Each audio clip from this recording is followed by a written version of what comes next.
Cough the student over there. Visit my workshop during recess. Professor Mortem invited Gaynando over to his workshop while coughing, an invitation which was met with stunned silence. Gaynando reacted as if someone had slapped him. Why, what did I do wrong? Does he have a grudge against the royal family? And you as well. Professor Mortem pointed at Ihan as he said so. Ihan wasn't as shocked as Gaynando. After all, for the sake of earning a good grade, he had considered taking a course on black magic to begin with. Nevertheless, the students of the Blue Dragons took it differently. Gaynando, what have you done? Wardenaz is in danger because of you. Why can't you just quietly die by yourself? Tell the professor you'll go alone. They thought Ihan was being forcefully taken away because of his relationship with Gaynando. The students were obviously enraged. Ihan was in charge of a lot of things at the Blue Dragons. It was unacceptable for Gaynando to drag him down with him. How could you guys know? I refuse to go by myself. I'm going there with him. His classmate's attitude almost made him cry. Take that back. No, take that back, I tell you. Everyone. Professor Mortem has already left. Professor Garcia stared at the Blue Dragons, feeling fed up. A mage's workshop was like a science lab. If there was something that caught the mage's interest, their disciples would be forced to work tirelessly 25 hours a day, performing countless experiments and research. It was a hellish place where people got gradually worn down and crippled. Of course, the environment inside the workshop depended greatly on who the mage was, but the fates of their disciples were all similarly tragic. Ihan had heard a lot of stories concerning the workshop of mages and their disciples during his time at the Wardenaz mansion. Once upon a time, there lived an apprentice that studied magic under a mage. Each morning, he would wake up early to perform maintenance on his staff and prepare alchemical reagents that would be used in experiments. Then, he would pour mana into the magic circles and head out in search of materials before noon. This apprentice was a clever fellow, and he would fix a quick lunch for himself along the way, saving him some time and allowing him to do his other tasks earlier on in the day. Afterwards.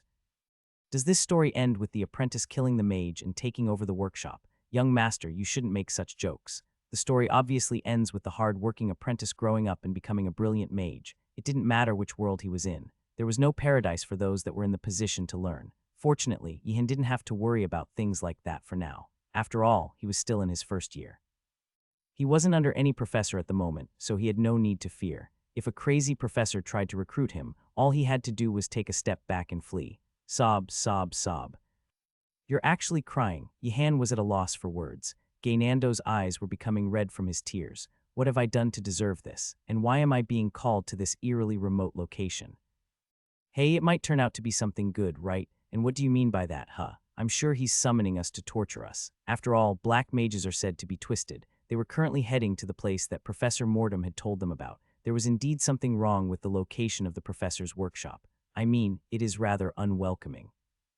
The road was becoming increasingly desolate and silent, and the wind was becoming stronger as well. From the forest, they could hear the distant sound of ghosts wailing, and even a few graves could be spotted.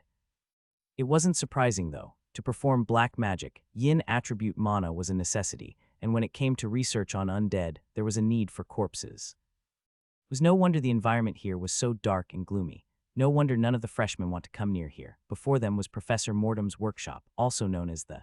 It seemed like an ordinary 4 stories building from the outside, but one would have to be a fool to judge a mage's tower by its looks. There were already several disturbing signs near the tower. Dismembered bones and skeletons, a lousily hewn gravestone, a box of deadly poison with the words "Beware of consumption."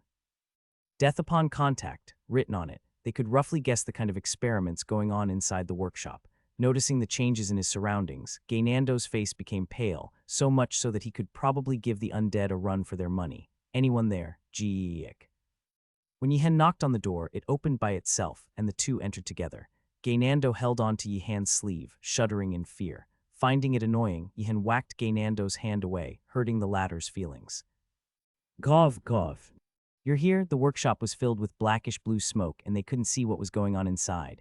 Through the thick smoke, they heard the professor's voice. Dillet, why don't you give the freshmen a tour of our workshop? Have you forgotten, sir? The principal forbade us from meeting with the freshmen. Oh right, cough. What a hassle, let's secretly break the rules. I was just recently released from prison. Do I have to go back in again? It's a punishment room, not a prison. Cough, fine, go to the other room and don't come out. With a wave of his staff, Professor Mortem made all the smoke exit through the window. It was only then that Yihan could see what it was like inside. It was actually pretty normal. Perhaps they've cleaned up the place to welcome them prior to their arrival. There were chairs, desks, and bookshelves, which made the workshop look like a library. Wait a sec. Are those all bones? Yihan was blown away. It had taken him a moment to notice, but all the furniture was made of bones. For a black mage proficient in undead summoning, it was economical to make furniture out of bones. Having said that, it was a bit grotesque. Gaynando, who didn't realize this, plopped himself down on a chair. Professor Mordum mustered up his kindest tone before speaking to them. Gov. You know why I called the two of you here, right, sir? I didn't do anything wrong. It's because both of you have a knack for black magic. Wait, what did you say just now? Nothing. Gaynando shut his mouth in a hurry. This wasn't what he had been expecting. I have a knack for black magic. Yihan, he said I have a knack for black magic. I have ears too. No need to repeat what he said. W, what should I do? I'm not interested in black magic, but I'm apparently gifted in it.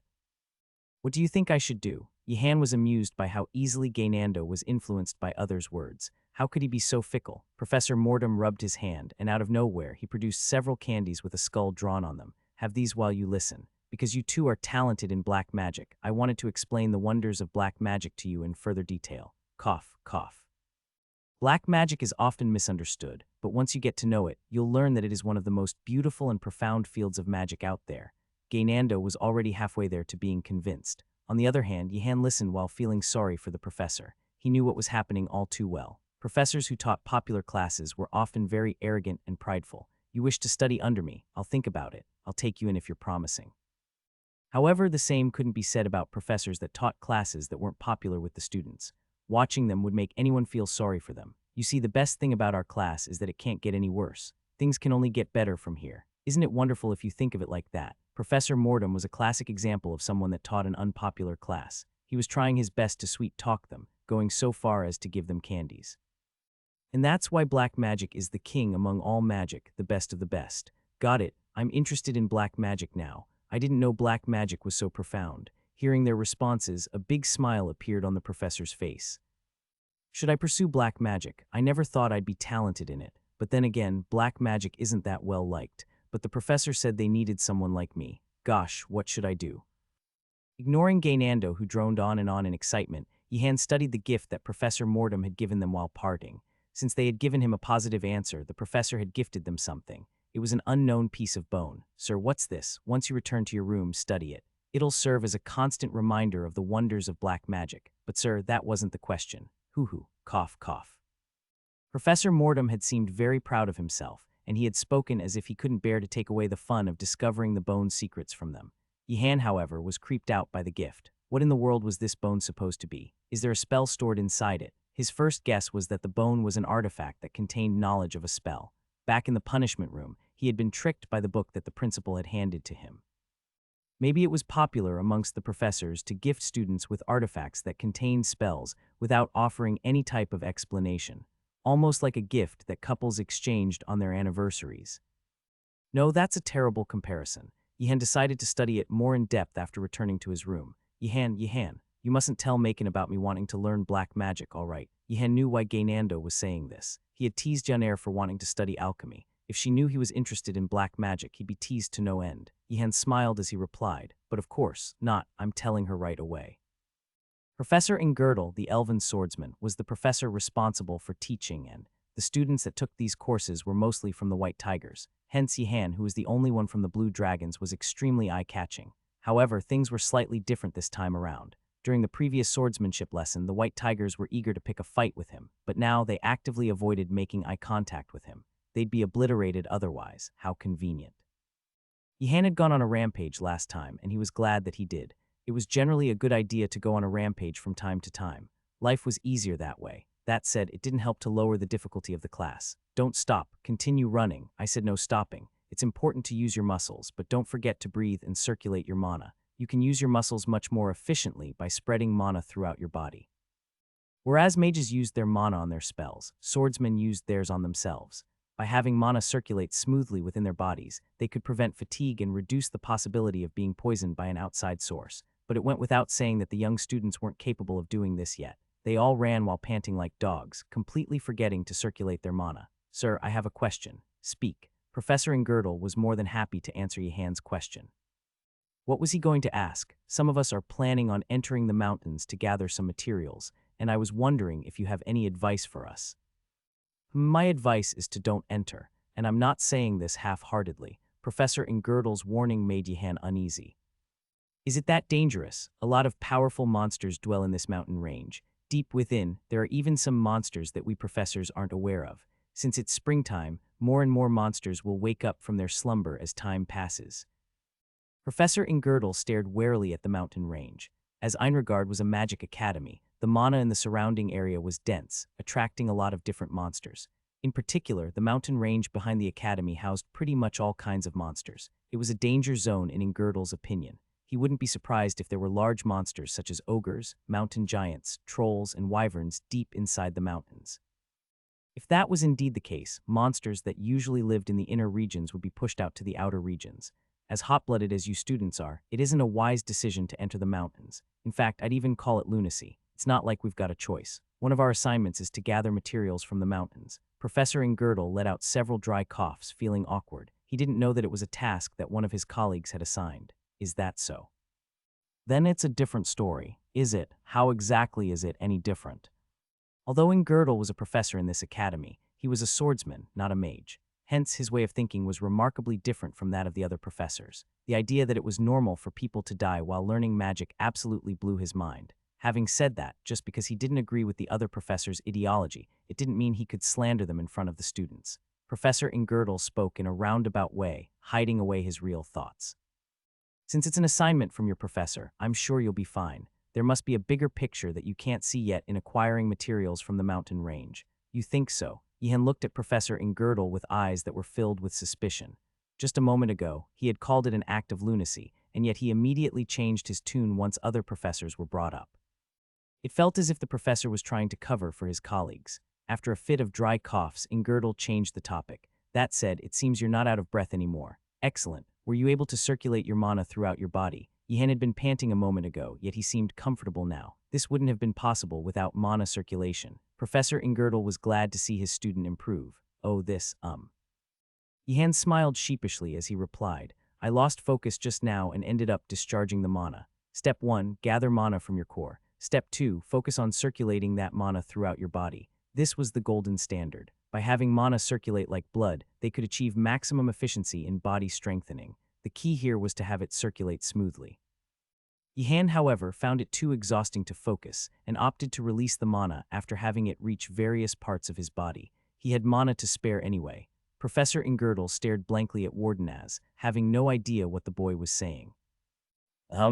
After asking Yihan for more details, Professor Ingerdl fell into deep thoughts. He'd heard about the fight with the anti-magic extremists, and normally he would have talked the student out of doing something so risky. Yihan's method of wasting mana in his fights was no different from cutting one's wrist and bleeding out. Nevertheless, Professor Ingerdl wasn't strong-headed and understood that every swordsman had his own way of fighting, since Wardenaz had been blessed. With a massive mana reserve, this could be considered a valid method as well. After much consideration, Professor Ingerdl finally made up his mind. I won't ban you from using that method. However, try not to rely on it in your everyday life. Instead, get used to circulating your mana. Understood. Yihan nodded. Kuka strength is what defines a swordsman's worth even if it shaves off my life, if I can become strong in return. He wasn't someone that pursued glory, so he most definitely wasn't the type to have such crazy thoughts. If something was dangerous, he'd simply stop doing it. Right, I almost forgot to tell you. The more mana you have, the more difficult you'll face circulating your mana. What was this feeling of déjà vu? Hence, will be increasing the intensity of your training. Why, yay.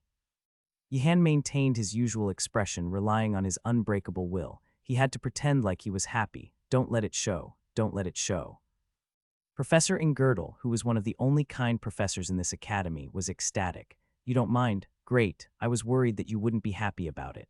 No, I don't. These are simply tears of joy, as you already know. Swordsmanship means a lot to me.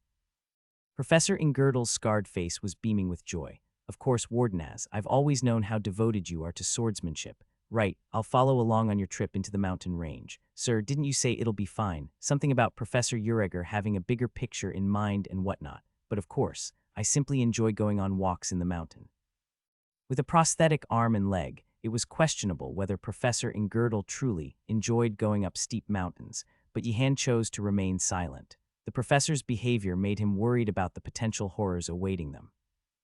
Yihan visited Professor Ureger's hut in the evening. A lot had happened that day, but that didn't mean he could skip out on the professor's chores. Professor Ureger wasn't forcing him to visit every day, and he had even told Yihan that he didn't have to come if he was busy. But there was a purpose for today's visit. I should get as much information as I could from him. Whoa.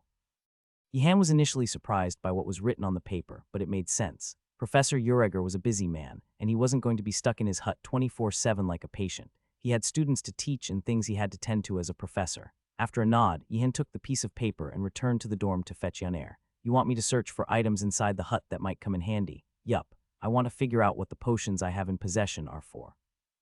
The box of potions that the professional thief Ratford had stolen from one of the carriages. He wished to know their effects, but as a first-year student, his means were limited, which was why he was planning on plundering the professor's hut for items that might prove useful in his cause. Since Yaner was knowledgeable in alchemy, he needed her help. Wait, isn't this Professor Ureger's hut? They had a barbecue party here before, so she was aware of who the hut belonged to. Oh well. But she didn't pay it any mind. This was Einregard after all. This much was nothing. By the way, what's that? Huh? Oh, the farm. Yaner, who was walking ahead of Yihan, sounded surprised. I've been tending to it recently, but it's going to take a few months for the crops to grow, he explained calmly. You sure? They seem fully grown though. This time it was Yihan's turn to be surprised. He walked up to the farm in a hurry to take a look. Yaner was right, the heck. The vegetables that he had planted previously had fully grown, which came as a great shock to him. That was way too quick, no matter how he thought about it. Did the professor sprinkle something on them? How impatient of him. Yaner nodded in agreement to Yihan's explanation. To think he'd use a potion to hasten their growth. He must be really fond of food, she thought to herself. And that was how Ureger, who wasn't even present at the scene, ended up being known as a glutton. Nothing we can do about it. I'll harvest the vegetables. Yaner, can you take care of what's inside the hut? Leave it to me. Yihan took out some farming equipment and began harvesting with expert-like movements. The way he flawlessly dug out the potatoes left Yaner mesmerized. It was as if Yihan had spent decades on the farm, perfecting his craft. She could see why Professor Ureger liked him so much. Is something wrong? And nothing. I'll search for some useful items. While the vegetables slowly piled up, Yaner got to work inside the hut. After a while, Yihan had a basket of freshly harvested goods in his hands, whereas Yaner had a box of reagents and alchemical tools in hers. All done? Yup, let's go. The two students of the Blue Dragons left the hut in high spirits. On the door, there was a new piece of paper that Yihan had pasted. There were dark circles beneath Yihan and Yaner's eyes the next morning. They had foregone sleep in order to run alchemical tests in the resting lounge. So this is a Cantus potion. Yeah, these were the results of their hard work. Tastes delicious. Can sing beautifully like a mermaid once drunk. That was all. Yaner seemed depressed and Yihan had to soothe her. I mean, hey, we got something out of it. We can figure out the rest in the future. But what's the point of having a singing potion? I'm sure it has its use. Creak. That was when a sand Dargard entered the resting lounge and greeted them. Wardenaz, you ready to enter the mountain range today? Somewhat. Yihan had a plan in mind, and that was to leave with the others on Friday and return by Saturday at the latest. After that, I'll use my exit ticket on Sunday. Yihan tried to remain calm. There was no telling what kind of traps laid ahead. He had to be cautious and not get his hopes up too much before he was truly outside. Wardenaz, want to visit the black market before we head into the mountains. The what market? Yihan was puzzled by what Asan had just said. The black market. There's a black market inside the academy. He had a hard time believing Asan's words, but they turned out to be true. What in the world? It wasn't really a black market per se, but a small marketplace run by the students of the Black Tortoise near their tower. It was originally a place for students to barter and exchange items, but it eventually grew to be a marketplace as students learned of its convenience. Yihan was speechless. What is this academy trying to teach its students? A bread for more bread. Find the card with His Majesty the Emperor. It's a 1 in 3 chance. If you get it right, you receive 00, Sir Wardenaz. With 3 cards on the table, Ratford was hosting a shell game when he stood up after spotting Yihan amidst the other students. Everyone's attention immediately turned to Yihan, making him want to leave the marketplace there and then. What are you doing? Collecting bread, sir. Bread. Yes, they're used as currency here. 5 pieces of bread can get you a quill, and 10 can get you a matchbox's worth of sugar cubes. They were doing everything they can to survive, collecting the hard bread that was served during every meal. After all, they were considered money here, money that could be used to buy all sorts of goods. Whoa, can we take a look? Please feel free to do so. Yaner studied the goods displayed in the black market with great interest, probably with the intention of buying anything that caught her eye. Yihan, who was curious, took a gander at the goods as well and was pleasantly surprised. Some of them seem actually useful. Initially, he didn't harbor much hope for the Black Tortoise, but against his expectations, they had managed to gather all kinds of things. Granted, they didn't have much food, and aside from the canned goods that they got from the priests, the rest were analogs. Cheese analogs, milk analogs, egg analogs, meat analogs, fish analogs, coffee analogs, tea analogs, and so on. Isn't it harder to make all these than to acquire them? Yihan wondered. However, other than the food, there were quite a few items that had practical use. Backpacks, quills, blankets, lanterns, fishing rods, shovels and pickaxes, makeshift tents and sleeping bags, ropes and chalks, bows and arrows. What took him by surprise was, why are there so many artifacts lying around? Ordinary-looking cloaks, leather belts, and accessories made of stones. Though they appeared to be common junk, Yihan could sense mana being emitted from them. He was certain that they were artifacts. I didn't think it'd be this easy to find artifacts, even if we're in a magic academy. Outside, even a single artifact would be considered priceless. Not only were they expensive, but the supply also couldn't meet the demand, which was why countless adventurers and mercenaries could only dream of owning one. It was to the point where someone with an artifact would be considered a veteran adventurer. Artifacts could help them navigate through dark dungeons, allowing them to serve as scouts, and artifacts with healing magic could be used to save lives in times of emergency. However, the situation was a bit different inside the academy. It was a place where people that knew how to craft artifacts and people who wished to learn how to craft artifacts gathered. Although the ones made by amateurs lacked in terms of quality, they made up for it through overwhelming quantity. What was impressive was that a bunch of freshmen had managed to scavenge them. Yihan was in awe of the Black Tortoise's practical mindset. I might have been better off being a member of the Black Tortoise. If he had been placed there, he would have gone around the academy with the others and mugged the place clean. Are you planning on buying something, sir? I've checked, and none of them seem particularly useful. Ratford whispered words of advice next to Yihan. The Black Tortoise student who had his business interrupted glared at Ratford. Don't get in the way of my business. Ratford, however, didn't care in the slightest. The cloak over there can protect its user from blades, but it's been shown to work only half the time. Blocking 1 out of 2 hits doesn't sound bad though. I see Sir Wardenaz is wise. Instead of saying the cup is half empty, he's the type to say that it's half full. Ratford saying whatever comes to your mind doesn't constitute a praise. There was a reason why Ratford didn't think any of the artifacts were worth buying. It was difficult to determine their effect, and the mana within them was gradually becoming thinner. In other words, the magic that had been cast on them wouldn't last forever. As unreliable as it was, the protective cloak mentioned just now was on the more practical end of the spectrum. The problem was, what's up with the honorifics? Yihan was getting tired of this. He was fine with them speaking comfortably. That said, the Black Tortoise was adamant about not accepting credits. Students from the other towers had tried the same thing before and had failed. Someone like Yihan would have no qualms knocking on the doors of influential nobles, demanding that they pay up. Yihan nodded after hearing the explanation. It made a lot of sense. Nothing we can do about it, I guess. My herd were allowed to barter here. I wonder if the things I brought will be enough. He had brought with him a basket of goods after learning about the black market, but he was beginning to lose his confidence. Should he return to his dorm and bring some canned food? I want those artifacts before someone else takes them. What did you bring, sir? Oh, just some vegetables and fruits that were recently harvested, along with some eggs. An uproar ensued as countless students of the Black Tortoise rose from their seats. The Black Tortoise went nuts over the fruits, vegetables, and eggs, not to mention the students selling artifacts. Others also rushed up to Yihan, begging to trade. There's a chance this shovel and pickaxe were made by a dwarven smith. You might find a use for them later. I'm willing to trade coffee and tea analogs for just 1 egg, a staff for an onion. While the others lined up to trade, the student that had sold his protective cloak for 2 potatoes started a fire and mocked his friends. Idiots. You guys should have brought something of value. You think he'd be willing to trade for some trash? Shut up. You just happened to pick up that cloak by accident. Hey, how much bread for a bite of potato? Keep them. I'm not selling.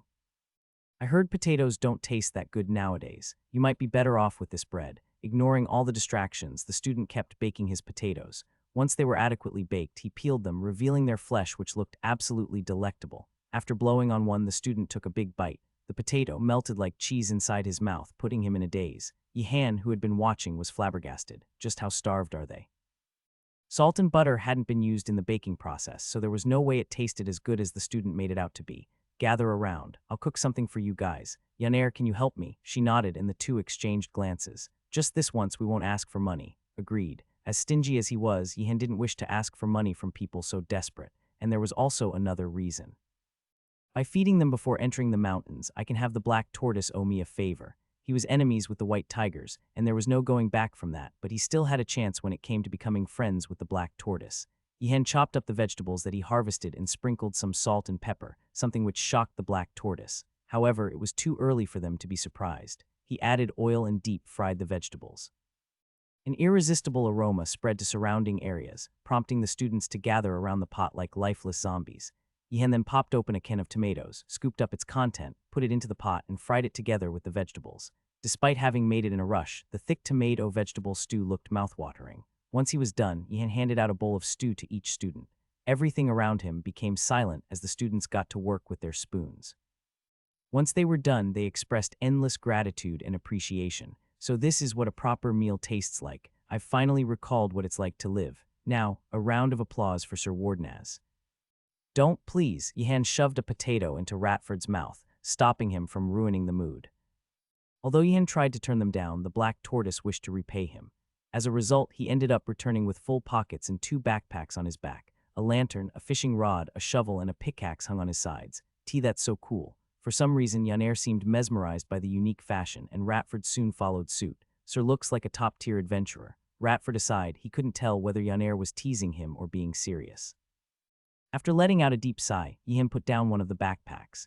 In it was a set of chess, a set of cards, and a set of dice, among many others. He had successfully earned the favor and trust of the black tortoise. Furthermore, he had acquired quite a few useful artifacts other than the protective cloak. A pair of lower-tier covert boots that mysteriously lowered the sound of his footsteps, a chalk that created a smoke screen when thrown, a detection bracelet that turned red if someone was watching.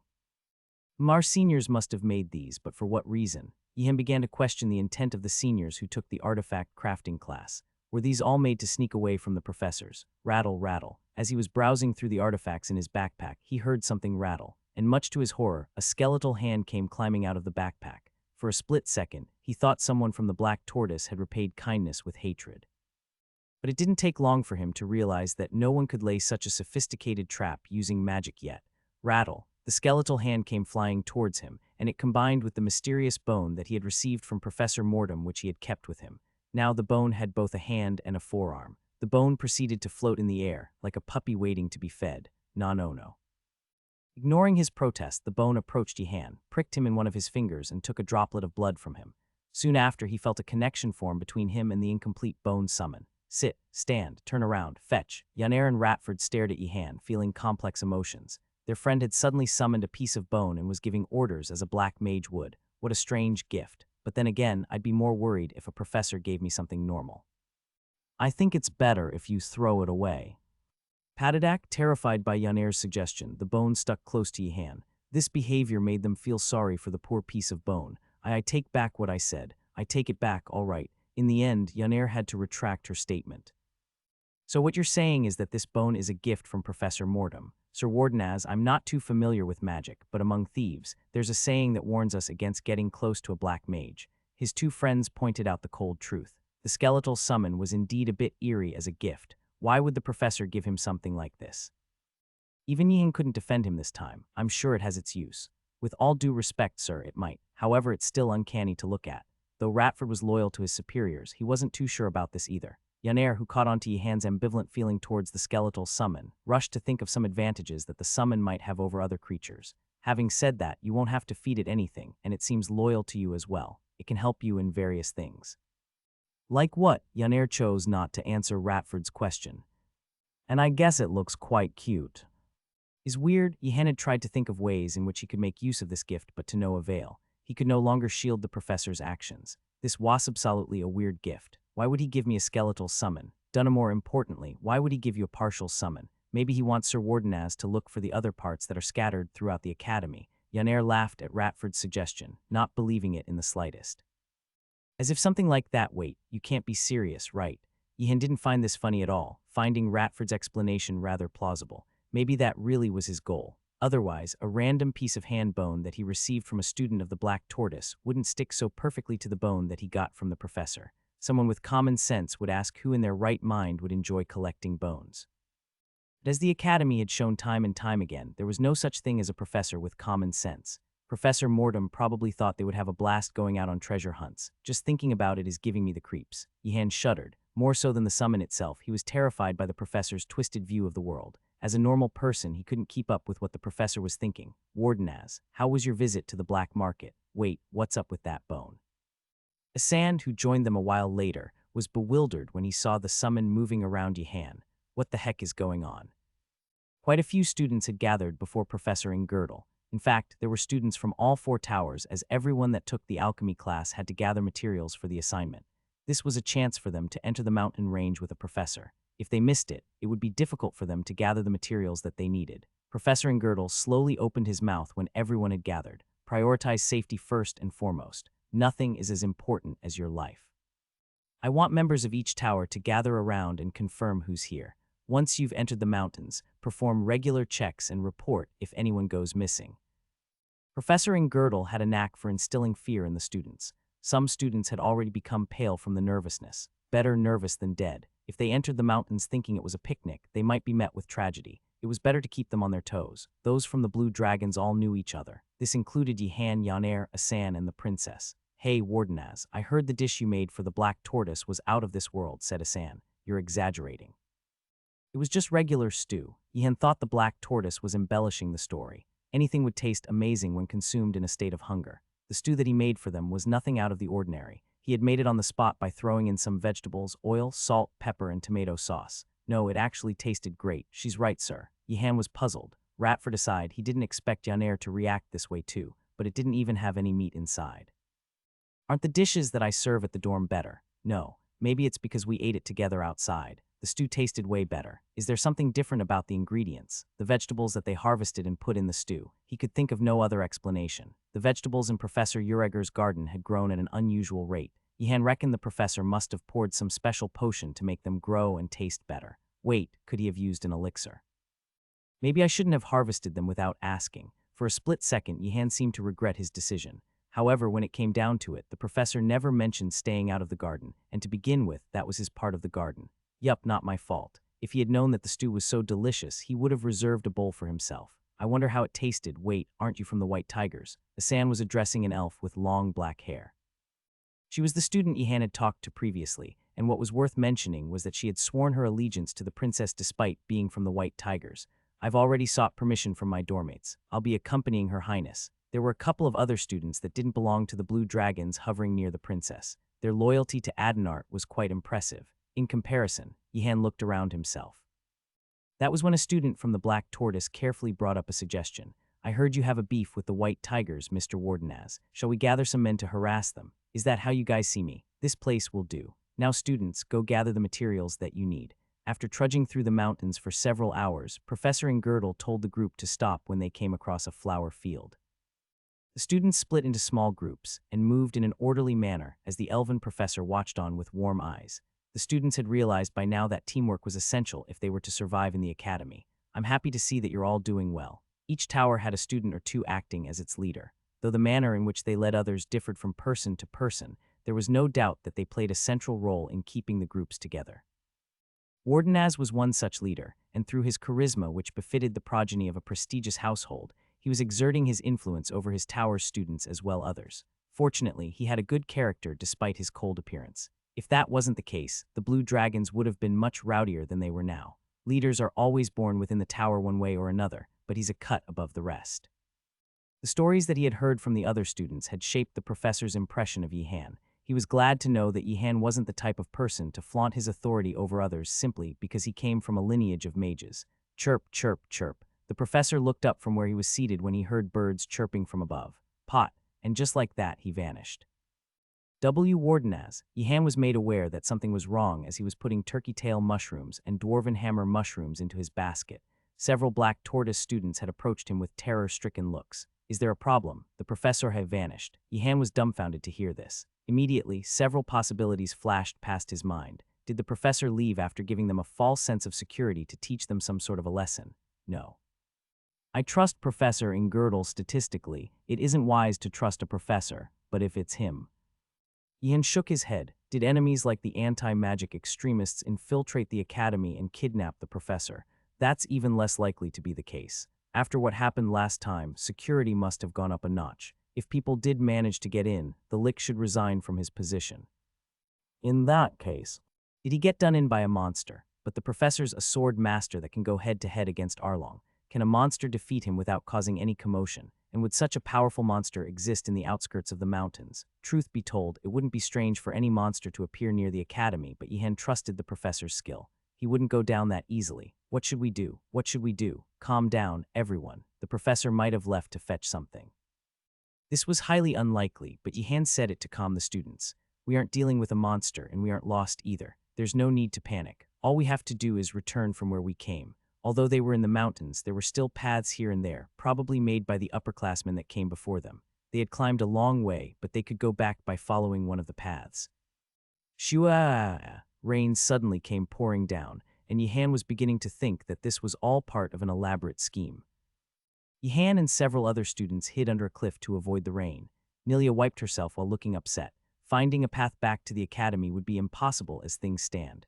We might get lost along the way and possibly suffer from hypothermia. We might also encounter monsters, which would be a nightmare to fight in the rain. The students were in despair when they heard what she said. However, Nilia was quick to console them. Don't worry, we've found ourselves a nice hiding spot. We just have to wait for the rain to stop, then. I say we look for a path back even if it's dangerous. It'll be harder to return if it rains harder later. No, as I said. I don't see the students from the White Tigers and Immortal Phoenix. How are we going to find them in the rain? Listen. We should seek help from the professor. Let's think of ways to contact him. Nilia gave up and sulked. Yihan waved her over. She scurried over to his side and began collecting branches. Meanwhile, the students argued over what they should do in this situation. Some suggested finding a way back, while others advised joining up with the rest, and a few proposed searching for the professor. Yihan left them alone as he lit a fire. His skeletal summons scampered here and there, collecting branches to use as firewood. I keep telling you that we should look for a way back. No, we should regroup with the others, strength in numbers. But what about the professor? The debate had reached a climax, and with no one willing to back down, the students sought a judge. Wardenaz, what do you say, Wardenaz? Huh, Yihan, who had been peacefully lighting the fire, was dragged into the argument. Shouldn't we wait until the rain stops? Why, you make a valid point. Right, we should probably wait. Nilia glared at her friends. That's what I've been saying this whole time. Still, it was a good thing that there was no one shouting, we have to find a path, or we should head out anymore. Yihan's words held that much weight. For the umpteenth time, Nilia realized what an amazing friend she had. With but a sentence, he had managed to silence all the students that had been clamoring until now. Is this the charisma of a Wardenaz, one of the most prestigious aristocratic households in the empire? It's raining, and you must all be cold. Come, I'll make something warm. Everyone's expression brightened up as they gathered around Yihan. Nilia, who was watching from the sidelines, had a sense of déjà vu. Mom, am I seeing things? The charisma that he had shown earlier was nowhere to be seen, replaced by an air of familiarity that left Nilia in a dazed state. Yihan had stuffed his bag full of food and tools for this expedition.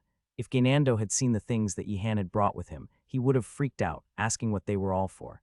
Yihan had made ample preparations, not because he was meticulous, but because he had no trust in the academy. He was thinking ahead, making sure that he would survive even if he got stranded in the mountain range for a month. As a result, he would still be left with some ingredients, even if he served food to all the students present. Gush forth. He was familiar enough with the magic that he didn't have to wave his staff all the way through, shortening the time it took to cast the magic. I see, the more we're familiar with the spell, the less we have to move or chant. He had known this since his time at the Wardenaz mansion, but it was a different feeling to experience it firsthand. Magic was a means for mages to change the world around them. However, even the most talented mage would have some doubts about a spell that they've never heard about. Would it work? Am I doing something wrong? What if I make a mistake? Precise movements and chants helped clear these doubts, empowering mages. When it came to spells that they were familiar with, those weren't as necessary, and they were free to simplify the chants and movements if they wished. Still, that method of trainingi's getting hit really necessary. Boil, boil. As the pot began to boil, Yihan brought out some cups and brewed coffee for the students that had been shivering after being drenched in the cold spring rain. Needless to say, they were ecstatic. Tea-tack. Yihan then proceeded to take out a small rectangular frying pan, cracking open an egg as he did so. Nilia was amused by this sight. Where did you get all these? I bought them from the students of the Black Tortoise. Right, they did say something crazy happened at the Black Market, so Wardenaz was behind all that. After the scrambled eggs were done, Yihan distributed them to the students. Accompanied by the regular sound of rain, the students enjoyed a warm cup of coffee and a serving of scrambled eggs. Feeling warm and well-fed, the students became more laid back. Hey, this ain't half bad. Yeah, I haven't had such a nice time since entering the academy. Is this the so-called Stockholm Syndrome? Yihan was puzzled by the sudden shift in the students' attitude. He had not put any weird substances inside the coffee or the eggs. Why were they saying all this nonsense? As he was wondering what was happening, Rowena, the elven knight from the White Tigers, approached him. Cool. Nilia, who heard this exchange, muttered under her breath. She could have just thanked him herself. Pardon? Nothing. Nilia feigned ignorance when Rowena questioned her. She didn't expect her whispers to be heard. By the way, Mr. Wardenaz, I was wondering if you have any plans on making the vegetable stew again. He's making the stew again, that legendary vegetable stew. Members of the Black Tortoise who had been sipping away at their coffee sprung up from where they had been seated. Is he about to serve stew? No, at least not for a while. The black tortoise sat back down again, feeling depressed. So he's not. Rowena seemed disappointed as well, though not as much as the black tortoise. Is that so? That's unfortunate. I was wondering how it tasted after hearing the rumors. Yihan was left speechless. How far have the rumors spread already? Also, there's no guarantee that the stew would taste that good next time. He'd simply thrown in all the ingredients he had with him, so he wasn't sure if he could recreate the same taste. Rowena returned to where the princess was and whispered in her ears. Though Adenart remained expressionless, Yihan could somehow sense her regret. Yaner shook her head, the elves being overly zealous. It doesn't seem like the princess is all that interested in food. She's probably being forced to have them. Is that how it looks to you? Yihan didn't quite agree with that statement. Apparently, Yaner thought the princess practiced abstinence, eating only the bare minimum to sustain herself, however, in his opinion. She seeks food just as much as Gaynando does. Maybe that's going a bit too far. Yihan immediately changed his mind. It was cruel of him to compare the princess to Gaynando. Nevertheless, as someone that regularly delivered food to the princess, he refused to believe that she didn't like having food served to her. She seemed to have quite the appetite after all. The princess suddenly stood up. Yihan flinched, thinking she had somehow noticed the comparison he had drawn between her and Gaynando. Rowena spoke in her stead. Her Highness wishes to express her gratitude for the coffee and the scrambled eggs by helping out. The princess was greatly talented in magic, so having her help was reassuring. Whoa. Amazing, the princess waved her staff and chanted. When she finished, a mass of brown and red appeared in the air, flattening the ground and making the fire burn stronger. It must be a spirit. Yihan could immediately tell that it was a spirit. Although the material had not yet been covered in class, the princess had managed to connect with spirits through her own research. Yihan pictured the princess communicating with the spirits in the spirit world and even becoming friends with them, and as he did so, he felt a tinge of regret for enrolling in Professor Balidi's class. I might have been better off joining one of the popular classes. Boom. While everyone's attention was drawn to the spirit, a massive figure appeared in their hiding spot, having braved the rain. It was a golem. A common misconception was that knights only knew how to swing their swords, but this often wasn't the case. It was easy to guess why. To fend off bandits and defeat monsters, they needed to be equipped with a variety of skills in the first place. If swordsmanship was all that was required of them, the White Tigers wouldn't have existed in Einregard. Hence, there were many skilled students in the White Tigers, and Betrek, a dwarf from the eastern regions of the Empire, was one of them. He was from the Back family known for their alchemy, and as befitting of someone from that household, he knew his way around potions. He often made ointments for his dormates whenever they were injured or had muscle pain, and even Jigil acknowledged his skill. Here, have some tea, Betrek said in a dull voice, filling several cups of tea. The White Tigers were impressed by the herbal tea of the Back family as they immediately felt their bodies warm up. Thank Betrek, you're the best. You're probably better than Priestess Siana over there. Buhahaha, ahahaha. The White Tigers were together with the immortal Phoenix at the moment. With Professor Girdle disappearing and the sudden downpour of rain, they had also sought shelter. It was a good thing that the Blue Dragons and the White Tigers weren't together, as it would have definitely led to a scuffle. The White Tigers were chatting among themselves, laughing at each other's jokes without realizing the frown on Siana's face. They didn't stop for a moment to consider the possibility that those of the immortal Phoenix were listening. The members of the immortal Phoenix were on pins and needles, taking occasional glances at Siana. She's not going to poison their drinks, right? The rain's becoming weaker. Shall we give it a go? I don't think it's become weaker, though. Really, it's just a drizzle. We'll be fine. The White Tigers were much more hot-headed than the Blue Dragons. They knew how dangerous it was to move in the rain, but they felt confident due to their numbers. They didn't feel the need to stay around. Before we search for a way back to the academy, shouldn't we join up with the others? You mean those arrogant pricks from the Blue Dragons? The White Tigers were disgusted by the suggestion, but the immortal Phoenix didn't back down. Don't let personal feelings cloud your judgment. It isn't right to leave others behind. As tough and unruly as they were, the White Tigers couldn't find it within themselves to shout at the priests and priestesses. Well, those arrogant bastards aside, we should fetch the Black Tortoise. Yeah, let's regroup first. By the way, where did the professor go? Boom. The same thing occurred here as with the other group. A golem had appeared. The earth golem was over 3 meters in height, and the students froze up when it appeared before them. Don't make any rash moves, Rowena instructed. Golems move under a certain set of rules. They won't attack if we don't break them. Golems were different from wild monsters in that they were predominantly artificial creations made by mages. The basic method of creating golems involved shaping materials such as dirt, rock, or metals, and activating them through mana cores.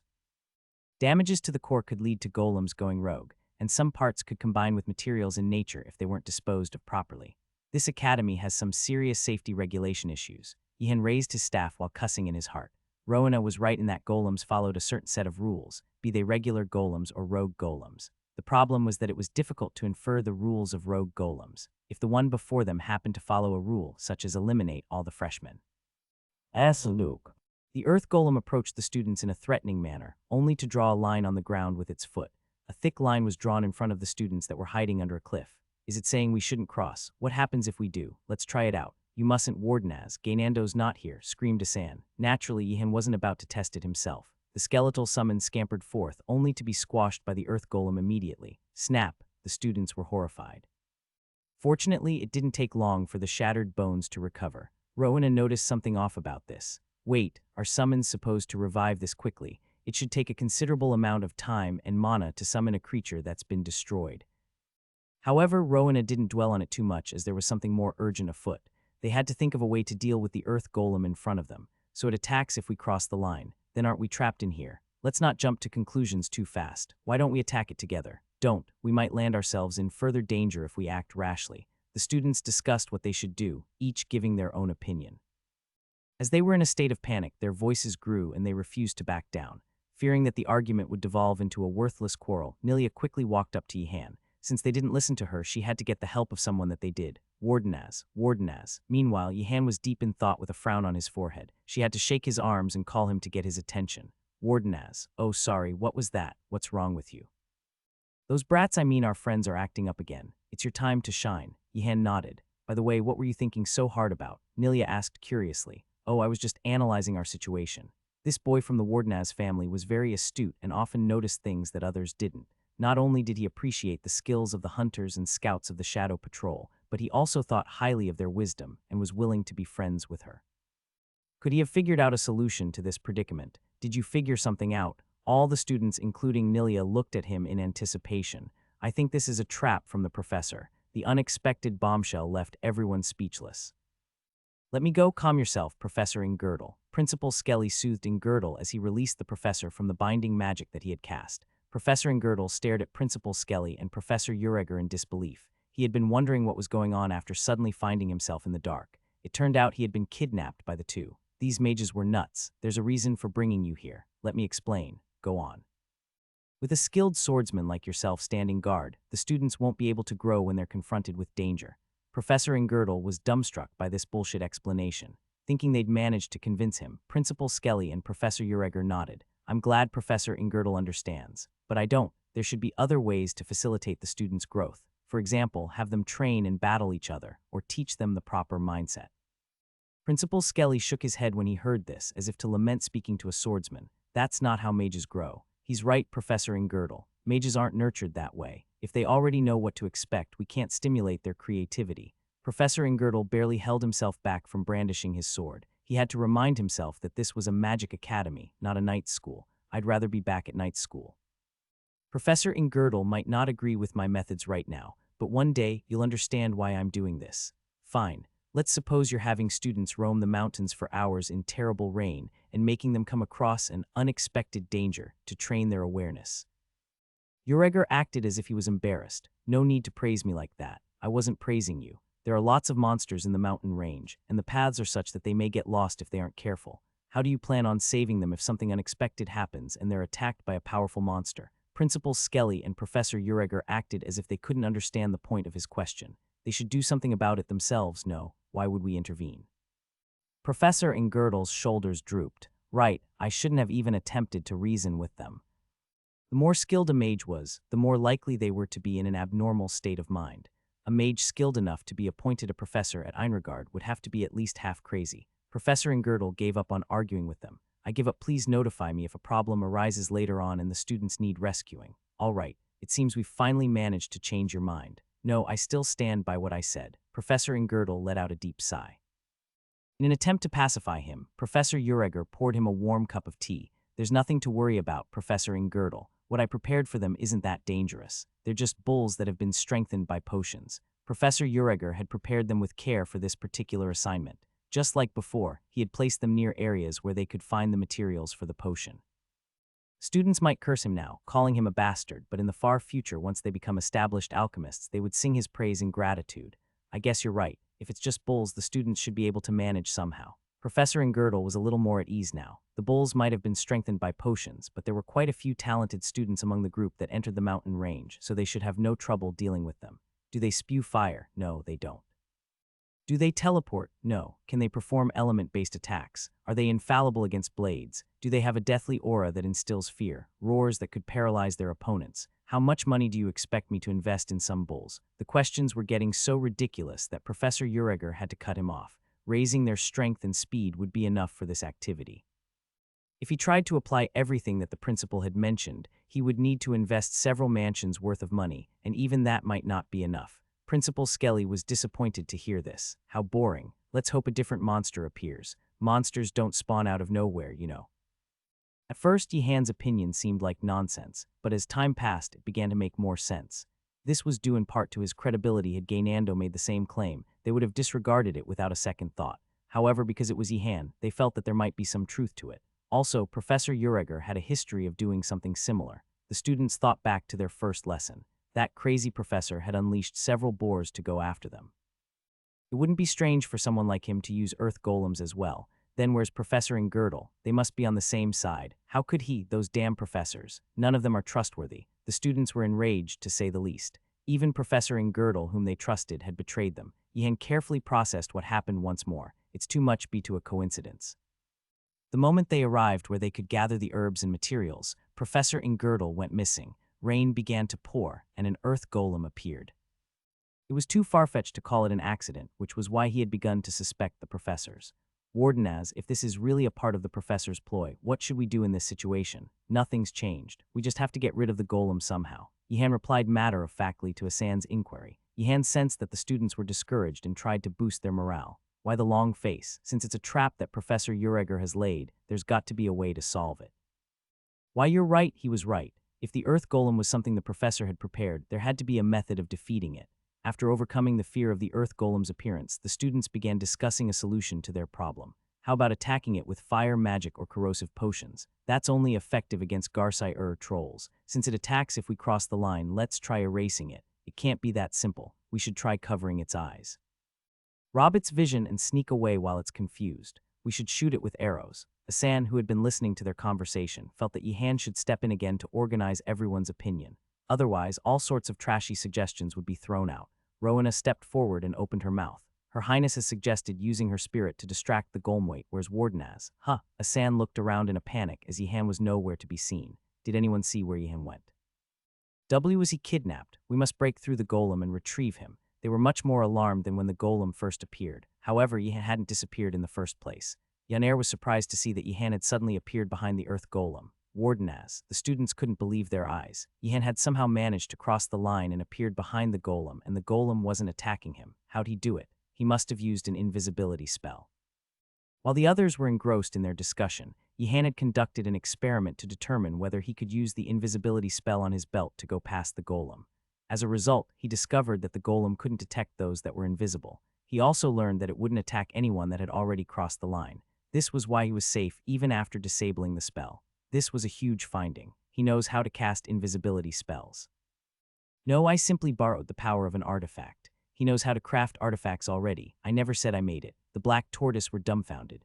Was there such an artifact among the ones that we sold? Where'd you get the artifact? Oh, this one's not from the school. It's something I received from an order. Which order was it? The Order of Prasinga. Students from both towers grimaced when they heard the name, leaving Yehan feeling slightly hurt. Yehan had somehow slipped past the golem, but the situation hadn't changed much as the golem still trapped the rest.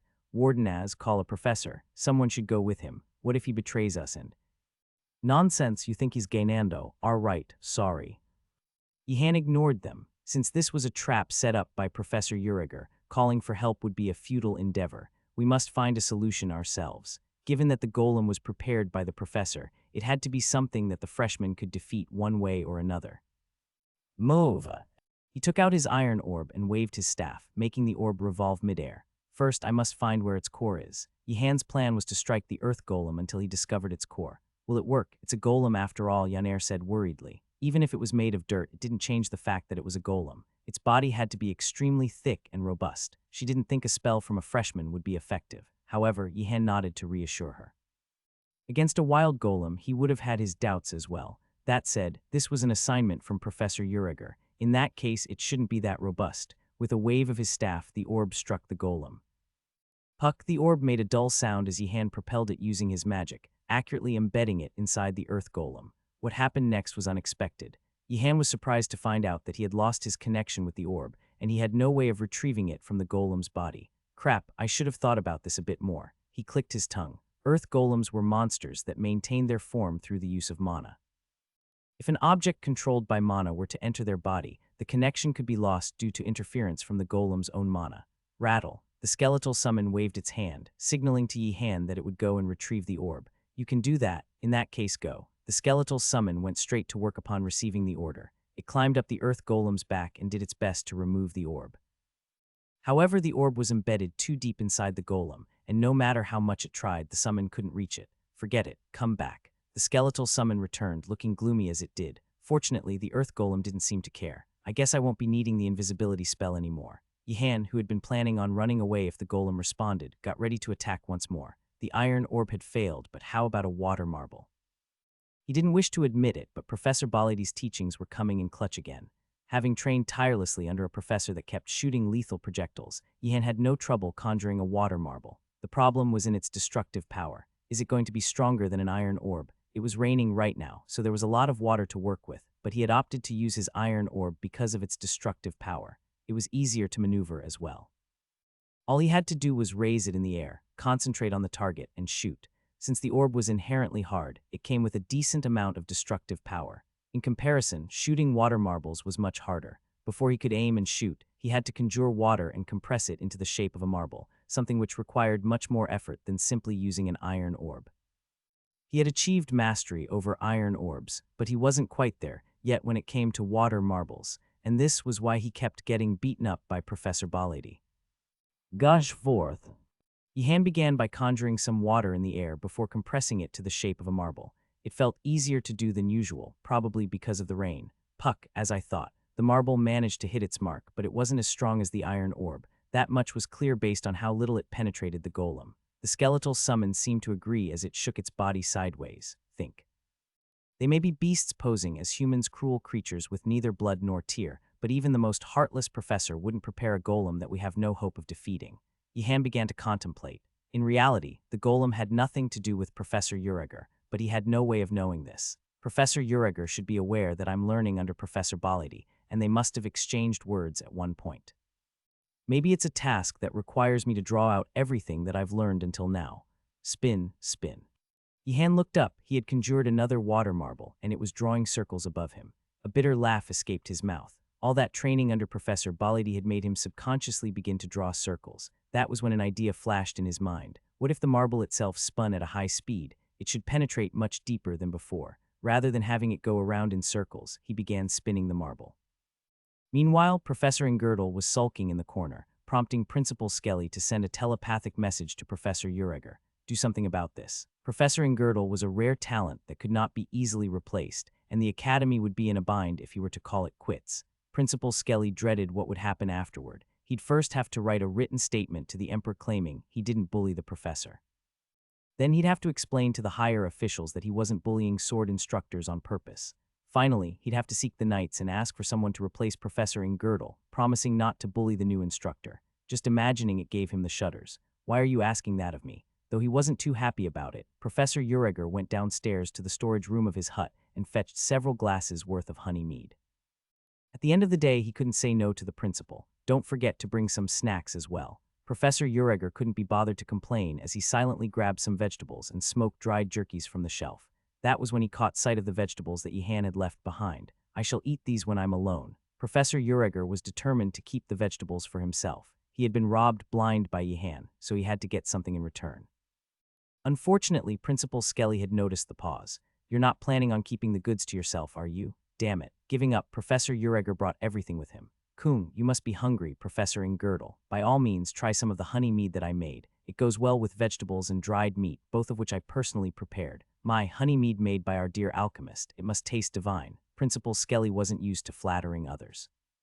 However, being the kind elf that he was, Professor Ingerdle took a sip and gave an honest praise. It's nothing. It wasn't just empty words. Being a skilled alchemist entailed being a skilled chef and brewer. It was no wonder the mead tasted great. Sensing that the atmosphere in the hut has gotten better, Principal Skelly opened his mouth. You don't have to worry about the students. Back in my days, it was much worse. The professors fell silent as the ancient lick began reminiscing about his youth. Of course, everything was harder back in your day. Not to mention, there are some interesting students this year. They shouldn't have any trouble finishing the assignment. It's as you say. Professor Ingirdle slowly nodded. Maybe the principal was right and he was being overprotective of the students. Or maybe it was the alcohol kicking in, clouding his judgment. Let's take Wardenaz as an example. He should be part of the group that went into the mountains. He's a clever fellow, is he not? The professors nodded in agreement. Yihan was someone all three of them were interested in. Principal Skelly was happy to see that the young professors shared his sentiment. With him around, what's there to worry about? Tell you what, he's clever enough to learn my magic on his own, not to mention. The professors that had been chugging on the mead stopped when they heard this. Can you repeat what you just said? Huh, he's learning your magic. Not to mention Professor Ingirdle, even Professor Ureger was staring at Principal Skelly in absolute horror.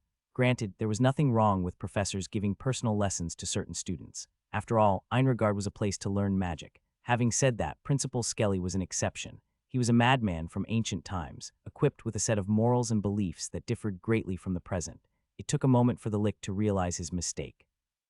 However, as befitting an ancient mage, Principal Skelly was quick on his feet, and instead of backing down, he pushed forward with even greater momentum. So what if I taught a student? I'm the principal of this academy. I represent you all. Even so, the principal knew he wasn't off the hook yet. The professors wouldn't let this go that easily. As such, he tried to shift the conversation in a different direction. It's not just me. Professor Baladi is giving him personal lessons as well, and if we're really getting to the nitty-gritty, you're also guilty of the same crime, Professor Ureger. He wasn't an ancient mage for nothing. He was dragging other professors into this, even those that weren't currently present. But sir, I'm only teaching things appropriate for first-year students. The same goes for Professor Baladi. But you're different, Ureger countered, feeling indignant. He might have assigned Yihan tasks that required physical labor, but none of them carried the risk of driving a student insane. Principal Skelly, on the other hand, wasn't the type to shy away from teaching a freshman all sorts of weird spells. Oh, but I beg to differ. Professor Baladi's teachings are beyond the scope of a freshman's curriculum. He's pretty much teaching the lad third circle magic. The principal drew Professor Ureger into the conversation by bringing up the matter of Professor Baladi's lecture.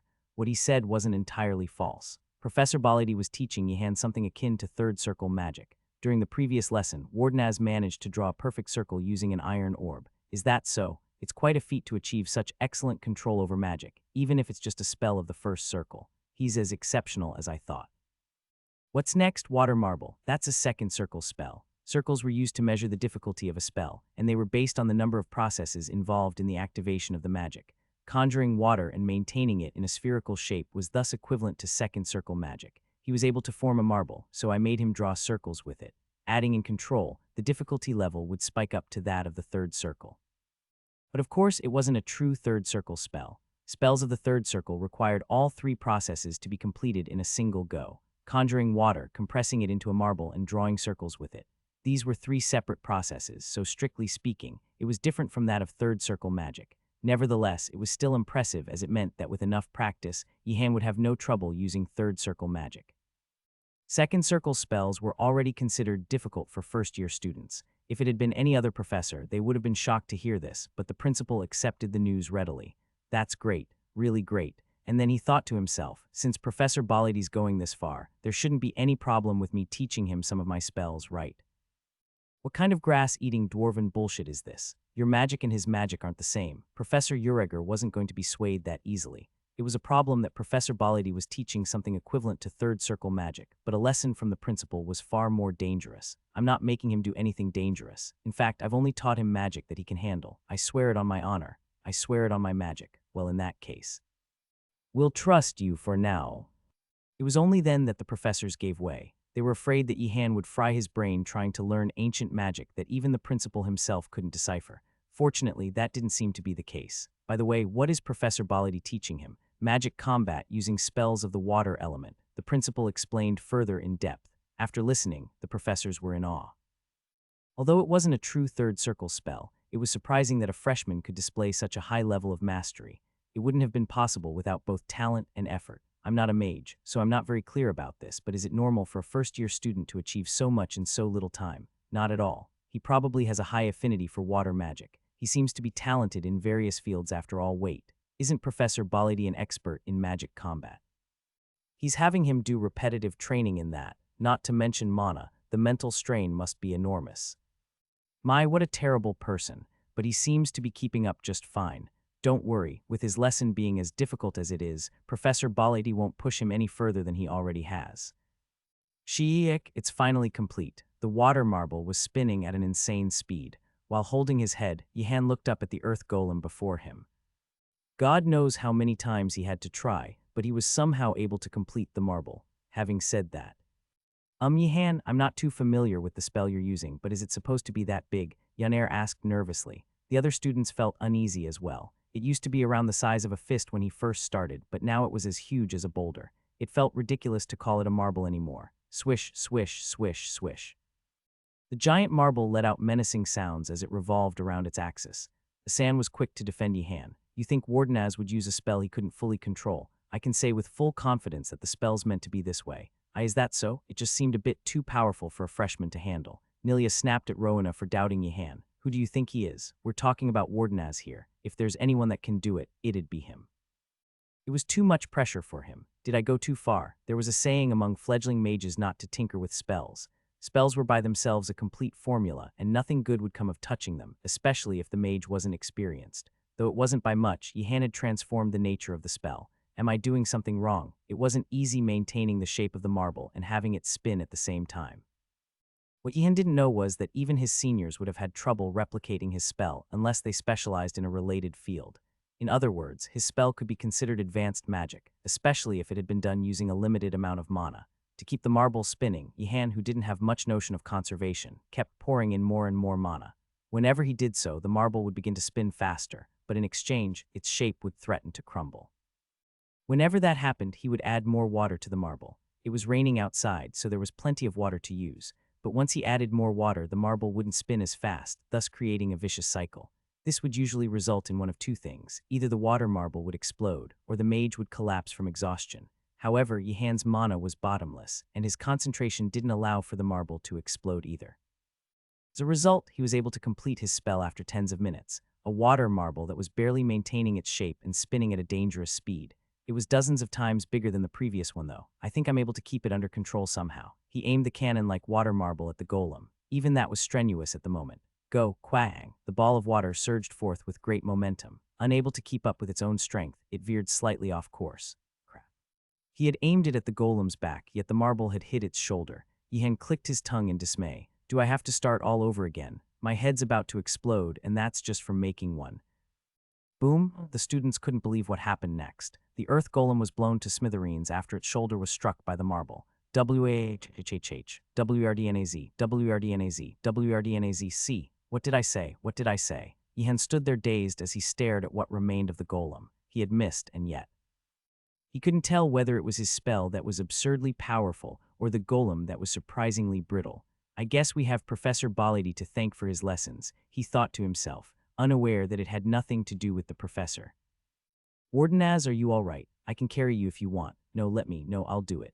His friends rushed over to him when they saw him stagger as a side effect of using such a powerful spell. They were pulling him back and forth, giving him unnecessary headaches. I'm fine. I can walk by myself. Oh, really? Yihan was able to recover after having a short coffee break. He was surprised by how quickly he recovered as well. Coffee might be the best potion out there. It doesn't seem to be raining as hard as before. Nilia, are we good to go? Ideally, I'd wait a bit more, but I'm to set off. Wardenaz said we can go. Listen to what I'm saying, idiots. Nilia almost flipped seeing everyone getting ready to leave. Yihan had to call them back before allowing her to continue. Ideally, I'd wait a bit more, but with the earth golem appearing, it might not be the best idea to stay here any longer. Since it's not raining as hard now, let's get a move on. I'll lead the way, so follow behind me. Don't stop in the middle, don't wander off by yourself, and don't get distracted by.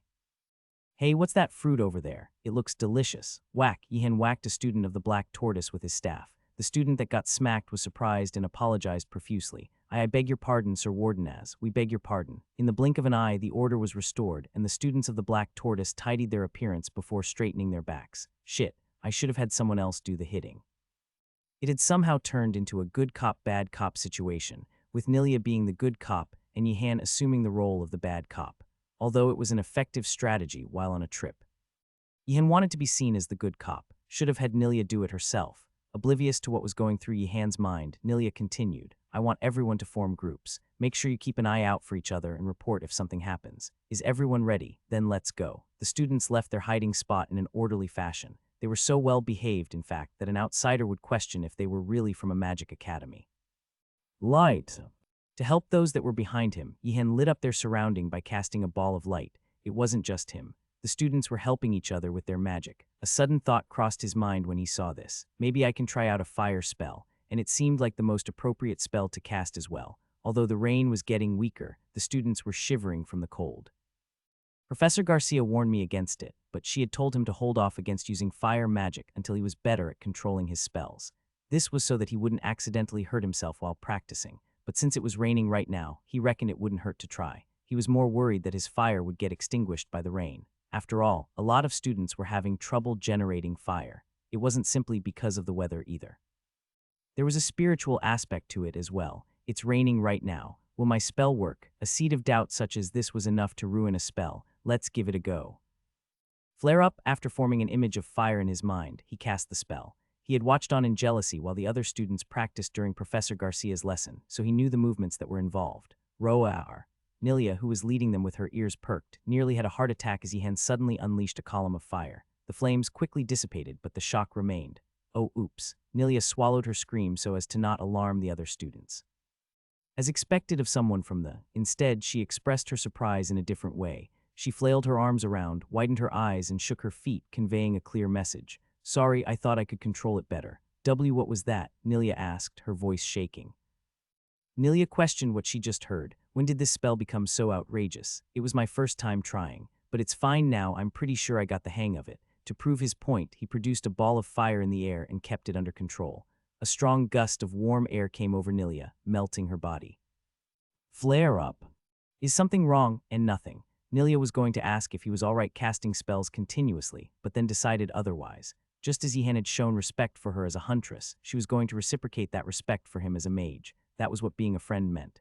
I wonder if it's all right using multiple spells simultaneously. Either way, they were able to speed up due in part to the light and fire that were produced. The fire that Yihan summoned was able to warm the hands and feet of the students. As expected, the professor isn't here. They had arrived where they had parted ways with Professor Ingirdle. The professor was nowhere to be seen, but Yihan wasn't shaken by this. After all, he had known for a while now. The professors definitely set us up, all right. Rattle, rattle. The skeletal summon suddenly hid behind Yihan, shivering in fear.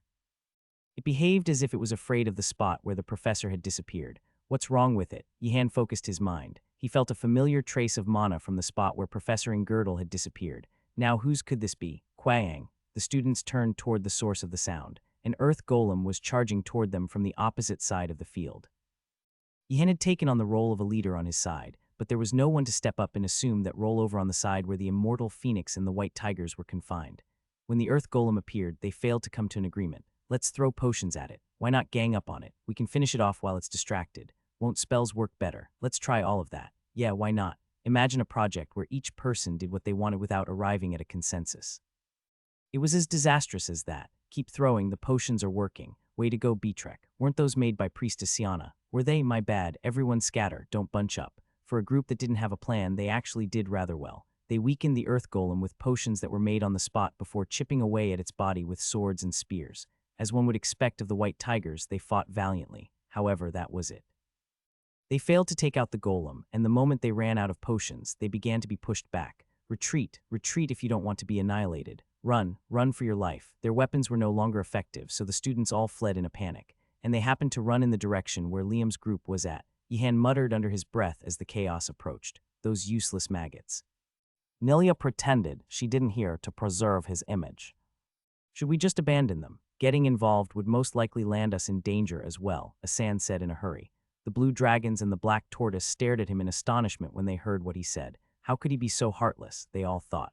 Dude, leaving the white tigers aside, we can't just abandon the priests and priestesses. Yeah, we have to save the immortal phoenix. How can you say something so cruel? Yihan flinched at the student's reaction.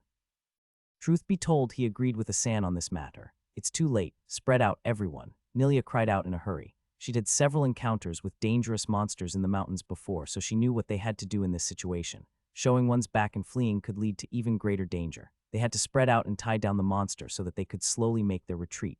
Rowena ran over to Yihan and asked, "Can you fire again?" "Huh, I don't know what that is, but right now I can't." "Help everyone evacuate." It was only after he replied that he remembered who Eumidius was. Eumidius was a renowned mage that had come up with numerous water magic. Either way, he didn't have the leeway to form another water marble. The previous one had taken him dozens of minutes to complete, with the earth golem running straight at them. "I hide myself in the night." Having completed the chant, Yihan's body disappeared from view. He had previously confirmed the fact that the earth golem targeted enemies based on their sense of sight. What a waste. Approaching the earth golem, he took out the smoke screen chalk from his breast pocket. It was one of the defective artifacts that he had acquired from the Black Tortoise's black market. "Let's see you get to work." P-pack. The chalk broke, forming a smoke screen around the earth golem. With its view suddenly obstructed, the golem didn't know what to do. Yihan used this opportunity to whip out the Star of Dawn, the anti-magic extremist's sword that the principal had bestowed on him. The sword was made of black amethyst, and it emitted a strange sound as it absorbed mana from the surroundings. The skeletal summon took a step back in disgust. "I'll aim for its leg." P-puck. Yihan wasn't planning on taking down the earth golem. "We just have to steal its vision and tie it down." Earth golems aren't like other monsters. It won't chase us once we're out of its view. The Star of Dawn was more powerful than he thought. The earth golem wasn't able to swiftly recover after having its calcaneus tendon sliced off, and it fell to its knees, having lost its balance. That was when something fell from above. Yihan caught it by instinct. It was a dwarf from the White Tigers. Betrek back, who had previously been caught by the earth golem, looked around him in confusion. Someone was lifting him up, but Heck couldn't see who it was. "Aren't you going to get up?" Betrek jumped in surprise and adjusted his posture. "Is that you, Wardenaz?" It was Yihan's turn to be surprised. "Isn't he from the White Tigers? How did he notice? How'd you know?" "Well, I couldn't think of anyone else that would do something like this aside from you." Yihan was at a loss for words. "What kind of nonsense is this, dwarf? We must rescue Betrek. Advance. Wait for us, Betrek." Seeing the earth golem stop in its tracks, the White Tigers regrouped and prepared to attack it once more. It was truly amazing how they still had the will to fight after getting beaten up to the point of fleeing for their lives. Yihan, however, wasn't pleased by this in the slightest. "Those worthless bags of trash." Betrek pretended he didn't hear this out of respect for his savior. "Do these dumbasses not even know how to flee?" His plan had been simple. Using the golem's weakness, he would rob it of its vision and buy time for the students to flee. Once the students were gone, he would slowly walk away from the golem under the protection of his belt's invisibility spell. It was a simple yet effective plan, but the White Tigers had ruined it. Granted, he hadn't told the White Tigers about his plan, so they weren't really to be blamed, but that was the least of his concerns at the moment. "Tell them to flee, damn it. Run away. You don't have to mind me." Betrek did as told, disoriented as he was. Yihan had saved him from the clutches of the earth golem. The least he could do was let go of his pride and obey orders. However, the White Tigers ignored him. "Hold on, Betrek. We're almost there. Betrek, you're going to be all right." Betrek looked nervously at Yihan, who was still invisible. Boom. The earth golem, which had been forced to stop due to the smoke screen and the damage to its leg, was beginning to move again. The White Tigers that were approaching from the other side of the smoke screen had clearly agitated it. It felt as if the golem was staring right at them. It's clearly locking on to its targets. "How did you guys even manage to get here?" "The earth golem must have blocked your way," he asked Betrek. Yihan had done so by using his invisibility belt, but the White Tigers didn't have such means at their disposal. "We threw potions at the earth golem. Priestess Siana knows how to make them." Yihan was pleasantly surprised. "In that case, weakening the earth golem didn't seem impossible. Hand me some of those potions. We used them all up." Yihan had the urge to strike Betrek on the back of his head. He was invisible anyway. "Why did you waste your potions like that?"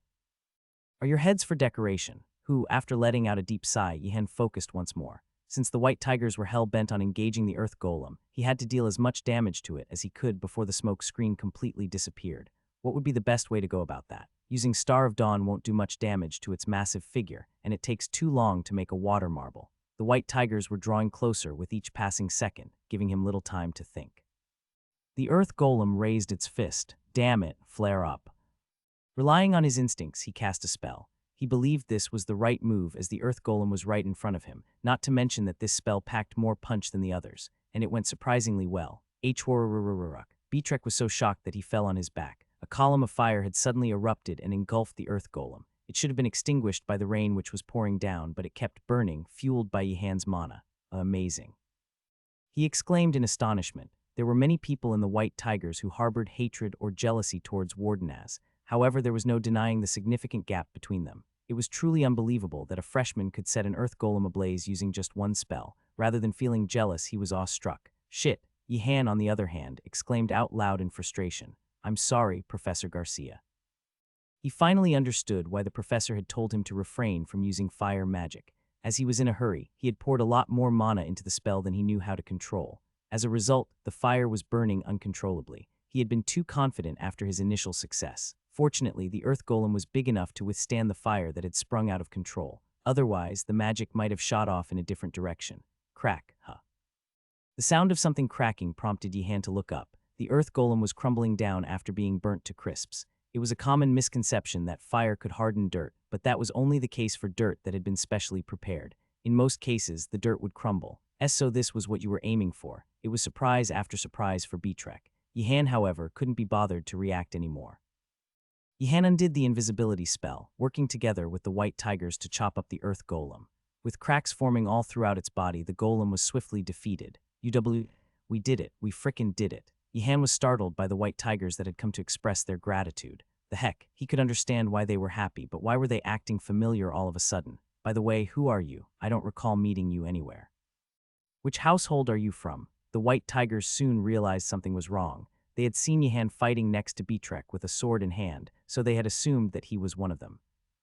But upon closer inspection, that didn't seem to be the case. Beatrek had to step forward in the end to explain. He isn't from our tower. He's Wardenaz from the Blue Dragons. Akkujef, the white tigers that had been thanking him just a moment ago, took several steps back, shocked. Some of them even fell to the ground as they did so. They seemed more afraid of me than the golem. What are you plotting? Rather, how did you trick us? Did you make use of the rain? Even so. He must have deceived our eyes using magic. Yihan shook his head as the white tigers droned on, voicing their absurd imaginations.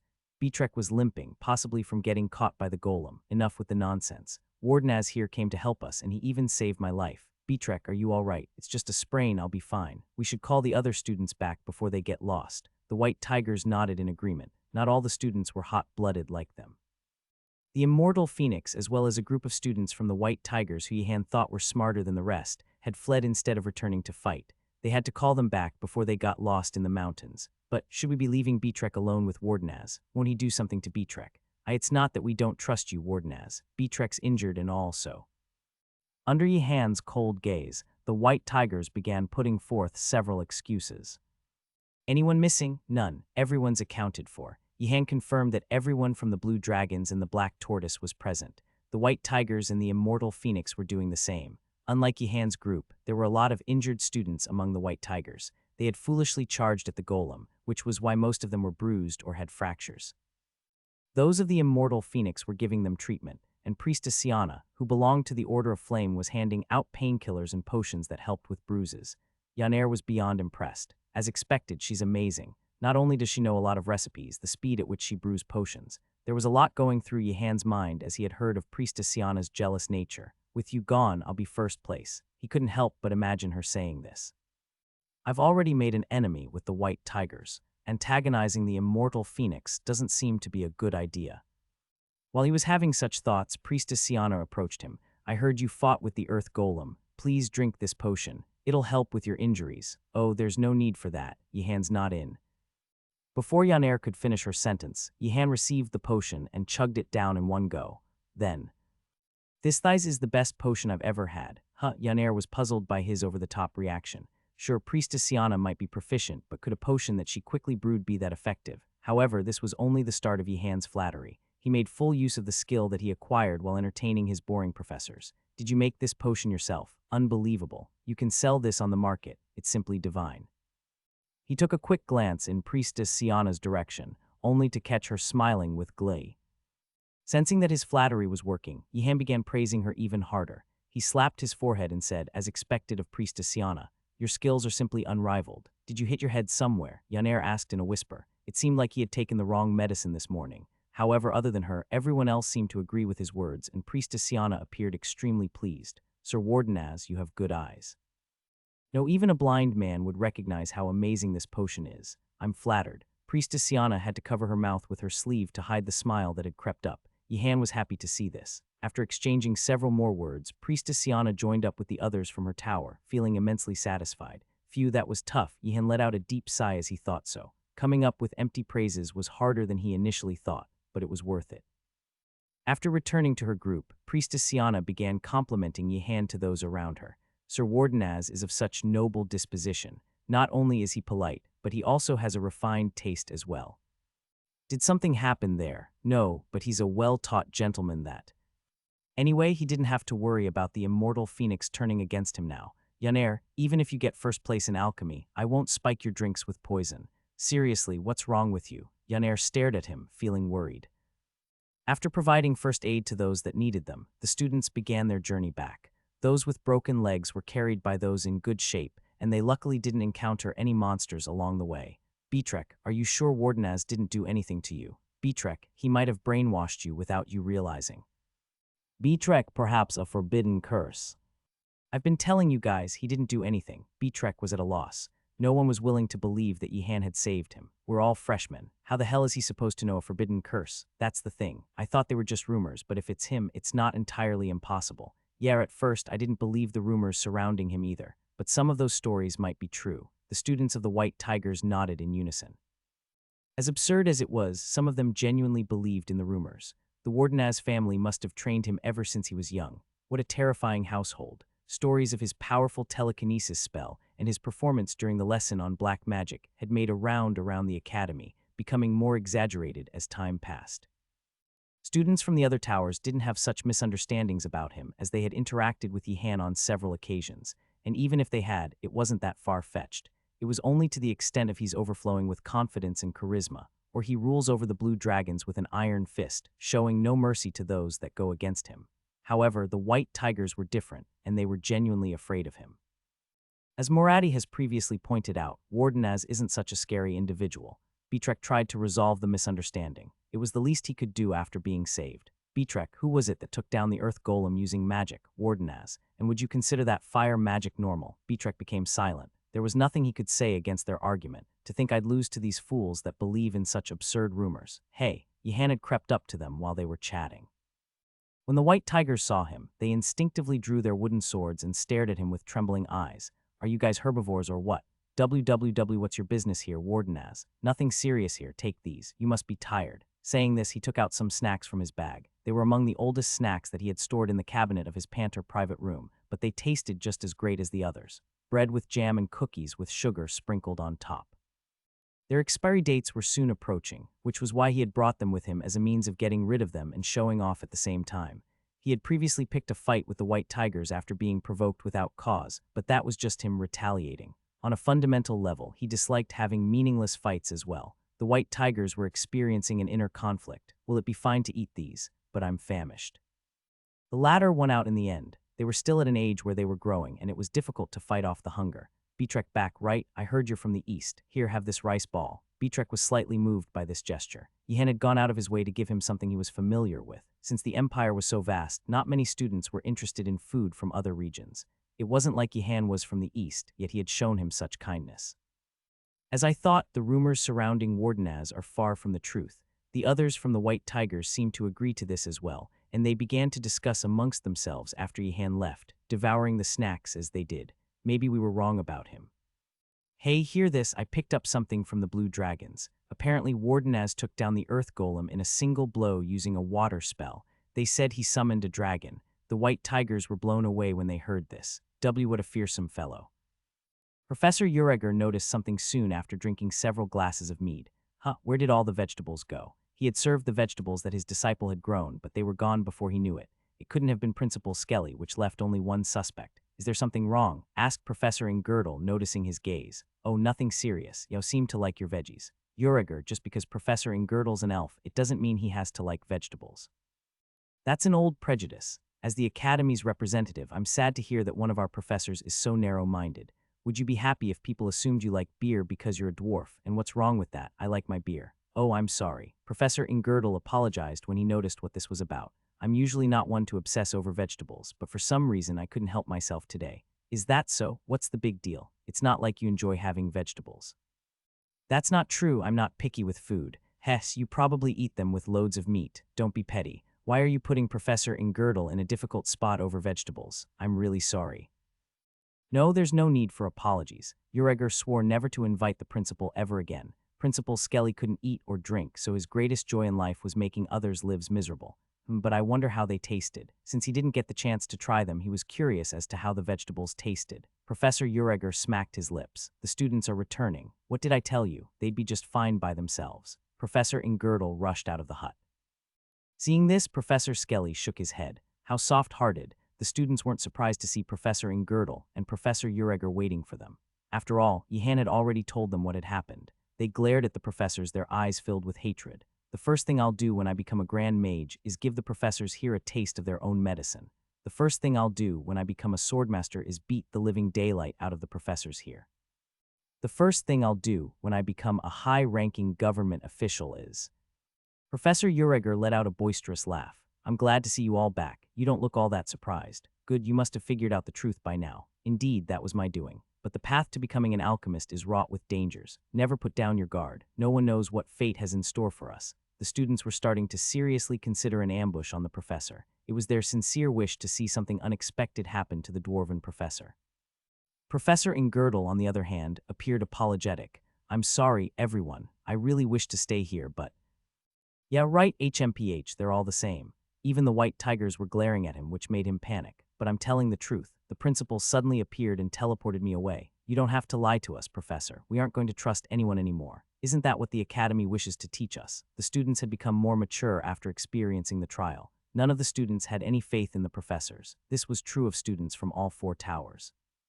Professor Ingerdle was in despair after learning that the students he had taught and crossed swords with distrusted him. Professor Ureger pretended as if he couldn't see Professor Ingerdle glowering at him. It's not my fault, Professor Ingerdle. Blame Ganedoubts. Yehan wasn't too sure anymore after watching Ingerdle's reaction. Wait, was he actually in the dark about this? It didn't feel like Professor Ingerdle was acting. It might be hard to believe that he was suddenly kidnapped by the principal, but if it's that son of a person, it's not entirely implausible. Rattle, rattle, rattle. The skeletal summon pointed at the direction of the hut. He felt a faint mana fluctuation coming from the hut. It was similar to the fluctuation he felt back in the mountains. Yehan recalled whose mana it was. Without a doubt, it was Principal Skelly's. For real, did he actually kidnap a professor in broad daylight? But then again, I'm not all that surprised. After all, it's the principal we're talking about. Yehan was quick to come to a conclusion. I trust you, sir. So you were kidnapped by the professor. Wardenaz. Ingerdle was so moved that tears welled up in his eyes. Professor Ureger grew curious after seeing everyone present. How did the students overcome the trial? What methods did you use? Wardenaz blew the earth golem away using, and he burned the other one to crisps. Professor Ureger became puzzled after hearing a string of unexpected answers. He didn't know what to say. Wait, hold on a second. What earth golems? What about the bulls? Where did the bulls go? There he goes again, sir. Enough is enough. We're not that easy to fool. The blue dragons snorted. They thought the professor was trying to fool them again. Not a chance. I'm serious. Why are you bringing up earth golems? Those aren't what I prepared. Reite, what a coincidence this must be. Hear that, guys? Professor Ureger's saying it's all a coincidence. Professor Ureger was slightly regretful of his past behaviors. Ureger didn't expect the students to have so little faith in him. Still, he wished to get to the bottom of this. Hence, he called out to Yehan, who could be considered his disciple. Wardenaz. Yes, Professor, you trust me, right? Yehan had believed Professor Ingerdle's words. Surely he'd be willing to believe his words as well. Yehan nodded and said, but of course, I wouldn't dare to question the professor. You might as well have said you don't trust me at all. Professor Ureger was annoyed by the response. He much preferred the other students' reactions over Yehan's. Unlike him, the others were at least honest about what they thought. So you guys actually didn't encounter any bulls. Well, I'll be damned. They were pretty expensive to prepare, and where did the earth golems come from? Wait, what do you mean? Professor Ingerdle's expression became serious when he heard Professor Ureger's mutters. Realizing his mistake, Professor Ureger quickly covered up the truth. Ha, I was just joking, Professor Ingerdle. Both the golems and the bulls were prepared by yours truly, but it seems the bulls went on a stroll somewhere. However, his excuse wasn't enough to convince Professor Ingerdle, and his eyes remained cold. All hell would break loose if a swordmaster were to lash out in anger. To resolve the situation, Professor Ureger dragged Yehan into their conversation. Wardenaz, you tell me, who do you think prepared those earth golems? Yehan was speechless. Just a moment ago, he'd said that the golems weren't his doing, yet he was playing a different tune already. Nevertheless, he decided to cooperate with the professor as his eyes seemed desperate. Who else could it have been if not you, Professor Ureger? Right, look, Professor Ingerdle. Even Wardenaz, who's so clever, agrees with me. Let's say that you're right, Professor Ureger. Do you think it was appropriate to pit the students against earth golems? Professor Ureger once again sought Yehan for help, but he and his friends had already fled the scene by then. It was Saturday, but the Blue Dragons weren't enjoying their time outside the dorm, exploring the academy and seeking magical encounters. Instead, they were racking their brains in the resting lounge, struggling to complete the mountain load of assignments that had been given to them. Damn it, I don't spot any paradoxes in the book. Wait, the paradox here must be that someone as exalted and distinguished as me is wasting time on a bogus assignment. How the hell are we supposed to know how much it costs to construct the magic circle? Just use the money in our household. Why be so petty? The students all groaned as they went about their work. None of the assignments were easy to complete, and as a result, Yihan's treasure trove of snacks was selling like hotcakes. It was becoming a hassle keeping track of everyone's purchases, so Yihan ended up placing a basket full of goodies besides the fireplace. Along with it was a paper that read, apple-flavored candies 1 silver coin. Apricot jam cookies 2 silver coins. The Macon family's chocolate bars 4 silver coins. A cup of black tea with sugar 1 silver coin. And the list went on. Sure, they were expensive, but none of the students complained. They were just glad that they could get their hands on these snacks. Outside, the black tortoise was holding on to dear life with their assortment of fake cookies, candies, and chewing gums.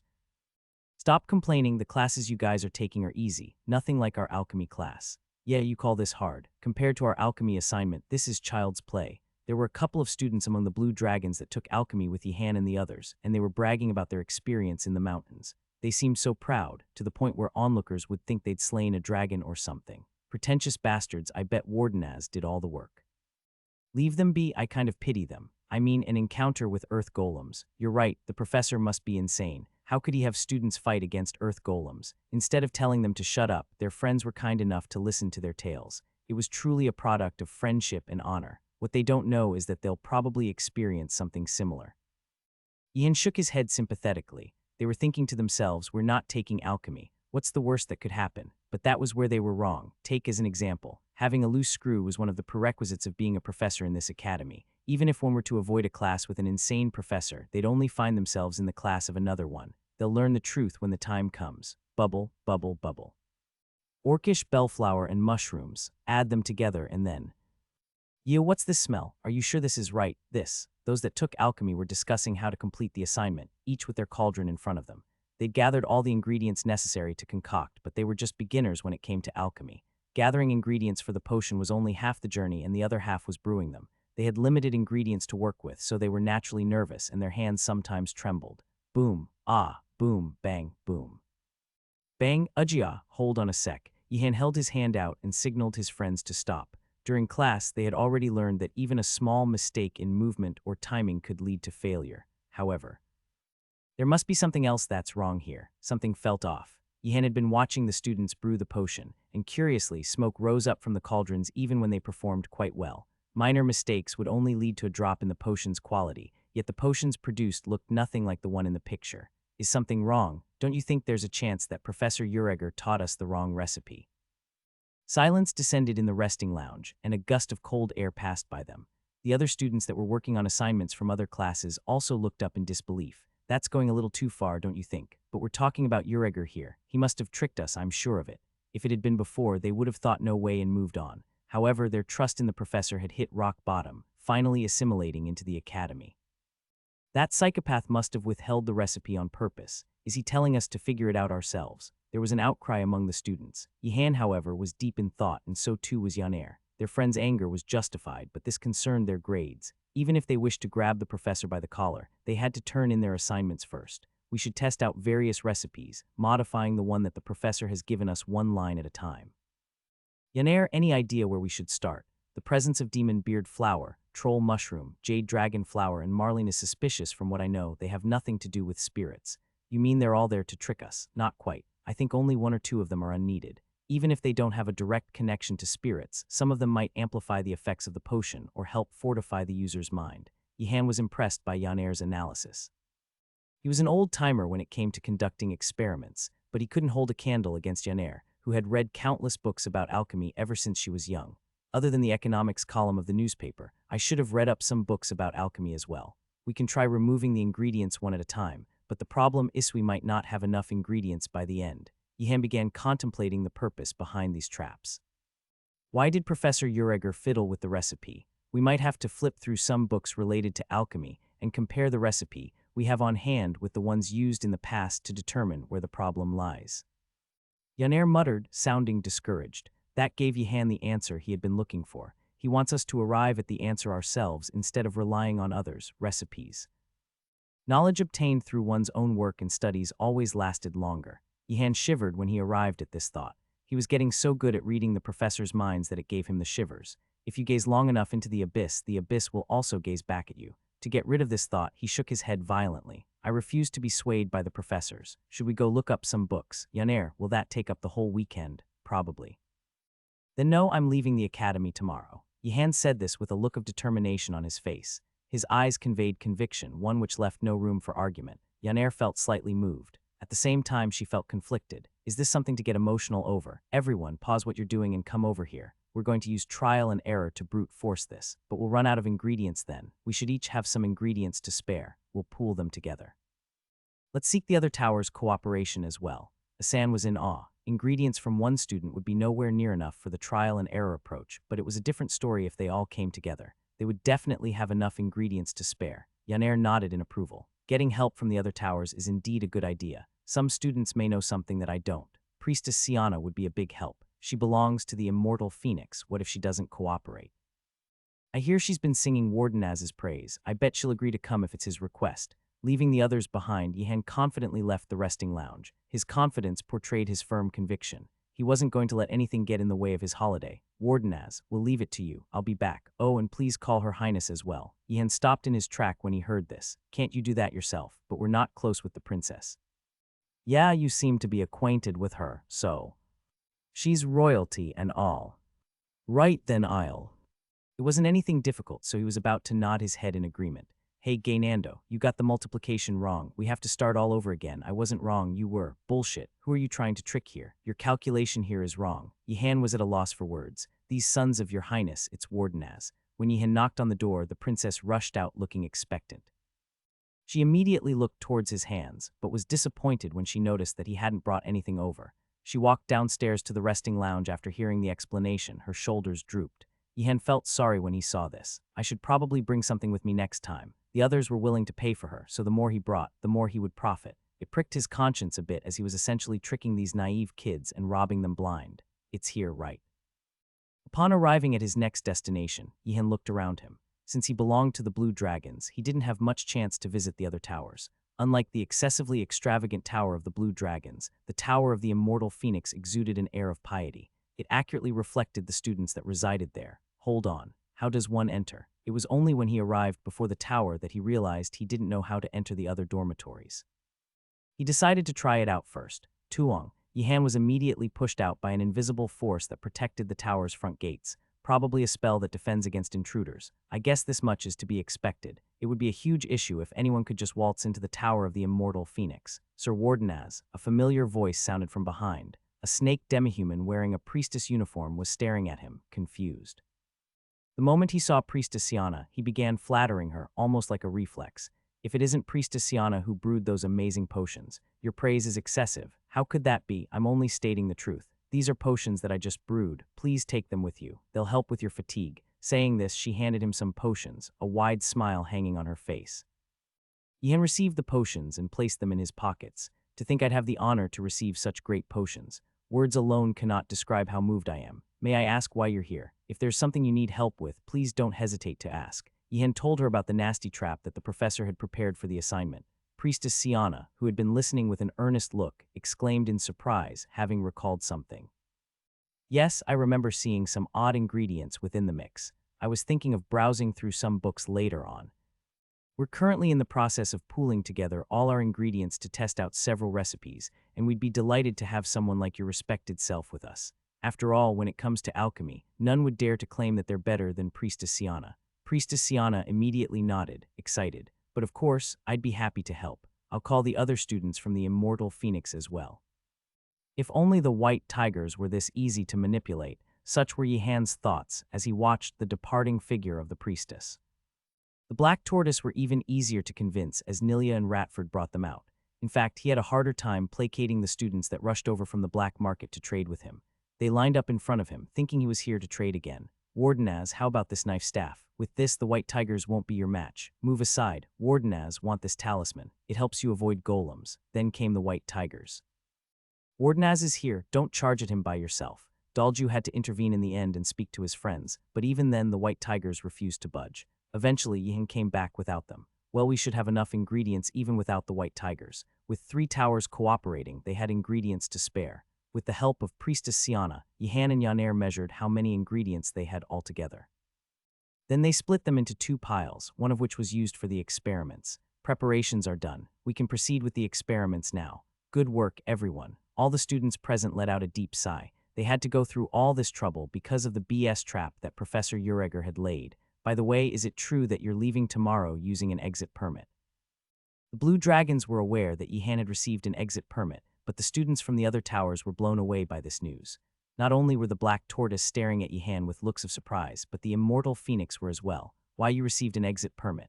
As one would expect of Sir Wardenaz. How does one receive an exit permit? Do we have to take down a golem? That's not what's important right now. Wardenaz, what do you plan on bringing back? The students gathered around Yihan and bombarded him with questions. Though they were envious of him, they were more curious about what he would bring back from the outside world. If it was me, I'd bring back Gaia. I'm spoiled for choices. See, calm down. Let's list them out one at a time. They were raising a fuss over nothing. Yihan, who was at the center of all this, remained as calm as ever. What would you bring back if you were allowed to take a day off? Food. Lots and lots of food. Something sweet and easy to carry. Wardenaz, you should borrow a carriage on your return trip. Don't you remember? We aren't allowed to bring carriages into the school grounds. Food's fine and all, but how about clothes? What we're wearing right now can hardly be considered rags. What's wrong with what we're wearing? Nilia wondered. Personally, she felt comfortable in these clothes. You're right, we need something more comfortable and durable. Shoes, hats, cloaks, and… Asan joined the conversation as well. We should procure some books as well as utensils such as ink. Are you nuts, Dargard? Can you eat books? Can you drink ink? Hey, I'm not saying we shouldn't get food, but we seriously need to get some books. Asan had a valid reason for saying this. In an attempt to complete their assignments, some students had gone to visit the Academy's library, but as expected, the books there weren't arranged in a logical order, which made it terribly difficult to find the books that they needed. Which sociopath organized these books? Chaos was the perfect word to describe the library, with no semblance of order. Anyone that visited there would be horrified, and trying to find the appropriate book for the assignment would be an absolute nightmare. The students missed the bookstores outside. Out there, all they had to do was say, I'm looking for this book, and the store owners would wrap it up for them. Oh, how they missed the good old days. As things stand, there's a 95% chance of us breaking down first due to the assignments. We should at least get some basic reading materials. You have a point. Even the students that had been screaming for butter cookies, chocolate chips, caramel waffles, milk rolls, and maple candies nodded in a serious manner. Books alone won't be enough. We should also get an artifact that helps us do calculations. Doing everything by hand is brutal. That's a great point. There's nothing to do here, so we should get some magazines and novels as well. A new deck of cards and a chessboard would help too. The students that had been nodding suddenly stopped. Something wasn't right. Gainando, you think that's what's important right now? I do, and that's why I said it. You guys are saying what you want. Why can't I? Guys, Wardenaz went to sleep. Tomorrow was Sunday, and he had to leave early in the morning, so he had returned to his room after completing the alchemy assignment. Can't fall asleep. Yihan was at a loss. It felt as if he was a child looking forward to a school trip. No, that wasn't quite right. It was closer to the feeling of tension one would feel before an important exam. Will I be able to make it out safely? Based on how serious he looked, one might assume he was preparing for his graduation exam. Even though he was leaving with an exit permit, Yihan wasn't about to lower his guard. This was Einregard. There were bound to be hiccups along the way. Let's take a moment to think. What kind of difficulties might I encounter? First off, carriages were probably banned, as was the case when they first enrolled in the academy. They're not going to take away what I have on me, right? I should carry as many things as I can. Then I wonder how far the closest village is. Distance was a problem as well. When he first attempted to escape, he had ridden a carriage, but that wasn't the case this time. Considering the nature of this academy, it wouldn't surprise him if the village was located at a distance that couldn't be reached in a day. If I'd known this would happen, I would have learned a movement spell. Yihan breathed a deep sigh. He wouldn't have been so stressed if he had known a body enhancement spell, but such worries proved to be unfounded for the freshman. Pararirik, a book that was on his bookshelf, fluttered open on its own. It was the black book that Principal Skelly had gifted him. Tentacles made of words spurted out, which then proceeded to envelop Yihan. The foo. Before he could finish, he found himself transported to a foreign space, a place devoid of anything. Neither the sky nor the horizon existed there. Yihan's instinct told him that he was inside an illusion created by the black book. Boom, the black book appeared before him and opened to a certain page while remaining afloat. The spell shown on that page was the one he had inherited but previously failed to master. Are you telling me to master it? The book shook its body up and down. It seemed to be saying yes. Did you recommend this after sensing my distress? Once again, the book answered in the affirmative. It looked quite cute as it did so, which improved Yihan's mood a bit. But wait, there's not enough time for me to master it. I must leave tomorrow, so send me out. The black book stopped nodding when it heard what he said. Then it slowly shook its body sideways in disapproval. I take that back. It ain't loyal to me at all. There was no way a book from the principal could be normal. Flare up. Left with no choice, he decided to roast the book. However, the spell failed to activate, and the black book flipped open once more in a smug manner, as if to tell him that he couldn't use any spell other than. After heaving a sigh, Yihan took out his staff. Prisoner 24601. But master, I'm not a prisoner. Right. The age must be getting to me. Yihan yawned as he listened to the conversation between Principal Skelly and one of his summons. He was no longer bothered by conversations like this. The black book had dragged him into an illusion where he was forced to train, but it didn't deprive him of sleep as everything had happened inside his dream. However, he still felt mentally drained. I hate myself for feeling relieved that nothing worse happened. Congratulations on your well-deserved leave, Wardenaz. Be proud of yourself, for this is the reward you earned through your hard work. The rules are simple. You will leave the academy today as the sun rises, and you must be back at the gates by tomorrow at the same time. If you're not here by then, we'll dispatch a pursuit unit. He'd figured that would be the case, but it felt bizarre hearing it firsthand. You're only allowed to bring back what you're carrying with you. In other words, you're not allowed to bring in a horse, a carriage, or any other type of vehicle. Understood. Then I wish you the best of luck. Yihan was slightly confused. The rules aren't as strict as I thought they'd be. He expected the academy to impose a limit on the amount of money he was allowed to spend or the number of items he was allowed to bring in, but there was no such clause. What's going on? Pylone, the closest village to the academy, so none of the properties around here are owned by nobles. Yup, you must be a student that managed to escape from the academy. Whenever a new semester starts, staff members from Einregard visit the village and have the followers relocate to a different place. Usually, noble households would not leave immediately after dropping their kids off at the academy. Instead, they would prepare a property and have servants or slaves run the place so that their kids would have a place to return to during their breaks.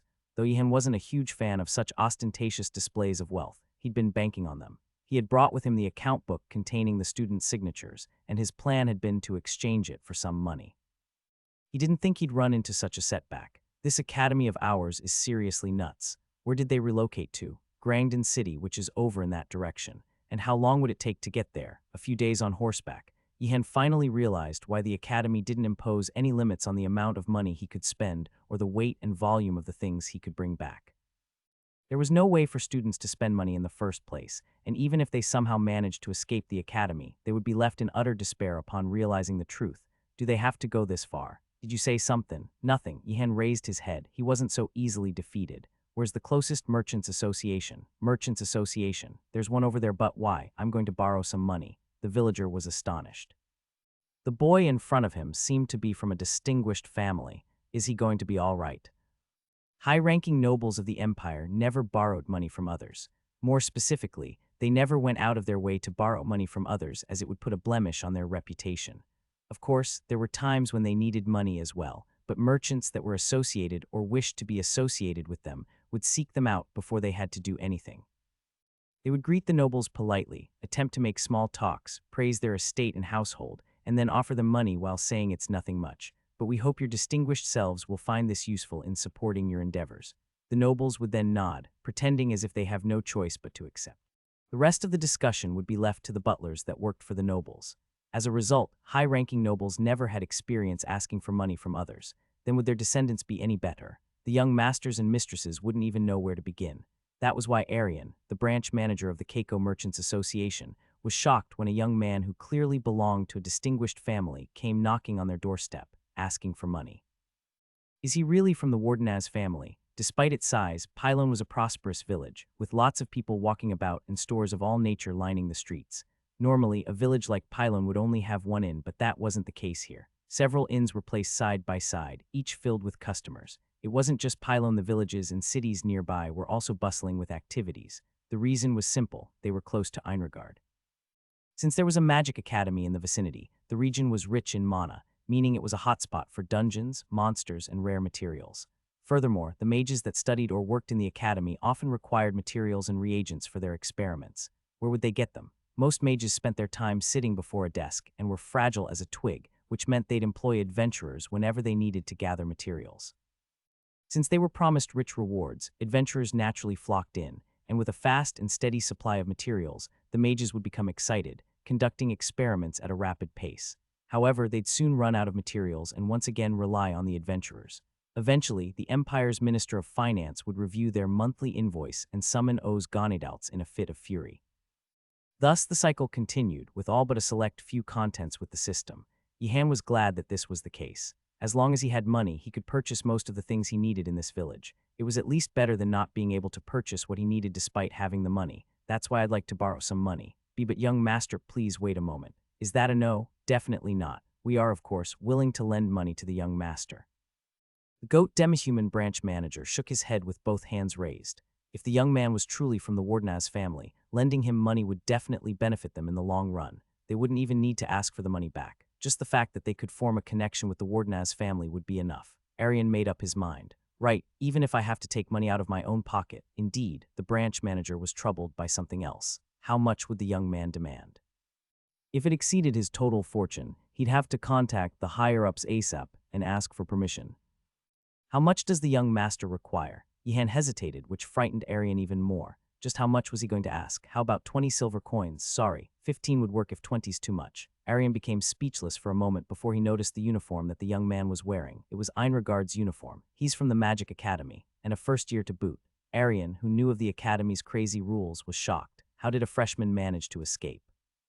Writes a Wardenaz. He had no choice but to accept that the young boy before him was really a Wardenaz. After all, who else could escape from the Academy in their first year? I never thought a day would arrive when someone from a distinguished household would come asking for money, but he's a Wardenaz, after all. 12 silver coins. And no, there's no need to go any lower. After understanding what was going on, Arian did his best to make Yihan comfortable. He first offered a cup of tea and some snacks, after which he said he was willing to lend him money with no strings attached. However, this made Yihan suspect Arian's intentions.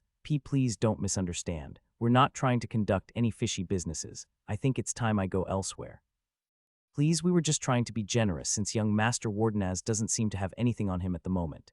Arian felt wronged. What would a freshman from the academy even have? It probably took him everything just to escape. This wasn't what Arian had in mind when he made the offer. It should have been more like the money's not important. I have faith in the young master's integrity. Mr. Arian, you've got good eyes. In the future, once I make it big, I won't forget to return the favor.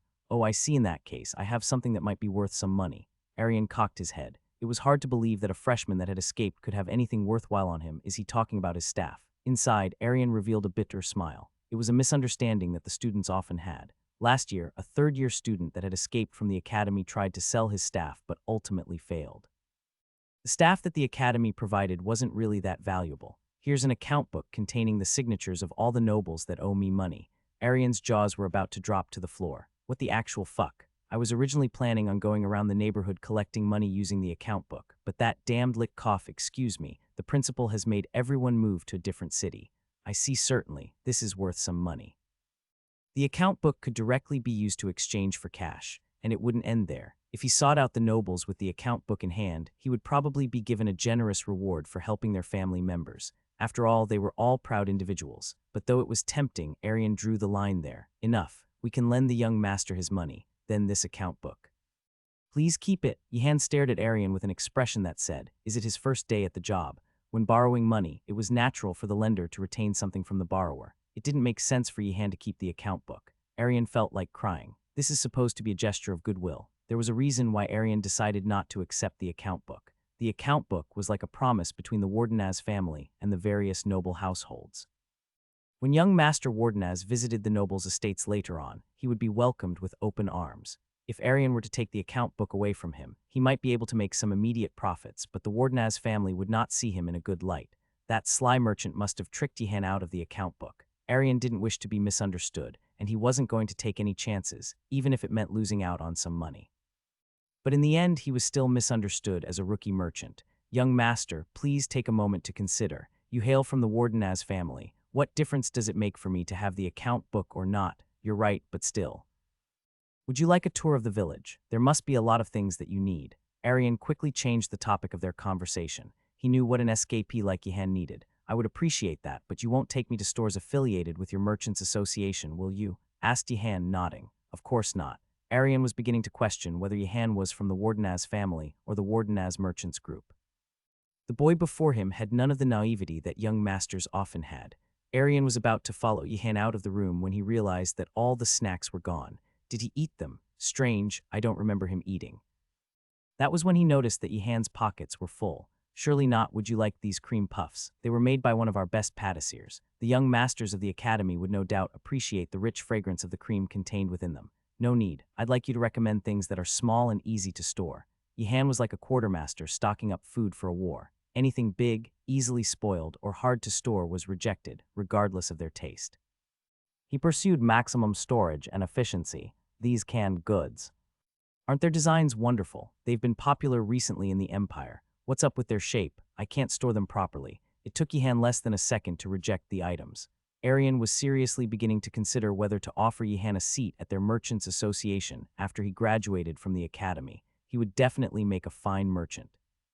Yihan personally selected the items he would purchase, measured their weights and volumes, and stored them in boxes of his choosing. Please wait, young master. You can't bring a carriage into the academy. The principal would scold us if you do. I know, I'm planning on bringing them back myself. It wasn't just Arian that was shocked. Even his employees were looking at him with eyes that said, boss, you should talk him out of this. No, I'm sure he has his own plans. In the end, Arian remained quiet. He had accepted it by now. This young master from the Wardenaz family was someone blessed with the talent of a merchant. He must have a plan in mind. Next, let's head to a tailor's shop. A suit will be promptly prepared for the young master after taking his measurements. Yihan stared at him, not comprehending the situation. Pardon me for asking, but aren't those rags uncomfortable? The uniforms that the students wore at the academy seemed rough and uncomfortable. This was something even the workers could tell. However, Yihan didn't think much of it. Not really, I don't mind, but we do need some clothes. Arian was relieved to hear this, so he intends to buy clothes. Instead of a tailor's shop, bring me to a drapery store. Does the young master plan on making them himself? Yeah, is there something wrong with that? Arian became lightheaded when he saw Yihan browse through all the cloths in the drapery store, selecting only the most durable ones. There must be something going on between the first years of the academy. Why are these cloths cheaper? They're no longer in fashion. Then please bring me ones that are similar to this. By the way, between these two, which one is more waterproof? Just like with the food, Yihan displayed a surprising level of expertise when selecting the cloths. Among the various products in the store, Yihan was selecting only the cream of the crop. Both the branch manager and the owner of the drapery store had to admit that the young boy from the Wardenaz family was dominating the scene. I think I have everything now. Yihan's shopping frenzy had finally come to an end, and he had purchased much more than just food and clothes. He had also visited bookstores and seed stores, among many others. I'd like a stack of cheap, durable paper. Oh, and would you happen to have a book with illusion magic cast on it, preferably one that can trick a professor's eyes? Which of these seeds and seedlings are edible? Arian's employees were beyond impressed. He'll have no trouble surviving on a deserted island. By the way, where's the stable? Stable? Arian was puzzled. As previously mentioned, students weren't allowed to ride anything into the academy. However, he wasn't going to question it. The young master of the Wardenaz family probably had something in mind. Stable Amir was bustling with customers, leaving its owner, Amir, with barely a moment to blink. Just today, he had already provided counsel to a group of adventurers who wished to purchase a new mount. Furthermore, he had hurriedly made space at the top of the tower for a customer that wished to entrust their thunder eagle to his care. Running a stable in a village frequented by adventurers required an exceptional level of knowledge and skill. Besides horses, one had to possess expertise in handling various types of mounts found throughout the empire. An interesting customer arrived just as he was about to catch his breath. A student from Einregard. Hello, welcome to Stable Amir. How may I help you? I was wondering if there's anyone here that has direct dealings with the academy. Amir was surprised, as the student was right. Although the Magic Academy situated in the mountain range was a subject of fear, it still attracted visitors. Merchants that had a contract with the academy would frequently bring in supplies, and adventurers that had completed their tasks would sometimes arrive to meet the mage that had requested their assistance. In addition, whenever someone caused trouble outside, an imperial edict would come flying in. But to those in the know, the front gates of Einregard were notorious for being difficult to pass through. It was to the point where there was a saying that went, "You'd die of old age before managing to reach the other side." That was why people in a hurry would either fly over the front gates or access the academy via the underground passage. As long as they could prove their identities, they were allowed to pass through. We do. Why do you ask? Then can you arrange for someone to bring me out of the academy on a certain date? I'd be willing to pay, of course. Yihan's purpose in coming here was to strategize his next escape. His tenacity would have left even the principal impressed. It was a beautiful day outside, perfect for enjoying snacks and taking in the village scenery, yet here he was, contemplating the next escape. Amir could sense the burning desire in Yihan's eyes. What a child! The stable owner stared at Yihan, amazed. He knew what kind of place Einregard was based on Rumor's strict and merciless institution where students constantly strive to escape. Yet a freshman was out here making such bold plans. Not even the tribes residing in the harshest environments of the empire could boast of having many individuals as daring as him. I want to help him out. Amir, who was instantly captivated by Yihan's bold nature, wished to offer the student his assistance. However, there was a problem. That would be difficult. May I ask why? I've entered the academy several times with some of my customers, but the academy was extremely strict when it came to verifying their identities. Granted, it was easier than passing through the front gates, but flying over them posed a challenge of its own.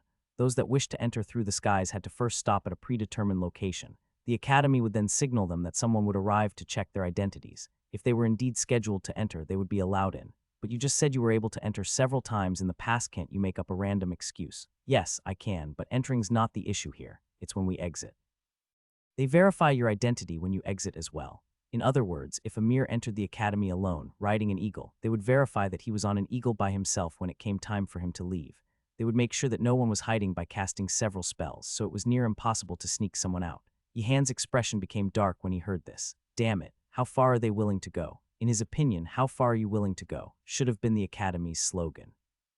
But it's not as if all hope is lost. Amir lit a thick cigar and began to smoke. Try to get yourself a mount without an owner. If you do, you can leave with me if I happen to have visited the academy.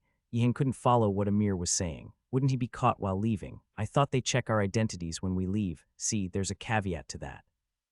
I only learned of this by chance. They're extremely strict when it comes to checking the identities of visitors entering and leaving, but they aren't as meticulous when it comes to its residents leaving. This was probably because professors often had business outside the academy, and it would be a hassle to check them each time. Once in the past, Amir happened to leave the academy at the same time as a professor. While they checked him several times, they let the professor pass without sparing even a glance. If you leave on your own, there's still a good chance of being caught, but if I'm there with you, their attention will be on me. This would raise your chances by a bit. How the heck am I supposed to find a mount that's without an owner? The idea of stealing someone's mount sounded tempting, but just a reminder, but don't try to steal a mount that has an owner already. But of course, I would never do such a thing. Amir nodded and chuckled, satisfied with the response. Yeah, it would be barbaric to forcefully separate a mount from its owner. Yihan had given up on the idea, thinking that mages would probably have alarm spells cast on their mounts. However, upon seeing the look of satisfaction on Amir's face, he chose not to say anything. There are still a lot of uncertainties in the plan, but this is the best shot I've got at the moment. But how am I supposed to find a mount inside the academy? And the security might be less strict, but what if they make me lower my hood? I'd be caught immediately. These were his honest thoughts, but he didn't voice them out loud. After all, such complaints were for the weak and undetermined. I must do it, one way or another. After all, that's the only option I have right now. I'll be in your care. Splendid. I knew you weren't a normal student from the way your eyes gleamed. From now on, I'll visit the academy every 2 weeks at midnight on Saturday. If you've obtained a mount, find me at the stable located at the top of the tower. I'll wait for an hour each time I visit. If you're there, we can leave together. Yihan nodded, but then became curious about something.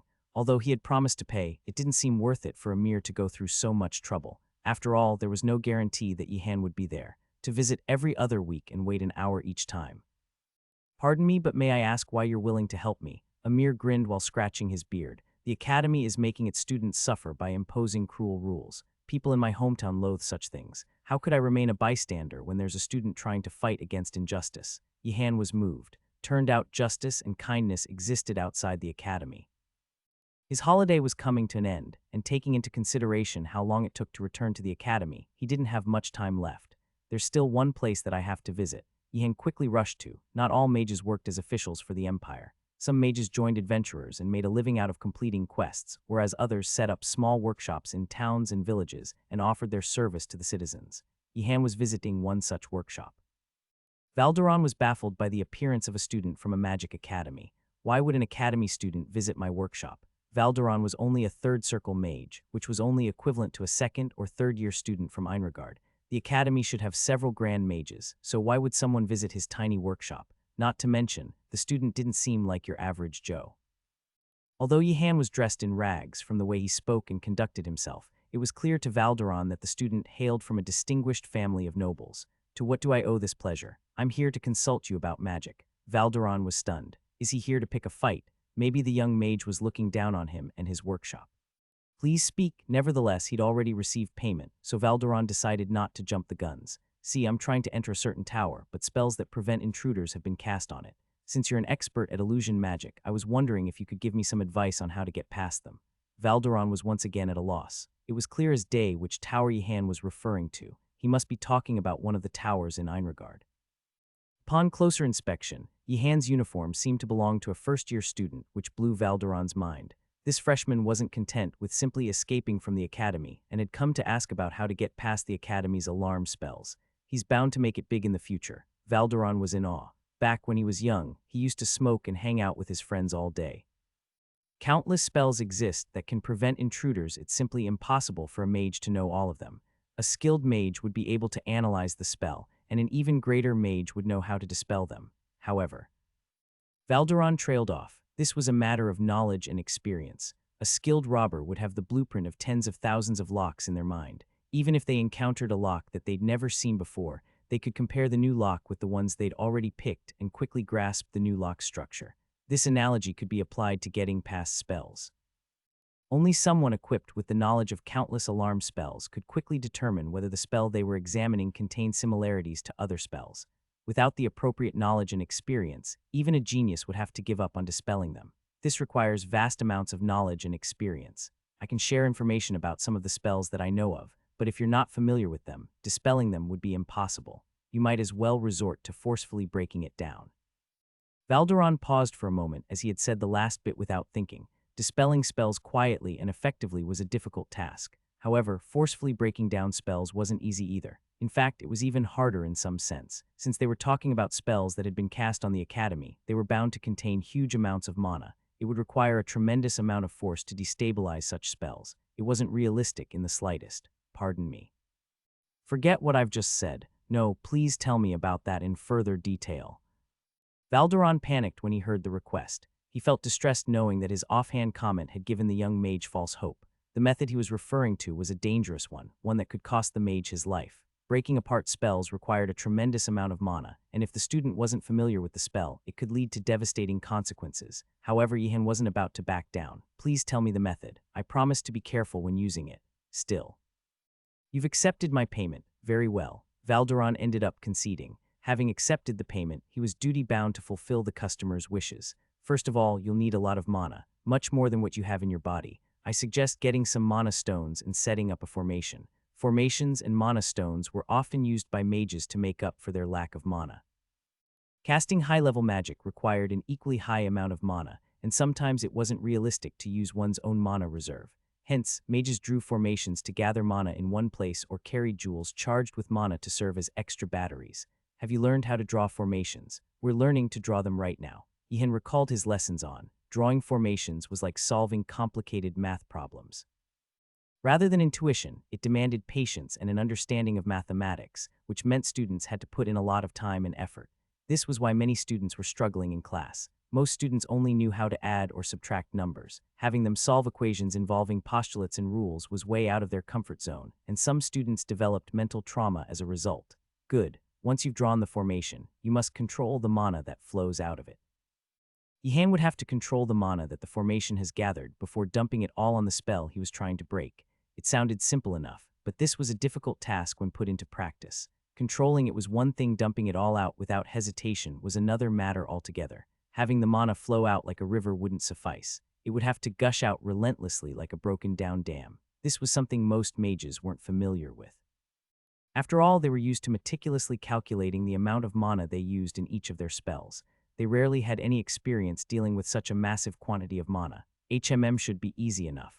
Valderon let out a deep sigh when he heard this. Despite all his warnings, Yihan wasn't taking this seriously. Hubris, a flaw all geniuses suffered from. This was also why those with talent often died before those without.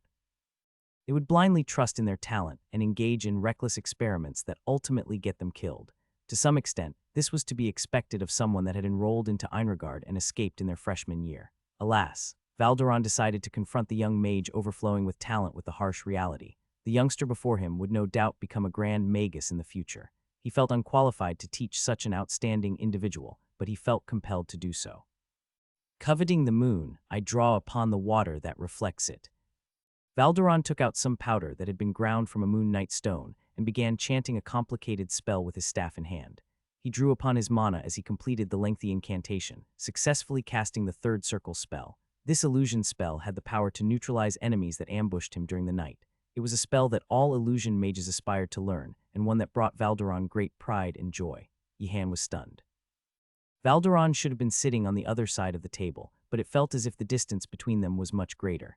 He had a sneaking suspicion that he would be brought to a foreign space if he tried to take a step forward. Valderon, who had cast the spell, opened his mouth to warn Yihan. It might not look like much, but I advise against moving around. The moment I do, I'll find myself trapped in a maze, correct? Valderon didn't know what to say in response.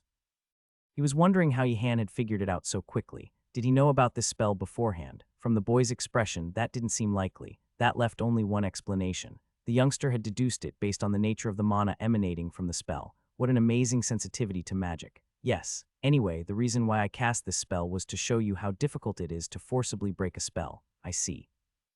Yihan was impressed by the kindness Valderon was showing him. At the very least, Valderon was a much better teacher than the professors in Einregard. He first explained the theory behind what they were learning, helped Yihan set realistic goals, and even told him why these goals were important.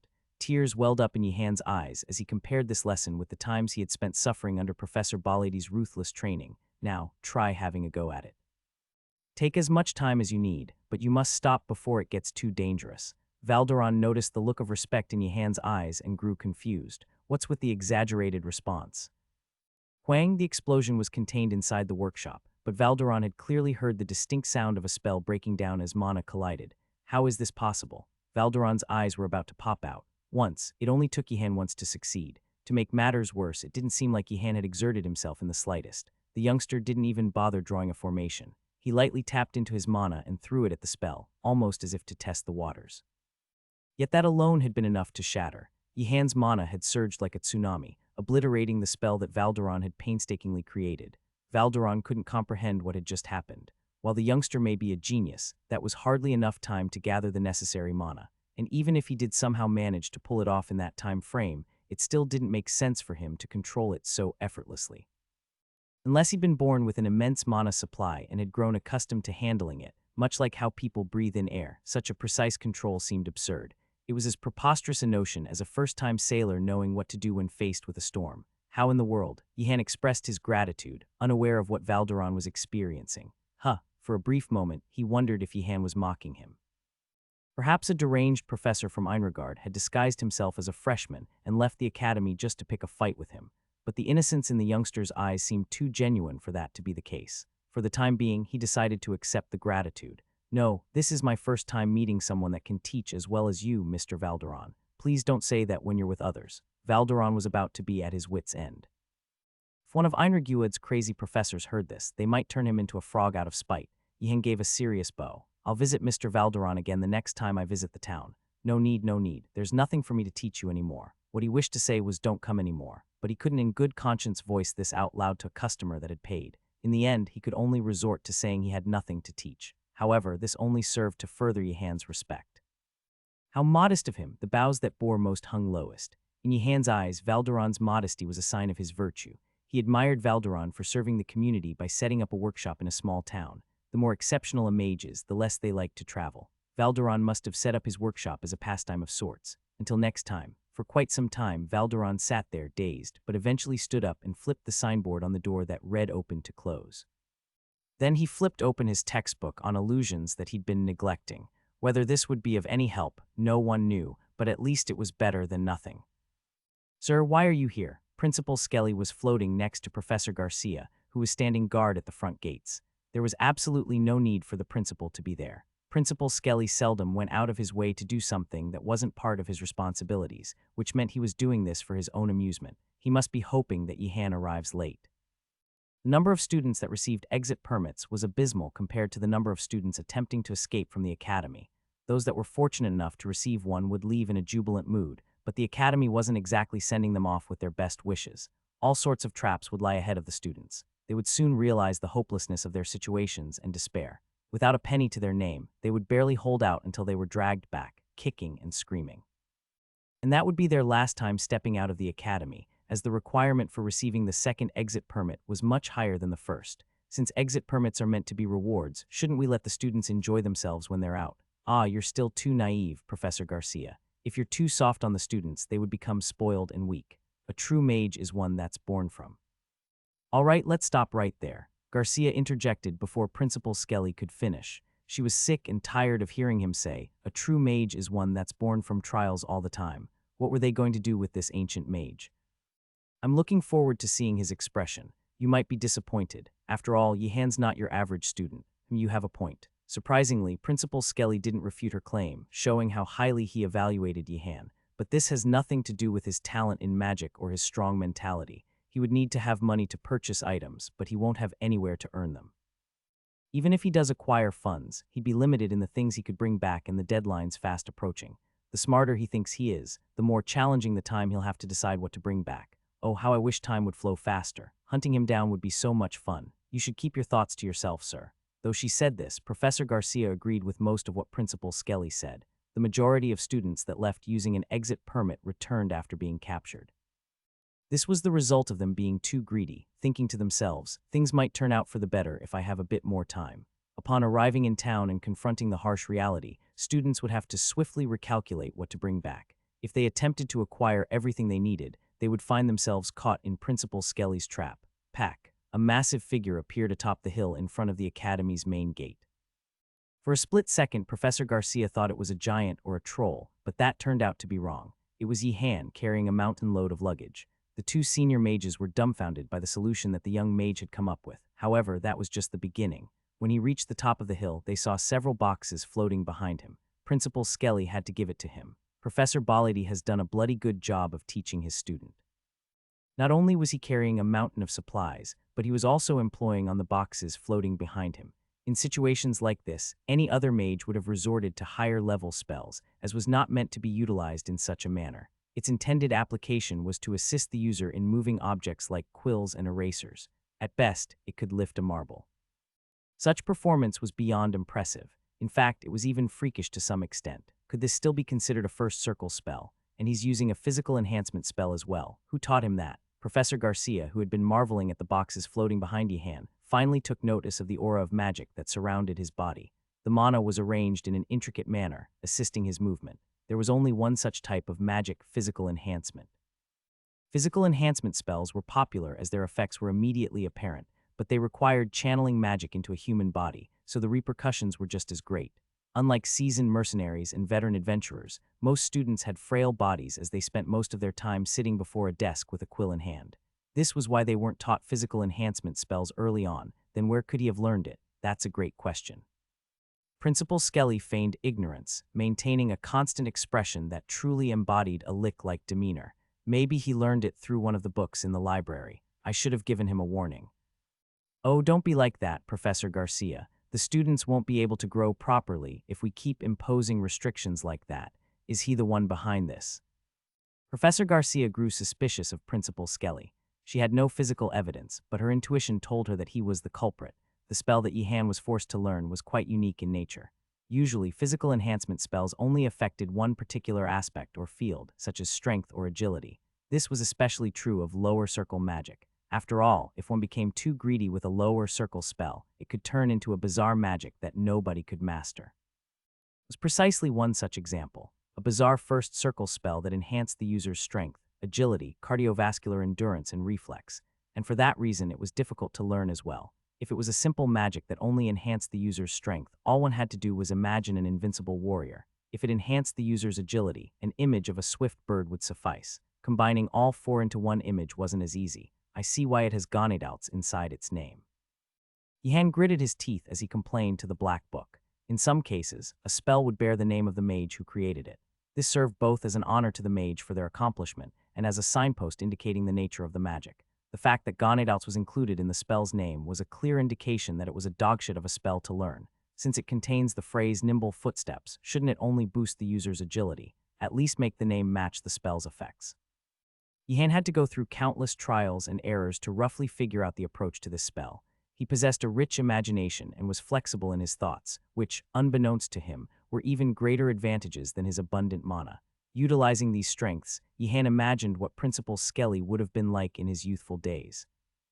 As a matter of course, he had no idea what Principal Skelly actually looked like in the past, but he tried to envision what he may have looked like by tapping into his creativity. Someone composed, yet with a hint of madness in his eyes, a nasty personality to go along his sharp and aggressive nature, agility and physique that only a battle junkie would have. He also imagined the individual adorned in dark attire and wielding a staff in a menacing manner, creating the perfect image of a malevolent mage that could appear as an antagonist of any story. He'd have to be one hell of a monster, a mage that was strong, agile, tough, and had quick reflexes, and the image worked. The spell which he kept failing at had begun to take shape. My footsteps reign over the earth, my footsteps reign over the earth, my footsteps reign over the earth. He kept chanting and chanting.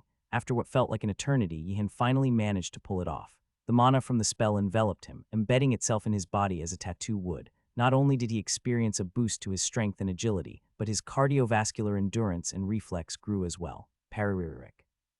The black book flapped as if to congratulate Yihan's success. However, the satisfaction that he felt was short-lived as he suddenly remembered something. Wait a second, what about the repercussions, since it affects so many aspects of my body?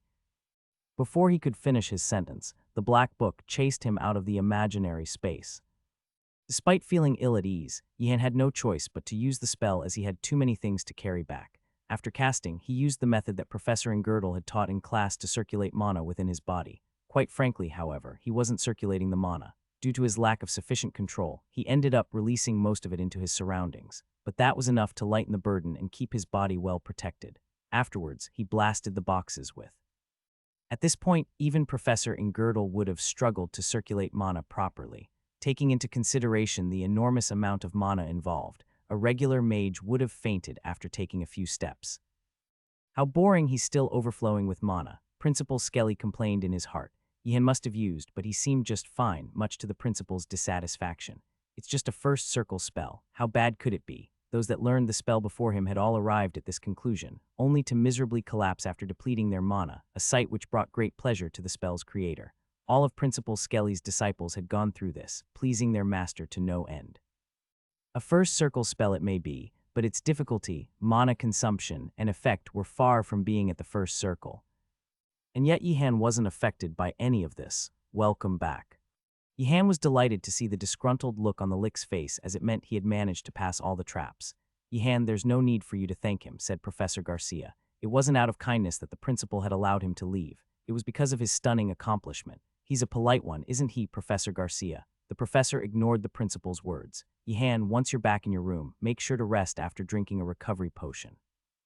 I recommend taking a long nap. He had mentally prepared himself, but Professor Garcia's warning made him nervous. Should I have refrained from using the spell? Was this part of his trap? Understood. After nodding, Yihan gave a bow before entering the academy through the front gates. Professor Garcia was watching him enter with a smile on her face when Principal Skelly opened his mouth. Wait, where did he acquire the funds?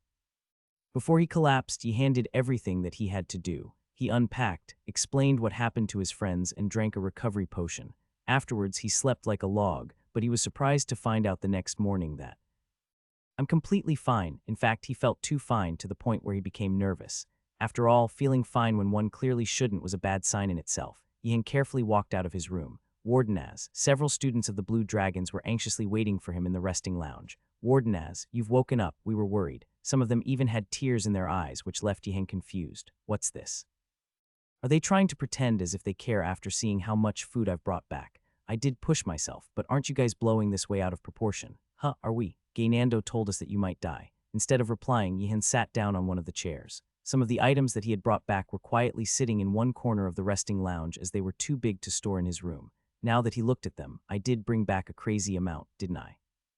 Though he was proud of himself, it felt ridiculous at the same time. How in the world did he bring all these back? I took care of your horse while you were gone. Really? Yaner cocked her head. Nothing happened though. I was able to feed it and wash it without any trouble. Yihan was about to erupt. This son of a, the horse had given him so much trouble, yet it became quiet the moment he was gone, but still. It better be prepared now that I'm back. Here, have some hot chocolate. Yihan received the cup of hot chocolate. Although his body was fine, he still felt fatigued, so the sweet chocolate came as a great delight to him. Yihan rummaged through his pocket, much to Yaner's confusion. What are you searching for? A silver coin. I don't need it. Just drink. Yihan stared at Yaner, feeling deeply moved. Yaner, on the other hand, stared at him incredulously. After getting himself back together, Yihan let out a deep sigh. So it's the start of another week. Everyone in the room nodded, no longer as energetic as before. The confidence that they had at the beginning of the second week was nowhere to be found. What horrifying trials awaited them on the third week? Did everyone complete their assignments? Yeah, if you can even call them that. They're piles of garbage. Yihan felt slightly apologetic after seeing everyone turn away. Maybe I shouldn't have asked. Since we've completed Professor Ureger's assignment, all that's left is to obtain the White Tiger's flag. Everyone's expression froze at the mention of the White Tiger's flag. Professor Skelly's assignment from. They still weren't sure what the purpose of this class was, but they had an assignment to complete. Has anyone tried? They won't budge no matter what we say. Damn it. I tried to bribe one of them using a piece of candy, but it failed at the last step. I was almost there as well. The blue dragons hadn't been idle while Yihan was gone. They put in a lot of effort trying to come up with a solution. They tried sneaking in but were bounced off by the tower's barrier. They attempted bribery but failed due to interference from other students of the White Tigers. They also resorted to forgery and other methods, but they all ended in failure. Gainando, who arrived late, raised his voice. Can't we just negotiate and exchange flags? What nonsense are you spouting? Have you forgotten the pain those bastards inflicted upon Wardenaz? Yihan paused for a moment. It wasn't that bad though. Relax, I've thought of a method. Everyone quieted down to listen to Yihan. Gainando tried to guess what he was about to say. You plan on exchanging, right? There's no other way. Nope. We'll infiltrate their tower at night, as expected of Wardenaz. The blue dragons erupted in cheer upon hearing his words. The students of the Blue Dragon, who arrived belatedly, were puzzled by the noisy scene in the lounge and asked, what's going on? Word has it that Wardenaz will raid the White Tiger to steal their flag. Wow, I've been waiting for this. Each new arrival joined in with cheers upon hearing the situation. Shouldn't we consider a trade instead? Gainando murmured, still unconvinced. Yihan, curious, asked, why do you think that? A trade would allow us to complete the task safely without any danger. True, but we concluded it's not possible because we can't trust the White Tiger guys. They seemed trustworthy this time. Why, they were nice to me, offering bread and milk. Yihan was shocked. In their current situation, where even their own food was scarce, giving away bread and milk couldn't be mere kindness. A half piece of bread might be considered kind, but more than that hinted at a darker motive. Were they trying to bribe Gainando? Why him, though? Now that I think about it, Gainando is a prime target. His status granted him influence, though the White Tiger students probably didn't know the exact dynamics of the Blue Dragon, and he seemed easy enough to manipulate. After a brief contemplation, Yihan decided, all right, Gainando, let's try your way before the attack. Really? Yes. Go tell the White Tiger guys I've changed my mind. Aren't you going to tell the others? Gainando was puzzled. Shouldn't they inform their excited friends about the change in plans? They won't accept your brilliant plan. That makes sense. I'll go and talk to them. Gainando left confidently. Yaner, having overheard their conversation, looked worried. Yihan, understanding Yaner's concern, nodded. Don't worry. The White Tiger guys might be nasty, but they won't harm Gainando in the current situation. I was worried Gainando might betray us. Gainando's not like that, is he? But you never know. Wish we had a potion to prevent betrayal. Yihan felt a slight fear of Yaner. Besides, Gainando is your cousin. All set? Yes, it's done. The White Tiger students were satisfied with the elegant flag. Surprisingly, they were seriously considering a flag exchange with a fake flag. The idea to exchange a fake flag for a real one was quite ingenious. It wasn't easy, though. They had to deceive the sharp-eyed Blue Dragon students. So they went to the Black Tortoise's underground market over the weekend, trading precious rabbit meat for fabric and dye. It was a painful sacrifice, given their hunger, but necessary. Morati, it's done. The prince has fallen for it. He wants to set a time and place for the exchange. We agreed to meet tomorrow when the sun is overhead in front of the main building. Anglego, a satyr student from the White Tiger, excitedly announced after meeting Gainando. Indeed, well done, Anglego. After treating him to such precious food, it's the least I could do. While everyone clapped and stomped their feet in excitement, Jijil still wore a look of unease. Next to her, the dwarf student Dukma asked, what's wrong, Morati? Is there a problem? I'm still not sure if that prince is of any use. Jijil had a reason for her unease. In any group, the leader always had a distinct aura. Reluctantly, she had to admit that even Yihan of the Wardenaz family possessed such a presence. Even if not a leader, anyone with a certain standing in a group couldn't help but show it, but Prince Gainando strangely lacked this quality. Morati, trust Anglego's judgment. That prince will surely prove to be a useful leverage. Right, I agree. As Dukma sided with Anglego, the other students joined in. Jijil thought, what does this kid, full of confidence but no ability, know? Of course, she wasn't swayed by the friendship of such friends. Objectively, Anglego wasn't particularly talented. If he were, he wouldn't have run away crying when they faced Wardenaz with 3 people. But Jijil chose to remain silent. Even though she acted like a leader in the White Tiger, she couldn't always have her way. Her friends who followed her commands, trusting her abilities and family, were also people with feelings and complaints. If she pushed her commands too forcefully, it could backfire. Sometimes she needed to show she was listening to her friends, who being knights were very sensitive to such pride. All right, if Englego insists so, it must be right. Hee. Englego scratched the back of his head with a shy smile. Even if it fails, it's just a fake flag. Even if the trade failed or the other side prepared a trap, they wouldn't suffer much damage since it was just a fake flag. At most, they would lose a fake flag that had no use. With this thought, Jiggle nodded and said, "Okay then, let's disperse. We'll try the exchange tomorrow." Understood. During the night when everyone was asleep, Yihan and his friends moved out of the tower under the cover of darkness. Surprisingly, it wasn't just the students of the Blue Dragon, there was also one from the Black Tortoise. It was Ratford, a professional thief. Since Yihan wasn't wandering around alone, he needed the eyes of a professional thief. Fortunately, Ratford readily agreed to Yihan's request. Gasp. Yoner inhaled and let out a surprised sound. Yihan also tensed up. What now? Why? We should have called Nilia too. Yihan realized his mistake too late. Of course, Nilia's skills weren't necessary for a theft, but once she found out, Ratford, if Nilia asks, I never called you. Understood. No, she'll find out somehow. It seemed impossible that Nilia wouldn't hear about it, given the number of people involved. I'll explain it later. There's the White Tiger. In the darkness, only the moonlight grandly illuminated the tower. Yihan nodded and slowly approached. He wasn't overly unfamiliar with the place, having visited it a few times before. Everyone remembers the plan, right? Act accordingly. The students of the Blue Dragon nodded tensely. In truth, the plan was straightforward. Yihan and Ratford would enter the White Tiger first. The others would hide nearby, entering only when Yihan signaled or waiting if he instructed otherwise. Yet despite the simplicity, the tension was unavoidable. Especially since they were all from noble imperial families, a midnight raid was almost a new experience for them. Ratford, should we bite on twigs to stay quiet? I read that in a novel. There's no need. There aren't many patrols around, and we are few in number. Ratford, I've wrapped my shoes in cloth to be silent. You might slip in the night, better to unwrap them. Thus, Ratford found himself giving impromptu lessons in thievery. Yihan gestured to him. Let's go. Yes. Yihan and Ratford stood before the door of the White Tiger Tower, blending in naturally as if it was their own tower. Asan, with sweaty palms clenched behind them, suddenly felt puzzled. Ratford maybe, but why does Wardenaz seem so familiar with this? Yihan, holding his breath, touched the tower. He tried to read the magic imbued within. Suddenly, Yihan nearly collapsed. The overwhelming flood of knowledge and information could make one feel faint. That was what Yihan was experiencing now. Countless spells were cast upon this tower. Moreover, Yihan's exceptional mana detection only amplified this effect. Whereas other students might have noticed only a few simple spells nearby, Yihan could detect even the most complex layers. Are you all right? Ratford whispered in alarm, seeing Yihan sweat profusely. I'm fine, just a bit overwhelmed. This is no easy task. Towers of mages are never easy to enter. If it's too difficult, no, let's do this. Yihan concentrated, trying not to read the entire tower. After all, the only barrier to break was the magic sealing the entrance. Whoom! A massive surge of mana began to gather, noticeable even to the relatively insensitive Ratford. Is this okay? Ratford was worried. Such a powerful force could seriously harm Yihan if mishandled. No, Wardenaz should be able to handle it. Bang! The students of the Blue Dragon standing behind were startled by the powerful wave of mana. Then Yihan shouted, the doors open. Everyone come in. Let's go.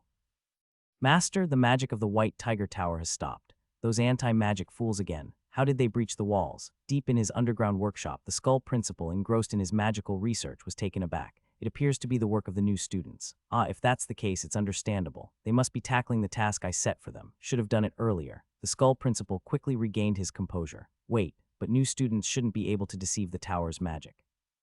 Did they find an artifact? Which scoundrel let an artifact slip through? No, there was another way. Muttering to himself, the Skull Principal swiftly arrived at the answer. Among the new students, there was one capable of temporarily halting the tower's magic. Did he brute force his way in? How uncouth. But where did he learn such a method? The Skull Principal was slightly baffled. Such a crude method was practically useless and even dangerous. It was not commonly taught, neither in books nor by the Academy's professors. To disable magic, one needed to understand its structure and find a loophole. Who would be so foolish as to just smash through with brute force? Should I find out? No, you dim-witted skeleton. I wasn't talking to you. But even if they breached the entrance, there should be other spells to thwart intruders. What happened to those? The magic of the White Tiger Tower wasn't just placed at the entrance. There were various anti-intrusion spells within the tower as well. Most of the other defensive spells have also stopped. The Skull Principal paused again. Not just the entrance, but other spells have stopped too. What kind of fool? How hard did he hit it to stop the other spells? While Principal Skelly was at a loss for words, Yihan and his friends from the Blue Dragons were running up the stairs of the White Tigers. The mana's gathering again. Yihan could feel the mana that he had dispersed gathering back in the tower and taking form. Although they had been momentarily disabled due to the sudden assault, the spells that the Academy had cast over the tower were truly powerful and had auto-recovery functions in case of emergencies. And once they fully recovered, it might pose some problem to our plan. He didn't know exactly how many spells there were, nor their exact effects, but he could surmise that they would come at the intruders with full force once they were functional again. Shuuk, Uagh, Gainando, Gainanduo. Having gathered enough mana, one of the magic circles got reactivated, and along with a flash of light, Gainando, who was unfortunate enough to become its target, was dragged down the stairs, as if an invisible hand had grabbed onto the yoke of his shirts. Kuak, Gainando was then promptly thrown out of the tower's gate, rolling several times on the ground before coming to a stop. Clearly, these spells were designed to prevent intruders from entering the tower. We must hurry. If more spells get reactivated, we'll be in trouble. Right, the remaining members of the Blue Dragons nodded. Though they were surprised by what just happened, they had a trustworthy leader that they could rely on. The students quickly regained their composure, seeing Yihan command them without a hint of panic. Boom! The door to the White Tiger's resting lounge was flung open. The moment they entered, Yihan and Ratford began looting the place, looking for the flag and anything else that might be worth some money. What's going on here? Dalju, who had come out of his room after hearing the ruckus, blinked his eyes, trying to comprehend the situation. This was supposed to be their resting lounge, yet there were members of the Blue Dragons all over the place. It didn't take him long to spot a familiar face. Yihan, what's this about? Dalju, yes, careful, huh? Dalju subconsciously looked back, and the moment he did, he was struck in the chin by a marble that Yihan had sent his way. Having trusted Yihan, the poor orcish warrior was knocked out, returning to his slumber. Ha ha ha, serves you right, that's what you get for going against Wardenaz. Someone from the Blue Dragons cheered when they saw this. Yaner, who happened to witness this, gave Yihan a questioning look. Are you sure this was all right? Her eyes seemed to say. Yihan shook his head. It's better this way. He had not notified Dalju of their plan for one simple reason. At the end of the day, Dalju was a member of the White Tigers. They didn't think he'd betray them, but they were worried that he'd be shunned by the others if it came to light that he was informed ahead of time about tonight's ambush. After all, he was already being looked down upon by some of the White Tigers. Yaner was aware of this as well, which was why she had agreed to remain silent about the plan. However, was it necessary to strike him so hard? The White Tigers won't misunderstand if they see him collapsed on the ground. This is to ensure that he doesn't become an outcast like Nilia. Right, but why'd you have to out Nilia like that? The flag's over here. Ratford, who was a thief by profession, was quick to discover the flag, but a problem soon occurred. I found one too, then what's this over here? The White Tigers had undergone several trials and errors to complete the fake flag, which was why there were flags strewn everywhere on the ground. Most of them were shabbily, but due to the darkness, it was hard to tell which one was the real flag. Yihan made a swift decision. We'll take them all. Right, that would do. The Blue Dragons began collecting all the flags that they could find in the resting lounge. What's this? Another member of the White Tigers had come down to check what was going on. It was Rowena the elf. Curiously, it was yet another acquaintance, and she freaked out when her eyes met the Adenarts, who had been silently gathering flags in the dark. Seriously, can someone explain to me what's happening? Be quiet and don't move, or else we'll harm the princess. Adenart had tagged along to help the team, yet she had suddenly become a hostage. Needless to say, she was taken aback, and her eyes shook ever so slightly. Rowena quickly raised her arms in surrender. And no, I'll stay still. You better do as you're told, or else. That was enough to immobilize Rowena. After a while, Ratford came to report. We're done checking, sir. There's nothing more to loot. Good. It's time to bolt. Shook. Things were starting to get dicey now that more and more spells were becoming reactivated. Just like what happened with Gainando, 2 other students were flung out of the tower.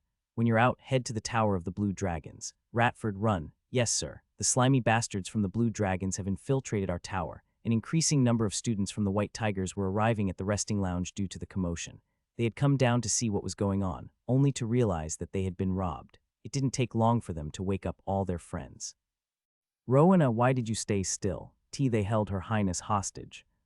What are you talking about? They're from the same tower. Hurry, we must catch them. Some by their own volition, and others by force, Yihan and his gang of students from the Blue Dragons successfully escaped from the Tower of the White Tigers.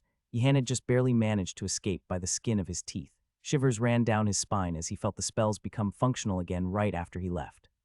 Those that had been kicked out by force were suffering from a severe headache and had trouble remaining upright. As for Gainando, he was still rolling on the ground, unable to recover. The White Tigers are about to catch up. Carry those that can't move, you understood. After laying down orders, Yihen carried Gainando on his back, who was screaming in a hysteric manner. "Coachman, you're going too fast. Be a bit more gentle. You're not on a carriage, Gainando. Get yourself back together. Stop right there, you filthy thieves." The white tigers were hot on their tails, shouting at them with torches in their hands. Not only had they been ambushed in the dead of the night, but they had also lost their flag in the process. The San returned tit for tat. "Ha, a pot calling the kettle black. You guys were trying to trick us with fake flags, a bunch of lowlife scammers. If you have time to provoke them, run." Even with Gainando on his back, Yihan was faster than the other students. However, he was eventually forced to stop as the white tigers were catching up faster than he had anticipated. "Some of us will be caught at this rate." "Are we going to use the prince as bait?" Ratford asked, catching his breath. "Of course not." Yihan was stunned by the absurdity of his suggestion. "Wardenaz, setting aside the fact that you held the princess hostage to threaten Rowena in a cowardly manner, how could you knock out Dalju like that? He trusted you." The voice was from Engrego, the goat demi-human. Yihan took this opportunity and gave a cold response. "Dalju, he's just a convenient pawn. It's his fault for being tricked." Wardenaz. Enraged, Engrego jumped at him. However, he alone was nowhere near enough to take down Yihan. Not only was he more proficient with the sword, but he had also undergone Professor Baladi's harsh training. "Gush forth." He immediately summoned forth a ball of water and compressed them into marbles. Then, without further ado, he struck his opponent. "Move." The sounds of the water marbles hitting their target preceded Engrego falling to the ground. The marbles had struck his limbs, depriving him of his ability to stand. However, this didn't stop Engrego from giving Yihan a look of hatred. The torches behind them cast a shadow on Yihan's face, making him appear even more cold than before. Engrego's heart boiled with anger and grief as he recalled how Dalju was still knocked out in their resting lounge. "Cuck, Wardenaz, you monster. Is this the only spell you know?" Engrego. His friends had caught up by then and were helping him up as he screamed. He behaved as if he were a virtuous knight that had been taken down by a wicked sorcerer. "Cuckoo. Against Wardenaz, you guys don't amount to. Shut up and stop provoking them." Yihan struck Gainando in the mouth as he was about to taunt the white tigers the moment he came back to his senses. "Tiwa's all for an assignment. No hard feelings, guys. No hard feelings, my ass. True, I guess it's unreasonable to ask them to forgive and forget." Yihan thought the same. If he were in their position and someone told him, "If you want to blame anyone, you should blame Principal Skelly for pitting the towers against each other and facilitating this kind of interaction," he'd tell them to piss off as well, especially if they ended with a "let's continue to get along from now on." Instead, he'd say, "Let me beat you up once. We'll talk afterwards." Yihan heaved a deep sigh as he knew negotiation was no longer an option. The white tigers, however, took this as him looking down on them. "Yaoyu, don't bother coming after us. I can shoot off as many spells as I want. It'd be a different story if it was bright outside, but with how dark it is right now, I doubt you guys would be able to dodge them." Yihan was planning on fleeing before more reinforcements came. He could keep 5 or 6 students at bay with his magic, but if there were more of them, it was hard to tell how they would react to his threats. "Don't mind me. Friends, we must avenge Dalju." He was thrown away like a chess piece by Wardenaz. There was a glint in the white tiger's eyes as they heard Engrego cry out amidst the pain. "Fuck." Yihan regretted not knocking him out completely. He could sense the determination in the white tiger's eyes. They were determined to take revenge for Dalju, even if it meant being hit by his spells. They were, after all, descendants of knights. They prioritized their friend's honor before their own well-being. Gainando whispered to Yihan in a tense voice, "Aren't we screwed?" Rather than give a response, Yihan struck Gainando's mouth once more. "I'll hold off the ones on the left using the water marbles, and block the ones on the right using my sword then. I'll obscure their vision and retreat." Things had taken an unexpected turn, but Yihan was able to quickly make sense of the situation and formulate a plan. However, all that was for naught as Gainando screamed while hanging onto his shoulder, pointing his finger behind where the white tigers were. "W, watch out. There's something behind you. Wardenaz, do you take us for fools? You think we'd be tricked by the prince? Duck, ha, tough luck. We'll never fall for you, Wheck."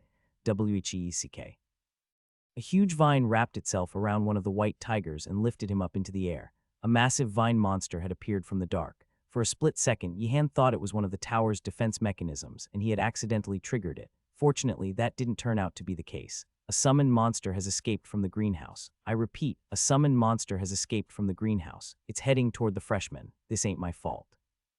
Anything, he should be the one sent to the punishment room. Quiet, we must resolve this problem first. The conversation sounded oddly familiar. Indeed, it was an interaction between a professor and their disciples after a failed experiment. T-tac, Professor Garcia appeared midair and landed before them. With a wave of her staff, she knocked the vine monster away from the students. To think another batch of summoned monsters would escape again. This will be a tough week for the first years. Wait, what do you mean again? And there are more of these. Monsters have escaped again. Never mind that. Why are you out here in the middle of the night? Professor, the vine monster has taken our friend. Please save him. All right, wait just one moment. If it wasn't obvious enough by now, the academy wasn't a safe place. Even if the professors didn't do anything, dangerous events would frequently occur. To learn new spells, inexperienced mages had to undergo countless trials and errors, which sometimes led to accidents. The summoned monsters running around the campus right now were prime examples of this. The upperclassmen had been summoning monsters to prepare for the experiments that they would be conducting throughout the semester, but they had failed to control them. Even so, did the academy not prepare any countermeasures against monsters running rampant like this? If anything, this indicates a flaw in the system. Yihan was at a loss for words after hearing Professor Garcia's explanation. However, he hadn't given up hope. So there are even more monsters running about still. The situation will be resolved soon, right? I mean, all the Empire's best mages are gathered here. Of course, this came as a great relief to Yihan. I guess there's nothing to worry about then. It'll only take a month or so. Yihan's face froze. It was dark outside, and with the vine monster causing trouble, Professor Garcia didn't notice this change in expression. Then during that time frame. You should be careful. Professor Garcia wasn't saying this out of malice. With monsters lurking in the academy's shadows, it made sense to give such a warning. But that didn't make the situation any less discouraging. She's a professor after all. Although she was kinder than the others, Professor Garcia couldn't be considered normal either. Shigging, Professor Garcia had sent out a sharp wave of wind that sliced off the vines of the monster. Thereafter, she safely caught the White Tiger's student and extracted him from the battle. Though it may have seemed simple, she had just performed a complicated series of magic. She had first stunned the monster in its place using mind magic, cut off its vines using wind magic, and caught the student by slowing his descent using gravity manipulation magic. Yihan was blown away by how the professor managed to do this with just a few waves of her staff. Whoa, unlike before when they fought against the anti-magic extremists, he had the time to carefully observe this time.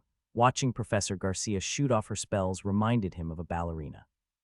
By simply extending their arms and lifting their legs, ballerinas could surround themselves with an unattainable aura, and Professor Garcia was no different. Are you all right? Hung. The experience must have been quite terrifying as the student forgot about his identity as a knight and began sobbing. Or maybe it was because it was his first time hearing kind words from a professor since coming to the academy. By the way, why are you students out so late at night? Wardenaz and his gang raided our tower and stole our flag. Professor Garcia turned around, bewildered. It was surprising enough to see them out here. How did they manage to get through the tower's defense? What in the world? But Yihan was no longer there when she turned to look. He had already fled. The students for the Blue Dragons safely returned to their dorms, but they weren't in a celebratory mood. It was because of the voice resonating outside. Summoned monsters have escaped and are roaming the academy. Students beware. I repeat, summoned monsters have escaped and are. The students couldn't be bothered to retort anymore. This academy always managed to bring them new surprises every week. Every time they thought this is it right, they'd be hit with something else. Now they couldn't relax even within the academy. Did one of the professors release them on purpose? A student murmured. If they were still in their first week, they'd have written it off as absurd, but now they seriously considered the possibility. You might be right. I bet that principle of ours. No, we should be most suspicious of Professor Uriger.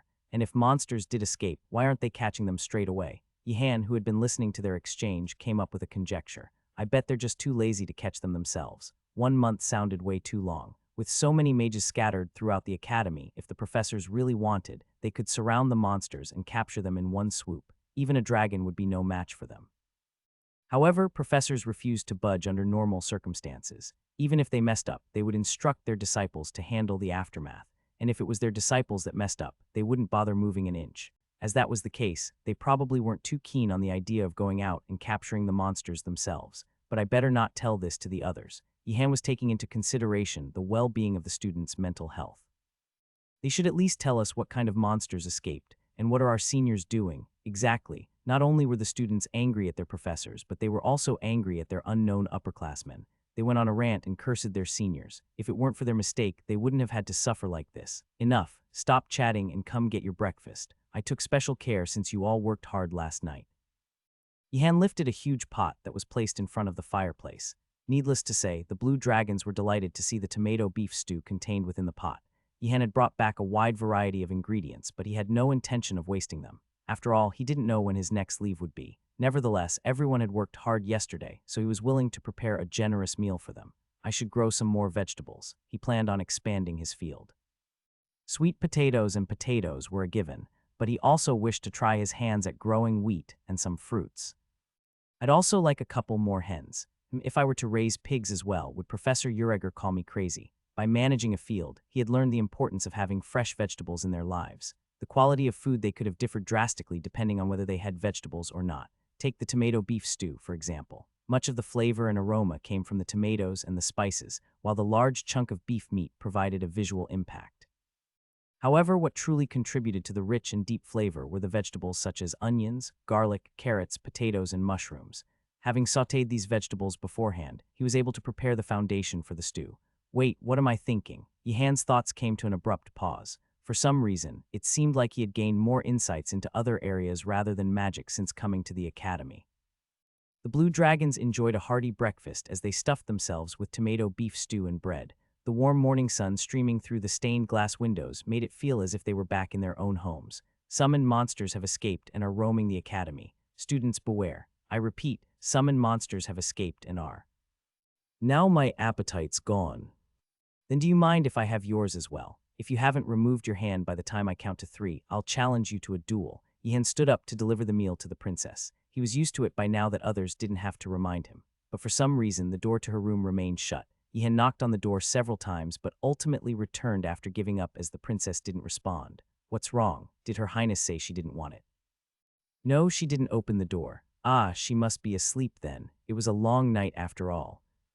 Adnart's followers nodded in understanding. Last night had been a hectic one, so it wasn't strange for her to feel tired.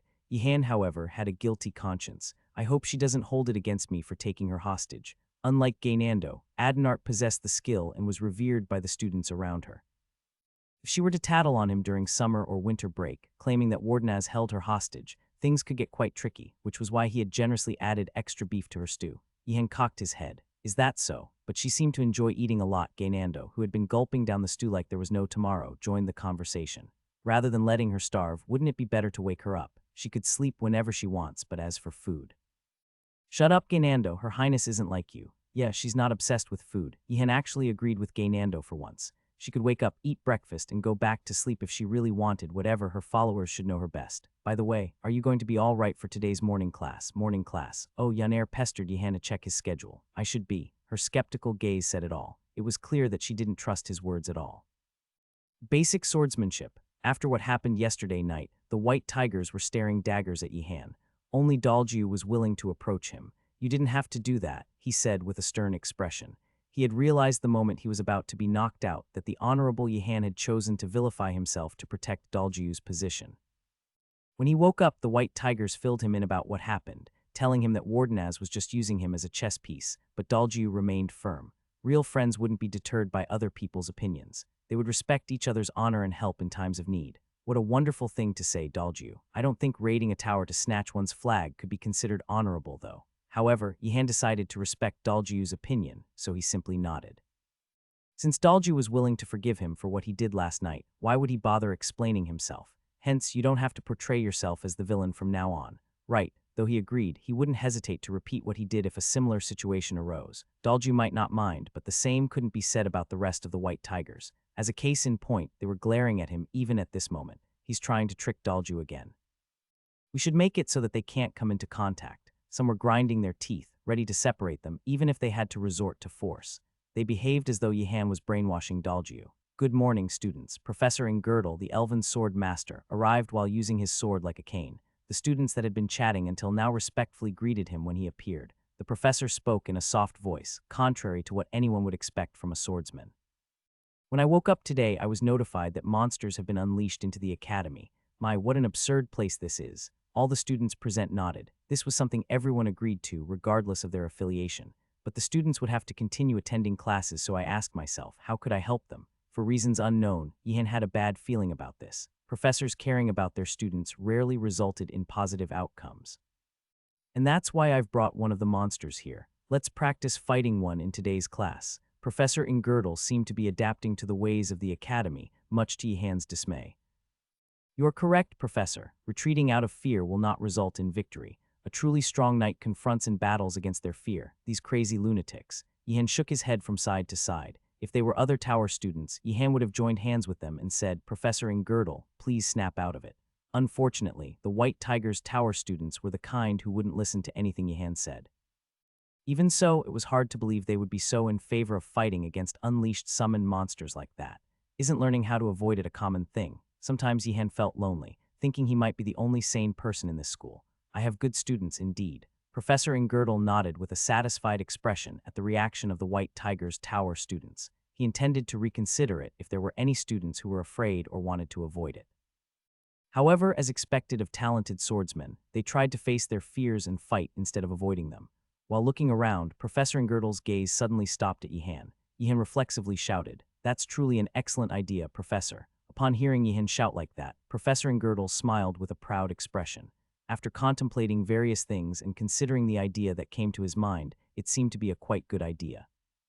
Now everyone please gather in groups of 3 and form a team. Fortunately, Professor Ingerdle still had some conscience left. He didn't tell them to face the monster alone, however. I'm doomed. Yihan realized that he was doomed. For those who had difficulty making friends like Nilia, it would be suffocating to be forced to form a team like this. Although Yihan wasn't Nilia, there was no way the White Tiger's Tower students would join hands with him. Let's say one position will be filled by Dalju. Should I forcefully beat another person and bring them over? Can I avoid the professor's attention and pressure another student? Professor, are we free to form the team as we wish? No. Since I've prepared paper slips, each of you can draw one and form teams. Professor Ingerdle gave Yihan a slight wink. Because Yihan is affiliated with the Blue Dragon's Tower, even the professor was well aware that he wasn't close to the other White Tiger's Tower students. Knowing that, he provided this kind of consideration. Professor, Yihan was thankful indeed, however. If you're going to be this considerate, why not give us swordsmanship training, or something instead of telling us to practice capturing escaped summoned monsters? His twisted way of consideration was truly the characteristic of a professor. Yihan lined up and drew a paper slip. Number 4 was written on it. Is there anyone who drew the number 4? Dalju raised his hand. Yihan's expression softened. The White Tiger's Tower student stared at Yihan, looking very worried. Is he planning to use and play with Dalju like a chess piece again? Isn't there one more person? A team consisted of 3 people. Someone raised their hand at Yihan's words. It was Jijil of the Moradi family. Not only Dalju and Yihan, but even the other White Tiger's Tower students were astonished. Isn't a bloodshed going to happen like this? On one side, there was Yihan, the essence of the Wardenaz family, who had mastered various malevolent magical curses even before entering the academy. On the other side, there was Jijil, a born leader who led the White Tiger's Tower students with innate charisma. She hailed from the powerful Moradi family, one of the strongest knight families in the northern region. Moreover, since they didn't get along well with each other. But instead of raising her sword, Jijil simply raised the corner of her mouth with a mysterious smile. To Yihan, that seemed even more ominous. Since we both made childish mistakes, can't we take this opportunity to forget about them? You can't be saying that with genuine sincerity, right, Yihan? Dalju looked at Yihan as if he was saying something utterly ridiculous. Of course, if one looked at who initiated the dispute first, it was technically Jijil indeed. However, in an emotional conflict, such a sequence of events was not important. Moreover, judging by the intensity of the confrontation, Yihan was overwhelmingly dominant. After putting her to sleep, Yihan passed the blame onto Principal Skelly, who had sent him to the punishment room, who had led his friends to raid the lounge late at night to steal the flag, and so on. While Dalju wasn't particularly close with Jijil, being from the same Northern Knight family, he knew quite well what kind of person she was. Given her arrogant self-esteem, even if it was not visibly apparent on the surface, she would undoubtedly be grinding her teeth strongly at Yihan. To be honest, he was genuinely worried. Yihan, when we move together, make sure to keep me between you and Moradi. And never show your back to Moradi. Have you formed your teams? After confirming the teams, Professor Ingerdle continued his words. In a party, there should always be a leader. The person who draws the paper slip with a red corner becomes the leader. Leaders, please give the orders. The others, follow the leader's instructions and face the monsters. Yihan recalled that the paper slip he drew didn't have a red corner like that. Dalju, please tell me you drew the slip with the red corner. I'm sorry. Yihan and Dalju looked at Jijil. Jijil shook the paper slip with the red corner and once again flashed the same mysterious smile. Would you call me Captain? Captain. No, you should put Miss before that. Miss Captain. Jijil's smile deepened at Yihan's response. If you don't want to be stabbed from behind, make sure to give clear instructions. There was a saying that knights who had witnessed white ice storms sweeping in beyond the northern mountains were not afraid of anything. Dalju was also one of those people, but the current sight of Yihan and Jijil looking at each other genuinely scared him. So what kind of summoned monster do we need to fight against? I can't tell you about that. All the White Tiger's Tower students tilted their heads in unison. Yihan felt something ominous. We're trying to learn how to face unidentified summoned monsters, so wouldn't it be pointless if we knew their identities beforehand? Professor Girdle kindly provided this additional explanation. Many White Tiger's Tower students nodded in understanding, thinking, ah, so that's the reason. However, a few students, including Yehan and some clear-headed White Tiger's Tower students, had their expressions slightly stiffened. Starting now, please enter the annex building one team at a time. There's a summoned monster inside, so after dealing with it, you can exit through the opposite door. When Professor Girdle finished his words, a few students who were still clear-headed earlier cautiously threw a question. Still, Professor, it might be a summoned monster we can't handle. Wouldn't some information be necessary? That's right. Could you please give us at least a hint on how to deal with it? Upon hearing the words of the White Tiger's Tower students, Professor Girdle's face showed a slight tinge of contemplation.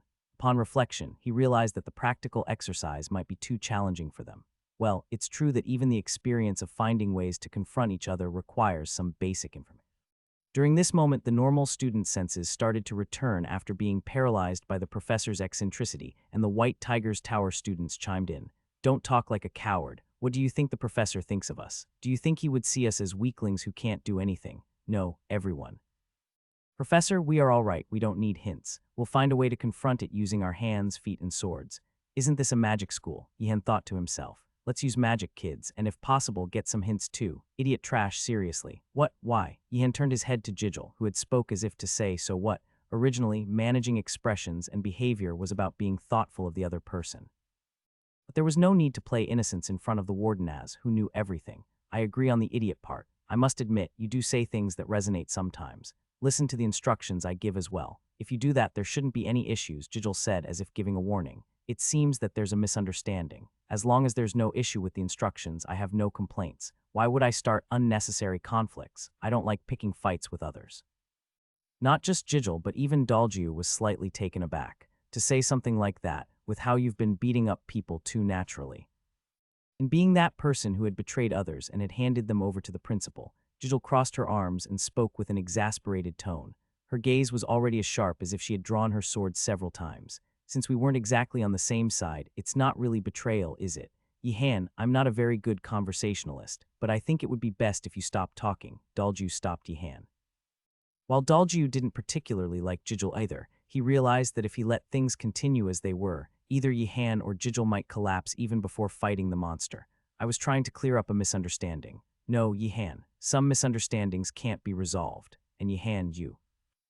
Dalju was about to say, you have a talent for getting enemies angry, but he held back. Anyway, in the current situation, Dalju was the only one who could calm the situation between the two. Dalju was determined to gather his strength to do that. He wasn't good with words, but still, both of you should think about it. Acting on your whims just because you don't like each other will only lead to losses for both of you. Even if you don't like each other, since this is a class, please earnestly strive towards the given goals. That's obvious, Dalju, don't worry. Don't say useless things. Choi, I already know it without you having to say it. Both of them scolded Dalju simultaneously. Dalju felt unfair. The annex building arranged by Professor Girdle had an exterior resembling a massive gymnasium or auditorium. Of course, behind the closed doors, there was something different. Waiting escaped summon creaturess instead of enjoyable exercises. The silence makes it even more unsettling. He would have at least been able to make a guess if there were screams or something.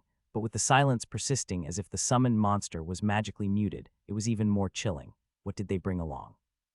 After opening the door and entering, don't move recklessly, but assess the situation first. If the attack begins as soon as we enter, move to the left and right. Tell that to the person beside you. Choi. Dalju was lost for words at Jijil's childish remark. What message was there to convey when Yihan was right beside her? You weren't this childish before, Moradi. If it's dark inside, I will turn on light magic first and then enter the room. Tell the person by your side not to be startled for no reason, Dalju. Tell the person by your side that if he wastes his magic for no reason and collapses, he'll be left behind, Choi. Tell the person by your side that I'm stepping forward because I'm the only one who knows how to use light magic, Dalju. Tell the person by your side not to brag about using light magic because I can use it too, Choi. Can someone please help me out here? Before entering the magic school, Dalju had heard all sorts of stories. To engage students in magic, they prepared harsh trials. They say that the professor is a troll, and knightly descendants are marginalized for being weak in magic, they say. But in any of those stories, there was never a situation like this. Bam, the door opened. Inside was not bright at all and rather dark. Yihan let out a sigh. Slowly but surely, being able to predict the patterns of this school becomes scary. The students who had expected it to be bright must have been taken aback by the darkness inside. He wondered how Professor Ingirdle thought while preparing this darkness. Since summoned creatures are more likely to roam at night than during the day, he must have prepared for it as a precaution. Light, Yihan's spell rose like the sun, illuminating the interior of the annex brightly. Daljiu and Jijil couldn't help but acknowledge Yihan's magical prowess. The summoned monster located inside the annex had an appearance that seemed like a mix between a spirit and a bull. Not only that, but there was also an aura of reinforced magic and potions that couldn't be felt from an ordinary bull. In an instant, Yihan's mind was brushed by the image of Professor Ureger's face. No way right.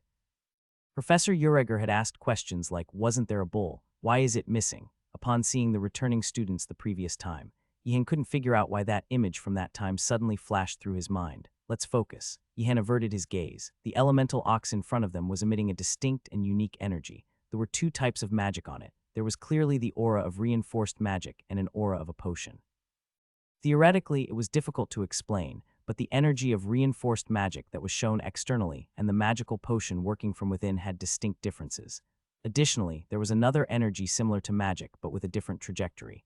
Is it the power of a spirit? Even though Yihan didn't know much about spirits, he could at least tell that the bull before him was mixed with some kind of spirit. Because a regular bull would not be made up of ice that seemed to ripple along with half of its body.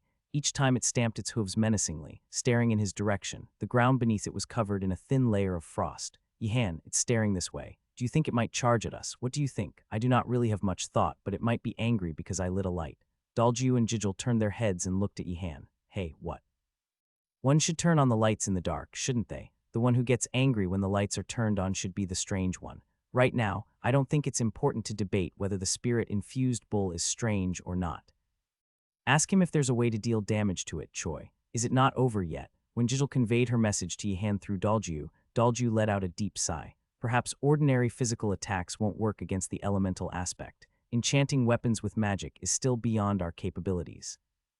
Among the monsters, there were quite a few that ordinary attacks didn't work against. To deal with these kinds of creatures, adventurers often carried weapons enchanted with magic or learned how to imbue their weapons with magical energy. Is there anyone among us who knows how to infuse even a little magic into weapons? In response to Yihan's question, Daljiu raised his hand. Jijil also raised her hand. Yihan, who asked the question, raised his hand as well. Jijil stared at the two of them as if they were crazy. Setting aside Daljiu, why would someone who wasn't even from a knightly lineage know how to infuse magic into a weapon? I asked the question to Daljiu, but you answered as well. Anyway, if all three of us can attack, isn't that a good thing? Let's disperse and strike it. Actually, the fact that these three were gathered in one team was quite fortunate. Yihan and Daljiu were among the most skilled students in the swordsmanship class, and while Jijil was slightly weaker compared to them, she still possessed formidable swordsmanship abilities.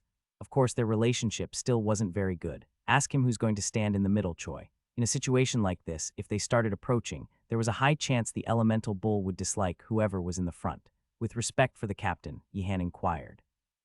Wouldn't it be natural for the captain to stand in the center? Could you convey that, Daljiu? Jijil responded with a gesture of her middle finger. Daljiu let out a sigh. Rock, paper, scissors. Rock, paper, scissors. Yihan in the center, Jijil on the right, and Daljiu on the left. Daljiu felt like it was the first time he had seen Jijil smile so brightly. Fortunately, the elemental bull didn't immediately charge despite the ignited light. The three students' strategy was simple. They spread out in three directions, approaching the elemental bull while waiting for its reaction. Once the creature began to react, the targeted student would focus on avoiding its attacks, while the other two students would deal damage. The problem is in the evasion. Originally in hunts like this, the person who can evade well is more crucial, while the one dealing the strikes had a relatively easier task. Yihan regretted his inability to avoid being in the center. Until just a moment ago, the spirit bull had only tapped its hooves, but now it let out a fierce roar, exhaling icy breath. It was clearly a warning gesture that seemed to say, back off meekly. Instead of approaching further, Yihan decided to use his magic. Surge forth, move. Water droplets surged forth into the air and headed straight for the spirit bull. The spirit bull, which had been standing still, was startled and moved its body. The bursting water droplets explode upon impact with the ground. Thud, thud. Also, wait. Watching the impressive display of magic that continued to amaze everyone, Daljiu felt something was off. It was because the direction in which Yihan had thrown the water droplets seemed a bit peculiar.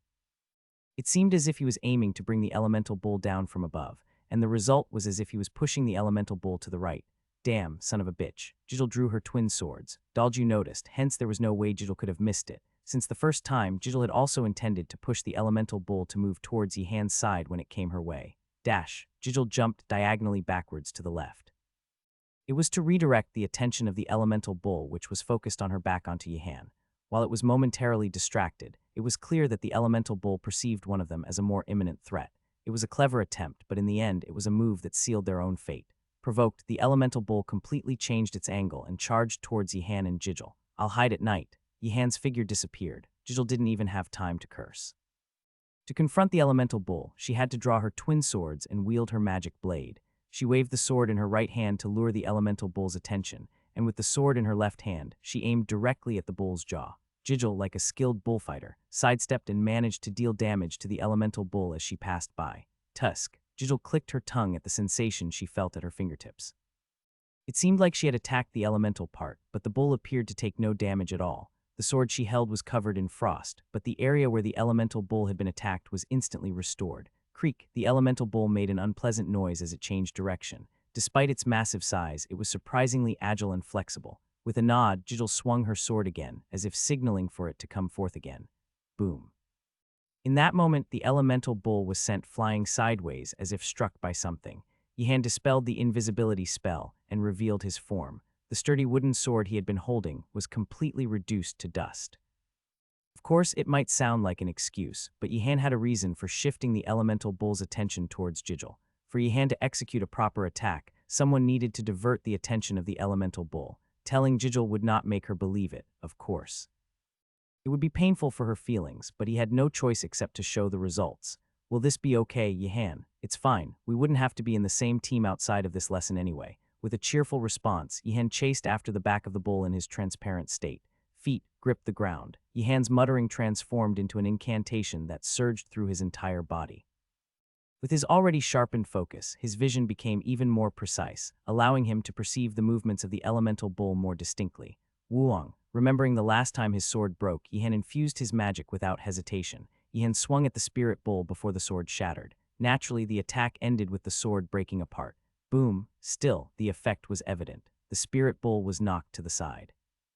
Yihan shook his numb hand from the impact and shouted before the spirit bull could get up. "Now's the time. Let's get out of here." "Oh, okay." Dalju couldn't bring himself to look at Jijil's expression. It was too frightening.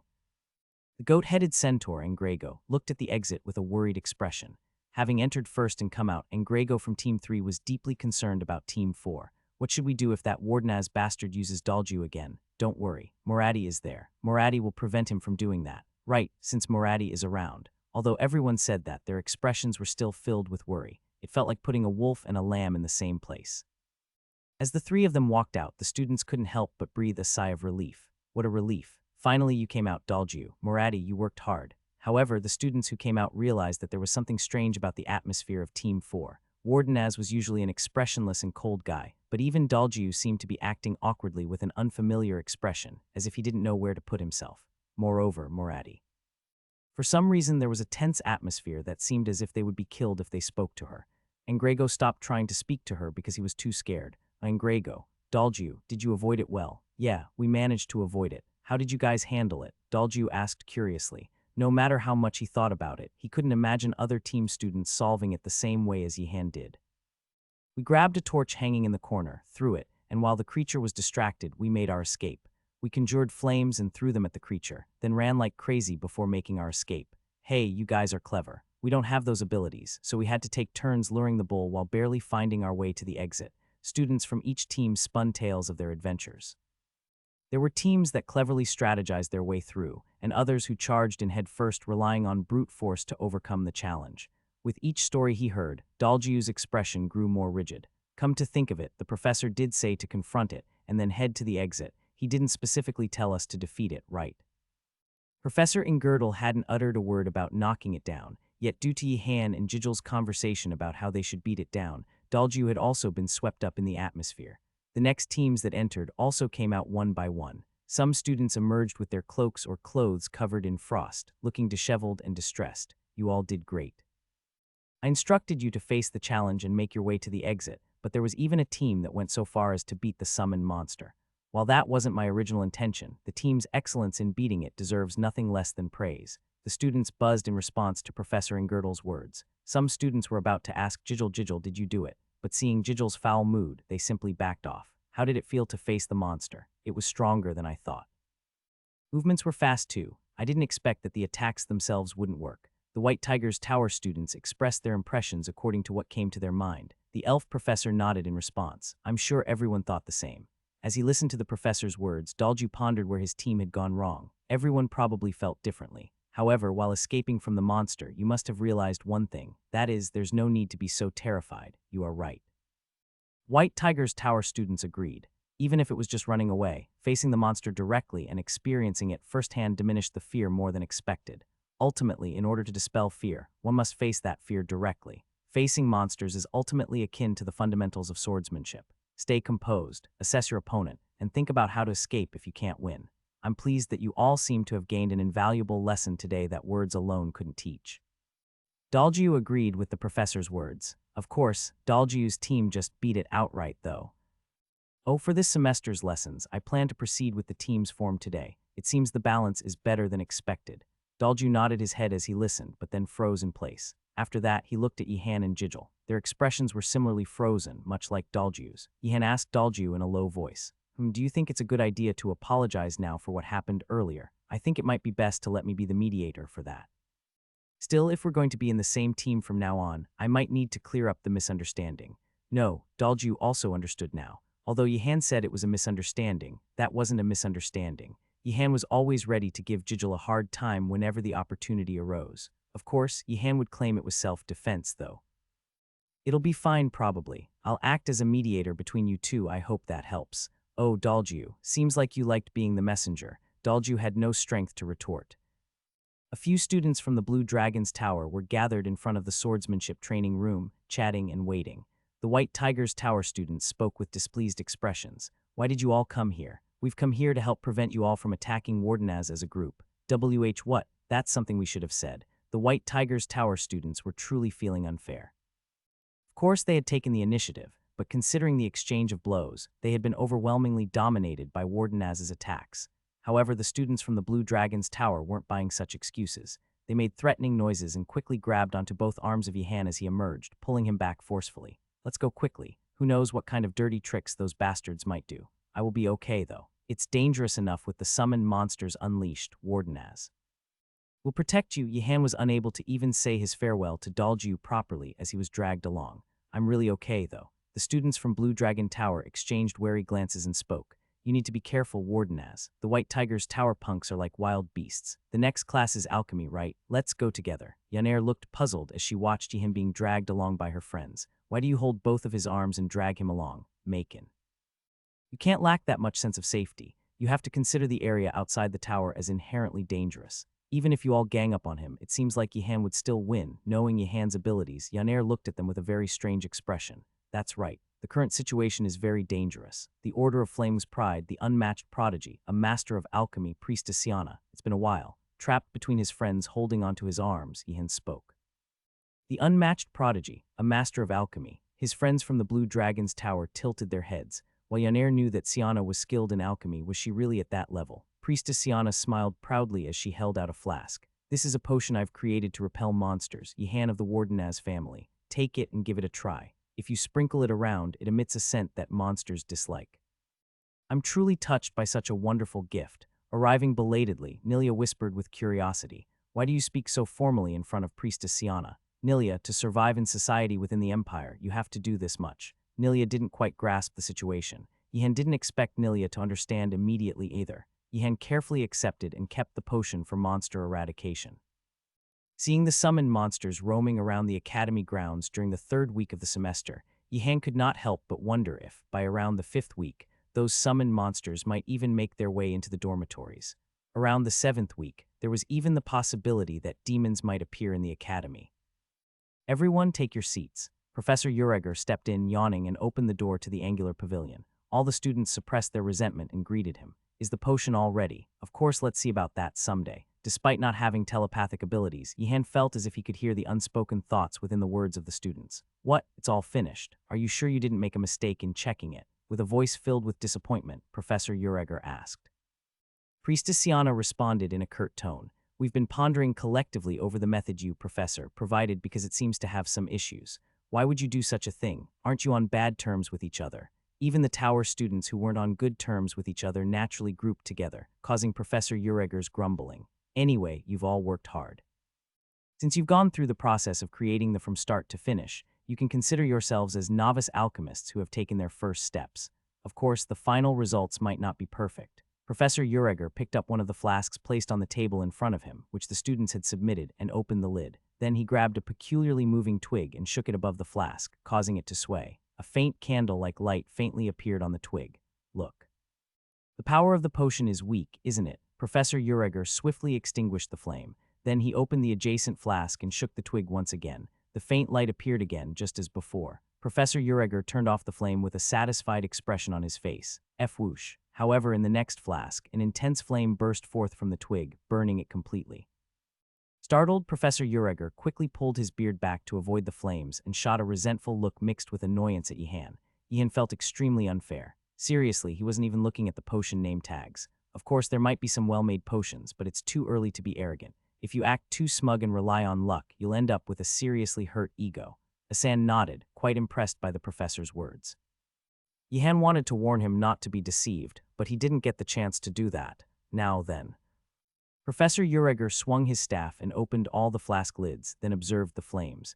At the same time, a floating quill beside him swiftly jotted down numbers. Ihan could see the number 10, indicating a perfect score, written next to his name. 10, boring guy. Was it okay for a professor to be like this? Today, we will practice an essential element in alchemy, spirits.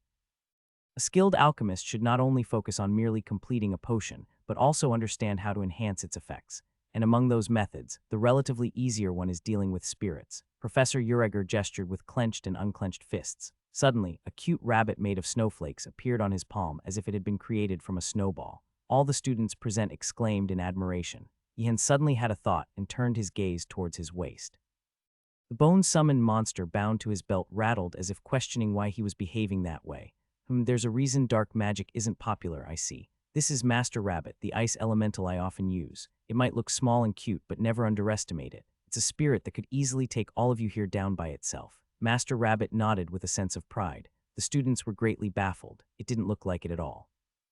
You're not expected to form contracts with spirits like this from the beginning. It's beyond your current level. Forming a contract with a spirit was similar to taking out a loan from a bank, at least in concept. Don't even think about being audacious enough to contract all at once. First, focus on getting to know the spirits. Getting close to spirits is solely about sincerity and genuine effort. If you approach them with arrogance, the spirits will quickly notice.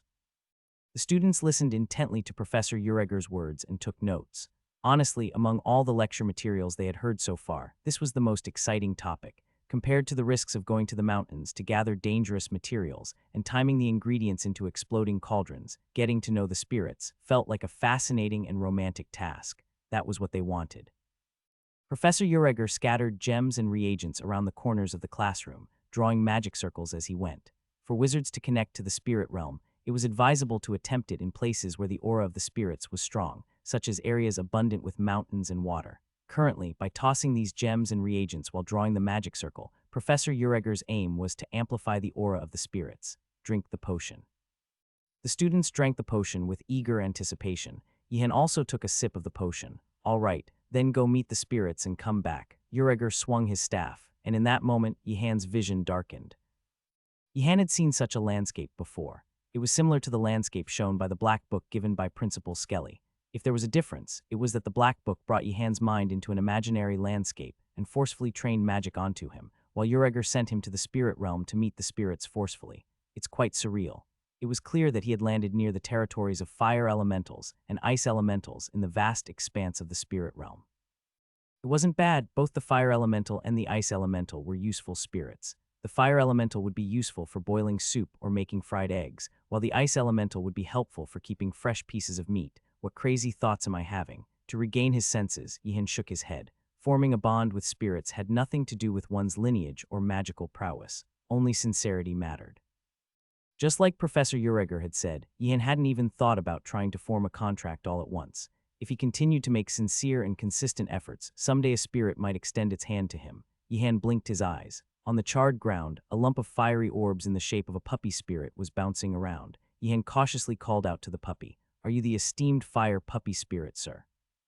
Yihan knew well that when you're unsure about who someone is, it's a good idea to throw around impressive titles just to be on their safe side. The fire puppy spirit turned its head towards Yihan with an expression that seemed to say, "Who's this crazy person spouting nonsense?" Bark, bark, bark, and it quickly ran away. It had a frightened, pale expression on its face. Yihan was bewildered. What did I do? Master Puppy Spirit, please come back, Master Puppy Spirit. Calling desperately, the spirit didn't return. Yihan wondered if his chosen title was too burdensome. Well, considering it's a spirit, maybe it would prefer a simpler title. When Yihan spotted a fire pigeon spirit, he approached it with a somewhat modest demeanor. "Excuse me, fire pigeon." The fire pigeon spirit screamed like crazy and fled. As it reached this point, Yihan began to feel a growing sense of incompatibility. Oh. One by one, the students emerged from the spirit world. In reality, it had only been a matter of seconds, but all of them opened their mouths and excitedly chatted away. "Did you happen to see too? I met a carp spirit in the lake. I kept talking to it and it didn't swim away. It seems like we connected on some level. If it didn't run away while I was petting it, it's a good sign, right?" Professor Ureger pressed his fingers against both ears, furrowing his brow in annoyance at the noisy chatter of the students. "Enough, enough. If you want to chatter, do it in your tower. Anyway, by now you must understand how challenging it is to meet and befriend spirits in the spirit realm. In addition to your studies, try to make an effort to connect with spirits whenever you have free time. If you can receive assistance from spirits, it will greatly benefit your alchemical skills." Yes. As the students got up and left with satisfied expressions, Ureger called Yihan separately. Ureger was curious about Yihan's experience in the spirit realm. That punk. No matter how skilled he is, spirits won't easily listen to him until they've become friendly. How was it? There's a big problem. Professor Ureger smiled contentedly. Yes, this is how a rookie alchemist should be. How was it? Did the spirits not listen to you? The spirits ran away as soon as they saw me. The spirits did not always welcome guests unconditionally. They did not speak, but they had personalities and preferences as well. Obviously, there were guests who the spirits were afraid of as well. Professor Ureger recalled a story he had heard before. The story of a wizard who had little interest in spirits, but after becoming an archmage, he attempted to summon a spirit once and reached out to the spirit realm.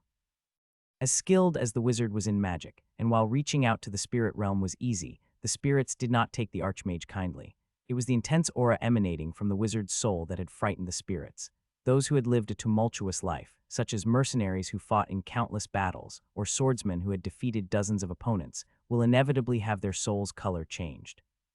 From Professor Ureger's perspective, it was hard to understand why a skilled mage who had acquired various spells was treated the same as those individuals above, who were often underhanded or ruthless. But what could be done about it? The spirits didn't like them, so it was better to get close to the spirits from a relatively young age. As one grew older, it became harder to establish that connection. But why me? Could it be that the spirits sensed your nasty thoroughness? Just kidding. It's probably because of the amount of mana you have. Being from the Wardenaz family, there was no way that Yihan, even as a human, had killed someone to get into the academy. All that was left was his magical power, a crazy, overwhelming amount of mana that could easily overpower most spirits. Fortunately, there is a solution. The story I mentioned earlier about the Archmage also succeeded in getting close to the spirits in the end. Oh, what method is that? Using magic to forcibly capture the spirits and then becoming close to them. In the spirit realm, aren't the spirits usually more powerful? Just as how beasts are stronger in their own territory, fighting spirits in the spirit realm was a life-threatening endeavor. Well, there are indeed some minor issues like that. Anyways, stay strong. Yihan was not disappointed, because being disappointed was something that pleased Professor Ureger. Next time I go to the cabin, I should sneak more food and bring it out. Fortunately, his friends were genuinely concerned about Yihan's troubles as if they were their own. This is really a big problem, Sir, Yihan of the Wardenaz family. The Blue Dragon's tower students thought that Priestess Siana was their fellow tower student for a moment since she was too natural. Since when has she been here? I don't know as well. Sometimes, due to misunderstandings of the spirits, there are people whom they become afraid of. We've had cases like that even within our order. Is there no way to resolve this? Yaner's question made Priestess Siana ponder deeply. If the spirits in the spirit realm avoid and fear you, perhaps one way is to first establish a connection with the spirits in the real world.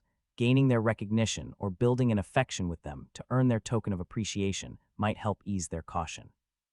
Yihan looked at the wooden wand he was holding. Come to think of it, this is a wand imbued with a wood spirit, right? Internally, Yihan let out a sigh. It seemed that the problem couldn't be solved only with the wand of the wood spirit. Is there no other way? Does the flame order by any chance?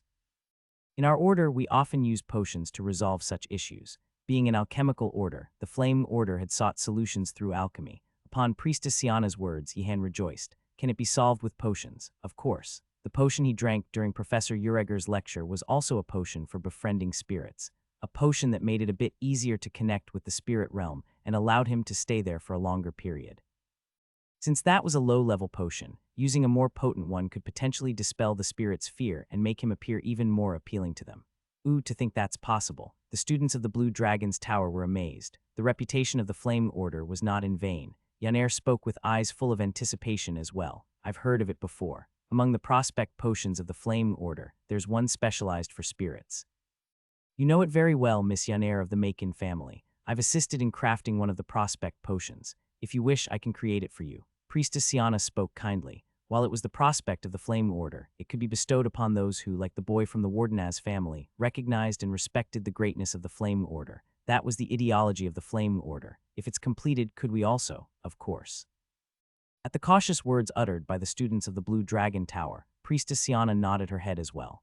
If only it was completed, sharing it with other students wouldn't have been particularly difficult. However, there are quite a lot of necessary ingredients. Here, take a look. Priestess Siana took out a piece of paper and began listing down the necessary ingredients with a quill pen. Despite writing rapidly, the list quickly became so extensive that it was densely filled. Reed pipe. Nissan's flower. Dadu beetle. Ruby transformed crow stone. Can we obtain all of these? It might be difficult to acquire it by searching on your own indeed. However, there is a way. In Professor Ureger's laboratory, which is located on the upper floor of Horn Constellation Pavilion, you'll find all the items listed here. Yihan, who had been listening without saying anything, was taken aback for the first time. What does it mean? Ah, so we're told to obtain Professor Ureger's permission. Yihan self-reflected. It was not like Priestess Siana would ask them to steal it like Yihan would. If all of you are determined, I will secretly enter the laboratory with all of you and bring out the materials. Yihan was astonished. No, however, the other students from the Blue Dragon Tower were deeply moved. Priestess Siana, I've wondered why Wardenaz praised you so much, but now I understand. Priestess, you are the light and salt of the Empire. To calm down his friends who became very excited, Yihan asked. Priestess Siana, I appreciate your words, but the method wouldn't it be a bit risky? But Sir Yihan of the Wardenaz family, this is something even the Academy encourages. That's indeed true, Yihan couldn't refute. Because it was indeed true that Principal Skelly said that. Priestess Siana smiled, her vertically elongated pupils, a characteristic of the Serpentine race, narrowing. Oh dear, I suppose you're worried. But it's all right. I heard that Sir Yihan of the Wardenaz family has wandered around the school at night many times before and has never been caught. Well, Wardenaz did that indeed. The students of the Blue Dragon Tower felt proud as if it was their own accomplishment. San, on the other hand, felt embarrassed and wiped the area under his nose in return. Even if I get caught, I won't hold any resentment. The same goes to us. Wardenaz, no need to be like that. Separate from the bonds of their friendship, upon careful consideration, Priestess Siana's words did seem enticing. Why do the bank robbers in stories keep fixating on a big heist instead of just retiring? It's because their life would become easier if they could pull off one big job. Ureger's laboratory was the same. As I think about the upcoming semester, alchemy class has a high potential to become a hell of homeworks. Not only alchemy class, but also other lectures could easily turn into a hell of homeworks at any moment. If they had amassed a significant amount of alchemy materials, they would be able to deal with such homeworks flexibly. If only we could pull off this one big job. Press. Yihan turned his head. Nilia was gently poking Yihan's side. At that sight, Yihan regained his senses slightly. Oh right, was I entertaining a really crazy idea? Why, Nilia? Don't just bring Ratford without me this time, really. Yihan raised his head and gazed at the sky. Irrespective of Yihan's complex emotions, the sky above the Magic Academy was a clear blue without a single cloud. Despite the worries about summoned monsters escaping within the academy and professors devising troublesome assignments for the students, there were a few things that remained unchanged. That was precisely Professor Balidi's teaching style. Bam! Ooh! Once again, as the bead flew toward him from behind, breaking through his defense, Yihan clenched his teeth in response. While Yihan had become somewhat accustomed, he couldn't entirely keep up with Professor Balidi's control. Twisting in unpredictable directions, creating unforeseeable paths, and then piercing vulnerability's control held a ruthless sense of intimidation that only those who experienced it firsthand could understand. Furthermore, the penetration power was far from ordinary. If Yihan even slightly relaxed the cohesion of the water bead, Professor Baladi would be able to sense it somehow and attempt to penetrate. You can't concentrate, I see. No, Yihan was concentrating. Professor Baladi was gradually increasing the difficulty, that's why. It wasn't like his skill wasn't improving, but every time his skill level went up, Professor Baladi raised the hurdles much higher, making it nearly impossible to avoid failure. However, Professor Baladi was convinced he had put forth his full effort, so he could not fathom the idea that Yihan had managed to penetrate him. How come? As Yihan, who had been doing relatively well up to now, began to struggle oddly, Professor Baladi became perplexed. While it might be understandable if there were students who couldn't do it from the beginning or gave up and ran away, this boy from the Wardenaz family had been doing relatively well up until now. Of course, while in Professor Baladi's view it might have been considered relatively well done, for other professors, it could have easily been deemed a workload that warranted reporting to the Emperor, along with Principal Skelly. Nevertheless, that was how it appeared to Professor Baladi. Thud. The bead came to a halt in midair. Yihan was cautious, wondering if it was a trap. Is it a new pattern? The bead feigned a pause as if taking a breather and then launched the attack again. It was truly something Professor Baladi would do. Now I see why you can't concentrate. Yihan was surprised. Is this like when you defeated the golem last time, trying to add a spinning attribute to the water bead? Yihan had an assumption where the story had leaked from. Principal Skelly. Since Professor Ureger and Professor Baladi weren't particularly close, there was only one person who could have gone to Professor Baladi and chatted away about it. No, I don't have such ambitions. It's greed, I know it as well. Yihan let out a sigh inwardly at the absurd misunderstanding. Even though he managed to luckily defeat the mud golem, he never entertained delusions like, oh, I must be a genius, I should add spinning to the water bead from now on. Don't be so anxious. If someone knew Professor Baladi, they would have been surprised to hear advice like it's greed or don't be so anxious just like this. Fundamentally, Professor Baladi was a person with a strong sense of teaching principles and common sense. If I can do it, then you should be able to do it too. Why can't you? Just do it. The person who seriously believed in such a saying was none other than Professor Baladi. To think that someone like that would say things like it's greed or don't be so anxious. It was something as unlikely as the sun rising from the west, but Yihan obviously didn't know the weight behind those words. I'm not doing such things. He really had no intention whatsoever, so when Professor Beeplady said things like that, he was just bewildered. These professors are indeed something. Wait. However, Professor Baladi extended his hand and fell into contemplation once again. For the first time, Professor Baladi considered things from a student's perspective. It was a great step that even he had not noticed. What if I were that boy from the Wardenaz family? Hearing the words, don't be so anxious, wouldn't have necessarily put my mind at ease. Those who didn't move forward despite the path being in front of them lacked the qualifications of a wizard. I see. What do you mean with I see? Yihan had an ominous feeling. There had never been a good outcome when professors proceeded with their own understanding. From now on, you can be anxious. I'll make you focus. Wah! Before he could even say the word, wait, Professor Baladi's storm had started again.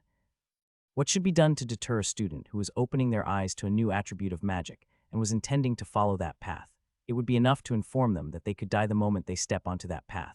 Professor Baladi swung the bead like a madman. It wasn't a joke, a serious murderous intent could be felt. Moreover, the weight of the bead has increased. Yihan realized that Professor Baladi had increased the weight from the sensation he felt when the beads collided.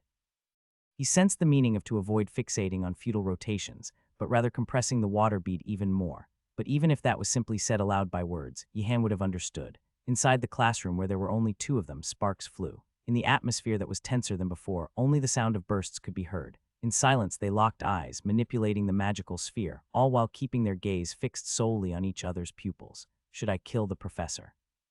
A thought that was not exactly the first of its kind popped into Yihan's head.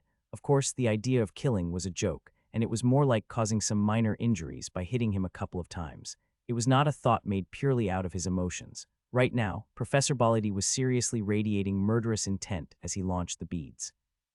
However, while Yihan's magical control had noticeably improved in a short span, he was not at a level where he could go head-to-head with the veteran Professor Baladi and win a one-on-one combat.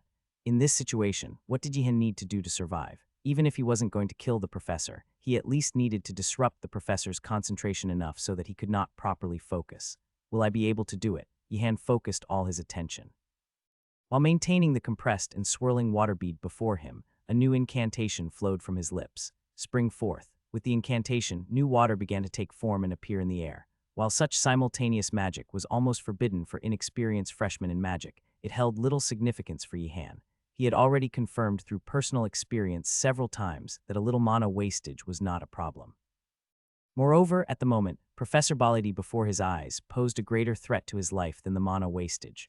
Brilliance traversed in the emotionless pupils of Professor Baladi. Is he planning to increase the number of beads? Though it was a thought a cornered freshman might entertain, it wasn't a good one. Increasing the number of beads would only make control more difficult. Professor Baladi could easily penetrate any gap in between.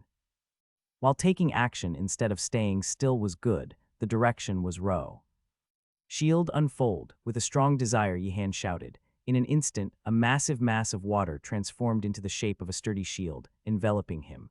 Upon seeing it, the corners of Professor Baladi's mouth twitched ever so slightly. It was a second circle spell that summoned water and solidified it into the shape of a shield. The spell itself wasn't particularly difficult. However, the boy from the Wardenaz family in front of him had not directly learned separately. He had come to understand the magic through his own thinking. The method of conjuring water was through the first circle spell, and the method of manipulating and shaping that water was through the first circle spell. While some may not grasp a spell even when taught its incantation and gestures, progressing in magic through personal deduction was a very promising sign. To become an exceptional wizard, one needed to not merely replicate the spells written in spellbooks, but also possess the skill to innovate and create on their own. It's still a better option than increasing the number of beads, but even the water shield isn't an ideal choice. Admiration is admiration, and Professor Baladi was ready to impart his teachings to the student before him. The bead imbued with mana pushed towards the shield with fierce speed. The shield made on the spot will be able to be pierced just like. Clang, Professor Baladi's pupils dilated slightly. The strength of the water shield was harder than the professor expected. Only then did Professor Baladi realize the true nature of the water shield. He could feel several times more mana from it than an ordinary water shield. It was strengthened by blowing mana generously into the water, increasing the amount of water and compressing it, as there was no need for the shield to move quickly like a bead.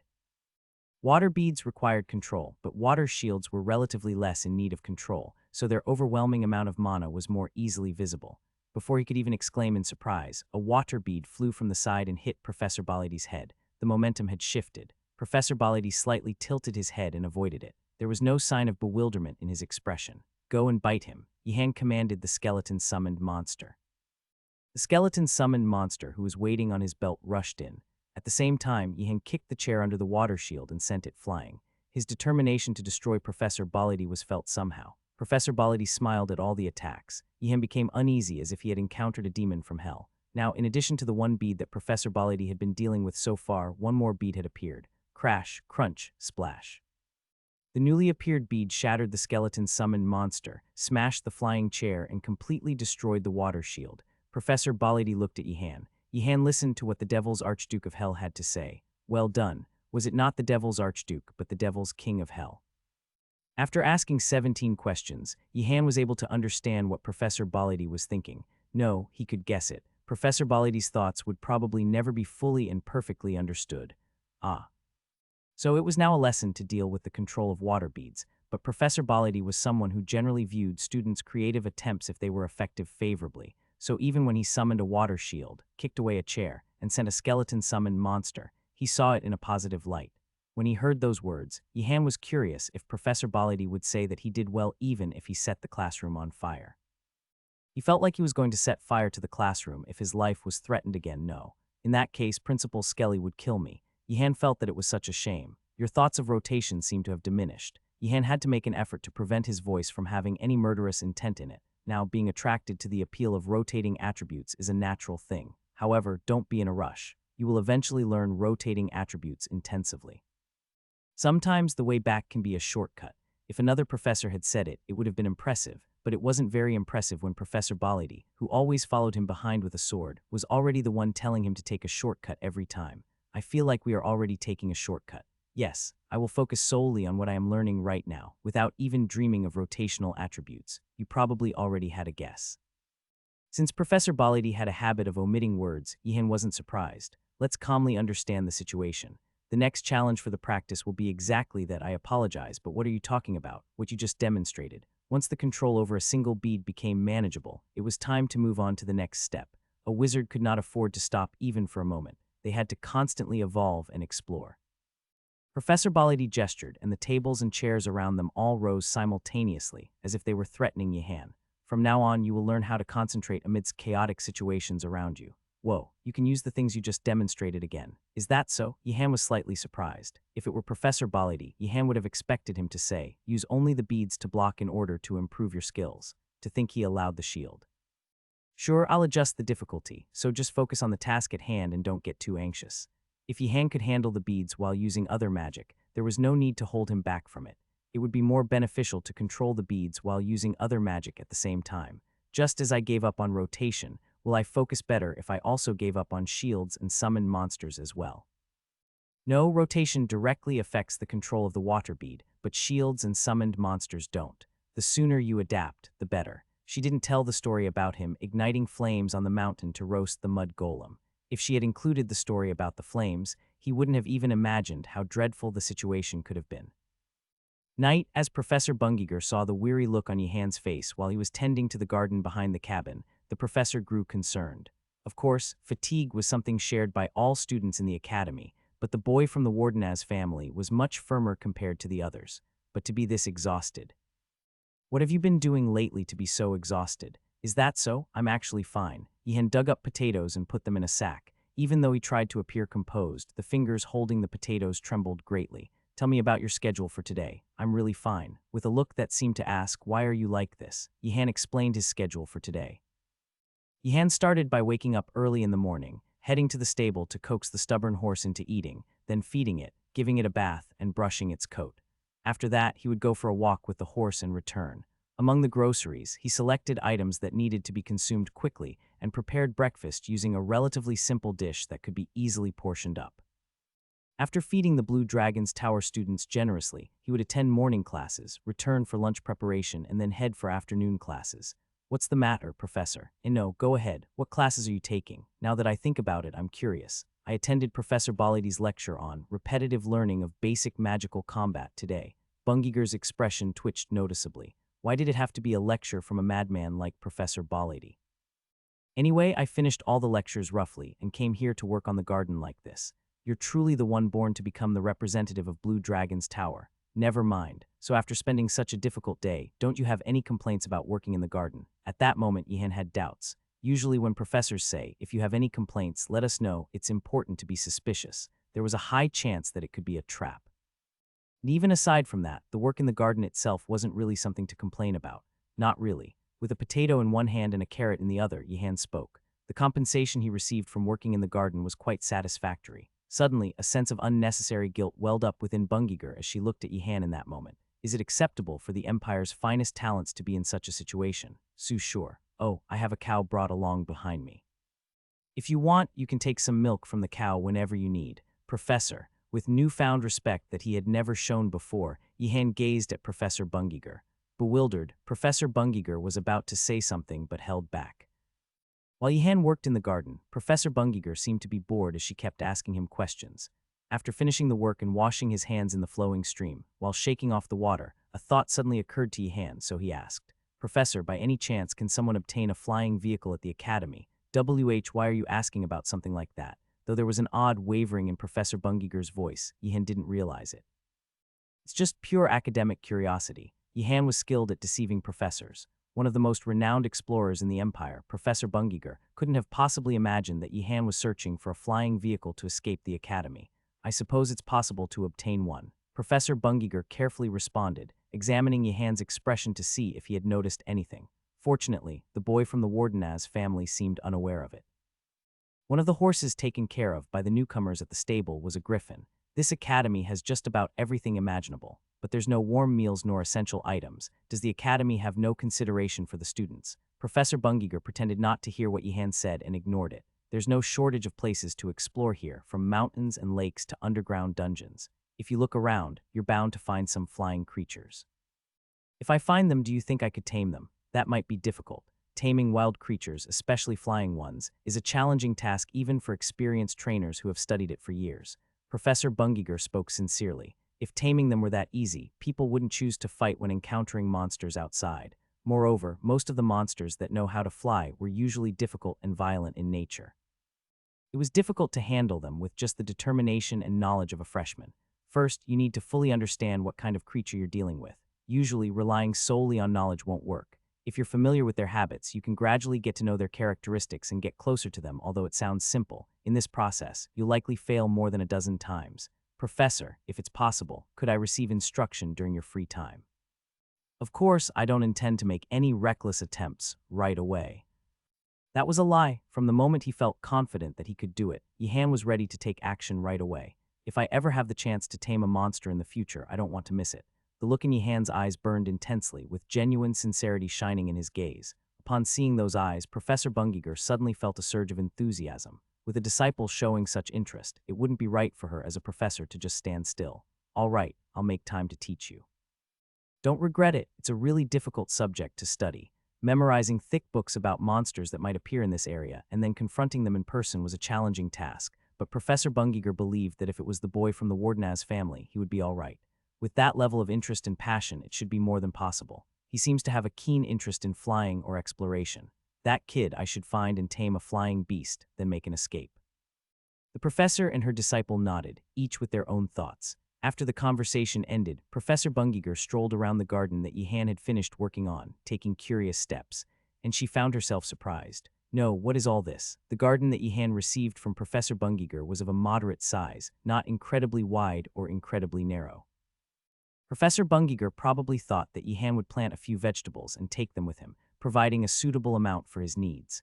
However, Yihan's garden was being completely overhauled to the point where there would be no trace of any remnants left. Carrots, onions, potatoes, sweet potatoes, cabbage, and various edible vegetables were there. And not only that, but there were also herbs like chamomile, basil, and rosemary that could be used for medicinal purposes.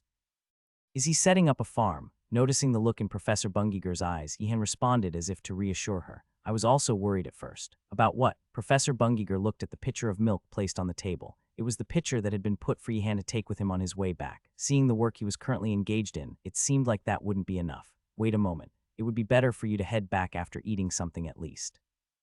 As he took a bite of the roasted potato skewered on a stick, Yihan headed back to the dormitory. If he were to forget the fact that he was inside a magic academy, it would be a romantic evening. On one arm, there was a basket filled with this season's harvest, and on the other arm, a freshly roasted skewer of sun-kissed potatoes, lightly salted. It was as if he had become a farmer returning home after a generous market haul. If I retire in the future, living like this wouldn't be bad. Perhaps due to his mood, the baked potato was truly delicious. It was just roasted and lightly salted, but with each bite, the warm flesh had a melting sensation. The taste made it clear why Professor Bungiger insisted on roasting it first before handing it over to him. Was she disappointed to eat this delicious food alone? Maybe she wanted to show it off. It didn't occur to Yihan that the potatoes hand-cooked by Professor Bungiger were actually from his own garden. Your Highness, I've organized the materials from the library and brought them here. Please accept them. I've also asked other students and organized the things needed for the assignment. It will be helpful for you. I have a book that I found this time. What? That was the princess and her followers. The newly arrived students, without exception, were making various efforts to assist the princess in her attended lectures, regardless of the tower they came from. While munching on the potato, Yihan was filled with awe. So there was such a method. It was a method so tempting that he wanted to report to the professors. The princess is abusing her power to exploit her subjects. While he and his friends spent the night searching for books in the library and had lacking results, the princess seemed to effortlessly attract information even when she just breathed. Is it because of her royal blood? But if that were the case, Gaynando wouldn't make sense either. How on earth did she manage to gather followers like that? While Yihan was pondering such thoughts, the princess expressed her gratitude to her followers and then walked up alongside them. As Yihan was staring while munching the potatoes on the stairs, he locked eyes with his friends. Good night. Yihan was not flustered. The followers of the princess recognized his face and quickly lowered their heads. Isn't he the boy from the Wardenaz family who practically rules over the Blue Dragon Tower? If they even appear to be disrespectful, the princess's life within the Blue Dragon Tower could become difficult, so being cautious was only natural. Greetings, Sir Wardenaz. As someone shouted like that, other students looked at their friend with surprise. Should we also shout along? Greetings, Sir Wardenaz. Greetings, Sir Wardenaz. Unconsciously, Yihan looked around. Fortunately, there were no prying eyes. If someone sees it, I might as well be sent to the disciplinary room even though I did nothing wrong. Even though he didn't understand why the princess's followers were bothering him, Yihan responded as calmly as possible. Nice to meet you all. I see you've had a conversation with Her Highness, the princess. Yes, I simply express my gratitude for the dedication and efforts of Sir Wardenaz, who always serves Her Highness, the princess, faithfully. We will continue to entrust you with our hopes. Aren't these brats going to attack me if I don't take care of her? Fanatical supporters are always scary. Moreover, the supporters of the princess existed beyond the magical academy as well. Even after graduation, considering the prospect of entering society, he had to endure their unfair pressure. Of course, don't worry. Yihan didn't explicitly mention that he received more silver coins for taking care of the princess. Changing the topic would be a good idea. If the story about taking care of the princess continued, it could bring up the issue of unfair advantages for Yihan. Yihan changed the topic. Everyone probably hasn't had dinner yet. Would you like to eat something? The followers of the princess finally realized that Yihan was carrying something. Among those, he took out one and offered it to them. It was a baked potato. The sight of a boy with a face akin to a sculpted statue and a cold demeanor, skewering a freshly baked potato on a stick and offering it to them, bewildered the students. Is this some kind of aristocratic joke? Is it okay to eat this? Isn't it a test? You won't eat it? One of the students, seemingly hungry, reached out and accepted the baked potato. He sprinkled salt onto it by hand. The student momentarily tensed, thinking that it might be magic powder instead of salt. Oh, so it's salt. Does it taste okay? This is delicious. Not because he was being careful in front of the warden's boy, but objectively, the freshly baked sweet potato was truly delicious. The student who received the potato chewed on it and then suddenly choked on his potato, which was clutching his throat, and coughed. Have some milk here too. The student who had just eaten the warm potato suddenly felt a shift in the cold impression he had of Yihan to something more gentle. Is it a magic potato? Can we as well perhaps? Yeah, you can eat it too. The hesitant followers slowly reached out their hands and picked up the baked potatoes. Under the warm evening sunlight, the new students of the magic school could get to know each other better while eating baked potatoes. Let's offer some to Her Highness as well. What an absurdly rude statement. What if Her Highness was angry if we were to offer her this? One student tried to offer a potato to the princess, but lowered their hand once they heard the words of their other friends. Yihan felt a sense that the princess's expression, which had been standing aloof, somehow became downcast, though he could not quite grasp why. Like a hungry Gainando, that was quite an exaggerated metaphor. Yihan reflected on himself. Upon thinking, he realized that the princess hadn't eaten this morning either. Yihan discreetly handed over a baked potato, making sure others didn't see. There seems to be some remaining, perhaps tasting a bit of it. Though the students had their backs turned and couldn't see, Yihan clearly witnessed the princess trying to eat the freshly baked potato with its skin peeled off, in a single bite without even cutting it. Cut it, please cut it before eating. The princess, as if nothing had happened, put the potato down and then cut it before putting it in her mouth, chewing slowly. The students turned their heads and looked puzzled at Yihan's exclamation. What should we cut before eating? The potato. Haha, Sir Wardenaz. No matter how hungry we are, we wouldn't just swallow it. Of course, we would cut and eat it. After glancing at the princess and then at the student, Yihan thought to himself, that punk won't be able to succeed in society. The next morning, after finishing his work at the stable, Yihan walked in sync with his friends to attend Professor Garcia's lecture. Yihan yawned. Yaner asked with a concerned look, especially since Yihan appeared quite tired. You look sleepy. Are you okay? Did you have trouble sleeping? I slept well, but I had a nightmare. What kind of dream was it? The professor appeared in that dream. Yaner didn't press further, considering Yihan's mental well-being. Perhaps influenced by Professor Balidi's class, Professor Balidi appeared in Yihan's dream. In the dream, Professor Balidi rode atop a raging griffin and instructed Yihan to control water droplets while passing through a ring of fire. It was a dreadful nightmare. Greetings, everyone. Good morning, Professor. When Professor Garcia opened the door and entered, Yihan felt a sense of warmth in his heart. Before enrolling, Yihan had never expected that encountering a troll could be such a comforting experience. Last week, Professor Mortem came to explain what dark magic is, right? Wow, sounds could be heard here and there. It was a reaction mixed with fear, as if wondering if it would be dark magic again. This week, another professor is coming to explain what summoning magic is. Wow. Yihan suddenly felt sorry for Professor Mortem, who wasn't even present. The summoning magic professor, Mille, entered, looking puzzled by the heated atmosphere of the classroom. Despite her old age, Professor Mille maintained a dignified posture, and anyone could tell that she came from one of the Empire's prestigious noble families. Nobles from prestigious families stand out just by the way they walk and talk. The Blue Dragon's tower folks are a bit of an exception now. Of course, the students who were locked in the tower and starving were exceptions. When people are pushed to their limits, whether they are nobles or not, dignity becomes irrelevant. Professor Mille raised the monocle she had on one eye slightly, giving her the appearance of a very strict perfectionist. However, Yihan was not intimidated. Whoever it is, they would be better than Professor Balidi. Professor Garcia began a brief explanation from the side. Like dark magic, advanced summoning magic is also a subject you'll start learning from the second year. However, the reason we've invited Professor Mille today is not only to provide a good opportunity to learn what summoning magic is, but also. Right on cue, a summoned monster outside the classroom on the academy grounds let out a howl, causing the windows to shake. Considering the current academy situation, I thought it might be helpful to all of you, Professor Garcia. We only have you, Professor. Some students took out handkerchiefs and wiped away their tears. Professor Millet observed this without any change in her expression. Then she spoke in a stern voice. Professor Garcia, may I begin? Yes, please begin. Anyone here interested in summoning magic? All the students raised their hands, including Yihan. It was unclear why Professor Mortem's sad face flashed through his mind. But summoning magic is truly wonderful magic. Just as dark magic encompasses various fields such as curses, elemental magic, summoning undead, and dark energy, summoning magic was a magic that contained numerous fields within it, despite its name suggesting summoning. Summoning of elementals, demons, monsters, artifacts, magical objects, and so on, as it encompassed a wide range of beings, from living creatures to inanimate objects even overlapping with dark magic to some extent. Its applications were boundless. In old fairy tales, there were stories of a magician who had struggled throughout their life but eventually made a contract with an exceptional summoned monster. They lived happily ever after, even lazily. As it was a fairy tale, it could not be entirely believed, but to that extent, summoning magic was quite advantageous once it succeeded. Professors were skilled at dampening students' spirits from the start, and Professor Millet was no exception. She said sternly, I won't sugarcoat it. Summoning magic is a challenging magic. It will be tough for students who don't have the aptitude to attend this class in their second year. That's a professor indeed. Yihan was impressed.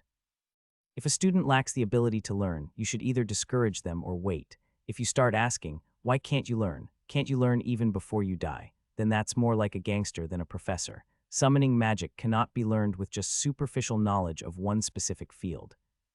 Summoning elementals requires a deep understanding of elemental studies, summoning demons requires a deep understanding of demonology, and summoning monsters requires a profound knowledge of monster studies. Even relatively easy inanimate object summoning is not simple, so I'll say it once again. If you lack confidence, it's best not to have an interest in summoning magic. However, the students appeared even more determined. Given their young age, how many would actually step back because it's difficult? They all had expressions that showed even more enthusiasm. Even if it were easy, it was the complete opposite of how students had hesitated with dark magic. Professor Garcia whispered softly, they are all talented students. Will you give them a chance? Professor Millet nodded her head. Whoosh. As she waved her wand, suddenly, in front of all the students, magical scrolls appeared with intricate patterns inscribed on them. These were not disposable scrolls that were torn to be activated, but fixed scrolls with inscribed magic circles on their unfolded surfaces. You all must be taking Fundamentals of Imperial Geometry and Arithmetic, right? Yes, when they heard the name of the lecture, the students' expressions changed as if they had chewed on a bitter frog. There were very few students who could endure the torment of relentless numbers, which was neither magic nor a general education subject. Honestly, it's relatively easy. Yihan swallowed the thought because if his other friends had heard this, they would have picked up stones to throw at him. It's too difficult. Then there is no possibility for you to learn summoning magic. Gainando was about to say a word, but closed his mouth when he realized he might end up failing in summoning magic. Everyone, pay attention to Fundamentals of Imperial Geometry and Arithmetic. Creating magic circles and calculations are essential in summoning magic. Yihan tried reading the magic circle. While Gainando was already lost and his eyes wandering aimlessly, Yihan could discern what type of magic circle was drawn. I see. The mana is arranged like this. The magic circle was a kind of circuit. While an electrical circuit carries current, a magic circle carries mana. That is the difference between them. Anyone who has tried casting magic themselves would know that casting magic was truly a difficult task. The higher the difficulty of the magic, the more challenging it became. First, the required amount of mana increased, and the structure of the magic that needed to be constructed with that mana becomes even more complex. At a certain level, it was not just a saying that started to come up. This is no longer a magic that humans can perform. What helped those wizards were the magic circles themselves. In some parts there was a need to amplify, in others it was reducing, in some it was bypassing or blocking. It was an auxiliary tool that circulated mana in various forms to alleviate the burden on the wizard. Calculating the mana circulating along the magic circle and visualizing it in his mind, Yihan suddenly had a glimpse of the illusion of a pen. What? In the world of magic, there was no such thing as coincidence. Yihan realized that the pen he had just seen was related to this magic circle. This magic circle is a summoning magic circle for summoning a pen. A pen, a pen, the students were bewildered. They wore expressions as if to say, why bother summoning a pen when it's not even a dagger? Yihan shook his head slightly. They seem ungrateful. Are they going to take responsibility if Professor Millet clears the desk and throws a demon summoning circle, saying, summon it successfully if you don't want to die? Fortunately, Professor Millet was different from Professor Baladi. The professor spoke in the same stern tone without any change. It's a magic pen composed of mana. Students won't be able to keep it summoned for long, so for now, just focus on the summoning. As soon as the professor's words ended, the students, wielding their wands, activated the magic circle with determination. Pen, come forth. Magic pen, please come forth. With the incantation, magic circles burned and scrolls tore apart in various places. While designed to withstand mana, these magic circles could easily be damaged and destroyed due to a wizard's mistake. As it was something she had expected, Professor Millet swung her wand. The broken magic circles disappeared, and new ones appeared. It had been about 30 minutes. Students who had summoned pen-like objects began to appear from various places. The Blue Dragon Tower had the most numbers of successful students like Yaner, Adenart, Asan, and others, while the Black Tortoise Tower and the Phoenix Tower also had a fair number of students coming out. The White Tiger Tower had the fewest numbers, but still, a few talented students managed to summon pen-like objects. Seeing the students beaming with joy, Professor Garcia let out a bitter smile. It's not something to be happy about. In reality, Professor Millet's face remained as rigid as a sculpture, without the slightest hint of emotion. The difficulty of summoning magic lay precisely in these aspects. Summoning something similar is just as good as failing. Elemental magic could be considered a success as long as you achieved it, even with differences in size or form. However, summoning magic was the opposite. If it's not perfect, it's meaningless. It was inevitable. Since the study involved giving will to the summoned beings, even a slight mistake could result in the summoned beings attacking the wizard. Fortunately, it's just a pen. Dardargard, this rascal, attacked me with a magic pen. It's a misunderstanding, Gaynando. The pen moved on its own. Besides, it's just a pen. It's an imperial assassination. An imperial assassination. Yihan, help me. It's just a pen, for heaven's sake. What are the odds of dying from a pen? Of course, that pen alone was enough to cause quite a commotion. When Alpha Families and Grego from the White Tiger Tower saw the sleek pen design, he felt proud. He felt that perhaps his social status had left him behind in various other forms of magic, but summoning magic was a bit different. He could be even more exceptional than Jigil. And Grego was extremely happy when he saw Yihan sitting in front of him. In front of Yihan, there was nothing, not even a quill. For the first time, Grego thought he might be able to break the pride of the Wardenaz family, the wicked young archmage. So he called for Yihan. Wardenaz, did you fail at summoning by any chance? Wardenaz, don't ignore me. Look at my pen. Yaner, who was sitting beside him, responded instead. Didn't you have a pen at home? Showing off your pen? Look at my pen here. Boom, a roar broke out, and Grego thought for a moment that perhaps Yihan had cast dark magic on him and fell to the ground in fear.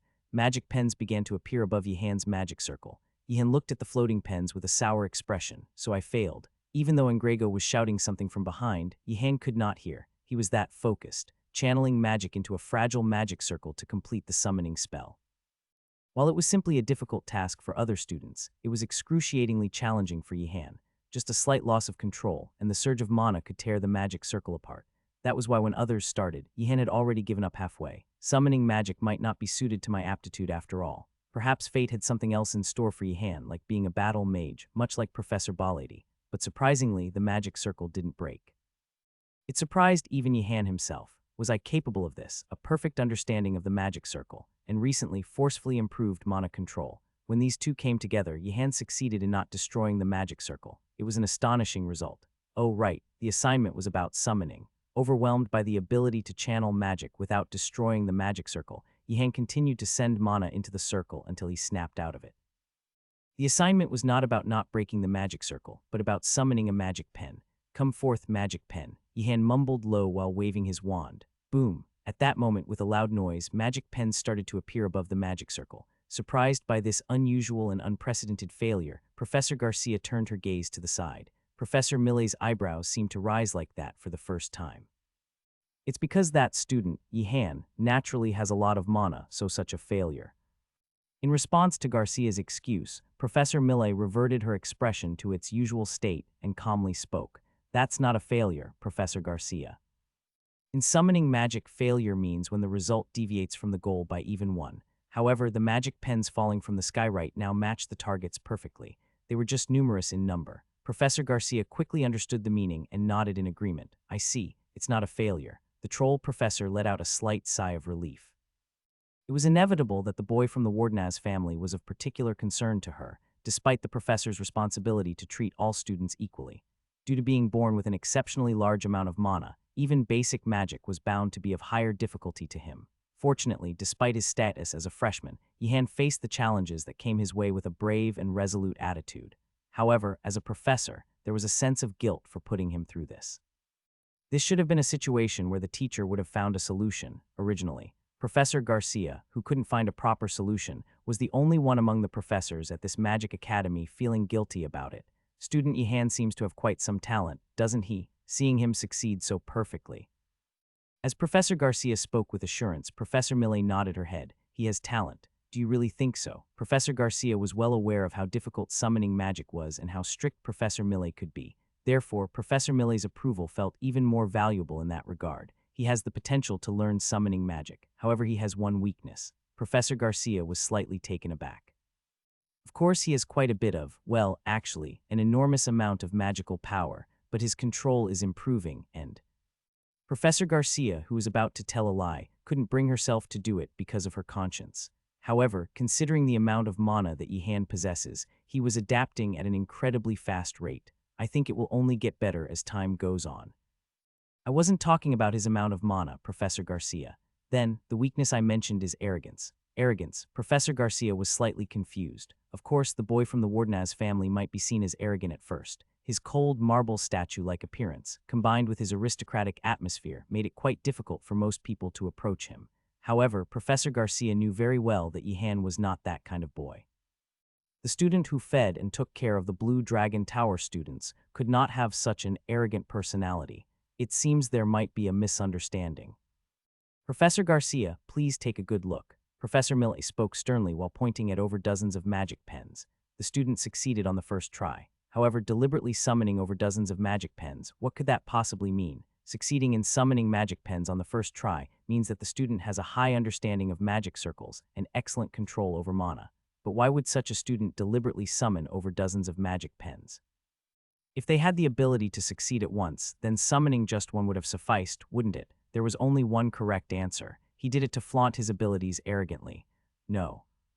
Professor Garcia was taken aback by Professor Millet's words. This student, Ihan, doesn't have that kind of personality. Arrogance is a virtue for a wizard, but having it from such a young age can also be a dangerous poison. Professor Garcia, especially when one is naturally gifted with knowledge and talent. So, what I'm saying is… Professor Millet raised her eyebrow. Professor Garcia was startled. Not all relationships were equal among the professors, even if they were colleagues, especially when one professor was a student of another. But Professor Garcia wanted to clear up the misunderstanding somehow. I don't think Ihan has that kind of personality. Maybe it was a mistake. Mistake, you say? The voice of Professor Millet carried a faint sense of incredulity. It wasn't a good sign.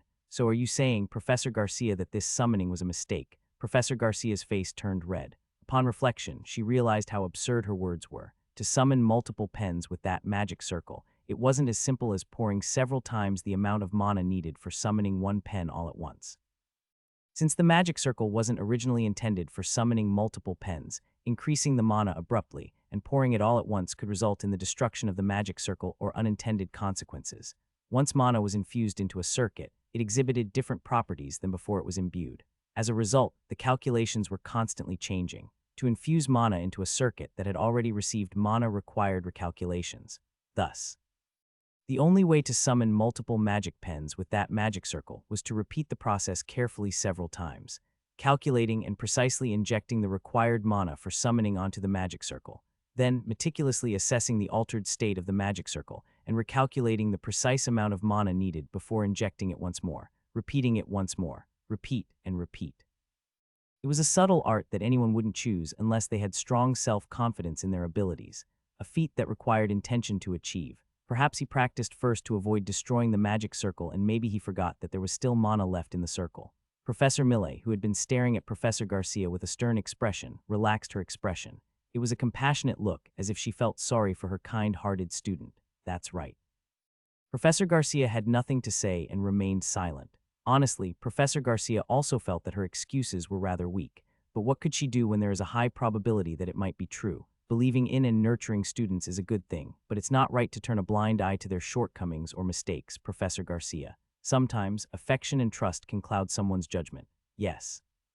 While I have said this, it doesn't mean I'm denying that the student has exceptional talent. It's just a warning that excessive pride can harm the students themselves, so we should be cautious. Yes, you don't need to worry too much. If that student learns summoning magic, they will likely correct their arrogance soon. Summoning magic has always humbled students who consider themselves the Empire's greatest geniuses. Professor Garcia turned her head. Ian tried to send the summoned magic quills to Engrago and attempted to doodle "I don't have quills" to him. As a result, a brawl was erupting between the White Tiger Tower students and the Blue Dragon Tower students. As she went to intervene, Professor Garcia couldn't help but think that, no matter how much she thought about it, it didn't seem like arrogance. Regardless of how much I think about it, it doesn't seem like that's the case. A disturbance came to an end. The students' faces were splattered with ink. It was an aftermath which got left behind by imperfectly summoned magic pens and perfectly summoned magic pens. The summoned magic pens disappeared over time, but the ink they left behind didn't vanish. I believe you all have gained some understanding of how challenging summoning magic can be today. The magic we practice today is the most fundamental aspect of summoning, and normally it should be done without using a magic circle. Professor Millet had instilled a sense of fear in the students, but she continued her speech earnestly, without paying much attention to their apprehension. Nevertheless, if you are determined to learn and truly want to delve into summoning magic, come to my workshop. Everyone should remember this. It is easy to mistakenly think that talent or intelligence is what it takes to master magic, but Ian felt a momentary sensation that Professor Millet's gaze was directed towards him. Was it just his imagination? Could it be that ordering the magic pens to bother Angaro was the problem? Ultimately, what is most necessary is patience and perseverance. If you continue without giving up and dedicate yourself seriously, summoning magic will open the way for students. Professor Millet concluded her speech and left the classroom. The remaining students gathered together and whispered among themselves. Should we visit the workshop? The professor did say that, didn't she? She mentioned that starting from the second year would be tough to catch up.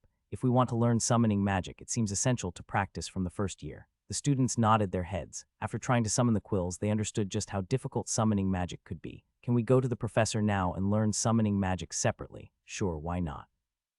Really, we already have so many assignments and there's more to come. We also need to prepare for the written exams. Can we really find the time to study summoning magic separately? Practical concerns made the students anxious. Summoning magic was intriguing, but with additional assignments for it, not many students felt they could handle the workload. That's why they should have taken easier subjects. That was what Yihan initially thought, but then he reconsidered. Upon reflection, Yihan realized that opting for easier courses might not be the best choice, especially considering the current threat to his life. Yihan suddenly became curious. What courses are other students taking? What elective courses are you guys taking? Me? I'm taking. Isn't that what everyone's taking? I'm in. It's practically mandatory. I'm taking. I want to buy one during the holiday. Upon hearing his friend's course selections, Yihan felt a bit surprised. Am I the only one without a general education course? There's no course without assignments after all. I feel the same way, but that doesn't mean I can skip the summoning magic course. Shouldn't the academy lend us an artifact that can turn back time? Gainando, that's just a fairy tale. Where would you find something like that? Even if it exists, would they really lend something like that to a student for a class? It would be used for something much more valuable. Listening to his friend's conversation, Yihan checked the time and got up.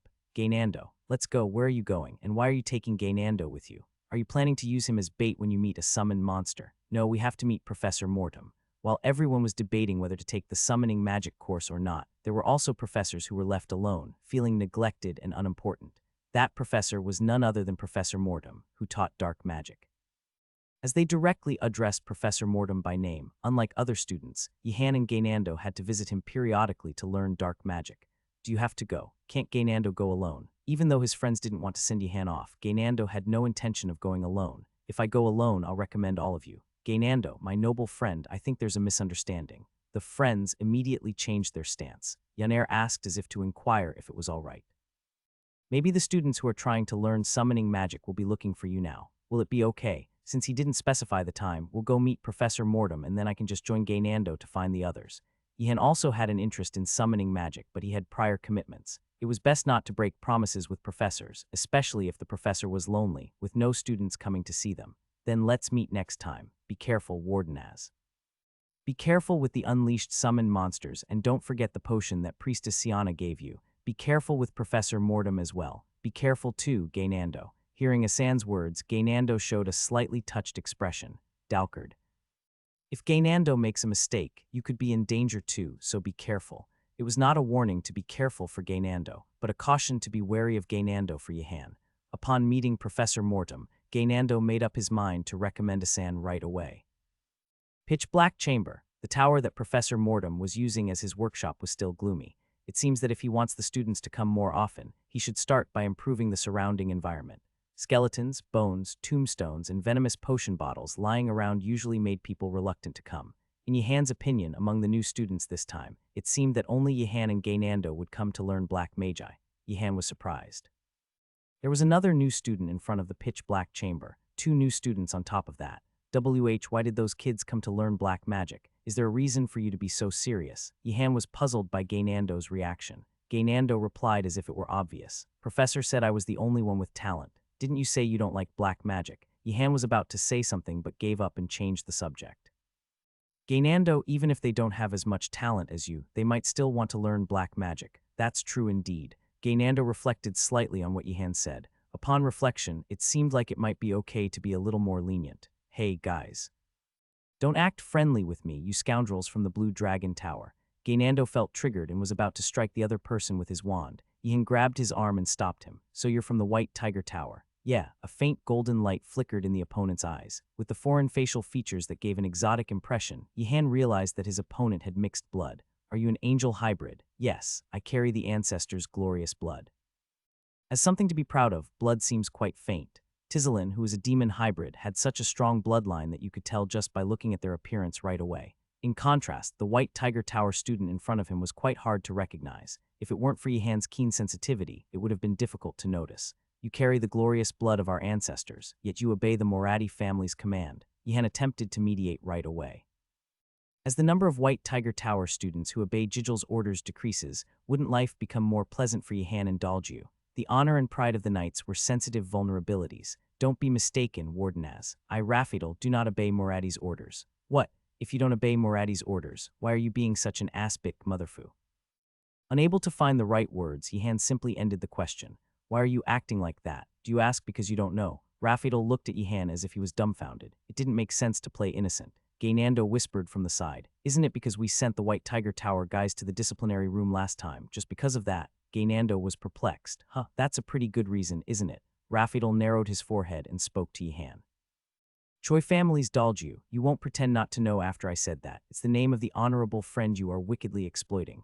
Yihan was at a loss for words after such a long time. Gaynando spoke up in his place. No, Dalju is our friend. Even your excuse is lame. You attack him with magic, leave him unconscious, and still prattle about him being your friend. Gaynando looked at Yihan as if asking for help. I treated him the same way because I was worried that Dalju might be hated by the White Tiger Tower guys. Is that your excuse? Rafidal reacted as if he was dumbfounded. Yihan shrugged as he had expected such a reaction. Some misunderstandings are unavoidable. Wait a minute. Are you from the Growl family? Gaynando belatedly recalled Rafidal's family. Southern Knight family, Growl family. The Growl family, which takes pride in having angelic blood in its ancestry, was known as one of the most righteous and strict knight families among the existing ones, judging by the way he talked. That's right, you wicked ones. It seemed like the other party had already categorized Yihan and Gaynando as the axis of evil, but most of it is because of the Wardenaz family's image. If it weren't for the image of the lunatic Wardenaz family, Yihan might not have been misunderstood like this. At least that's what Yihan thought. I mean, why would the Growl family learn black magic? Gaynando scoffed since it was absurd to him. Why would someone from the Growl family, which produced many holy knights, come to learn black magic? Rafidal spoke confidently. Learning black magic will allow us to better deal with black mages. The professor will cry. Yihan was at a loss for words. Only 4 of the students came, and one of them is a black magic hater. I see, Growl. I hope you learn black magic to deal with black mages. I thought you were going to team up with Jijil from the Manhwaedit family and maliciously plot against me because you seemed hostile to me. Do not treat me, Rafidal, equal to those Manhwaedit guys. Rafidal was very upset. Yihan, who controlled Dalju like a puppet, was indeed on the wrong side, but Jijil, who manipulated other White Tiger Tower students as if they were her underlings, was equally contemptible. So you're not going to join forces with Jijil from the Manhwaedit family and plot against me? Obviously, even with those scoundrels. Of course, why did you even ask that? All right then. Yihan walked away as if he had said everything he wanted to say. If he didn't attack Yihan from behind and didn't join hands with Jijil, it didn't matter what he said to Yihan up front. Rafidal was left speechless, his eyes blinking in confusion. He felt like something was wrong, but what exactly was it? Following behind Yihan, Gaynando thought to himself, he's my friend, but he really seems like a wicked sorcerer indeed. After he met Rafidal once, Gaynando became quite hostile. He spoke to another student with a voice devoid of hospitality. Why did you even come to learn black magic, Esrak? The student stood up from their seat. It was only then that Gainando realized that the other person had been sitting on the floor. Yihan was tall, but the other person was much taller than Yihan, easily surpassing 2 meters in height. Giant hybrid. Overwhelmed, Gainando quickly became polite. I think it's all right for you to learn it. I apologize for my rudeness. Hello. It's nice to meet you all. The other person was a black tortoise tower student. He greeted them while glancing around.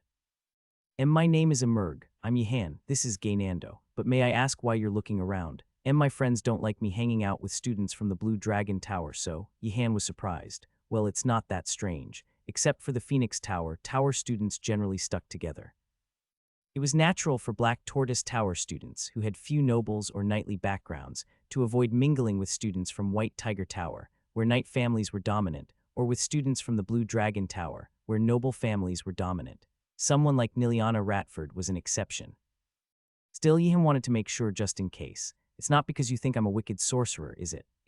What are you talking about? No, then it's fine. Fortunately, they disliked the Blue Dragon Tower students because of their noble status indeed. Yihan felt relieved. I came to learn black magic because I'm interested in it. I want to get along well with friends who also want to learn black magic together. That will never happen. Raphael, who was behind them, replied firmly. He had no intention of becoming friends with the wicked students who wanted to learn black magic. Emerg looked at Raphael with a sad expression. Raphael flinched, probably feeling a bit scared. Yeah, even though we may not get along well outside, let's get along well when learning black magic here. Yihan extended his hand. Emerg shook Yihan's hand up and down with a happy expression. For a moment, Yihan had to quickly release a burst of his magic power throughout his body to withstand it. Yihan controlled his expression to avoid upsetting Emerg's mood. It was an incredible power. I'm counting on you too. Gainando extended his hand without knowing anything. Yihan tried to stop him, but Gainando grabbed Emerg's hand first. Grit. Professor Mortem looked at the increased number of new students and hummed a cheerful tune with a happy expression. Yihan's heart ached for some reason. I shouldn't feel sorry for a professor, though. Stockholm Syndrome was a quite dangerous syndrome. It's nice to see you all here. I didn't expect so many students interested in black magic. Next year should be promising. We look forward to it. Professor Mortem seemed to have not noticed Raphael's wicked intentions. He looked at Yihan and asked, have you found more bone-summoned monsters? I haven't found them yet. Keep searching in dark and obscure places. Professor Mortem winked at Yihan as if it was a gift. It wasn't particularly romantic, of course. Summoned monsters are running amok, and he wants me to search in the gloomy and obscure places around the academy. It's practically suicide. Everyone must have been waiting for today's gathering, so we should get on with the class quickly. Do you remember what we learned about curses last time? Yes, of course. Raphael took out paper and a pen, ready to jot down the professor's words. Professor Mortem looked pleased. Of course, from Yihan's perspective, who knew Raphael's intentions, he only felt pity. Is he planning to attack the professor later? To be honest, curses were more fun than summoning magic. Gainando spoke honestly. Today, let's take our time and study curses to improve our understanding. Wait a moment. Professor Mortem paused while speaking. Did you learn summoning magic this week? Yes, How was the students' reaction? Everyone seemed to like it. Everyone except us went to the workshop to hear about it. Yihan wanted to give Gainando a smack on the head, but unfortunately he couldn't do that. Professor Mortem stated firmly, not curses. Today I'll be teaching you about undead summoning. Whoa, is this really okay? Yihan became anxious. It seemed like they were skipping several steps in the curriculum. Undead summoning can be considered the pinnacle of summoning magic. It's the most beautiful, complex, and sophisticated magic. Where do black mages typically obtain corpses? Good question. Student Raphael. In the past, we primarily used cemeteries, but not these days. We purchase authorized corpses for our use. Nevertheless, illegal black mages still prefer cemeteries, right? Wouldn't that be the case? Raphael seemed excited and started taking notes. Professor Mortem, however, seemed to feel some discomfort and shook his head. But you guys are still, it's too early for you to perform a complete undead summoning. Mishandling a complete undead can even kill a wizard. One of the most common black magic accidents is when an inexperienced black wizard summoned a skeletal warrior who ended up stabbing its master to death. Gainando, who nearly died at the hands of a magical pen, nodded his head. We'll start with the easiest, something relatively less likely to kill you, the backbone hand. The students listened intently with tense expressions as the professor spoke. Shoo. Bony hands appeared in front of the students. First, try to get acquainted with the bone hands. Initially, they won't listen to your commands, but for a moment it seemed to Yihan that the bone-summoned monster and the bone hand had switched places. The bone hand was very politely bowing its head in front of Yihan. Is it a trap? However, the behavior of the bone hand suggested something more than a mere trap. It was excessively polite. As Yihan stepped forward, the bone hand, trembling violently, rolled backward and lay down. seemingly to prove its lack of hostile intent. Yihan was momentarily baffled. Just then, Professor Mortem interjected, cough. It's easy to be deceived by the beautiful and majestic appearance of undead summoning, but in reality, it's anything but easy. This comment shed light on a common dilemma faced by mages, especially those who typically designed inanimate objects for summoning spells. They often pondered, must I summon inanimate objects? Can't I summon beings with a consciousness? Even the act of summoning a magic sword required careful pre-planning of its attributes and autonomous movements. As the complexity of such summoning spells increased, they demanded almost AI-like autonomy, making their study particularly challenging for mages. The questions persisted. Why must we design every detail? Can't we just summon beings with consciousness from the start? However, summoning beings with consciousness had clear drawbacks. Such beings might not always obey the summoner's commands, and this was particularly true for undead monsters. Compared to other monsters, undead creatures were usually a bit more disobedient. Their fundamental nature was the root cause of this challenge. Summoners were mostly alive, while the undead were, well, dead. Forming a bond between such opposites was naturally difficult. To bridge this gap, dark mages employed various methods to befriend the undead. Living in tombs, anointing themselves with rotting substances, and wearing necklaces of bones and flesh were not signs of degeneracy, but rather heartbreaking efforts to mask the life force of the living and get closer to the undead. The students, listening intently to Professor Mortem's lecture on undead summoning, turned as pale as the undead creatures being discussed. Meanwhile, Professor Mortem, seemingly oblivious to their discomfort, continued, cough, so try to befriend the bone hand by any means necessary. If you get close to it, eventually you'll be able to befriend other undead monsters. He explained that getting close to low-tier undead monsters like the bone hand could imbue one's soul with their aura, thus enabling control over more powerful undead over time. Professor, Yihan interjected, quietly waiting for a pause in the lecture. He raised his hand and called out to Professor Mortem. Are there undead who are particularly cowardly? He asked. This was an unusual question, as undead monsters were typically characterized by their fearlessness, given their lack of life. Professor Mortem initially scoffed at the notion, as if to dismiss such a possibility, but then his expression changed to one of surprise upon noticing the undead monster, the bone hand, trembling in front of Yihan. Professor Mortem cast an incredulous look at the bone hand he had summoned, wondering if this was its usual reaction when confronted with students. The bone hand, seemingly ashamed, bowed its head in front of the professor. Can't you get closer quickly? Professor Mortem commanded, yet the bone hand remained trembling, hesitant to approach Yihan. The professor began to wonder if there was an issue with the potion he used in the summoning. Meanwhile, another bone hand was happily slapping the cheek of an approaching student, Gaynando. They all seemed to behave normally, except for the one in front of Yihan. Did the bone hand feel a kinship due to Yihan being accompanied by a bone summon? No, that shouldn't cause fear, the professor thought. Only one conclusion seemed plausible, and it left Professor Mortem internally horrified. Could it be? T small cap H ES OURC letter 1D07 of TH small cap IS content, small cap IS NOVELF IRTAP ENET. Cough, try summoning it yourself, he suggested to Yihan. Is that all right? Yihan asked. Yes, dark magic is superior to summoning magic because it offers practical experience like this. With summoning magic, you'd only be studying for a year. Professor Mortem, eager to demonstrate the efficacy of dark magic, tossed Yihan a bone fragment necessary for the spell and etched a magic circle on the ground. Yihan, holding his staff and focusing intently, couldn't shake off a sense of unease about the professor's actions. It seems like he's rushing the curriculum to prove dark magic is better, he thought. However, Yihan felt confident in his ability to subdue the bone hand if it turned aggressive. He began the incantation. Appear, bone hand. With a throw of the bone fragment and a swing of his staff, the fragment absorbed mana and transformed amidst ominous smoke into a bone hand. This was not one of the bone hands previously summoned and controlled by Professor Mortem. This was a new entity, conjured by Yihan himself. Summoning spells typically acted like chains restraining a beast, and for a novice mage, handling such a chain was a significant challenge. The incantation controlled the undead monster, but the control was precarious for an inexperienced caster. Professor Mortem observed the situation closely. If the newly summoned bone hand broke free and attacked Yihan, he was prepared to reverse the summoning immediately. However, what unfolded was unexpected, rolling and tumbling. The new bone hand, summoned by Yihan, displayed an even greater level of submission than the one summoned by Professor Mortem. This surprising behavior was in stark contrast to what might be expected of a freshly summoned undead entity. It was as if the bone hand was showing an exaggerated form of obedience. Amidst this scene, the bone summon hanging from Yihan's belt writhed, seemingly in jealousy. You have too much mana, Professor Mortem stated calmly, shedding light on a peculiarity he had observed in Yihan.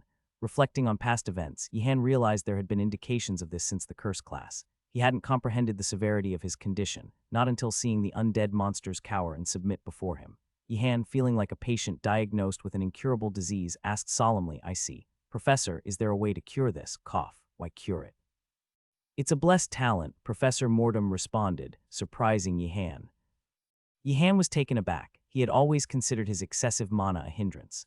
Magic was hard to use, spirits fled from him, and now even undead creatures were showing fear. Cough. With such a talent, there's no need to befriend undead monsters. Just suppress them with power. What a wonderful ability, Professor Mortem elaborated. He explained that dark mages didn't indulge in rituals like rolling around in tombs for enjoyment, they did it to somehow befriend the undead. However, if one could simply overpower them instead of befriending them, it would be a more efficient method of control. To Professor Mortem, the ability to subjugate undead monsters seemed a more advanced and desirable form of control. But Professor, we can summon and subjugate undead monsters, but not spirits, Yihan pointed out. Without first befriending spirits, they wouldn't respond to summons, rendering the idea of intimidating them moot.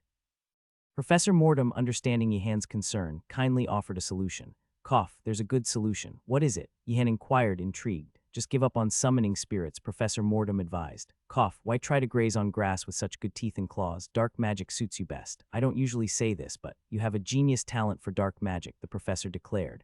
Ah, I see, Yihan responded nonchalantly.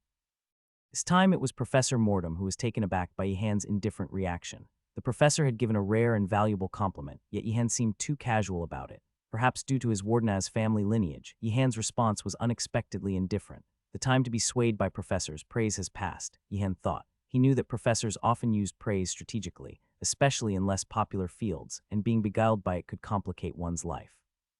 Seeking to shift the focus, Yihan mentioned, however, Professor, due to the amount of mana, casting spells is difficult for me. That will improve with practice. Cough, I'll help you with the training Professor Mortem offered. Damn, professors are really of no help, Yihan thought privately. They seemed more interested in satisfying their own desires than genuinely assisting students. Could a professor really be this self-serving? But then again, professors had always been like this. As they exchanged smiles, both the professor and student had their own hidden agendas. Elsewhere in the classroom, Gaynando, with a swollen cheek, angrily confronted a bone hand with his staff.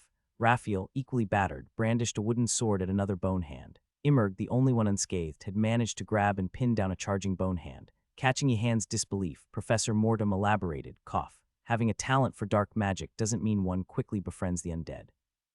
That's not a good method. It's a classic mistake young dark mages make. But if you beat them up like that, won't the undead monsters start respecting the summoner? Yihan asked, trying to understand the dynamics. Professor Mortem looked at Yihan as if he were suggesting something absurd. Yihan, feeling misunderstood, thought, but you said suppression was a good method. After the extra lesson, Gaynando, nursing his swollen cheek with the ointment provided by Professor Mortem, couldn't hide his irritation. Undead monsters, they're unaware of nobility. Yihan. Yihan looked at him questioningly. Let's hurry to the summoning magic class. It might be better if it's not undead monsters, Gaynando suggested, hoping for a change in their magic studies. Yihan pondered silently. Apart from spirits, demons are probably more ferocious than undead monsters, and monsters generally have strong wild instincts, he thought. Meanwhile, Raphael, sporting a puffed-up face, couldn't contain his frustration. You wicked dark mage, just you wait, I'll be watching you, he yelled at Yihan. Really, it seems we have a misunderstanding. Do we really have to fight as fellow dark magic students? Yihan questioned, seeking to defuse the situation. You jerk. You hit me in the face earlier, Raphael accused. That was a mistake, Yihan replied, regretting the incident. Yihan, following Professor Mortem's guidance, had been testing how far he could command the undead monster. He had even successfully executed a difficult command to self-destruct, which earned him applause and admiration from the professor. However, amidst a command error, Yihan's summoned bone hand accidentally slapped Raphael, leading to his grudge against the wicked necromancer. Really? Why don't you believe me? Yihan lamented. Yihan, he's already gone, Gaynando pointed out. What a pity, Yihan responded, a hint of regret in his voice. Gaynando looked at Yihan, his gaze mixed with fear. So this is why the undead obey well, he wondered. Immerg, see you next class, Yihan said, bidding farewell to another classmate. Oh, okay, Yihan, but not outside. Immerg replied cautiously, hinting at a certain unease around Yihan. Yihan felt a sting of hurt at Immerg's words, but chose not to show it. The workshop and tower used by Professor Millet radiated an aura starkly different from that of the. It's like a library, Yihan thought. Ironically, the actual library of the Magic Academy felt more like a disorganized storage room of a closed company than a proper library, but they embodied the essence of a library more than the library itself. The path to the tower was neatly paved with bricks, and there was a picturesque pond with a walking path nearby for strolling. They had a pond too, Yihan recalled, though that one was a bubbling, purple pond filled with poison. Standing in front of the door to the Gainando knocked cautiously, then turned to Yihan, unsure of what to say. Wait, what should I say? Just as it is, Yihan advised. That we're late because we got hit by an undead. Gainando hesitated.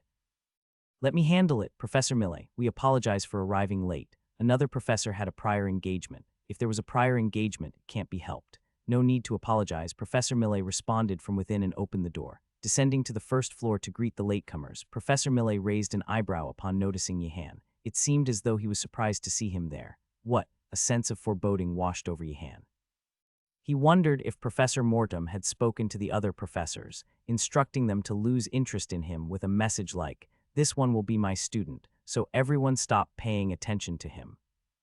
Fortunately for Yihan, Professor Millet did not send him away upon his arrival. Instead, an unexpected development occurred. Suddenly, two thick books materialized out of thin air. They were so hefty that they could have been mistaken for weapons. The books, bound meticulously, displayed the title on their covers. Professor Millet, with a commanding presence, instructed, "Both of you, sit down." He was the kind of person whose stern gaze alone could evoke tension, eliminating any need for a sword or staff to assert authority. Gainando, slightly intimidated, quickly found a seat. Curious, he asked, "Professor, where are the other students?" "They have gone back after receiving their lessons and collecting their assignments," Professor Millet replied. "Assignments," Gainando echoed, lifting his head, his tone reflecting his concern. The idea of additional assignments seemed like a significant burden under the current circumstances. He ventured a timid challenge, "Professor, isn't dark magic not part of the assignments?" Professor Millet's direct gaze fell upon Gainando, rendering him completely subdued. Could it be that his gaze has a petrifying effect? Yihan couldn't help but think, given the peculiar nature of some of the professors. "Both of you, open the books," Professor Millet commanded. They complied, opening the books to find pages filled with densely written text. The sight seemed to overwhelm Gainando, who appeared slightly dizzy. "Read, copy, and solve the problems," the professor instructed. Yihan, looking down at his book, saw the heading of the first chapter. Summoning inanimate objects is the most basic and core aspect of summoning magic. Even summoners who are only interested in other areas of summoning must learn and master this part. The great summoner Boltzmann organized educational and efficient magic circles for future generations, and remembering these circles became fundamental in summoning magic. So, young summoners, be thankful and diligent. Memorizing Boltzmann's basic magic circles and understanding their principles will guarantee remarkable achievements in summoning magic. First magic circle, second magic circle, third magic circle, fourth magic circle. Young summoners. Having learned interesting knowledge, it's now time to use that knowledge in even more interesting ways. Answer the following riddle. The novice summoner, Chursu, while traveling in the cold north, got separated from his group due to an accident. Unfortunately, someone had stolen his bag containing thick clothes, and the fierce wind tore apart the clothes he was wearing. What is the quickest summoning magic circle Chursu could use to avoid freezing to death? Yihan found this question to be quite absurd. It seems odd to focus on the magic circle when the culprit should be caught first. He thought the approach was forced, yet he couldn't help but recognize the excellence of the textbook. Having encountered many complex and difficult textbooks, Yihan could appreciate the quality of this one. Not all textbooks were this considerate. Some were designed to cater to the reader's level, while others seemed to aim solely at wasting the reader's time. Unfortunately, most textbooks, and even the professors here, usually fell into the latter category. However, the book given by Professor Millet was a notable exception. It allowed students to easily memorize and understand the basic magic circle compositions used in summoning magic by focusing and reading slowly. This fact alone elevated Professor Millet in Yihan's esteem. He is indeed a good person, Yihan thought. Professor Millet had carefully selected the most suitable book for education from numerous magic books, showcasing the mindset of a true educator, a trait that was incomparable to the other professors. Professor Millet, slightly surprised, was taken aback by the emotion in Yihan's eyes. There were two primary reasons why Professor Millet was initially hesitant to teach summoning magic to his students. Firstly, he recognized that summoning magic, without sufficient knowledge and preparation, could be hazardous. Even the seemingly simple task of summoning inanimate objects could result in injuries to the caster if not handled with care. Secondly, and perhaps more importantly, Professor Millet sought to prevent his students from acting recklessly. He was aware that freshmen, often filled with pride and a sense of ego, could easily cause accidents due to their arrogance and lack of experience. He believed that if these students were immediately taught summoning magic, their recklessness could lead to dangerous outcomes. Thus, he made them study hard and tediously. The studies were so rigorous and challenging that they twisted and contorted the students' bodies, pushing them to their limits. This approach was central to Professor Millet's teaching philosophy. In his view, if a student couldn't endure the rigorous studies and gave up on summoning magic, it was for the best. Such students were deemed better off not learning summoning magic at all. But a sense of surprise overtook Professor Millet as he observed Yihan diligently copying from the book and solving problems without any signs of complaint. Yihan, who was known for his exceptional talent among the students, was expected to be the most arrogant. Yet while other students soon started yawning, twisting in their seats, and casting longing glances outside, perhaps planning their escape, Yihan remained an exception. Surprisingly, Yihan sat motionless, absorbed in his studies, with only the sound of his quill breaking the silence.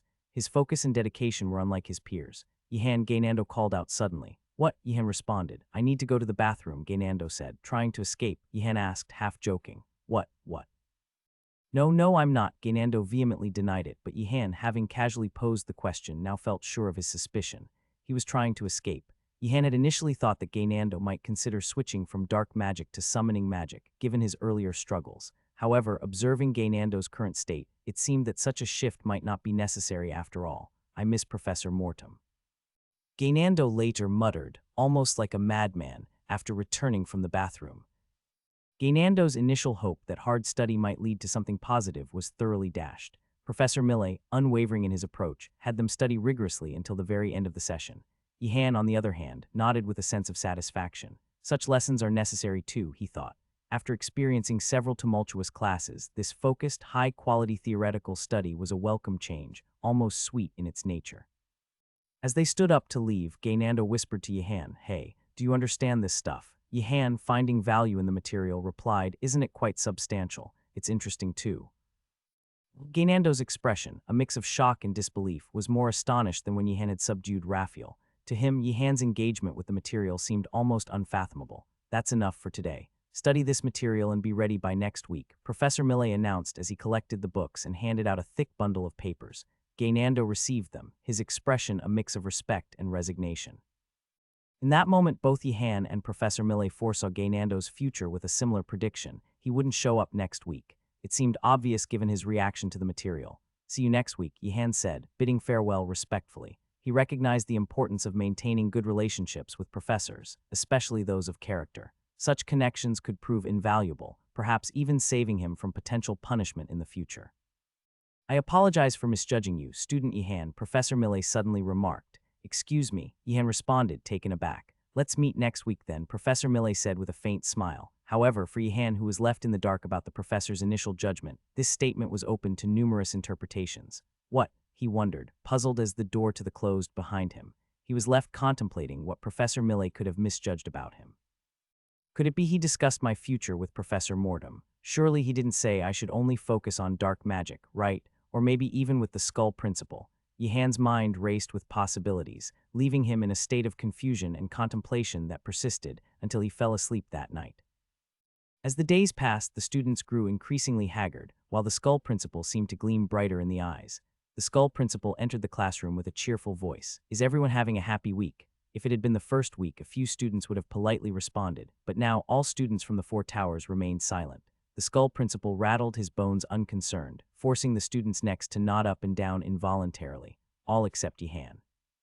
Yihan, after looking around, hastily nodded his head. The skull principle looked at him as if he were absurd. Is he really following along? Thought the skull principle, puzzled. The sight of this boy from the Wardenaz family reminded him of a lion wearing a sheep's disguise, trying to befriend other sheep. If he had withstood the principal's magic alone, he should be standing proud and arrogant, not looking like this. Now, it's time for the education of your young fledgling mage's characters. You remember the assignment I gave you last week, right? The students nodded. Who could forget? Students of each tower, you were to bring the flag hanging in the freshman lounge of the tower I assigned. Remember, the flag with the emblem. The skull principal's assignment was to bring flags from other towers. Even with the broadest definition, it had nothing to do with character, but the principal stood confident. Let's start with the black tortoise. Have you acquired the immortal phoenix flag? Yes, we have. Students from the Black Tortoise cautiously began to take out the flag they had exchanged with the immortal phoenix. "Ah, you brought it. Good." The skull principal displayed an overtly disinterested expression. He already knew they had exchanged, so it wasn't of much interest to him. The immortal phoenix must have taken care of theirs too, right? Yes, good. Now, the skull principal, with the joy of someone who has been served a long-awaited meal, floated up to the white tiger students. My honorable knights from noble families, you surely have the blue dragon flag, right? Huh.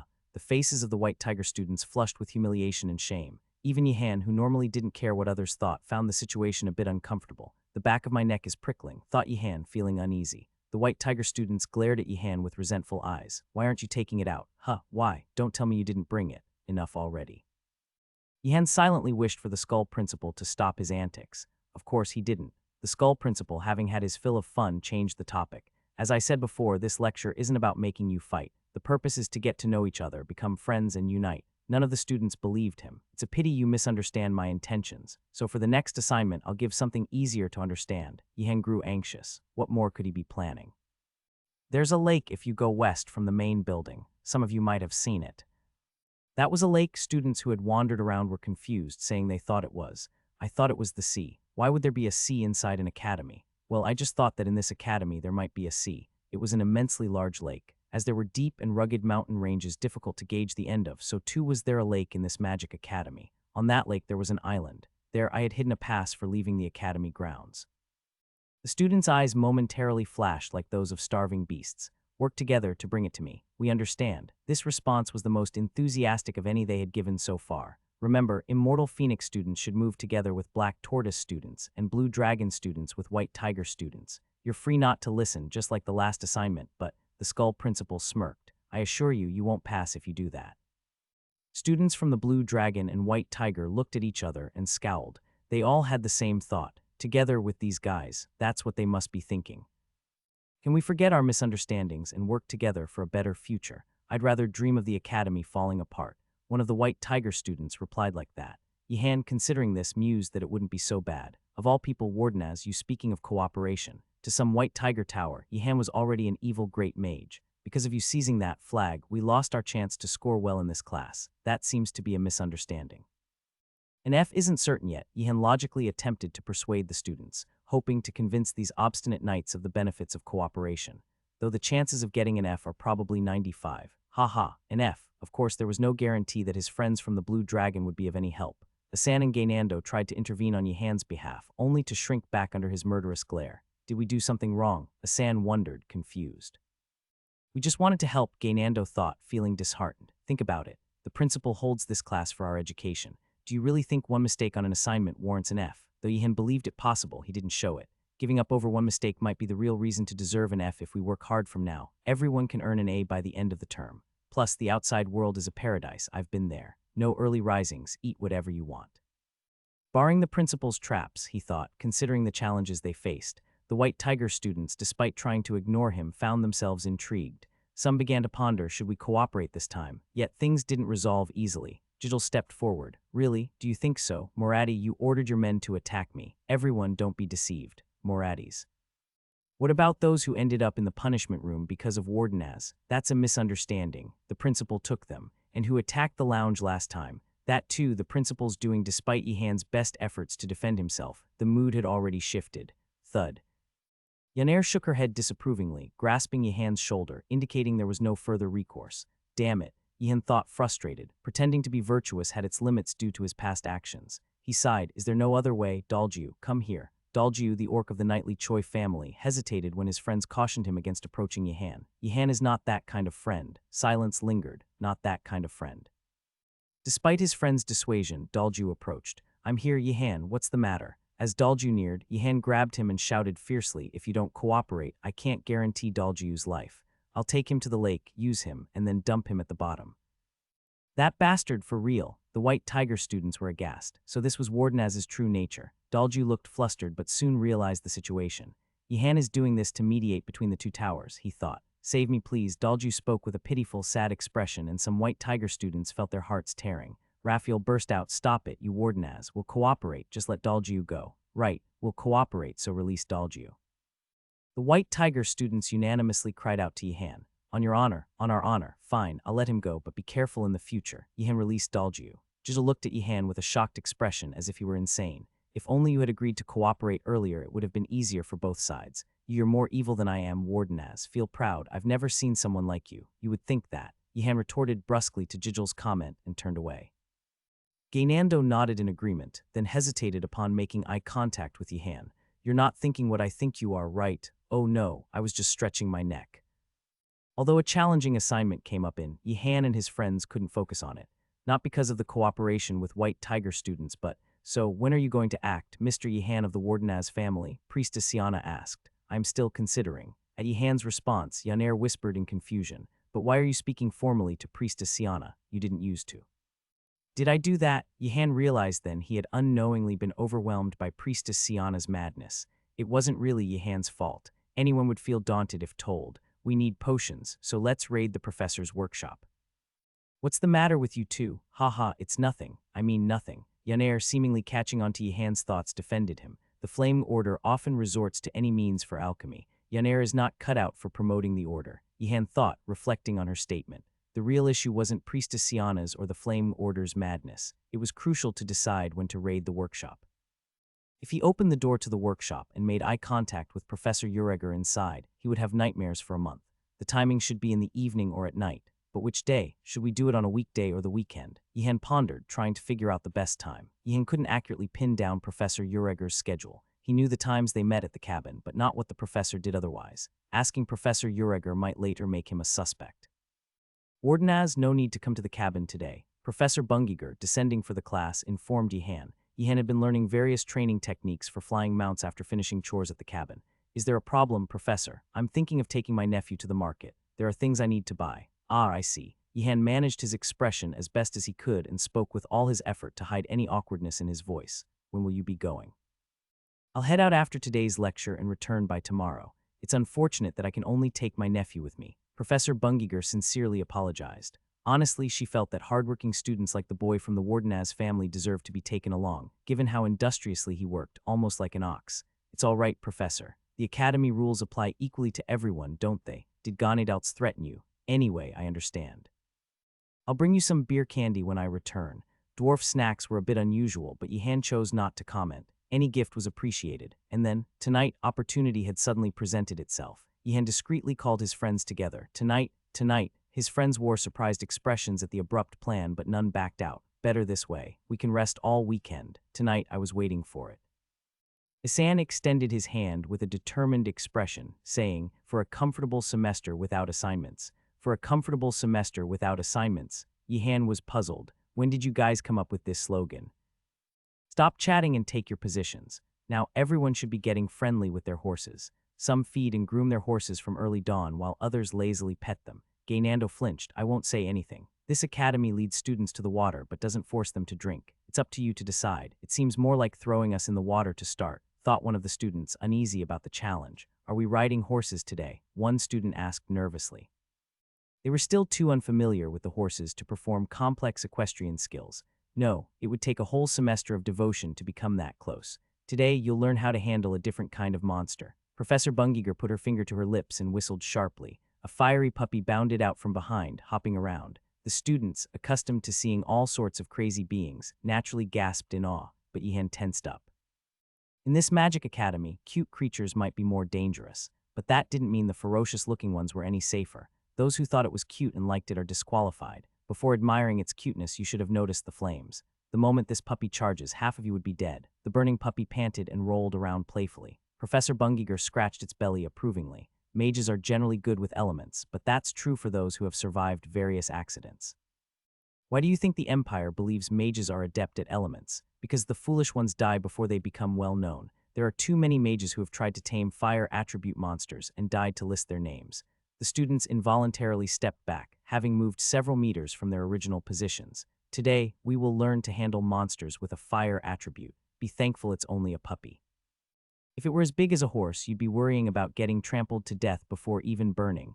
Wardenaz, it was customary for the star pupil to step forward first in such situations. Yihan, holding back a sigh, walked to the front. You'll demonstrate. Drink this. Professor Bungiger threw him a potion for fire resistance. Yihan felt slightly relieved. So I won't have to touch it barehanded, he thought.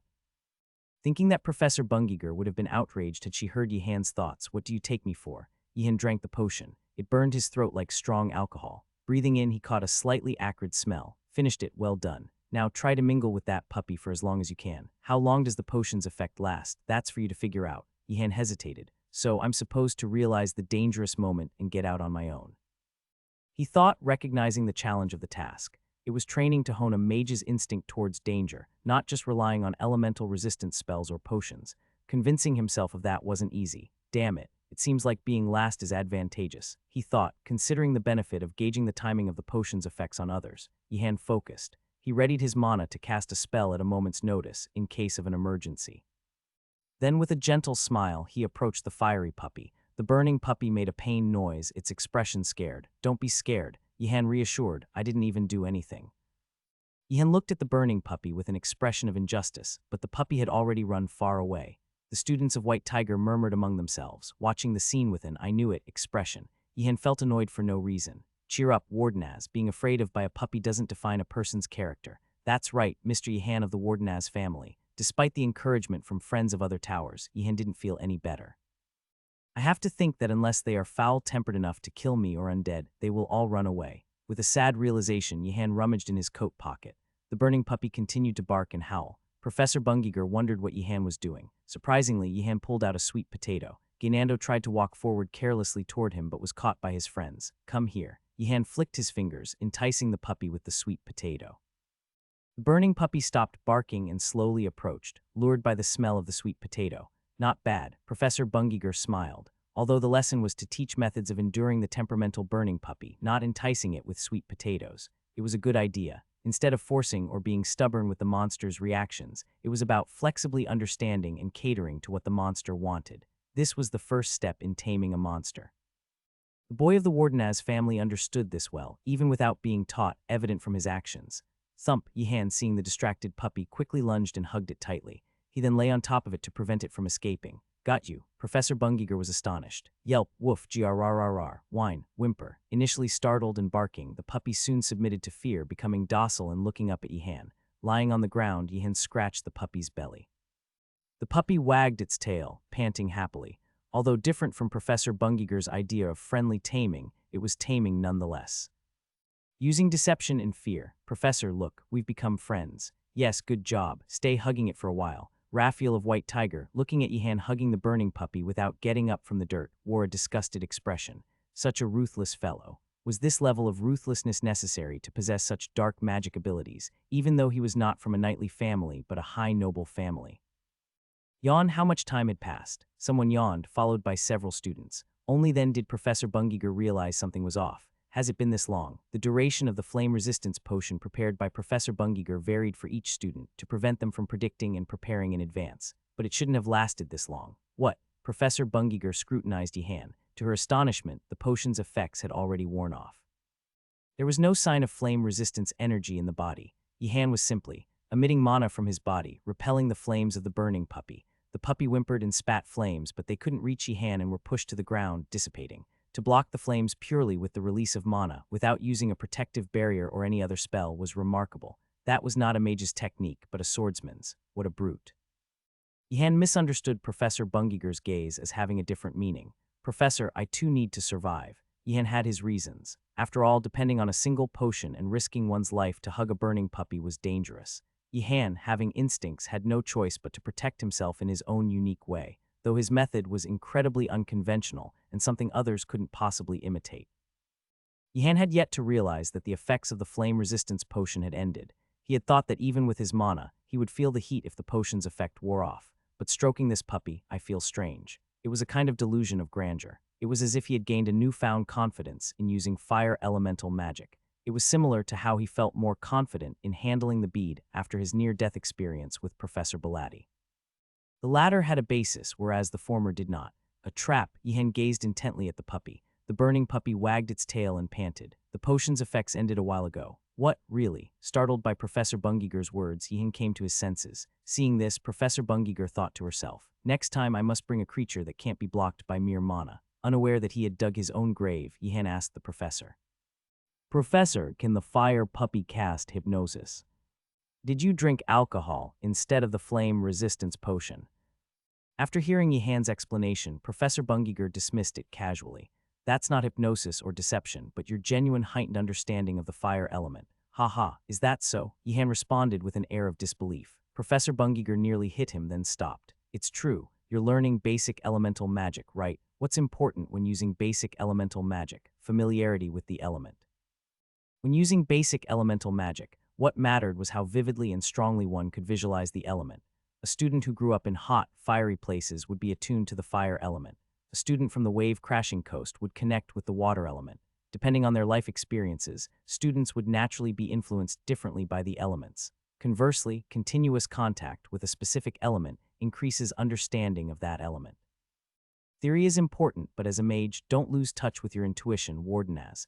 Your understanding of the fire element has indeed increased. Professor Bungiger spoke earnestly. Yihan, who had been half skeptical, listened. It wasn't bad news. Merely enduring the embrace of the burning puppy increased his understanding of the fire element. But seeing such an increase, you might have a talent for the fire element. What? But I have a talent for the water element, Yihan responded, puzzled.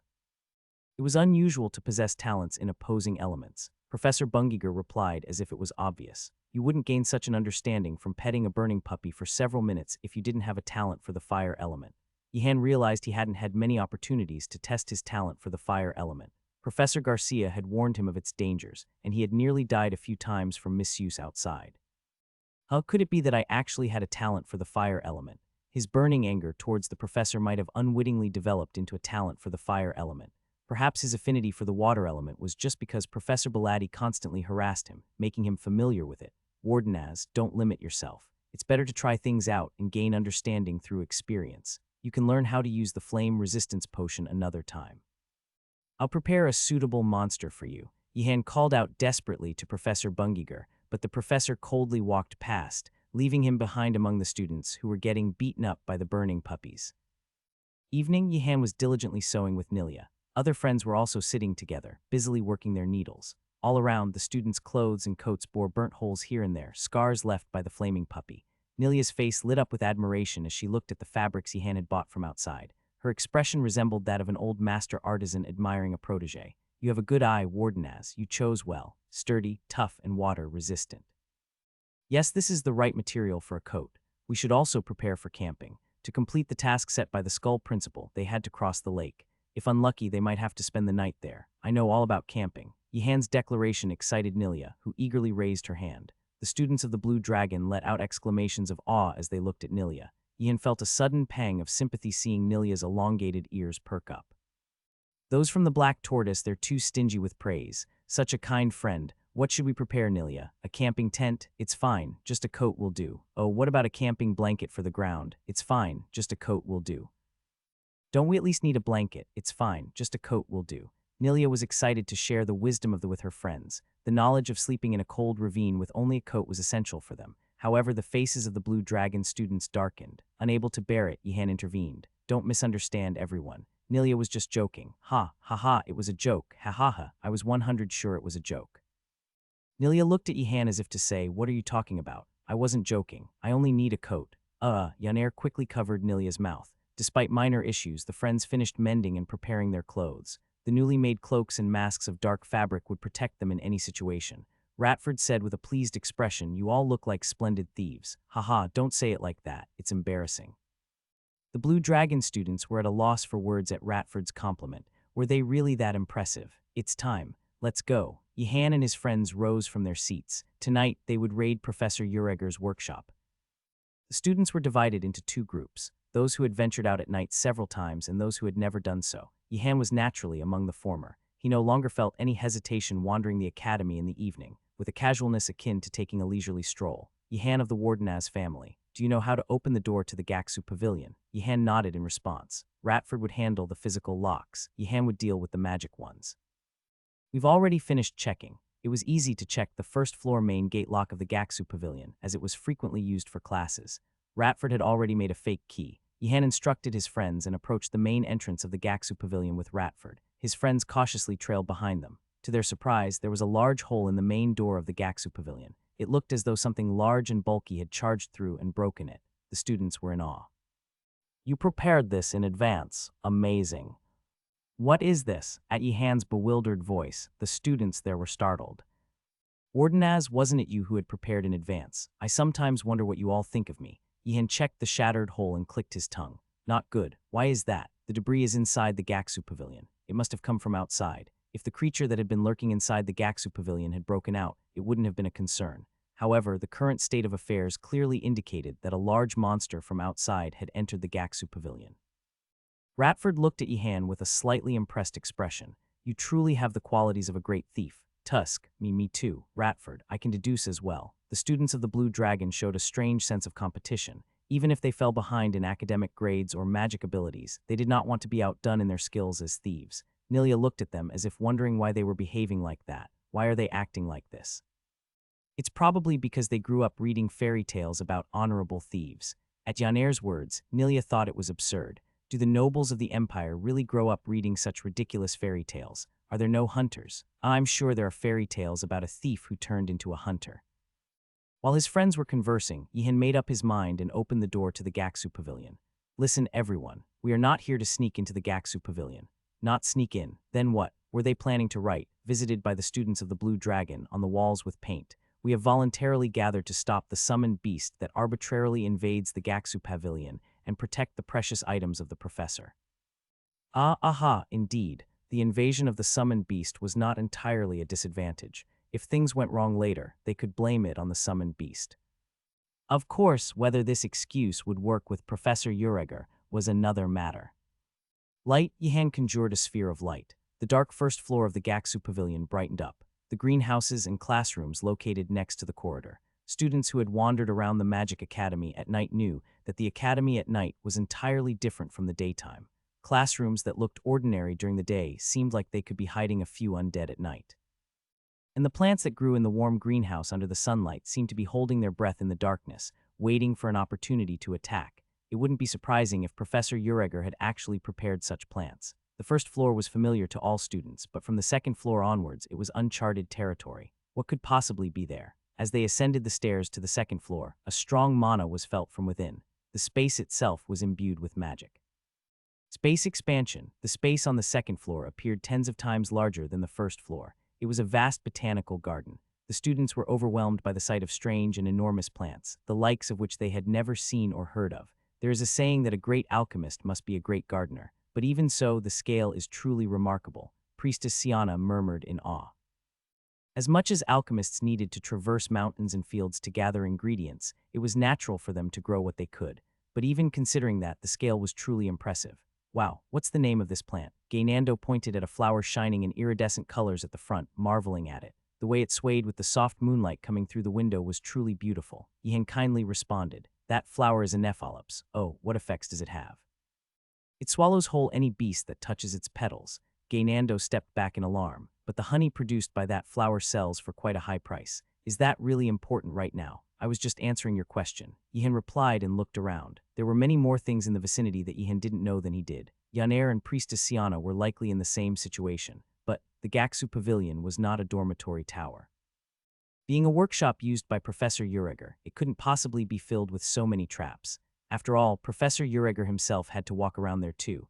Ihan calmly searched for a path. There must be a route used by Professor Ureger when he wandered through this botanical garden. Rattle. As if reading Ihan's thoughts, the bone summon made a rattling noise from his belt. The bone summon pointed in a direction, indicating where to look. Surprisingly, there were fresh footprints in the mud, likely made by a monster. So a monster passed through here first. It was clear that the monster had found the path used by Professor Ureger before they did. Ihan wanted to praise the bone summon for discovering it, but then, Wardenaz, I've got a good idea. Seeing these footprints, it's clear a monster entered first, so this path must be safe. Nilia whispered excitedly. Ihan was about to praise the bone summon, but he hesitated and then spoke. Amazing Nilia, rattle rattle. Is it because you're really amazing? I'm glad you're here. It would have been scary to imagine what would have happened without you. It's nothing much. Nilia tried to brush it off as nothing, but her long ears were twitching excitedly. Sure. Ihan sent Nilia ahead and sighed in relief. Rattle, rattle, rattle. Ihan apologized to the protesting bone summon. Sorry, friendship is more complicated than you think. The bone summon flicked its fingers, as if it found it hard to understand. Following the footprints of the monster that entered first turned out to be a good strategy. As they moved along the path in the botanical garden, the students were not attacked by any of the plants. It was clear that Professor Ureger hadn't set many traps on the paths he used. But where there's fortune, misfortune often follows. At the far end of the botanical garden, near the stairs to the third floor, Yihan's expression hardened when he saw the monster occupying the space in front of the stairs. A bull, right, yeah, it doesn't look like an ordinary bull. Not only had it broken down the main door on the first floor, but it also seemed to have trampled a few plants on the second floor, as evidenced by the debris, vines, and leaves tangled in the bull's horns. At that moment, Yihan recalled a bull that Professor Ureger had mentioned before. Until now, he had thought the spirit bull captured by Professor Girdle was the same bull, but upon closer inspection, the bull in front of him resembled much more to the one Professor Ureger had described. This bull wasn't mixed with any spirit, and appeared to have been enhanced only physically by various potions. Then was it just a creature summoned by the upperclassmen? Yihan felt apologetic for having cursed Professor Ureger upon seeing the spirit bull. No. On second thought, there's no need to feel sorry. His feelings of remorse vanished instantly as he looked at the bull before him. Was this brute really left to roam the mountains? How should we handle this? There's no need to fight it, really. Though slightly different in kind, he had already learned something from dealing with the spirit bull. There was no need to overpower and subdue an opponent. Besides, this botanical garden was not an ideal place for a fight, nor had they come to subdue a bull. Moreover, the bull seemed to have little interest in the students. It was chewing something, positioned in front of the stairs. If that's the bull raised by Professor Ureger, could it have returned because it's hungry? Yaner's suggestion sounded plausible. If it was a creature raised by Professor Ureger, then it knowing its way around here made sense. That it had come straight here without wreaking havoc elsewhere on the first floor would have been difficult for an ordinary monster. Then if we leave it be, might it just eat and move on? It's highly likely. Relieved that they might not have to fight, the students let out sighs of relief. The creature before them felt more violent and wilder than the spirit bull, just based on its size. Yihan, Yaner tugged at Yihan's sleeve and spoke. Is that, okay? The bull, ignoring the students, bit off a plant next to it. After a few chews, it spat it out, apparently finding it tasteless. Then it chewed on another plant and another, trampling a few with its feet. Seemingly amused, the bull began to destroy the plants even more rapidly. The faces of Yaner, an alchemy expert, and Priestess Siana paled. Even though the plants weren't theirs, it hurt to see them destroyed. Yihan's complexion changed as well. It was one thing for students to come in and borrow a little potion, but quite another for a monster to be destroying the plants in the botanical garden. And if these two issues were combined, the professor's anger could very well turn towards the students. We have to stop it. Feet grasped the earth. Yihan chanted a spell and rushed forward. He then hurled a curse magic at the bull. Be paralyzed. Dark magic formed like a wave and surged towards the bull. However, the bull sensed the threat and dodged the curse. Wardenaz, why do we have to stop it? That's what honor is. Wardenaz, I'm coming to help. Misunderstanding Yihan's intention, his friends from the Blue Dragon rushed in, wielding their staffs. The flame of power. As Gainando started casting a flame creation spell, Yihan slapped his mouth in horror. Slap. Never use fire where there are plants. Be paralyzed. Be paralyzed. His friends cast paralyzing curses they had learned in class. Carelessly invoking the wrong element could have set the surroundings ablaze. Unlike Yihan's curse, which the bull had dodged, it didn't even try to avoid the students' curses. Despite several hits, the bull seemed unaffected. What exactly did Professor Ureger feed it? The students screamed. The bull was tougher than they had anticipated. Go and distract it. Yihan sent the bone summon and then started summoning water orbs. The bull, indifferent to the other students waving their staffs or speaking, looked at Yihan as if on guard. It wasn't wise to hastily cast a curse. Casting a curse on a monster with sharp instincts was not an easy task. Incautiously casting a curse had only made the bull more wary, complicating the situation. Yihan began to hurl a series of water orbs. The bull dodged them accurately, but Yihan did not panic. First, we need to draw it out from among the plants. He had been attacking to separate the bull from the plants all along. Everyone, take these weakening potions. Priestess Siana handed out potion flasks. The students quickly threw them. As the flasks shattered, the bull stumbled, hit by the potion. Yaner, realizing the bull's magic resistance had weakened, shouted, Everyone, cast your curses again. Be paralyzed, be paralyzed, be paralyzed. The bull shook its head as if annoyed. The weakening had allowed the curses to penetrate its skin. Yihan detonated the water orbs in erratic orbits around the bull. The bull flinched and stopped moving. Then Yihan's curse burst forth. Faster, be paralyzed. With a single-minded focus on casting faster, Yihan's spell accelerated. As a result, his curse was launched even before he finished chanting the spell. It was such a frantic moment that Yihan himself didn't realize it. Thump. Unable to withstand Yihan's curse, the bull finally knelt down. The students, without any order, simultaneously let out long breaths of relief. What in the world is going on here? A tall, skinny willow tree was walking towards them from among the plants. Yihan immediately responded. We were protecting Professor Ureger's plants. Yes, a strange bull was tearing at the plants. Yaner quickly picked up on Yihan's words. The willow tree, as if deeply impressed, praised the students. Excellent. You've been protecting the plants amongst yourselves without a professor. It's not something just anyone can do. Feeling the atmosphere lighten, Yihen inquired about the stranger's identity. Excuse me, but who are you? Ah, you're freshmen, so you don't know me. I'm a professor here, teaching botany. Call me Professor Willow. The professor was indeed aptly named. Gainando seemed to recall the talking oak trees he had encountered in the forest, raising his hand cautiously to ask, do you have any relation to the talking oak trees? I'm a willow and they are oaks, little troll. Me, I'm human though. Yes, and I'm a willow, not an oak. Yihan realized he needed to be careful with his words around Professor Willow, who seemed to dislike being lumped together with other similar trees. Professor Willow slowly walked over, waved his branches, and touched the fallen bull. Deepening the wrinkles on his wooden knots, he said, this is a bull raised by Professor Ureger. Always so careless, that dwarf. Damn, it really was the professor's bull. Yihan cursed the absent Professor Ureger in his mind. If one was going to strengthen a monster with potions, at least manage it properly, not let it loose causing such a ruckus. Did you subdue this bull with a paralysis curse? Professor Willow looked at the students in amazement. It was extraordinary for first-year students to do such a thing. They shouldn't have been able to cast such a powerful paralysis curse. We used a weakening potion first, then the curse. Still, it must have been tough, remarkable. Professor Willow rustled his branches, and vines grew from the ground, wrapping around the bull and confining it within a wooden enclosure. I'll inform Professor Ureger about this when he returns. Have you been taking care of the plants here, Professor? Asked Priestess Siana cautiously. Yes, my garden is usually elsewhere. I was asked by Professor Ureger to take care of this botanical garden for today. It's annoying, but what can I do when he has to meet the Emperor's officials? Really, I thought he was going to the market with Professor Bungiger. Professor Willow stopped in his tracks. Is that true? Yes, you can ask Professor Bungiger later. Professor Willow stood still, but the restless movement of the leaves on the tip of his branches indicated his mood.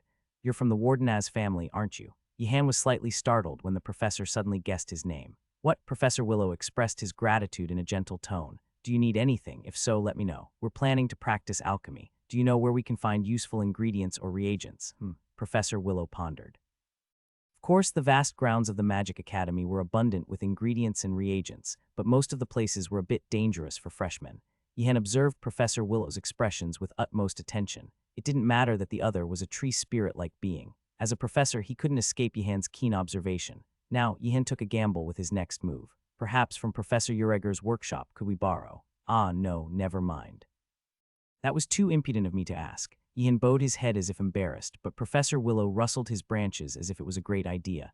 That's actually a good idea. What? But it's fine. When Professor Ureger returns, I'll tell him the bull wandered in and took some things. I'll select what you can take. With that, Professor Willow headed towards the stairs leading to the third floor. Priestess Siana looked at Yihan and said, Yihan of the Wardenaz family really shouldn't join any evil cult.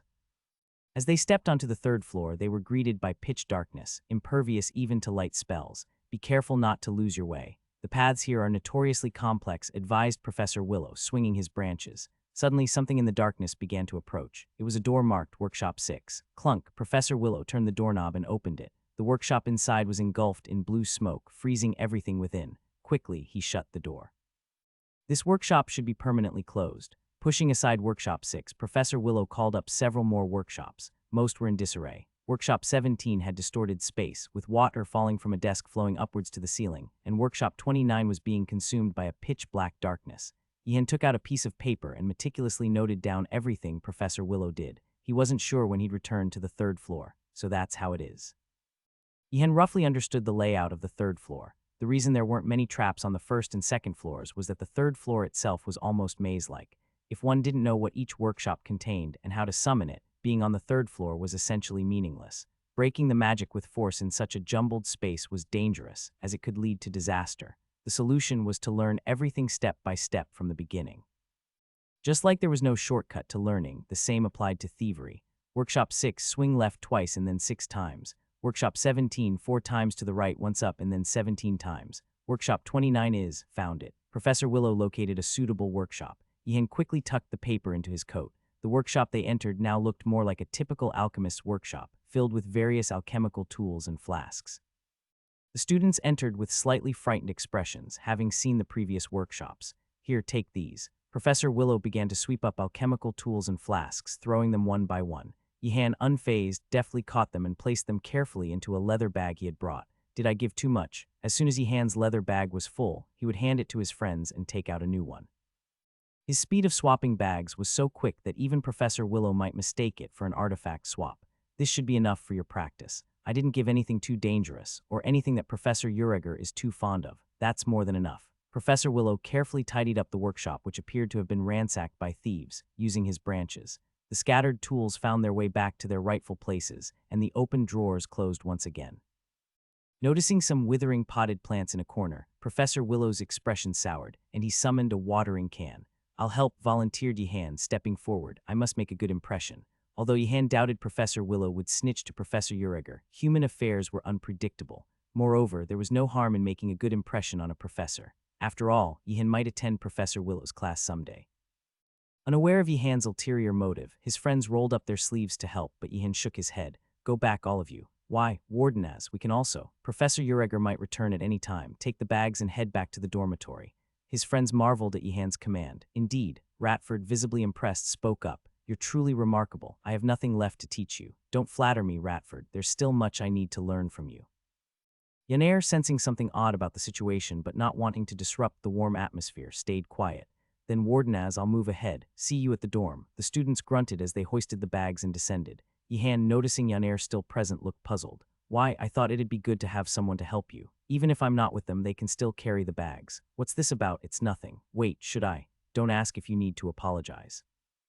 Yanair warned, extending a finger. Yihan changed the subject. "Is that a southern dialect?" As he spoke, Yanair picked up the watering can. Truth be told, Yanair hadn't expected Yihan to be adept at tending plants. Caring for plants was more difficult and complex than one might assume. Even the simple task of watering varied greatly. Some plants needed less water, others more. On hot, sunny days, they needed extra watering, while on damp, cloudy days, less was required. Common plants were one thing, but rare and delicate ones were even more challenging. It was a task requiring both knowledge and intuition.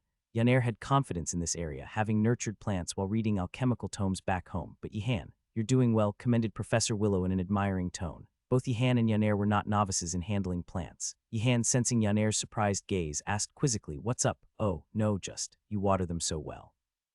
"I've done it plenty of times." Yanair wasn't the only one who had walked the path of plant care. Yihan had done the same. Initially, it was a semi-forced hobby due to the professors, but a hobby once developed seldom fades away. In his previous life, he had tended to the professor's plants. In this life, out of boredom, he had cultivated the Wardenaz family's garden. Yanair looked at Yihan with a mix of joy and admiration in her eyes. People with niche hobbies were always overjoyed to meet others who shared their interests. "You too. Did the servants at your family's estate also ask why you bothered with such tasks?" "Not really." Yihan was slightly taken aback. The Wardenaz family was quite laissez-faire, not minding whether Yihan practiced swordsmanship or plant care. But Yihan didn't want to disappoint Yanair, who was kindly helping him. "Of course I did, but I never minded. I thought it would be helpful for alchemy someday." "Yihan." Yanair looked at Yihan with an expression that suggested she would award him the best friend medal if such a thing existed. Yanair was not the only one moved. Professor Willow was also touched. Leading the way, Professor Willow descended the stairs. Yihan and Yanair, quickly wiping off the water, followed him. "Is he going to give us something more?" Yihan felt a subtle sense of anticipation, fueled by the joy in the professor's voice. After all, wasn't this why he had volunteered to stay back? Upon reaching a corner of the second-floor botanical garden, Professor Willow stopped and pointed to the plants. "Here, water all these plants from this point to here." Yihan's face stiffened at the unexpected turn of events. Could it be that Professor Willow was one of those extremely rare professors who rewarded hard work with more work? If that was the case, it was indeed a terrifyingly daunting prospect. Before Yihan could even begin to argue, Professor Willow swiftly walked away. Yihan wouldn't have protested anyway, even if the professor hadn't left.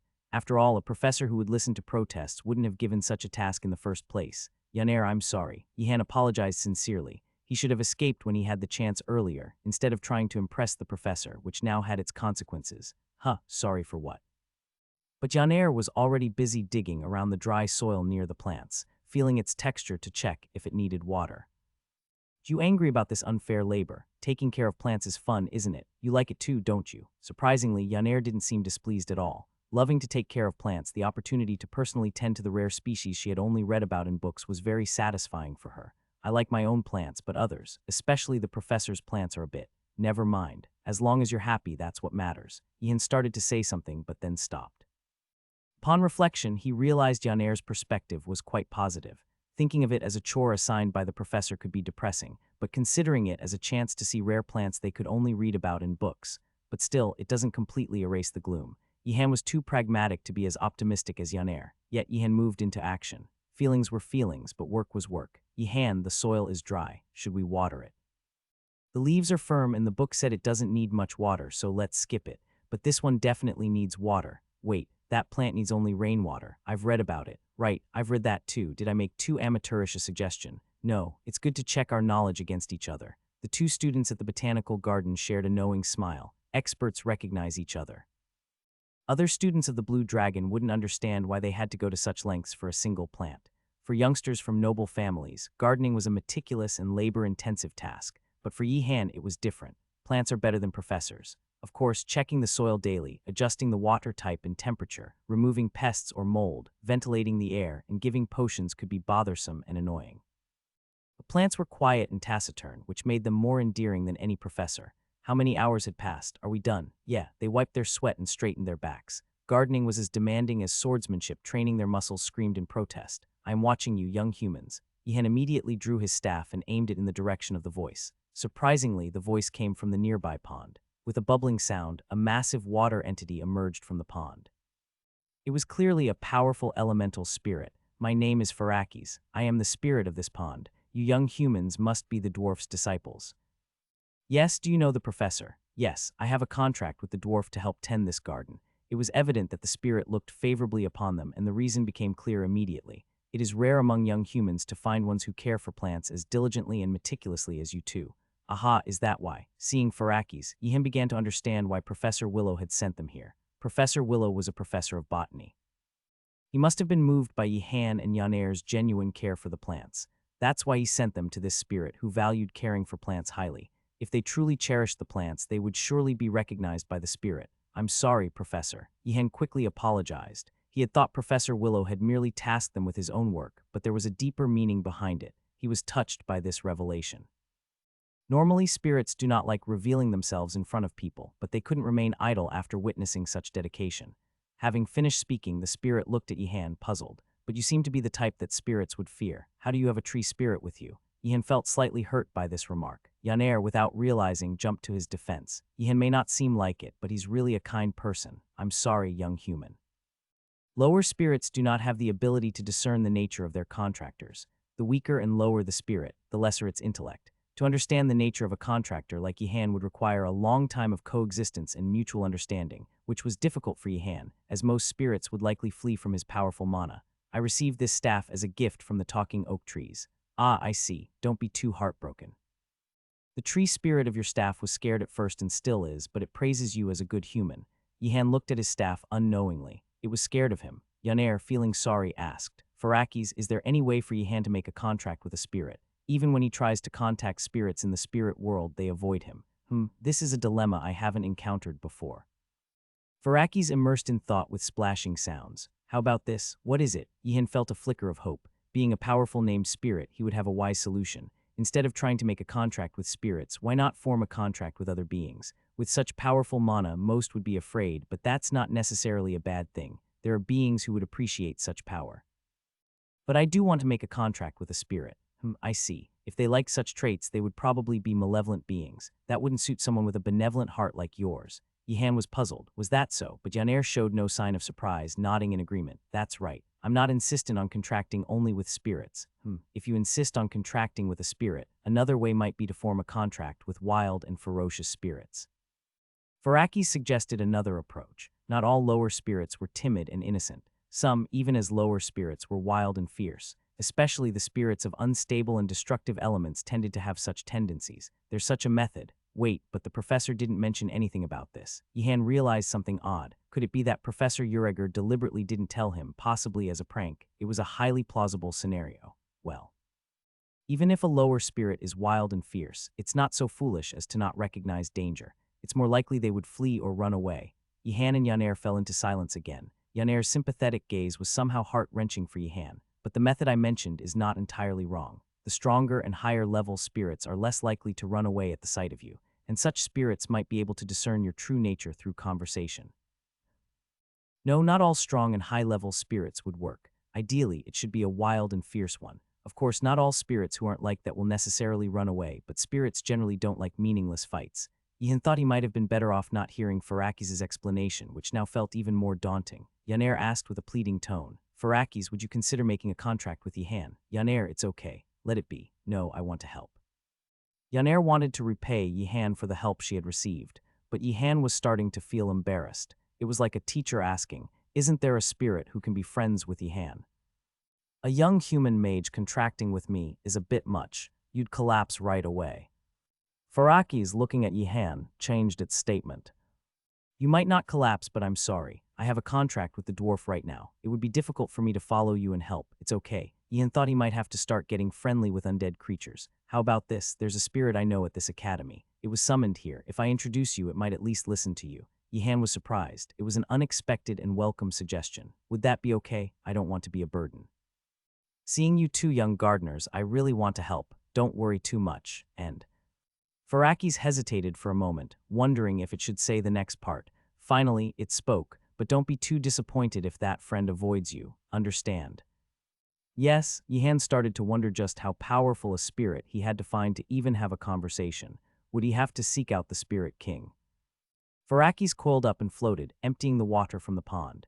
A deep cave was revealed beneath. "This way will lead you straight to my friend." Flash, ancient symbols resembling the pond were etched onto the back of Yihan and Yaner's hands. "I've imbued a bit of my power into these markings. They will help you young mages." Yihan and Yaner expressed their sincere gratitude. The spirit in front of them seemed much kinder than any professor at their school. "Yes, never forget your love for plants." As Yihan and Yaner walked down into the pond, Farakis quickly returned to its original pond form. The passage to the underground quietened instantly. Light, Yihan floated a sphere of light, and he found himself unwittingly looking at his tree spirit staff. He wanted to ask if it still found him scary, but he held back, thinking it would sound too pitiful. Despite his reluctance, he really wanted to ask. Yihan, thinking his true thoughts had been discovered, was taken aback. "Why so? Mr. Farakis was at the pond, wasn't it? Where do you think the spirit we are looking for now might be?" Yaner's question was indeed sharp. Farakis had forgotten to explain what kind of spirit it actually was. Perhaps, somewhere underground, like beneath a lake or a river. Since Farakis was a pond spirit, it was highly likely that its friend would be a similar kind of spirit. Water, rivers, ponds, seas, etc. Surely it's not connected all the way to the sea. In the worst-case scenario, they could end up in a dungeon beneath the sea. Yihan knew that this magic academy was certainly capable of that. It would be nice if it's a river spirit. I've heard that most river spirits are wise and knowledgeable. If I can indeed contract with a river spirit, then I can gain the wisdom necessary for my time in this prison. No, in this academy. Yihan paused in his speech. But aren't river spirits known to be mostly gentle in nature? Then wouldn't that mean another one running away from him? Clank. With a sharp noise, they emerged from the passage and ascended upwards. The place they saw, amidst the dark and silent air, was one Yihan had seen before. It was the school's punishment room. Yihan thought, that friend could never be a river spirit. "Are we in the wrong place? This doesn't seem like it's inside the academy." Yaner, unfortunately, couldn't accept the reality. Yihan spoke with a bitter expression. "It is the academy. It's the punishment room." While some freshmen had visited it, for most students, the punishment room was something they had only heard about in rumors. They say that if you get an F in 3 subjects, you're dragged to the punishment room for the whole vacation. I heard that the bottom 10 in the midterms are taken to the punishment room, right? This is just a rumor, but it is said that among the seniors, there was someone who failed an experiment and was taken to the punishment room. It said if you try to escape the academy and get caught, you're taken to the punishment room. But that's probably a lie, right? Most felt these were just lies, but rumors often contain a grain of truth. Click. Yihan, who had been worriedly holding the doorknob to a private room, soon realized his concern was unnecessary. Surprisingly, the door to the room they were in was open. This is the punishment room, but Yihan realized this punishment room was currently not in use. The corridor they emerged into was filled with dust and cobwebs, and the private rooms on either side were all empty and open. It seems like this place isn't used anymore. That's not very comforting, Yaner muttered in a frightened voice. A punishment room without people was scarier than one with people. It would be better if there were people. Finding our way through the punishment room is quite difficult. This is going to be a headache. How did you know? Yaner looked at Yihan apologetically. She knew Yihan had been to the punishment room before. It wasn't as bad an experience as you think. The principal didn't threaten you, did he? No. If the principal ever threatens me to say something, I'll start with, I solemnly swear. That's a good idea. After finishing their check, the two walked to the end of the corridor, but there were no stairs. There was only a solid brick wall. Yihan, flustered, looked back. There was no other passage on the other side. They had to move forward. Yihan intuited what was happening. Although he had only been at the Magic Academy for a few weeks, he was already fully adapted. a magic passage. Just like when he tried to escape through the underground storeroom, the way was hidden by magic. There were two options, find it or break through. Yihan took out finely wrapped charcoal powder from his pocket. Yaner asked, puzzled, "What's that?" "I made it with Ratford in case we needed it to escape." It was similar to the principle of sprinkling graphite powder to find fingerprints on objects. Yaner was lost for words at Yihan's preparedness. Seeing Yaner's strange look, Yihan thought Yaner was envious. I should teach her later. Yaner would surely like such a skill. It's not working, but this time, unlike the underground storeroom, it didn't work easily. No trace was found. Yihan didn't give up. Yaner stepped back. If skill didn't work, then force. Like when he had blasted away the protective magic at the dormitory entrance, Yihan planned to blow away the magic covering this passage. Don't hit it so hard, just enough to reveal the passage. Stop it, you fool. The voice of a spirit echoed thunderously in the corridor. The voice, rough and wild, radiated aggression. Who are you? I do not reveal my name to those unworthy. Why have you come to my shadow? If you do not answer quickly, I will not forgive you. I was introduced by Farakis. Farakis. The fierce spirit's voice hesitated, seemingly caught off guard. You seem strong enough for a professor of this academy, but that doesn't mean you are qualified to make a contract with me. I don't know what Farakis was thinking sending you here. I'm not a professor, I'm a student, Yaner interjected. A freshman. There was an awkward silence for a moment. Yihan could feel the flow of mana running along the walls and ceiling. The spirit seemed to be verifying something. A young mage. Wait, are you really a young mage and not disguised? If you don't believe me, you can check. The fierce spirit seemed to decide not to doubt any longer, so that's why Farakis sent you. It is kind to young mages, but I won't make a contract. I don't contract with those I don't know well. As expected, Yaner said regretfully. Yihan has so much mana that you're avoiding him, like other spirits. What are you talking about? No, the opposing spirit was disconcerted by Yaner's words. Scared and avoiding because of too much mana. What a misunderstanding, but you're not showing yourself. Farakis said Yihan's mere existence instills fear in spirits. Yaner, you didn't have to go that far. You sound like a weirdo.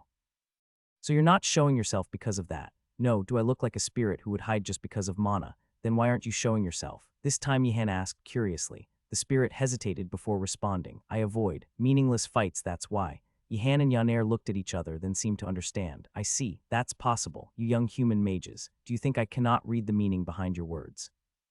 Furkuntra, the name of the spirit they did not know. A spirit summoned by a mage usually works at the place prepared by the mage or appears when called to fulfill the contract.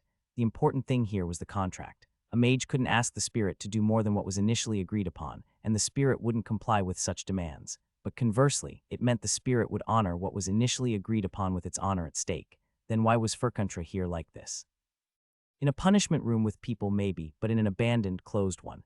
The answer was because a proper contract had not been made. I summon you, great spirit Furkuntra. Submit to me, kneel to me. I know your true name, so you shall kneel. Don't spout nonsense. Smells like a rat, you lick. Even though I respect the strong, do you think I would kneel to someone like you? The lick principal, having learned the name from an ancient relic, summoned Furkuntra using its name. Of course, Furkuntra did not submit just because its name was known. It did not want to contract with a lick, among other things. For a full week of days and nights, they fought tirelessly. No matter the threats, Furkuntra refused to submit, prompting the lick principal to propose a compromise. If you so despise the idea of a contract, what about a compromise, you insolent spirit Furkuntra? If you perform just one task for me, I won't command you further. In return, I will offer you regular tributes. What task do you speak of? I am nurturing young mages. There's a building where these young mages are held when they are caught trying to escape the academy, and I want you to ensure they cannot escape from it.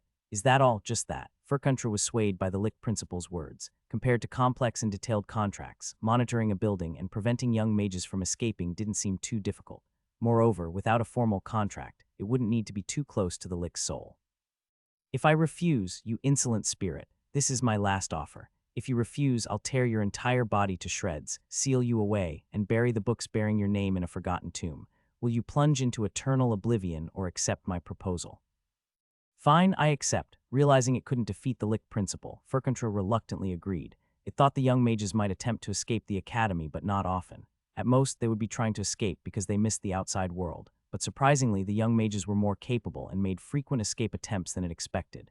Furkuntra later realized the reason. That lick was actually encouraging their escapes. If they succeed in escaping, isn't that a skill in itself? Try to escape if you can. Instead of setting rules to prevent escapes when a young mage misbehaved, the lick would cancel their punishment if they successfully escaped the academy, prompting the more daring students to continuously attempt escapes. The only time it could rest was in this closed-off punishment room, where it could quietly be alone. although this peace would be disrupted as soon as the students attempted another escape. But in the absence of the students, this closed-off punishment room was truly pleasant. Then today, suddenly, two young and inexperienced mages came looking for Furkantra in its resting place. Farakis, that scoundrel. It knew Farakis was fond of young mages, but it didn't expect it to send them like this.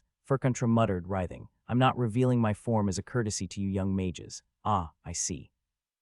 Yaner, unlike Gaynando, didn't outright provoke the spirit, but her insincerity infuriated Furkantra even more. A spirit like Furkantra could sense what a novice mage like Yaner was thinking.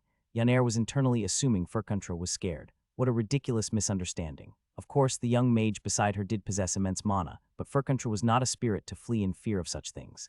Yihan, growing tired of the conversation, politely requested, "I understand, Mr. Spirit. Since you have no intention of making a contract, could you perhaps open the way for us?" "Wait, you two young mages are doubting my strength inwardly. Do you realize how insulting that is?" "No," Yihan protested as if wronged. "We spoke respectfully, didn't we? Why do you have such paranoid thoughts? Do you think I cannot read such emotions?" Yihan and Yaner felt slightly stung by this accusation. However, Yihan did not back down. "But we can't control the thoughts that come to mind, can we? Regardless of our thoughts, I believe we have maintained respect and honor." Yaner nodded in agreement, muttering her assent. There really wasn't anything wrong with Yihan's words. Of course, Furkantra was far from convinced. "Then I shall show you a fraction of my power. If you open that wall, we might be able to see. Stay quiet and prepare. You gather your mana. I haven't even been studying magic for a year yet, I know.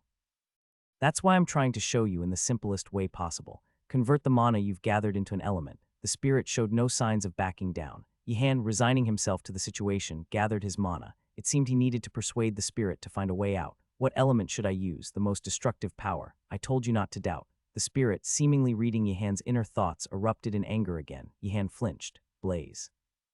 Naturally, the most destructive element was fire. Yihan, hoping the insight he gained while petting the flaming puppy would help, summoned fire. In that moment, a massive bolt of lightning struck down from the ceiling of the punishment room, aiming for the fire. Boom! Yihan and Yaner were startled by the loud noise, and they were also surprised by what was revealed next. The fire summoned by Yihan remained unscathed. "And what did you do?" The act that Furkantra had attempted was elemental transmutation. It was a kind of stunt used to display its powerful strength among the spirits. The method was simple. It involved changing one element into another. Though it sounded simple, it was far from an easy task, turning flames into ice, ice into lightning, lightning into darkness. A skilled mage would understand how astonishing it was to transform an existing element into another. Creating a new element was easier than whimsically altering an existing one, which was significantly more challenging.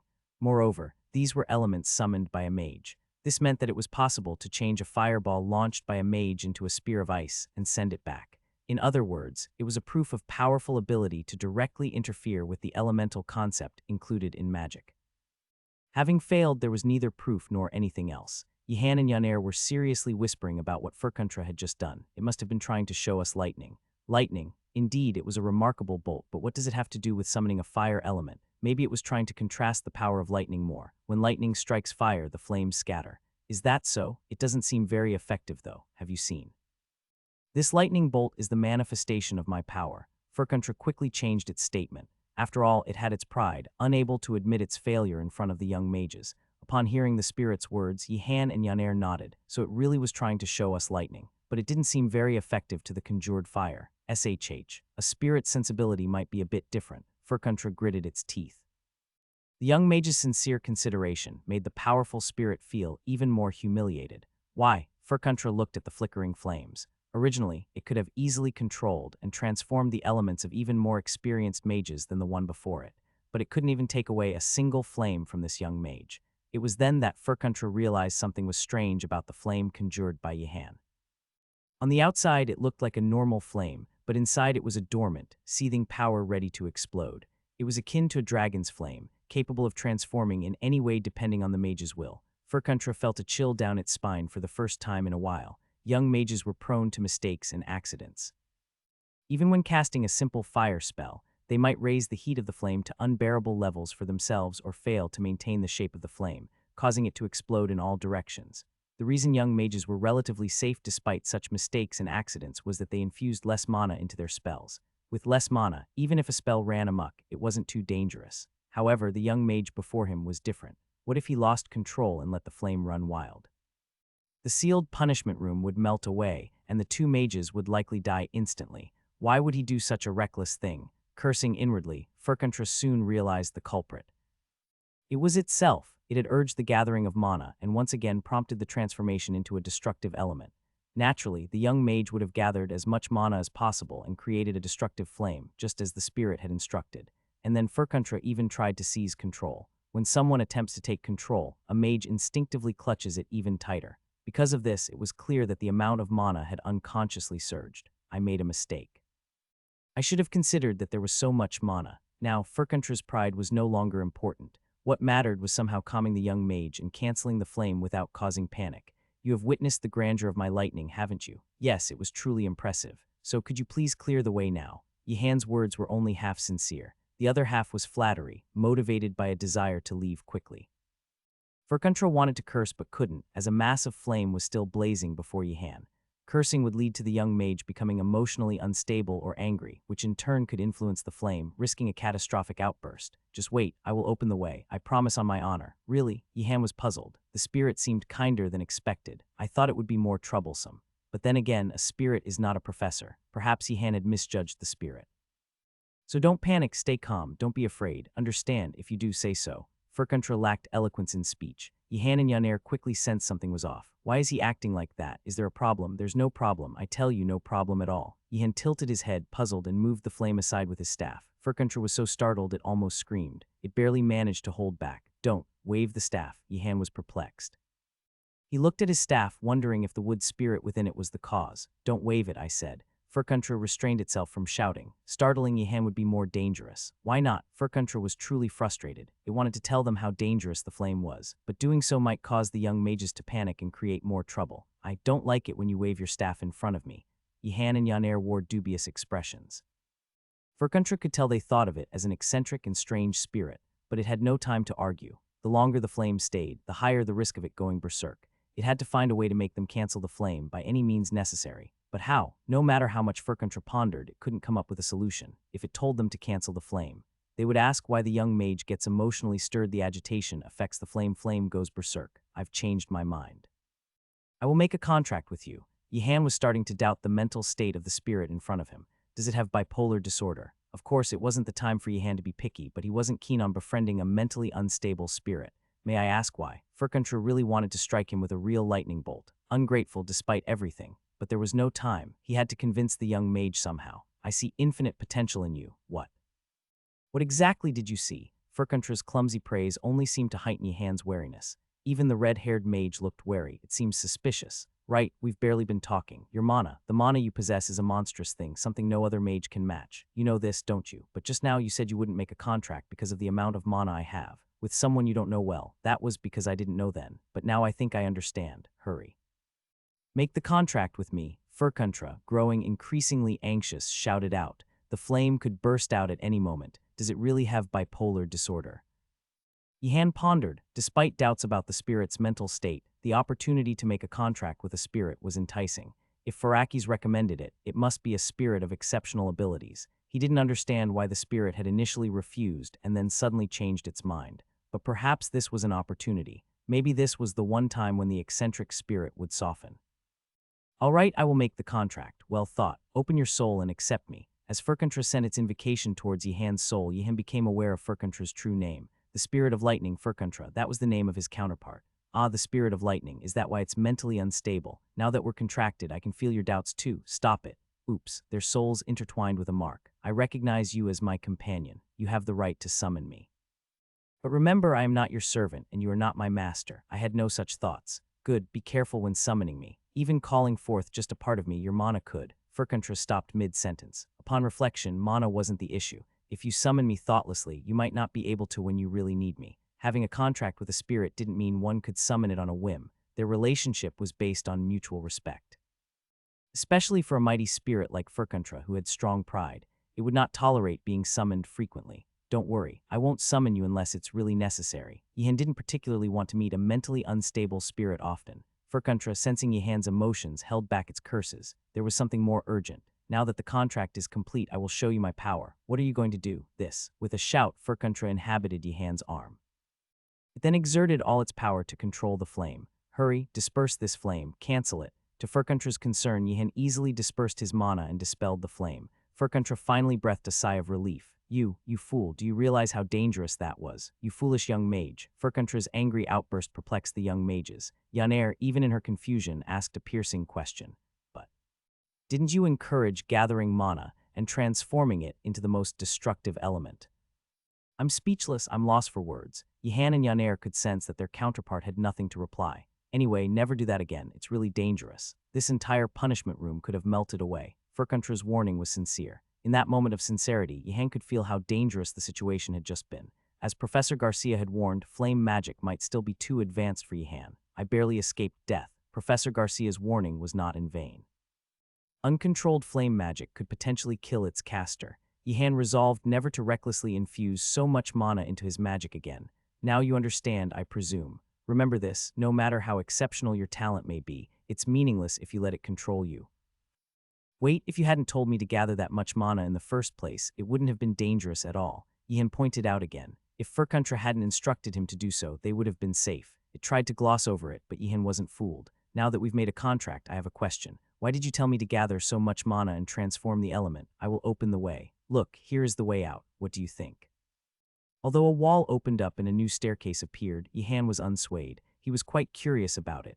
Furkantra, cornered, blurted out anything it could think of. You two young mages. The sun is rising outside, aren't you going to attend your classes? Yihan and Yaner were astonished. On Friday mornings they had lectures on. Why are you telling me this now? Yihan exclaimed in anger, a stark contrast to his usual composed demeanor, even when faced with the spirit's disputes and aggressiveness. This outburst took Furkantra, the spirit, by surprise. Ah, no, you hadn't asked. When dealing with students at the academy, don't you know what's most important to them? Yihan continued, his frustration evident. One class isn't that big of a problem. Furkantra protested, feeling unjustly accused. Having spent a considerable time there, Furkantra was somewhat familiar with how the mages were taught, usually gathered in classrooms, listening to various stories from the professors. Missing 1 or 2 sessions didn't make much difference, as magic required consistent effort and brilliant talent, not just attendance. We have to submit assignments. Not submitting is absolutely not an option, Yihan declared firmly. Yaner, his companion, nodded in agreement, determination blazing in her eyes, her red hair swaying. Most of the classes at the Magic Academy were notoriously unscrupulous, but the class was particularly so. This is the Magic Circle blueprint I submitted to the Empire in my youth. Calculate the total cost involved in this blueprint by next week. The insane professor had tasked them, handing out a thick blueprint of a magic circle. Yihan and Yaner, gritting their teeth, cursed the professor as they worked through the night on this absurd assignment. Having completed it, they couldn't afford not to submit it. The thought alone would leave them sleepless for weeks. Are you upset over just one assignment? Furkantra asked, feeling wronged. Yihan and Yaner sharply turned their heads towards it. They say kind people are the scariest when angered, and the young mage's glare made Furkantra flinch. Yes, assignments are important. I'm sorry, Furkantra conceded. Tell us the time, please, Yihan urged. Upon learning the time from Furkantra, Yihan looked anxiously at the ceiling. There was only about an hour and a half left until the start of the class in the morning. Let's hurry, Mr. Furkantra. Please lead us out, Yihan implored. No, I can't. The young mages glared at it with murderous intent. Furkantra stammered its excuse. I made a promise to block any students trying to escape this punishment room. I cannot show you the way out. You are supposed to seal me here briefly when you leave. Yihan felt a sense of futility. Even he didn't know how complex and bizarre the structure of the Academy's underground punishment room was. Without Furkantra's help, there was no guarantee they could escape in time. Yihan, becoming increasingly anxious, failed to control his emotions. Ah, why are you of no help? Then why did you make the contract? Furkantra's pride was slightly wounded. Battles with dragons or demons, even a bloody fight with the Lick Principal hadn't hurt Furkantra's pride, but the words of the young contract holder did. Furkantra found itself babbling excuses unwittingly. Right now, we are in a special place called the Punishment Room. Once you summon me outside later, you'll see my true powers. I understand, so how do we seal you? Just command me to stay here for a while. Yihan did as Furkantra instructed. With that command, Furkantra was bound to remain in this forgotten punishment room for some time. Let's go, Yaner. Don't forget to summon me when you're outside. My abilities are not limited to just this. Yes, I understand. Don't forget. I mean it, don't forget. Are you listening? Don't forget. Despite the urgency, Yihan and Yaner strived to remain calm as they navigated through the labyrinthine structure. They mapped their route, moving from staircase to staircase, corridor to corridor. We're blocked here. Let's turn back. This corridor is completely blocked. We might need to go down 2 floors and try again. Clatter, the bone summons, released by Yihan to help find ways, hurried towards them from a distance. Is there a way? Yihan asked. Clatter, clatter. The bone summons communicated vigorously, indicating there was no path. Yihan clicked his tongue in frustration. Despite their efforts, including the bone summons assistance, progress was slow. The punishment room was like an ant's nest, its layout bewildering. It was impossible to tell which staircase led upwards. Some ended in dead-end punishment rooms, others circled back down, and some just led in endless circles. As they walked, Yihan couldn't help but think of the skull principle. Felt like his handiwork, though it might just have been his imagination. Back to that corridor. No, wait, what have you brought? Yihan was taken aback. In their haste, he hadn't noticed that the bone summon, previously only consisting of a hand, had significantly increased in size. What had it brought? Clash. The bones collided and rolled, eventually assembling correctly. Broad rib bones, a long tailbone, and the bones of hind legs. It lacked a skull and one foot, but Yihan recognized the form. It was a leopard's bones. He had always assumed it was human. Reflecting on it, it seemed unlikely that even the least popular professor of dark magic would give a freshman human hand bones.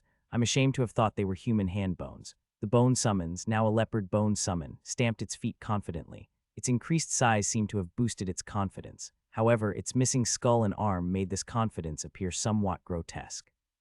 Did Professor Mortem hide these bones in a corner of the punishment room? Yes. Yihan nodded but couldn't help feeling a sense of self-reproach. Yaner looked at him with worried eyes, silently questioning, is it really okay to keep learning dark magic under that professor? It should be fine, probably. Yihan turned his attention back to the leopard bone summon. Now larger, it should be quicker. Check all the paths in that direction. Got it, that way is a dead end. Yihan and Yaner looked around in surprise, startled by the sudden voice. It's this way, this way. From inside a room, there was a knocking sound. To their astonishment, a student was inside one of the solitary cells off the corridor. Why are you wandering around the punishment room without knowing the way? There's a long story behind it. Why are you here in the punishment room? I have my own long story. What grade are you? I just joined this year. Suddenly, silence returned to the room. Yihan was puzzled. What's happening? Aren't you the freshman who was brought to the punishment room before? The one who tried to escape through the underground passage and got caught? Then are you the senior who got caught trying to rob the principal's secret warehouse? What did you do this time? Yihan was astonished. To think that the fellow inmate from that punishment room was here. Can't you keep your voice down? Is that something to brag about? What's there to be ashamed of? I ended up here while trying to rob the professor's warehouse too. The student in the solitary cell was at a loss for words. It was beyond imagination how a mere freshman, who had previously escaped through the underground passage, now found himself in the punishment room after attempting to rob the professor's warehouse. Next, he might even try to fly out of the academy. Yaner whispered to Yihan, who is that? A senior who was in the cell next to me last time. He likes to be treated casually. It's not about liking to be treated casually. Never mind. What are you doing in the corridor? Trying to find a way to escape. I'm not even surprised anymore. Did you find a way? Yihan couldn't respond. The student in the cell chuckled as if he had expected that. It won't be easy. The way up from here is usually complicated. Senior, how about you come with us if we unlock this? The student burst into laughter at Yihan's suggestion. How naive. You say that because you've never escaped from the inside. Do you even know what happens when you open this door? A lightning spirit.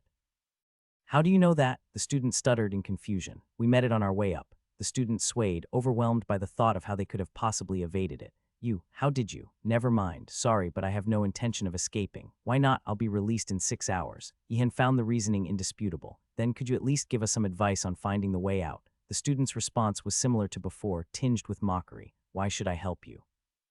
We're doomed. What? Last time I lured him with food, but this time we don't have anything. Yihan looked at Yaner with a disappointed expression. Lure, what do you take me for? The student in the cell flared up upon hearing their conversation. His teachings, meant to guide his juniors, now seemed like mere hunger-induced compliance. Clatter, clatter. While they were talking, the leopard bone summon nudged Yihan, urging him to give the next command. Wait. Hold on, the student in the cell spoke up. Is that a bone summon? Yes. Are you learning dark magic under Professor Mortem? Yes. An awkward and heavy silence fell. A moment later, a piece of paper slid under the door. It was a hastily drawn map showing a simple route out of the place. Take it, good luck. Yihan, with the map in hand, felt no joy. A foreboding sense of the future loomed over him. We're late, Yihan clenched his teeth. Far down the corridor, he saw the professor stepping out of the lecture room. They had rushed, yet they were still late. The professor wasn't known for checking attendance, but given his strict nature, approaching him with "I'm late, professor, but I've completed the assignment," would likely elicit a response like, "How can a student who can't manage time submit an assignment?" Yaner exhaled heavily, her expression filled with despair. She was breathless from the hurried dash to their current location. Yihan, no, number Yaner, about to call out to Yihan, quickly grabbed his arm. Yihan had drawn his staff and was aiming it at the professor's back. That's not right. What isn't? Attacking the professor is dangerous. I'm not trying to attack him. I'm aiming for that. Yihan pointed to a pile of assignments floating beside the professor. It was a collection of assignments gathered from the students during this lecture. I'm going to slip it in there. Is that even possible? Yes, Yihan spoke firmly and raised his staff. The numerous hardships he had endured at the hands of Professor Belati might have been leading up to this moment. Adversity strengthens a mage. In that moment, Yihan fully embraced the teachings of the Magic Academy, internalizing them completely. Move the more inexperienced and unskilled the mage, the more flamboyantly they waved their wands and loudly chanted his spells. The lack of confidence necessitated stronger actions to materialize their mental image. In that regard, Yihan barely waved his wand and his voice was a whisper. Unbeknownst to him, this was the evident result of Professor Belati's rigorous training. Yaner was astonished at the sight of the assignments naturally flying. Like paper birds, Yihan and Yaner's thick assignments smoothly cut through the air, approaching the professor's pile of assignments. It was mesmerizing, a magic far superior to the rigid and jerky spells Yaner had seen before. Focus, Yihan reminded himself. It was more than just inserting the assignments into the pile. He had to remain undetected by the professor. Concentrate, as if Professor Belati's voice whispered in his ear. Inserting a paper should be simple, the voice grew clearer. But what about the barrier? You can penetrate it. You've learned this, right? The voice was almost burdensome in its clarity. This was not. A voice in his head, trembling with fear, Yihan turned his gaze. Behind him, two professors stared intently. Yaner was so tense she could hardly breathe. Why are you looking away? Concentrate, Professor Belati said coldly. Instinctively, Yihan turned back. A professor he hadn't seen before, standing beside Belati, suggested, maybe you should just give up and step back. Ignore that. You can do it. Remember what you learned. Yihan recalled the misfortunes of the week. Was it a curse? Running into professors just like that, and of all people, Professor Belati. He wondered if he should search for a potion of luck. It's not that. The barrier is more complex than you think. You can do it. Go on, professors, could you please unify your advice? Yaner interjected, but the professors ignored her. Belati insisted he could do it, while the unfamiliar professor advised retreat. Despite the madness of the situation, Yihan realized something crucial. A barrier, indeed. He had expected magic on the floating assignment pile, but not a barrier.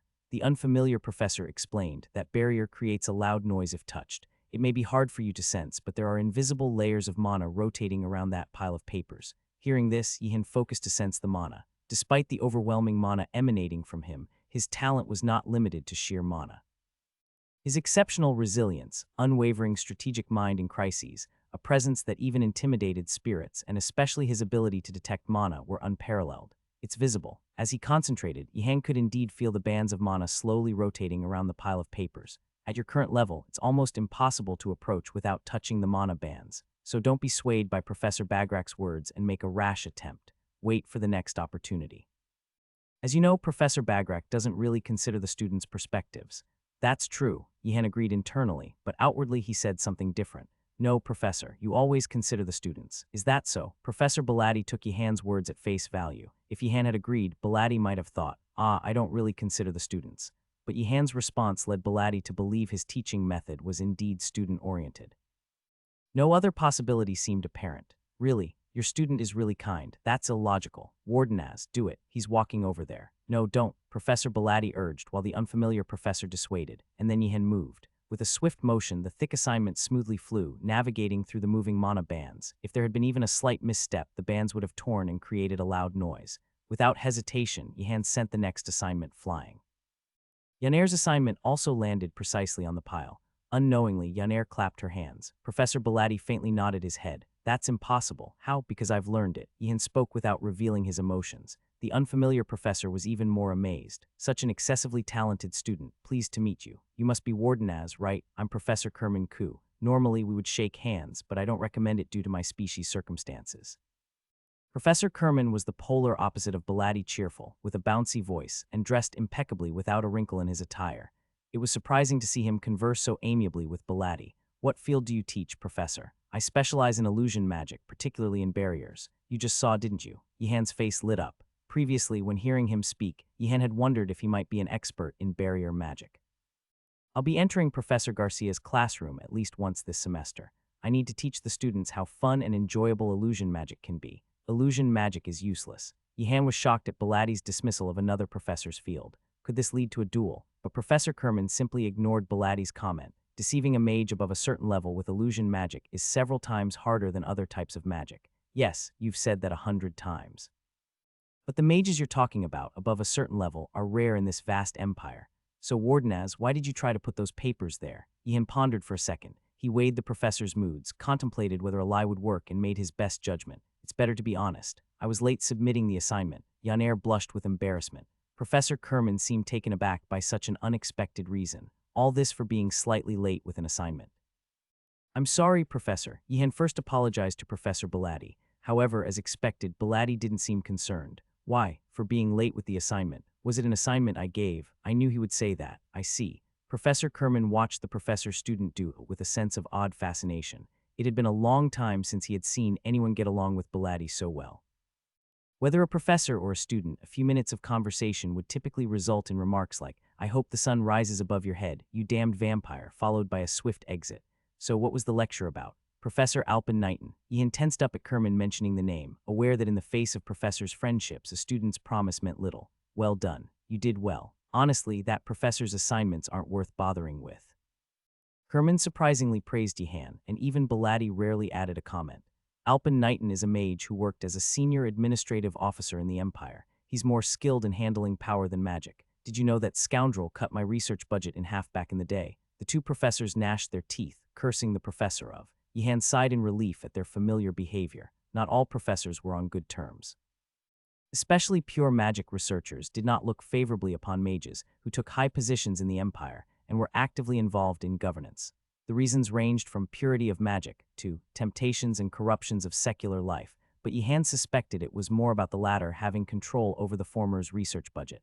Even a mage capable of shattering the heavens and splitting the earth needed a budget for research. In that context, mages who worked in high imperial positions and oversaw research budgets were enemies to all other mages. My instincts tell me, this dungeon must be excavated, even if it takes the entire budget of the territory. Call all the adventurers nearby. Didn't you say the same thing last time? This proposal is cancelled. I'll kill you. Watch your back at night. You'll have to wait in line to target my night walks. There are 33 others waiting. Such dignified conversations were an annual affair. However, Yihan's thoughts didn't change despite the professor's conversation. Rather, was he a senior administrative officer of the Empire? The fact that the other was a high-ranking imperial official made Yihan's eyes sparkle. What did that mean? It meant having powerful connections in the imperial bureaucracy, and topping Yihan's list of goals was precisely the imperial bureaucracy. Suddenly, Yihan felt his grudge against Professor Knighton melt away like snow.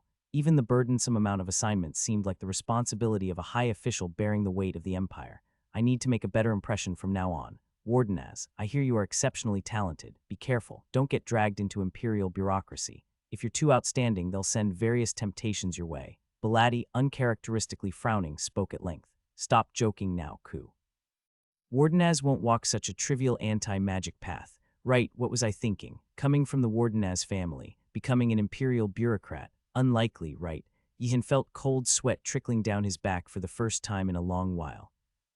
After receiving an invitation from Professor Kerman Ku to attend the next illusion magic class, Kerman had even recommended learning illusion magic seriously, ignoring Belatti's interruptions. Yihan headed with Yanair to meet their friends at the Tower of the Blue Dragon. From the exchanged glances outside the classroom earlier, it seemed evident that everyone had returned safely. That's a relief. Now to receive the ingredients for the potion. Everyone worked hard yesterday. Wardenaz. Gainando has been kidnapped. The students of the Blue Dragon, gathered in front of the tower, rushed to Yihan as soon as they saw him. They all looked disheveled as if they had just been in a fight. Yihan, startled, asked by whom. Don't tell me it was those guys from the White Tiger. No, by a released summon. Yihan was about to feel relieved, but then he hesitated. On second thought, it was not a situation to be relieved about at all. Everyone gather around. Dalju has been captured. The surroundings fell silent with confusion. It appeared that not only Gainando had been captured. Yihan turned his head towards the noise nearby. In a courtyard a little distance away, the students of the White Tiger were in disarray, frantically trying to regroup. Has a student from the White Tiger been captured too? Could it be that those guys deliberately threw Gainando to it? Yihan asked, wondering if that might be the case. He thought that perhaps the angry White Tiger students had seized Gainando in retaliation for Dalju's capture. No, Gainando just tripped over his own feet and fell. I see. While Yihan and Yanair were being lectured by two professors about how real mages don't go into bureaucracy but pursue graduate studies, the students who had just finished the lecture on hurried out of the classroom. The lecture had been so suffocating that they rushed outside to breathe fresh air as soon as it ended. Snap out of it. You can't collapse now. There's another lecture to attend. Just leave me here. I need to sleep. Students close to collapsing weren't only in the Blue Dragon. This had been a torturous lecture for every tower's students. But are Wardenaz and Macon really okay? What if the professor notices? We could put a monster in our place and the professor would not even realize it. True. It's no joke, it's serious. I think if I attend this lecture a few more times, I might fall into an eternal sleep. How are we supposed to handle the midterms with this much workload?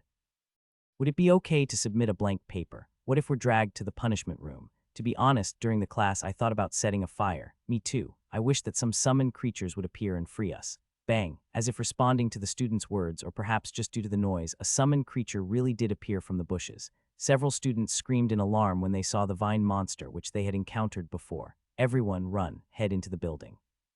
Someone call the professor. No, the professor won't be of any help. Run while you can. While some students managed to escape quickly, others, like Gaynando, tripped over their own feet. The vine monster didn't bother chasing the fleeing students. Instead, it leisurely tied up a few fallen students with its vines and then happily left with its captives. Wait a minute, did Dalju also fall? He's not the type to trip. That orc friend from the White Tiger tried to save Gaynando and got captured too. Yihan felt a pang of guilt for Dalju. To think he was captured while trying to help a friend like Gaynando. A student from the White Tiger burst out of the main building, gasping for breath. What happened? What about the professors? They said to handle it ourselves. The students, not only from the White Tiger but from other towers as well, were lost for words at the absurd response brought back by the student who had gone to seek help. Isn't this too much? However, Yihan remained calm. They should have chosen the professor more carefully. They acted too hastily. It wasn't right to just grab any professor and beg for help. They should have sought a relatively friendly and somewhat gullible professor. Wait, there are no conscientious professors. They should have sought a professor who was relatively friendly and had some semblance of gullibility left. Perhaps the White Tiger student had desperately asked anyone for help in their haste. What should we do? Wardenaz, what's the best course of action? The students of the Blue Dragon looked desperately at Yihan as if he had all the answers. Was it time to pursue or to find another way? It was an agonizing choice for them to make. Let's pursue. The professor's whereabouts are unknown, and if we lose the trail, it will become a hassle to find it. The trail left by the summoning creature was clearly marked ahead, and the distance was not too great. However, the longer they waited, the more difficult the chase would become. Yihan had one more thing he trusted in: Furkuntra. As Yihan called the name, the dormant fragment of Furkuntra inside him resonated in response. Now, the contract bearer was summoning the spirit with rightful authority. Sing the Song of Thunder, O Spirit. The bell ringer guarding the ruined kingdom's bell tower, and the lookout on the small boat wandering the blue sea both fear your name. The one who has contracted with you calls upon you with rightful credentials. Upon seeing Yihan recite the incantation, the princess was taken aback. Being the quickest to summon a spirit here, she could guess which spirit Yihan was summoning. The incantation used to summon a spirit revealed the dignity and stature of the spirit. Such a long and complex incantation surely meant crackle. Lightning blossomed where Yihan's staff touched the ground, and the spirit began to take form. The spirit of lightning. Rowena, the knight standing beside the princess, was even more surprised than her. It was one thing for Yihan to contract with a spirit more powerful than the princess's. After all, Wardenaz was a mage of monstrous, unbelievable talent, but the spirit of lightning was among the most ferocious and wild of spirits. And to be summoned with such an extensive incantation meant it was certainly not weak. How, by what means did he contract with it, appear? With Yihan's call, a manifestation of Furkuntra appeared. A fist-sized orb of lightning crackled into existence. The students were startled by this sight. All right, the strength of a spirit isn't related to its size. They remembered hearing about a rabbit-shaped spirit called Byurager, which was incredibly powerful. This spirit, despite its ordinary appearance, must be hiding extraordinary power. Otherwise, it wouldn't make sense for Wardenaz to have gone through such trouble to summon it. Wardenaz wouldn't make such a mistake. The students nodded in understanding, but Yihan thought differently. This was too different from the Furkuntra he first met, even if it was just a fragment. What's this? Isn't this just a part of you? Have you forgotten that I am currently trapped at your command? Furkuntra telepathically shouted to Yihan in frustration. Of course, Furkuntra had told Yihan, don't forget to summon me when you're outside. My powers are not limited to this. But that was supposed to happen days later. Currently, Furkuntra was under Yihan's order to stay trapped here for a while as a condition for leaving the punishment room. It shouldn't have been possible to summon it so freely while that order was still in effect. Being a powerful spirit, Furkuntra was barely able to manifest a fraction of itself outside, but normally it shouldn't be summonable until the order was completed. Furkuntra explained the situation, but Yihan's gaze was cold. Are you saying you can't trust me now? It's not that I don't trust you, but if there's always some reason you can't help when needed, what should I rely on to call upon you? Furkantra found itself missing the old days of ancient mages. Arrogant, foul-tempered, and illogical, those brutes blustered and bullied without reason. Yet such fools could be fiercely countered and burnt to death by the likes of Furkantra. However, this young mage spoke annoyingly yet with a composed demeanor, making it difficult to argue against him.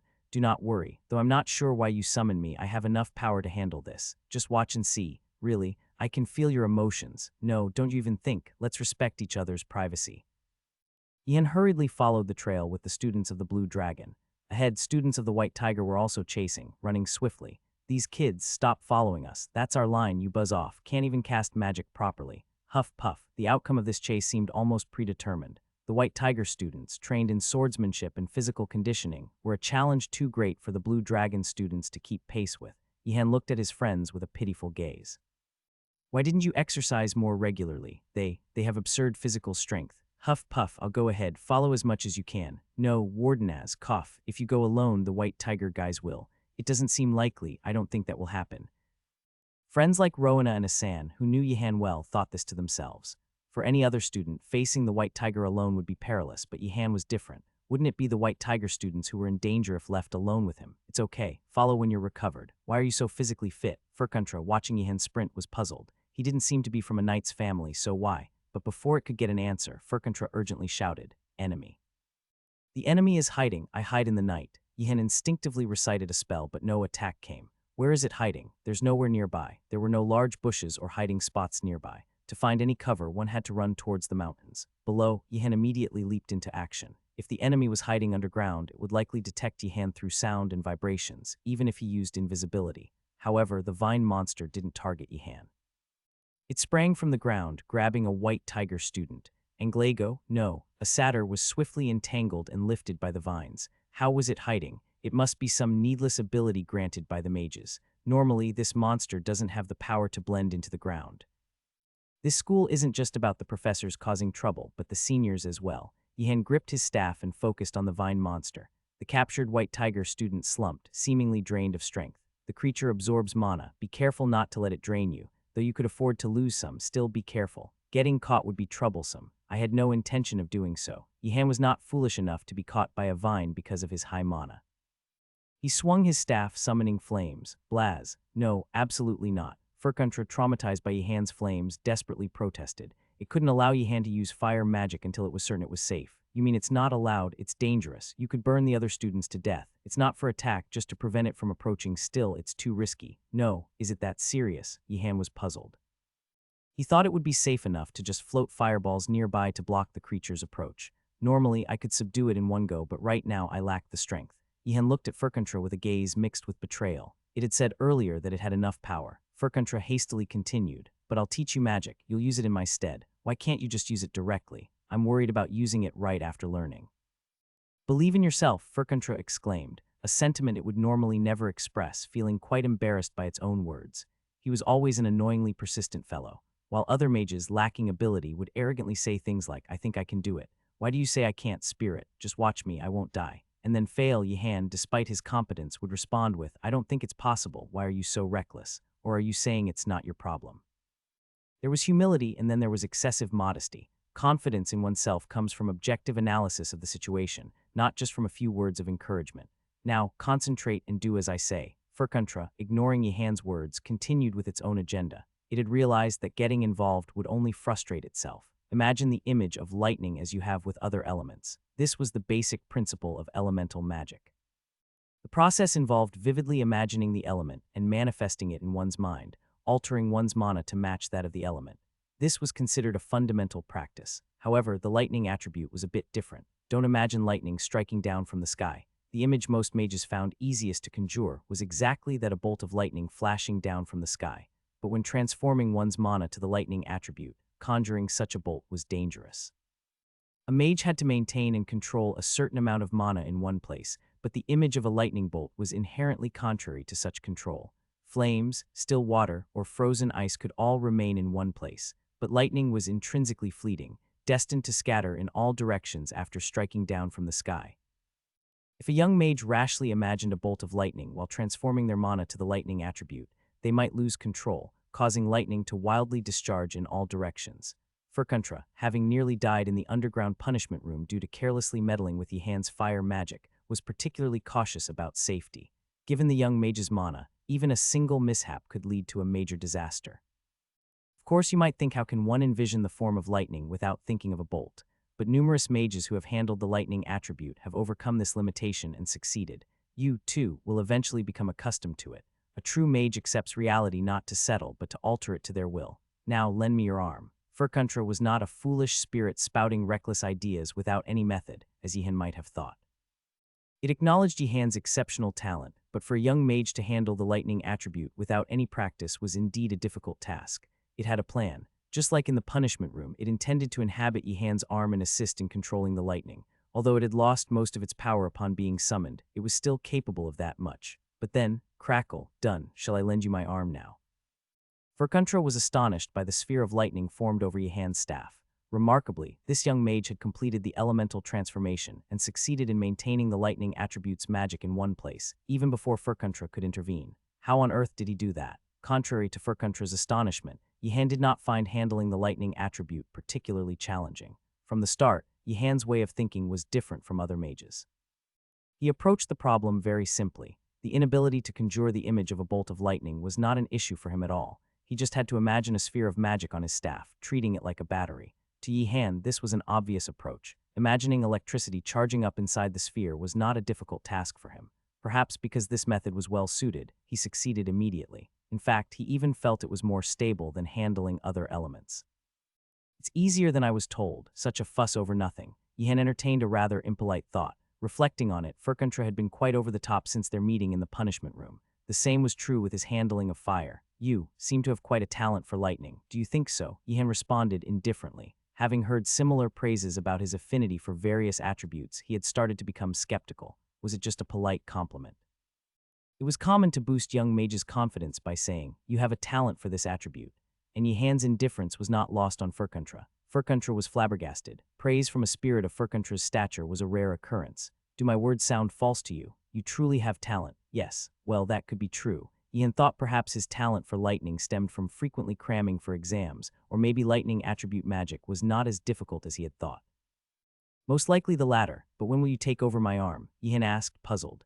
Furkantra had asked to use his arm but had since been idly standing by. Was there some problem? Wait, I'm about to inhabit it. Yihan wondered if the spirit has forgetfulness along with mood swings. If a capable spirit like Furkantra also suffered from forgetfulness, it would be a concern when summoning it.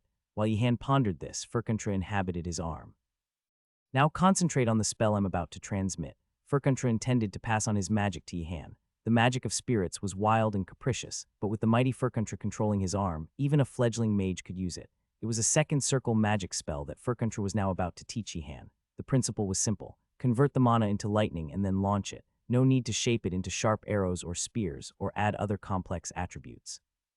Lightning was sufficient on its own. Is this enough for that large target? Won't it just provoke it? Just listen to a spirit older than you for once. Stop talking back. Furkantra half pleaded, half shouted. It was good that he wasn't arrogant, but his extreme humility was almost burning it up inside. Yihan was not easily convinced. Furkantra realized that to make this stubborn contractor comply, logical and rational persuasion was the only way. Listen well.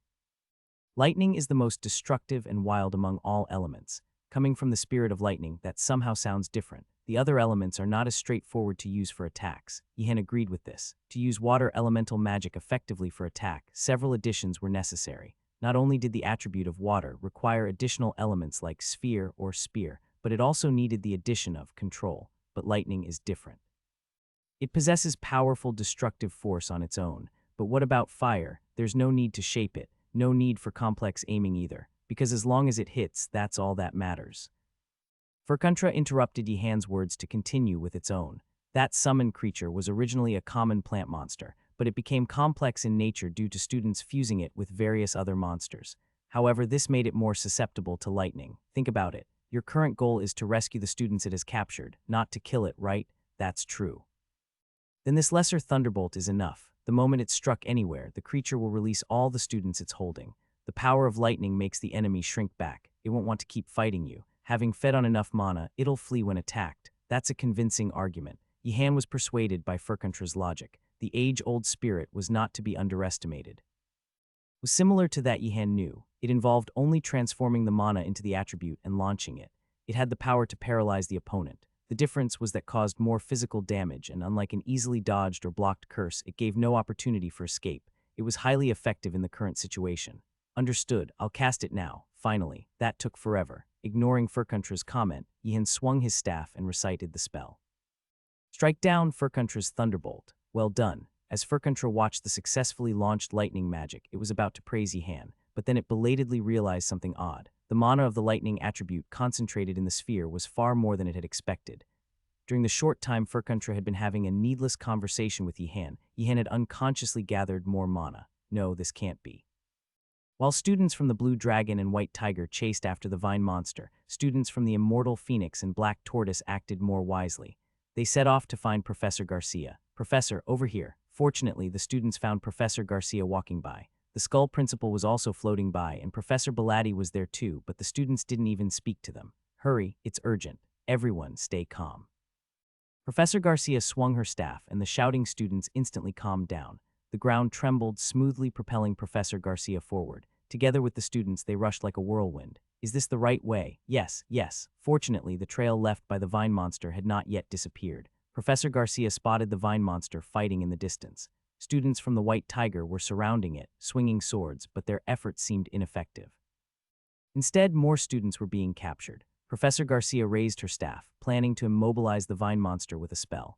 At that moment, a thick bolt of lightning shot through the air. Crackle, the lightning bolt shot forth and struck the Vine Monster's body directly. Despite the distance, Professor Garcia could feel the strong mana within the bolt. It was so intense that it made her hair stand on end. The Vine Monster didn't just get electrocuted, it was completely charred black. The students it had captured began to fall one by one. Professor Garcia quickly swung her staff, ensuring the falling students landed safely. Are you all right? Seeing the students trembling, Professor Garcia worried for a moment that their mana had been absorbed too much beyond their limits. Since the Vine Monster was a creature that absorbed mana, it posed a significant risk of internal injuries to the young mages if they were caught by it. Priestess Tigeling, who had called for Professor Garcia, looked at her friends with a very worried expression. Would they be all right? Thank goodness. A relieved voice escaped Professor Garcia's lips, and Tigeling also felt reassured. Fortunately, they seemed to be okay. Is everyone unharmed? Yes, we're all fine, just a bit electrocuted by the lightning. Tigeling was taken aback. Was that really okay? Isn't that not okay? While Tigeling was pondering this, Professor Garcia kindly answered. As long as the magic is okay, it's fine. Everything can be recovered. Ah, yes. Unaware that Tigeling had stealthily stepped back, Professor Garcia smiled innocently. It's really fortunate. Being struck by lightning is okay, but if the inner magic inside is harmed. Yes. Oh, Tigeling, it's okay to come closer. Everyone is safe. Is everyone okay? Yihan dispelled his invisibility and rushed over in a panic. The moment he cast the lightning magic, Furkuntra's emotions were transmitted to Yihan. Just as Yihan could read Furkuntra's emotions, Furkuntra could read Yihan's. We're doomed. It was a brief and simple emotion, but at the moment the lightning spell exploded, Yihan knew something was wrong. This senile spirit Furkuntra had cast the spell too powerfully, almost burning everything with his inability to control his strength. Yihan did not consider that his own mana was overflowing. After all, it was Furkuntra who had settled in his arm and helped with the spell. It was surely Furkuntra's fault, not anyone else's, and it wasn't entirely wrong to think so. Fortunately, Professor Garcia arrived late. Seeing her safely receive the students, Yihan felt relieved. Indeed, the only conscience. Seeing Yihan rushing hurriedly, Professor Garcia smiled kindly. So it was Yihan who had used such magic. Everyone is okay, that's a relief. Although a bit electrocuted by the lightning, Yihan showed a similar reaction to Tigeling. Both students displayed the same startled reaction, but Professor Garcia remained unshaken. A true educator must answer the same question repeatedly with the same response. It's okay as long as the inner mana is okay. It can be recovered. Ah, yes, like Tigeling had done earlier, Yihan stepped back a step. Tigeling, already a step back, nodded in agreement. Welcome, GG Gulp. KK Care. The students who had been caught looked disheveled, having their mana absorbed and then electrocuted. Seeing several students from the White Tiger trembling from the lightning's effect on their muscles, Yihan sighed. Damn, even if I save them, I'll get scolded. Yihan thought he would have scolded himself too. I saved you all. The famous spirit helping me was too dumb to control its power. You expect us to believe that? Yihan thought it would sound like nonsense to say he had the power to defeat the Vine Monster but couldn't control his strength. Come on, let's all stand up. Professor Garcia waved her staff, relaxing the students' tensed muscles and replenishing their lost mana. Yihan, watching from behind, was amazed anew. Does Professor Garcia also know how to use healing magic? Considering the magic spells he had seen from Professor Garcia before, the variety of magic spells she used was indeed vast. While most professors focused only on their area of expertise, Professor Garcia's range was surprisingly broad. Why is that? The students from the White Tiger looked at Yihan with complex expressions. Englego, as the representative, spoke first. If you're upset. Yihan was about to retort. If you're upset, why did you get caught? But hesitated. The response was unexpected. He had anticipated an accusation like, you nearly got us killed, you wicked evil mage, but the White Tiger students simply expressed their gratitude. Yihan wondered if they were just being cautious in front of Professor Garcia, but that wasn't the case. Englego looked at Yihan with eyes mixed with half resentment and half gratitude. Does this mean we forget all the grudges we've had so far? Not at all. Don't be mistaken, Warden as. Yihan felt slightly hurt by the cold response. Shouldn't gratitude be enough to forget that level of grudge? Of course, there had been quite a lot accumulated. But for this matter, I'm truly thankful. Now I somewhat understand why Dalju trusts you. Following Englego, other White Tiger students also sincerely thanked him. We might not become friends, but I won't forget the honor you showed this time. We might not become friends, but let's cooperate as much as we can in this lake assignment. Dalju, who had just regained some strength after being caught, came up belatedly. Dalju was delighted as if it were his own matter to see his friends thanking Yihan. See, I told you he's not as bad as Moradi said, right? Maybe that's true. So are we ready to forget our grudges and build friendship? That's not happening. Don't cross the line, Dalju. How can we forget everything that's happened? Dalju felt slightly hurt by his friend's cold responses. He thought the mood was good enough. How could you shoot so powerfully? You did that on purpose because of those White Tiger guys, right? Lastly, the fully recovered Gainando approached, staggering. To Gainando, it was clear that Yihan would never make such a mistake. It was obvious he had taken this opportunity to give the White Tiger guys a taste of their own medicine. But why did it have to happen when Gainando himself was caught? What nonsensical slander. Prince, apologize. Prince Gainando, don't you know the pride and honor of royalty? What kind of rudeness is that to someone who saved you? Gainando belatedly realized that the White Tiger students were present. He felt unjustly accused by the unexpected criticism from the White Tiger students. Even if one was close to Yihan, Gainando was probably much closer, but these guys who usually ignored Yihan's goodwill were now defending him. What do you guys know? We may not have royal blood, but we know honor. Apologize, Prince. Gainando felt wronged, but was also slightly pleased to be acknowledged as a prince. Yihan noticed this and was incredulous. You're not happy to be called a prince now, are you? Oh, but it's true that you guys don't treat me like royalty. The students of the Blue Dragon were from such powerful noble families that they didn't need to pay heed to a prince beyond the 3-digit range. But Yihan, instead of pointing that out, decided to be considerate of Gainando. It's because they all consider you a friend, Gainando. That is true. Gainando briefly reveled in the sentiment, but the White Tiger students did not wait for him. No matter how close, one must maintain decorum. We even thanked Warden as, hurry up and apologize, Prince. The White Tiger students relentlessly pressured Gainando. Few could withstand the pressure of such resolute knights. Gainando realized anew how impressively Yihan had handled these tough opponents. I'm sorry. It was wrong of me to criticize after being saved. Be more careful in the future. Prince, your honor is shaped by your actions. White Tiger students, true to their knighthood, nodded in acknowledgement of the apology and then swiftly departed. Yihan was dumbfounded. Did they forget how the three of them tried to gang up on me? He wanted to point this out, but the satisfied White Tiger students had already walked away. Still feeling wronged, Gainando cautiously asked, but was it really not intentional? It wasn't intentional. I really thought it was deliberate. It truly wasn't intentional, though it might have seemed so. After the cleanup and aftermath were settled, Professor Garcia called for Yihan. Worry was evident in her expression. Yihan could guess what was coming. Furkantra, you need to explain this. Without Furkantra's explanation, Yihan risked being labeled by Professor Garcia as a madman who recklessly wields magic without regard for his own safety, a dangerously wrong impression. After all, this is your fault. All right, I understand.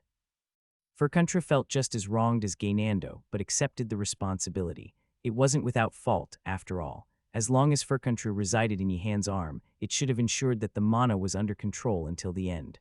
But wait, time's up. Yihan felt the fragment of Furkantra, which resided in his arm, fading away. Not just that, Furkantra itself was returning to its original place in the punishment room. Yihan was horrified. Tell me it's not so. I'm really sorry, it wasn't intentional. Tell me it's not so, quickly. The next time I'm summoned, I'll really show my true abilities. You're saying I should summon you again after this disaster. Despite being scolded by a novice magician, Furkantra had no rebuttal. There was simply no excuse for this situation. Really sorry, but next time.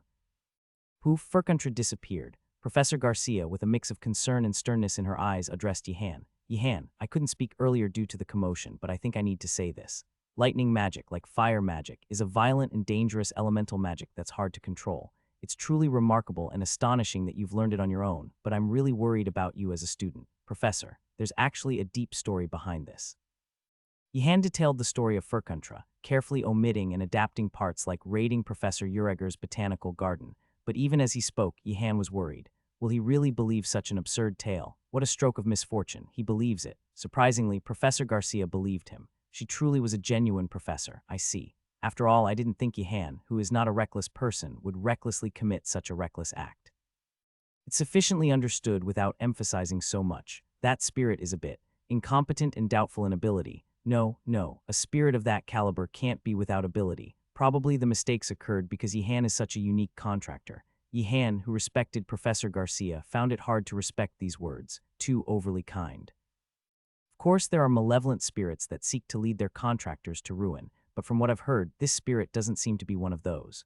From now on, be careful and above all, think of your own safety when using magic. I understand. Was it lightning magic that you used? At the familiar voice, both Yihan and Professor Garcia turned their heads simultaneously. Professor Belatti was looking their way, his usually impassive eyes faintly curious.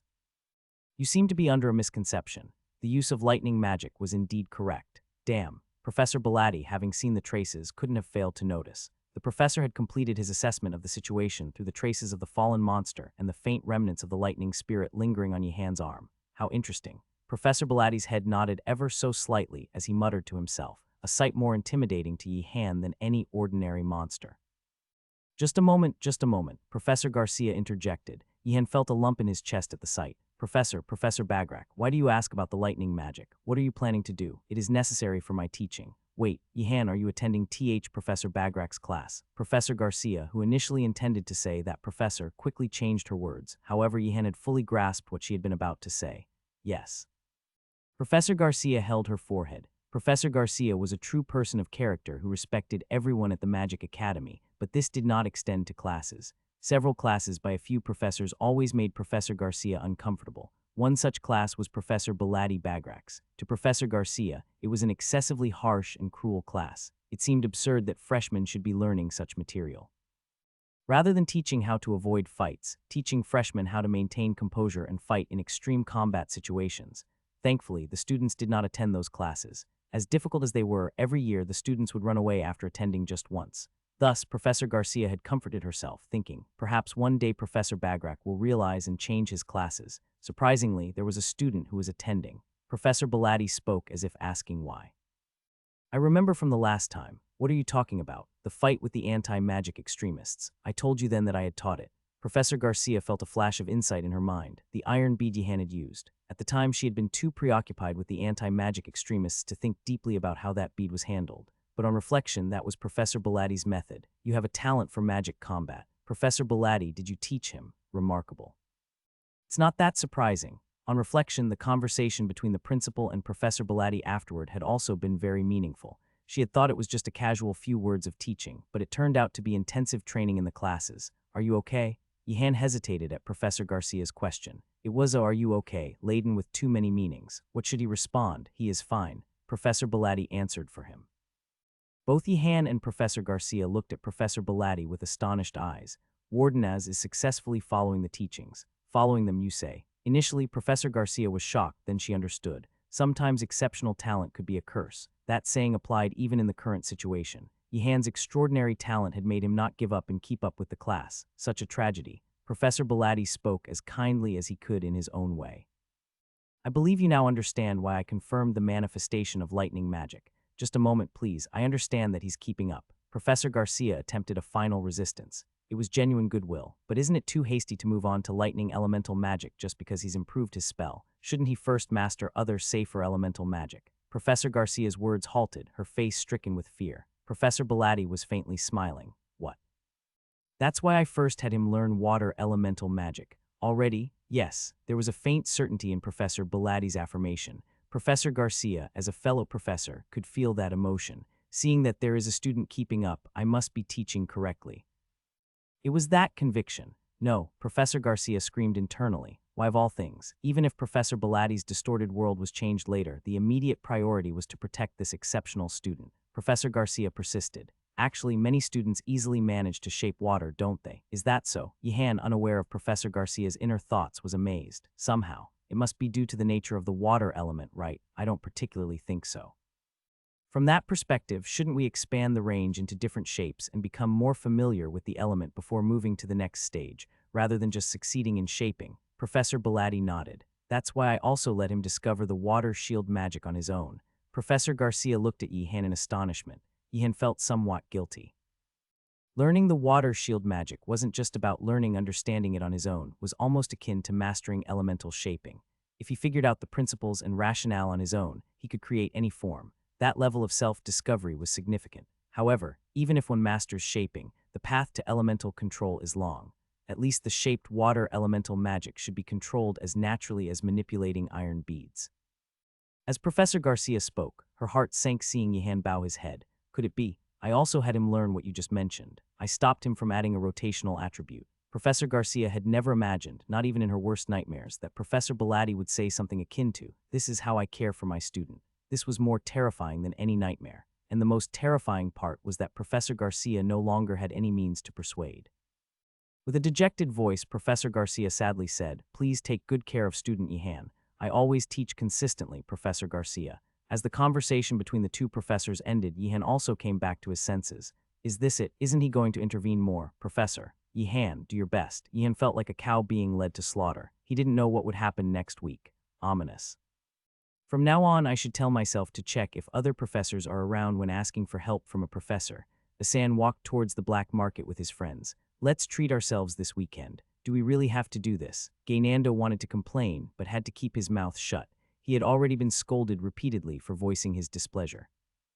The current food situation for the new students at the Magic Academy was roughly as follows. The students of the Immortal Phoenix would accept any meal without complaint, regardless of what was served. The students of the White Tiger, who aggressively hunted in nearby forests, fields, and mountains, gradually achieved success in their hunting endeavors. And the students of the Black Tortoise, who supplemented their limited food supplies through periodic gathering, occasional hunting, and bartering with other students. Among them, the students of the Blue Dragon were well aware that they were utterly dependent on Yihan's help. Even though Yihan had considerately told them to just pay a small amount and not worry, they couldn't just stand by idly. The students of the Blue Dragon were also exploring various ways to procure food. One such method was the current black market, a bartering spot opened near the Black Tortoise Tower by its students. The last time I went there wasn't much to eat. No, I went there a few days ago and the goods had increased significantly. There was quite a bit of food. I heard they made deals with the kids from the White Tiger. Hassan nodded at his friend's words. As time goes by, the market is bound to grow. I'm not going for no reason, and Hassan carefully took out some glass bottles from his pocket. These were the spoils from their recent expedition to Professor Ureger's workshop. All the students who participated had shared the potions and reagents. The Black Tortoise guys know how valuable this is right now. It's better to trade our extras now before they become less rare. You're always on point, Dargard. The students of the Blue Dragon headed towards the black market with bright smiles. A student from the Black Tortoise, standing at the entrance of the market, recognized them and his expression changed. Good to see you. Can we go in? Sorry. There's a new rule. You guys can't come in. Hassan felt more incredulous than surprised. Just exchanging among yourselves. The market will shrink. It doesn't matter. With a deep, heavy voice, someone emerged from behind the Black Tortoise student. He was of short stature, like a dwarf, but with a more muscular body than the students from the White Tiger. His bulky frame was evident despite the loose overcoat. Not a dwarf. Hassan was taken aback. He had thought it was a dwarf, but on closer inspection, it was an elf. A short, extremely muscular elf. I am Salco of the Tutanta family. The Tutanta family, a fairly renowned Stonecraft Guild family in the Empire. He had thought they were a family of exceptional dwarf artisans, but Tutanta, why are you blocking the entrance? Because we're from the Blue Dragon? No. While it's true I don't particularly like you Blue Dragon students, I don't involve my personal feelings in such rules. The reason you can't enter is because of the rule. What rule? If it's not something you've earned through your own work, you can't bring it in. Behind Salco, students from the Black Tortoise began to gather. From fierce-looking ones to more delicately raised ones, the variety was evident, but it was clear Salco had leadership qualities. Hassan, annoyed, pulled out the reagents he had brought. We earned these ourselves. Really? Where did you get them from? Hassan was rendered speechless, unable to admit that the reagents were from Professor Ureger's workshop. Gaynando stepped in to make an excuse. We mined them outside, mined them from the fields and gathered that much. It must be stolen. If you can't prove its source, I'll consider it stolen goods. And as long as I am part of the Black Tortoise, I'll make sure the market doesn't deal in stolen goods. That's nothing but defiling the sweat and effort of people and disrupting the market. Faced with such a valid argument, the students of the Blue Dragon were at a loss for words. Gaynando, feeling unjustly accused, shouted in protest. But then where are we supposed to trade stolen goods? What are thieves supposed to live on? Hey, Gaynando, keep it down, it's embarrassing. The Blue Dragon students, realizing their embarrassment, quickly silenced Gaynando. At that moment, Yihan appeared, carrying a basket. Seeing his friends gathered at the entrance, Yihan looked puzzled. What's going on? Aren't you going in, Yihan? Asan quickly recounted everything that had happened. Yihan, after listening, turned to Salco and asked, I personally grew these in my garden, can I go in then? Salco looked at Yihan with surprise, then nodded. See you later then. Watching Yihan enter, the friends from the Blue Dragon belatedly came to their senses. Did you really grow it yourself? Salco asked with a voice mixed with astonishment and curiosity. He was a student from the Tower of the Blue Dragon, hailing from the Wardenaz family, one of the prestigious families within the Empire. To think that such a boy had personally grown those fresh, appetizing, glossy, and tempting potatoes. It was hard to believe. Yes, I grew them myself, Yihan nodded firmly. The other Black Tortoise students who had been watching chimed in. It's true that Wardenaz grew them, Salco. I even had a meal that he prepared last time. It was delicious. Is that so? What did you offer in return? Salco asked his friends. Upon hearing this, the Black Tortoise students hesitated. We just ate them. Surely you didn't obtain them without any payment? Salco asked, his expression turning stern as if he might wield a hammer at any moment. The Black Tortoise students were frightened. The motto of the Tutanta family was simple. Those who don't work shall not eat. No matter how close they were as tower friends, if they had obtained something without working for it, it was an unforgivable act. This is what conscienceless nobles and knights would do. Well. Yihan, who felt helpless, spoke up. I treated them as a reward for helping me. The Black Tortoise students looked at Yihan with moved expressions. Wardenaz, that's right, that's how it happened. We helped Wardenaz. Upon hearing this, Salco's expression softened. Thank goodness. I was worried that you might have obtained them without any payment. There's no way we would do something like that, Salco. My least favorite word is unearned. Salco. Right, I understand. As Salco was about to leave, Yihan asked him, would you like to take a potato? The reason Yihan asked Salco this was simple. Everyone loved the potatoes grown in the garden. Even the princess had praised them. Of course, Yihan had his doubts about whether the princess really enjoyed everything she ate, despite the recent rumors among her followers. And earlier, Salco had stared intently at the potatoes in Yihan's sack. Either he really liked potatoes or had a grudge against them. No, I'm fine. I don't have anything to pay you right now. It's okay, I don't mind. Don't insult me, Wardenaz. Dwarves of the Tutanta family don't receive anything without doing something in return.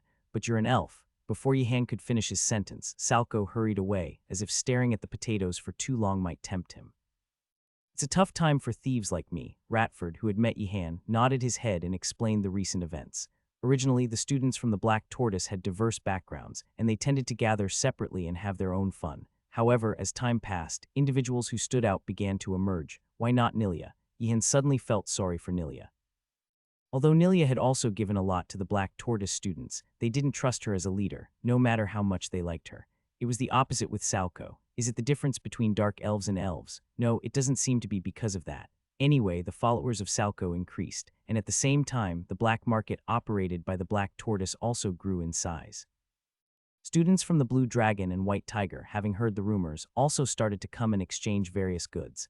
This, in turn, led to a gradual increase in problems. Why does this cost 5 loaves of bread? You shouldn't do this here. Hey, this coffee is fake. Give me back my bread. I can't refund once you've bought it. And I already told you, it's fake coffee made from dandelions. With students from other towers coming and going, problems inevitably increased. However, the Black Tortoise students found it difficult to strongly retaliate when friction arose with students from other towers. The opponents were either from great noble families or knightly families. So the Black Tortoise students requested help from the most trustworthy Salco, not Nilia. After much deliberation, Salco agreed but firmly stated that his rules must be followed. If you want the guys from the other towers to follow my rules, you must abide by them first. Understood, Tutanta.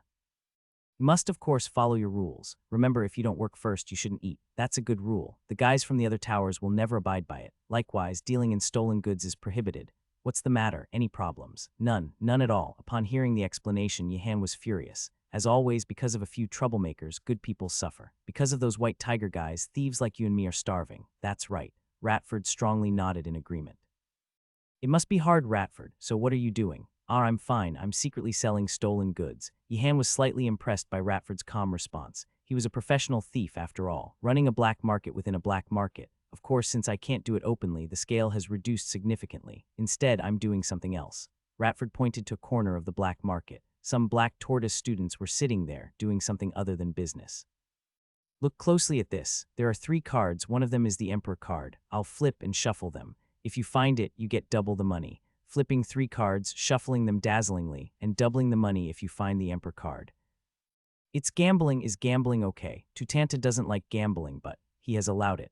Obviously, if we prohibit that as well, there would be too much dissatisfaction.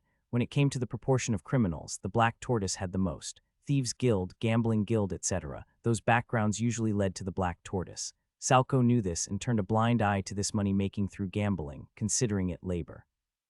Apart from the card matching gambling, there were other activities like chess betting, lock-picking, which seemed to be Ratford's job, among others.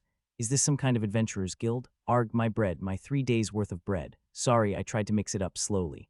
A white tiger student cried out in despair, having lost his property. Don't give up, Dukma. You were just unlucky this time. Let's try one more time. It's not too hard. You'll succeed this time. Yihan looked at the person shuffling. It was a face he had recognized before. Immerg, the giant mixed blood he had met in Professor Mortem's dark magic class. Yihan marveled in a peculiar way. Surely, being a giant would make his opponents let their guard down. To anyone looking, Immerg's massive hands seemed clumsy and slow, but Yihan saw clearly. He noticed the slight sleights of hand Immerg was performing while shuffling the cards. He's quite skilled. In a world of real magic, it was easy to think there was no place for magic tricks based on skill and technique. However, there were those who mastered such hand tricks. They were the gamblers of the gambling guild. Using magic for cheating was risky, so they relied on pure sleight of hand. Yihan speculated that Immerg might be from the gambling guild. Never gamble against Immerg, Ratford advised, mistaking Yihan's gaze. Even Ratford, with his own hand tricks, had never beaten Immerg. Such was his unmatched skill within the black tortoise. I'm not really interested in gambling, Ratford. I was just watching for fun. Yihan clenched and unclenched his fist, making a coin disappear. Ratford, amazed, exclaimed, as expected of Mr. Wardenaz, I always thought you had the qualities of an outstanding thief, and I wasn't wrong. Keep your voice down. It's embarrassing if others hear it. Receiving such fervent reactions for a simple coin trick was rather embarrassing for him. No, Mr. Wardenaz, if you have such skills, you certainly deserve a place here. Yihan was momentarily tempted. It sounded plausible. Was all my practice meant for this moment, to extort bread and meat from the pockets of the White Tiger students? But I belong to a different tower. I'll talk to them. There are friends who owe you favors, Mr. Wardenaz. It should be fine. But before Ratford could rise, Salco appeared from behind.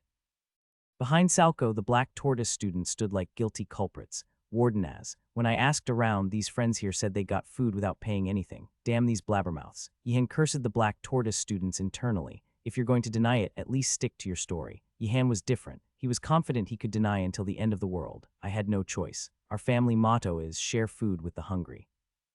Yihan's demeanor had the power to make even nonsense sound serious.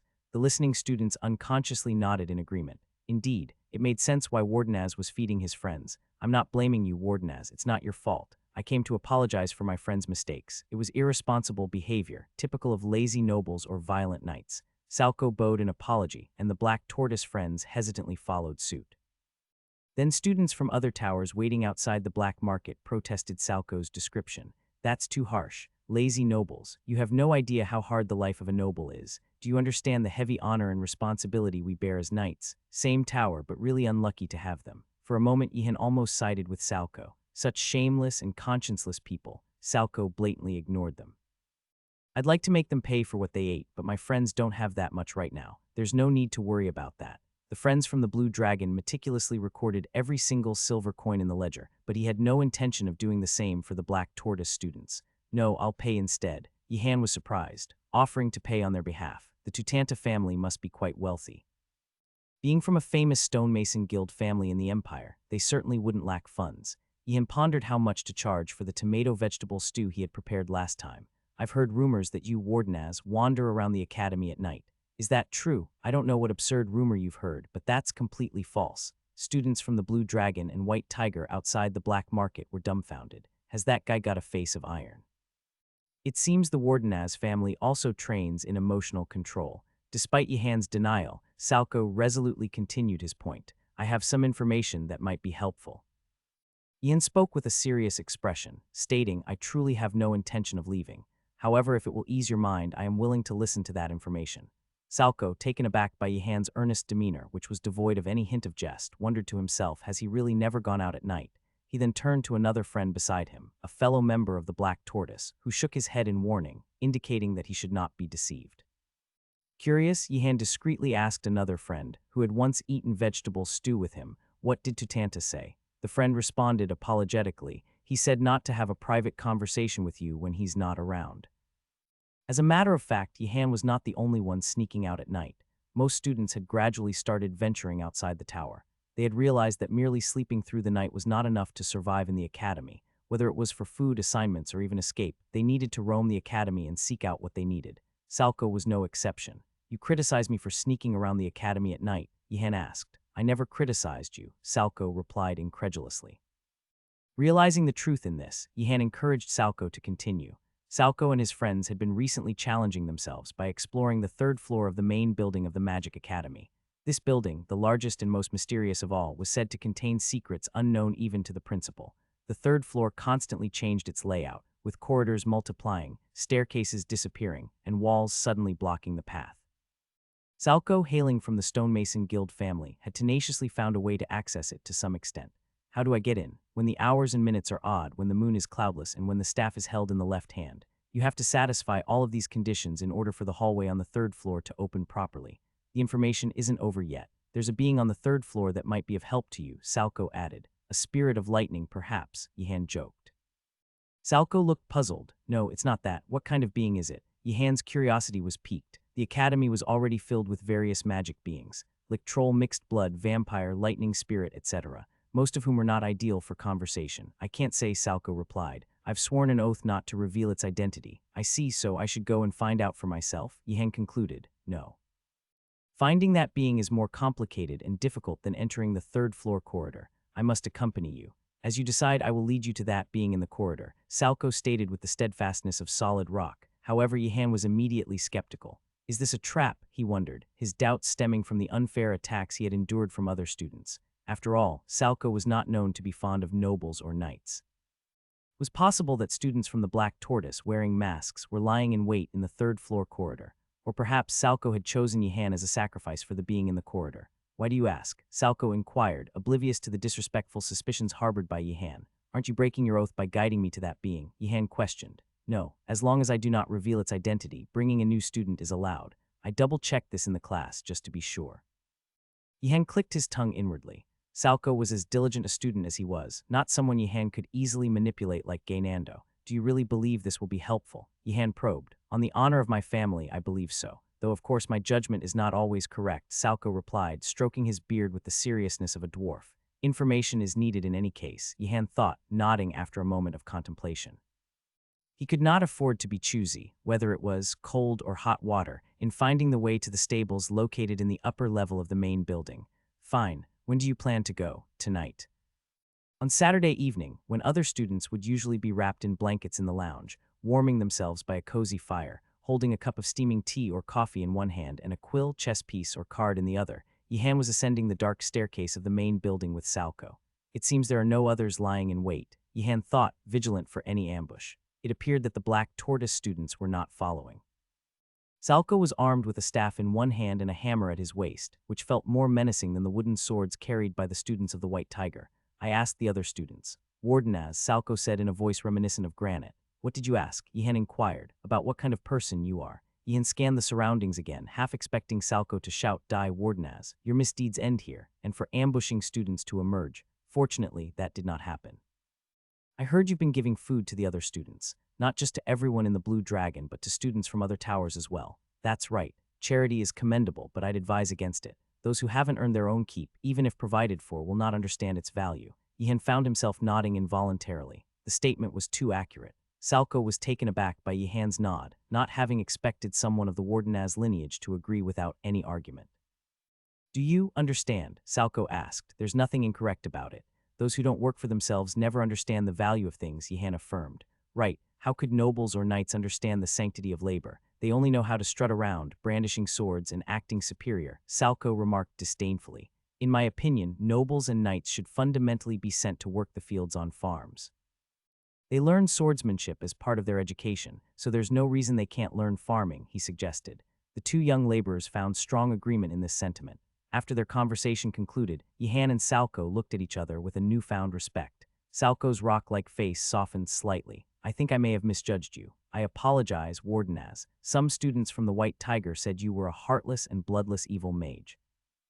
That must have been a baseless rumor spread by arrogant knights. Indeed, such baseless rumors often cloud our vision. We must always be careful, especially as mages. That's true. Salko nodded, his expression one of reflection. Yihan thought to himself, no matter what rumors spread in the future, I can just dismiss them as baseless. Salko glanced at Yihan's hands, noticing they were toughened from tending gardens and various laborers' hands a noble wouldn't have.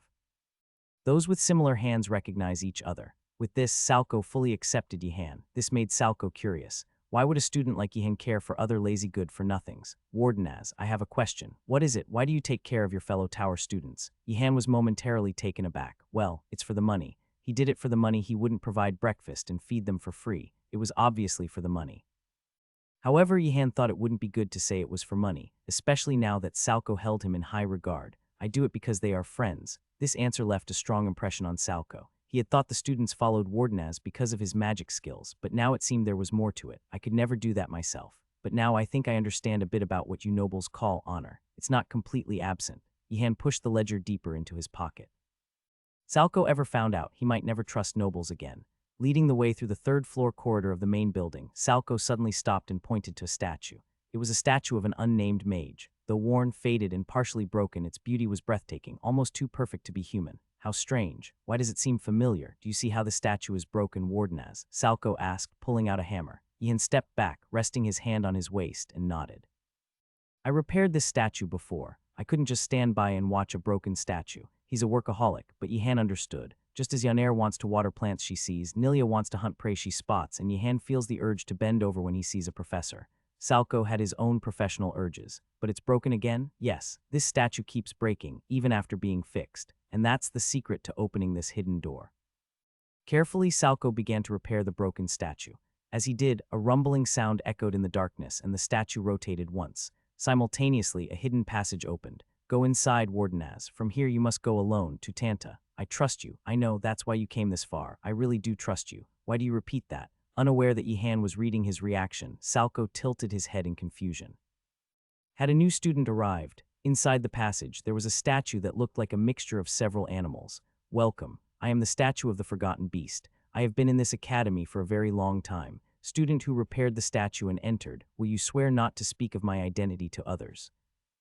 I swear, as Yihan responded, the dog's tail portion of the statue wagged happily. Excuse me, but what are you doing here? Just killing time. The room I was guarding was closed 187 years ago. Since then, I've been wandering the cooler parts of this academy. I'm curious why I shouldn't tell others about you. Well, the professors might put me back to work if they knew. How wise. Yihan was certain of the statue's wisdom.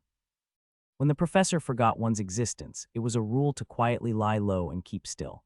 The statue of the Forgotten Beast was an entity that had mastered that wisdom. The great statue, I've heard that you possess the necessary wisdom within this academy. Yihan started to speak of escape, but quickly changed his words. He could not trust the statue of the Forgotten Beast, unsure of when it might betray him. Wisdom, you say? That's rather embarrassing to hear. I may not possess wisdom, but I can share what I know, and I might be able to help with things within my power. Indeed, otherwise it wouldn't have offered such help. Of course, I can't help with things beyond my abilities, so don't ask me to save a dragon or anything like that. Could you perhaps make the principal a bit kinder? What color of dragon would you like? A dragon seems like a better request. I'm sorry, it was a joke. Of course, Yihan had no intention of making such a ludicrous request. He had only one desire, the way to the stable at the spire, located in the upper levels of the main building. Do you know the way to the stable at the spire of the main building? I know of about 3 places. Yihan's eyes flickered slightly. He had finally found what he was seeking. I would like to know the way to the easiest one, not difficult at all, but first you must defeat me. Taken aback by the sudden change in atmosphere, Yihan was startled. He held his staff, eyeing the statue warily. Instead of attacking, the statue laid out a bronze chessboard. Let's have a game. It was clear that the opponent was truly bored. Boredom was a venom among venoms. Even the statue of the Forgotten Beast, which had loyally served under the professor for a long time, could not overcome boredom. The statue of the Forgotten Beast favored chess. The advantage of chess was that it could be played alone. The statue's tail and other heads swayed with its movements. Yihan asked to gauge its skill. Did you play chess with any other freshman before me? Yes, I did. How many times did that freshman win? Not even once. Yihan's expression grew serious. Had Tutanta not won a single game? He didn't know Tutanta's skill level, but losing continuously without a single win meant a lot. The chess skills of this statue of the forgotten beast were exceptional, and it's cunning enough to hide that. If the difference was overwhelming, the opponent wouldn't have challenged again. It must have won narrowly, giving the opponent hope for a rematch. Such control required a significant difference in skill. Can I win? Yihan didn't consider himself particularly good at chess. He hadn't avoided chess, of course. As with students typically confined to a lab, Yihan also enjoyed meaningless betting activities, and chess was the most popular among them. Yihan had never lost among other students. But that was a frog in a well. Against the foreign professor next door, he had never won. The foreign professor, finding great joy in defeating the weak, often called Yihan to defeat him. If the statue before him was better than that professor, it was certainly no less capable. But just once, just one win is all it takes. No matter how he shook the opponent or caught them off guard, a single victory was sufficient. Yihan planned to win by sheer volume of attempts. Considering chess was a game with unexpected variables, he might win at least once in 100 games. Just so you know, there's a penalty if you lose. What is it? Yihan flinched. The statue, now cast in shadow, seemed to exude an oppressive aura. If you lose, you have to play another game without any reward. Is that so? The penalty was lighter than expected. The statue nodded in affirmation. And if you lose again on your next attempt, you'll have to play 2 games. If you lose again after that, 3 games. It might be better just to take up work from the professor if it's that bored. Yihan thought so as he picked up a white pawn. The king toppled over, signaling the end of the game. Yihan was astonished. Tutanta, you're really good, the statue exclaimed in admiration, but Yihan was slightly incredulous. Incredibly, he had won, and in the very first game. At this point, he had to question the skills of both the statue and Tutanta. To not win even a single game against this statue. I was worried for nothing. Here, this is the map I made. Yihan took the map offered by the statue and tucked it away, then asked, would you like to play another game? Realizing that the opponent was easier than expected, there was no need to hesitate. Yihan spoke up, hoping to gain more, but the statue was not so easily persuaded. No, today I'm truly satisfied. It was such an enjoyable game. Yihan couldn't fathom what about this game satisfied the statue so much. Surely it wasn't acting like this because it thought it couldn't win. Yes. I'm glad for you, Yihan congratulated with mixed feelings and left the room. Salko was waiting in the corridor, whittling a small statue with a hammer and chisel. You're out. Salko, brushing off the dust, spoke without looking at Yihan. Although he wasn't fond of nobles, he respected the pride that Yihan possessed. He must have been humiliated, having not won even once. I'll guide you until you win. You can't enter alone. Just let me know when you want to go again. I won. Salko couldn't believe his ears. The chess skills of that beast statue were formidable. Even Salko, unrivaled in the Tutanta family, had never won against it. He had planned to prepare with Wardenaz and try again. But Yihan just won. Really? Yes. It even said it's going to take a nap because of it. Salko didn't doubt the word of an opponent that he had decided to respect for no reason. But Yihan's claim was hard to believe without seeing it with his own eyes. Wardenaz, would it be all right if I check for myself? Go ahead. Do as you like. With Yihan's permission, Salko repaired the corridor statue, opened the door, and went inside. He walked out with an expression as if he had seen a ghost. Indeed, the statue was asleep. That's good to hear. Salko momentarily looked at Yihan with eyes full of admiration, then quickly regained his composure. In his lifetime, he never imagined feeling such respect for someone born into a noble family. Salko coughed slightly and turned around. Let's go back. I'll lead the way. Unaware, Salko had not noticed the subtle change in Yihan's eyes as he turned his back. The look in Yihan's eyes as he watched Salko had shifted, now resembling the way he gazed at Nilia. Yihan, wearing an expression of extreme fatigue, opened the door to the rest area. Salko, who seemed to be formed from a lump of rock, turned out to be more talkative than expected. I want to tell you about the Dwarf Gambit, a chess strategy of the Tutanta family. It involves advancing the pawn to e4 and when the opponent counters with e5, attacking fiercely with f4. I specialize in moving my knight to f3 when the opponent takes a pawn, but about that. There was this incident during the last game I played. Did you know? Those elf fellows don't play pawn to e4, they send it to d4 and counter with c4 at d5.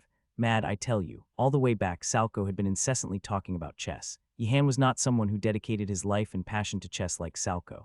Though he tried to respond earnestly, fearing Salko might get upset, he couldn't help but feel mentally exhausted. Wardenaz, you're back. His friends in the rest area, who had been working on assignments, greeted Yihan joyfully. Yaner was busy checking potions with other students, collaborating closely. These were the potions Yihan and Ratford had stolen from a carriage previously. Did you find out anything? Wardenaz, we've done it. One of the students sitting next to Yaner excitedly began to speak. We've discovered the potion of miracles. Did you find a teleportation potion? Yihan asked, puzzled. The students replied with sheepish expressions. Not exactly teleportation, but it's still an amazing potion. Let me show you. Gainando, they brought Gainando over. Yihan noticed something different about Gainando's demeanor. He seemed a bit more intellectual. What, is this a fake Gainando? Gainando nodded calmly and composedly at Yihan, making him oddly want to hit him. Gainando, who teaches Professor Garcia Kim. How do you make? Cut the base of the garamaldu and slice the remaining part into pieces 2-finger widths long. At the same time, tear the snow fragrance grass finely by hand, but you must do it quickly before the garamaldu dries. The students of the Blue Dragon erupted in cheers at the smooth responses. See, it's the potion of wisdom, the potion of wisdom. There were potions in alchemy that temporarily enhanced the drinker's intelligence. Gainando's current state was a clear testament to that. This murky-colored liquid was undoubtedly a potion of wisdom. Wait, did these kids test this on Gainando? Yihan had that suspicion but decided to let it pass. There were more important things to consider. Do you really think this is the potion of wisdom? Yihan asked Yaner in a low voice. Yaner replied with a thoughtful expression. I'm not sure yet, but seeing Gainando's reaction, it seems possible. Didn't you test it thoroughly before drinking it? No, he just happened to drink it during the verification process. Yihan started to say something but then held back. If it's a potion of wisdom, that would indeed be beneficial. Like the cheering students, Yihan also had numerous uses for a potion of wisdom. He contemplated drinking a little during Professor Garcia's class, a bit during Professor Bilatti's, some during Professor Ureger's, and a little when meeting Professor Mortem and Professor Millet. Counting on his fingers, Yihan reflected. Potions were not harmless to the body. They always required a price. Drinking that much could be detrimental to his health, yet the need for wisdom at the academy was overwhelming. Maybe I should check a bit more. Yihan looked at Gainando and asked, what's 14 times 19? 417. The immediate response elicited cheers from the students of the Blue Dragon who were listening. However, Yihan, Yaner, Asan, and the princess wore expressions of disbelief. No. When Yihan multiplied 14 by 19, the result was 266, not 417. There was not a single correct digit. Yihan asked with a doubtful voice, Gainando, how do you make a? It was the same question his other friends had asked earlier. If it truly was a potion of wisdom, he should have been able to answer correctly as he had before. To make it, you cut off the base of the garamaldu, then chop off the remaining part along with your little finger. At the same time, you need to tear the snow fragrance grass finely with your hands. He answered with the same calm and composed demeanor as before, but Yihan was not fooled. On the cutting board lay the base of the garamaldu, along with a severed little finger. It's not a potion of wisdom, but a potion of confidence, Yihan realized. The Blue Dragon friends were genuinely disappointed. They could have easily passed all the tasks and exams. But can't we sell it as a potion of wisdom to those white tiger kids? Oh, what do you mean, oh? No, we can't. Yihan stopped the students. The princess, who was about to stand up with the potion, caught his eye and quietly sat back down. Why not? Wardenaz, you know how rude and arrogant those kids are. They even insulted you before, I know. But wait, what insult? Yihan, about to let it go, couldn't hold back and asked. They said you're much better at dark magic than the senior students. That's hardly an insult, is it? Yihan thought to himself. He understood the intent behind it, but it seemed too mild for an insult. Perhaps to the students of the White Tiger, it was meant to be offensive, but to Yihan it wasn't significant. Remarks like, Wardenaz will starve to death after graduation, or Wardenaz won't graduate and will be dragged away by the professors would have been far more insulting. It's fine. I'll handle my own affairs, so don't get needlessly angry because of me. The most important thing now is the lake. Those words reminded the Blue Dragon students of an assignment they had forgotten, or rather, had tried to forget. It was an assignment given by the Skull Principal. Do we really have to go to the lake? Maybe we can just give up on one assignment, to cooperate with such people for it. What's important is honor, not grades. At that, Yihan Yaner, the princess, and Asan looked at the student in disbelief, as if he had said something absurd. How could he say grades aren't important? Grades are honor. What nonsense are you talking about? Yes, grades are the way to sue. I mean honor. Yihan was about to say, grades are the way to success, but stopped himself. Most of the students there thought, what does it matter if my grades are bad? I have a family to fall back on, so such words wouldn't have much effect. And I think it will be dangerous later on if I say something like that. Last time when he overheard Professors Bilatti and Kerman talking, it seemed risky to say something like, my goal is to succeed as a bureaucrat in the magic school. It might be better to keep it hidden until he was sure of his position and ready to leave. Sorry, I was short-sighted. The friend who had carelessly spoken apologized, unable to withstand the gaze of Yihan and the others. Ah, I see. Grades are that important. I was hoping to find something useful in the potion box. Yihan looked at the lake, feeling disappointed. He had hoped for something like a potion of walking on water or underwater breathing. No matter how much he thought about it, Yihan felt that the principal's latest assignment would involve some tricky situation with water, perhaps falling into the water or drinking it. However, the only confirmed potions in the stolen potion box were the Empire's Western Grape Wine Delicious, Cantus Potion bestowed talent for singing, and the Potion of Confidence. Yihan seriously considered secretly feeding the remaining potions to the students of the White Tiger in small doses. It would be quicker if he could just administer them directly. If there were potions like Strength Enhancement or Giant Growth, it would be problematic. They would come after me first. Yihan, considering the risks, decided against it. After all, testing unverified potions on people was ethically wrong. Shield, unfold, Yihan chanted towards the lake. A mage who used water elemental magic became much more comfortable and powerful when water was nearby. The mana and mental power required to summon water were significantly reduced. Or so he had heard, but Yihan couldn't feel any difference. Is it because I'm inexperienced? Whether he used the lake's water or summoned it, it felt the same to him. Perhaps it was because he was using lower circle magic. The difference might not be noticeable at lower circles, but it might become apparent as he advanced to higher circles. Yihan experimented with the water shield, changing its form in various ways. The sole reason he was at the lake on a peaceful Sunday morning was to find a way to cross it. It's surprisingly large. It was no wonder some students from inland regions mistook it for a sea. From where Yihan stood, he couldn't see the other end of the lake. He had to find a way to cross it by next week. The skull principal was not the kind to sympathize with a lack of solutions. Fairy, appear. Yihan tried altering his spells in his own way, attempting to transform the water shield into the form of a fairy. He was trying to summon a fairy made of water. Professor Garcia would have been appalled at such an absurd attempt by her student. No matter how confident you are, do you not realize how difficult it is to maintain the shape of a fairy? Maintaining a water shield and summoning a water fairy to cross the lake were tasks of entirely different magnitudes. Firstly, the size and density of a shield and a fairy were different. Naturally, the required mana was vastly different. Even if he simplified the structure of the fairy as much as possible, it was still incomparably more complex than a shield. And unlike a shield that just needed to be suspended in the air, the fairy had to maintain its shape continuously on the water. Yihan soon realized this fact. Indeed, summoning a water fairy was not efficient. Surely, it's uncertain. Can I maintain it on the lake? There was also the possibility of monsters or the skull principal attacking from within the lake. Considering such scenarios, a water fairy was impractical. It's a shame to give up on a successful summoning. Yihan neatly gave up and released the successfully summoned water fairy onto the lake. Again, if Professor Garcia had been there, she would have been astonished, saying something along the lines of, "You can't just release it after you've successfully summoned it." Maybe it's an enchantment after all. If neither potions nor a water fairy worked, then the next option was enchantment magic. There existed a category of spells that etched effects directly onto items, substances, or living beings to maintain their power. Among them were enchantments like the magic of walking on water or underwater breathing. The issue at hand was that Yihan had only learned these enchantments indirectly. He had been introduced to their applications in lectures but had not yet received formal instruction. And even if he received formal instruction, he didn't think he would be able to learn the magic of walking on water or underwater breathing right away in the first year. Dark magic is useless even in times like this. Alchemy and enchantment are closely helpful in real life. Yihan lamented the limited utility of dark magic in such situations. He imagined Professor Mortem shedding tears over this thought.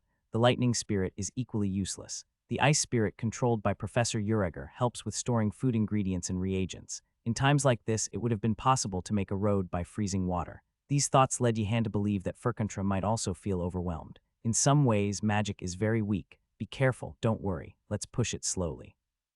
Yihan, hearing voices beyond the bushes, crouched and approached cautiously. To his surprise, he found his friends from the White Tiger building a boat-like structure, nearly complete even to his untrained eye. Can we really launch this? Of course, I've done it many times, Anglego, a satyr, replied confidently. Anglego often accompanied his parents to his mother's homeland for long breaks, gaining experience in building and handling small boats. If it works, let's go back and tell everyone. Great idea.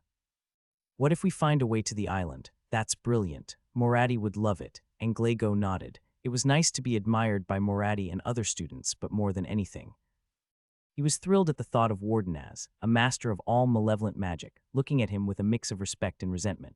Curses, Anglego Alpha, I acknowledge you. To find a path I've yet to discover, you're far more remarkable than I thought. I was foolish to underestimate you. In the rustling bushes, Yihan emerged, wielding his staff. Hey, Yihan called, causing Anglego and his friend to instinctively raise their arms, perceiving the staff as a threat.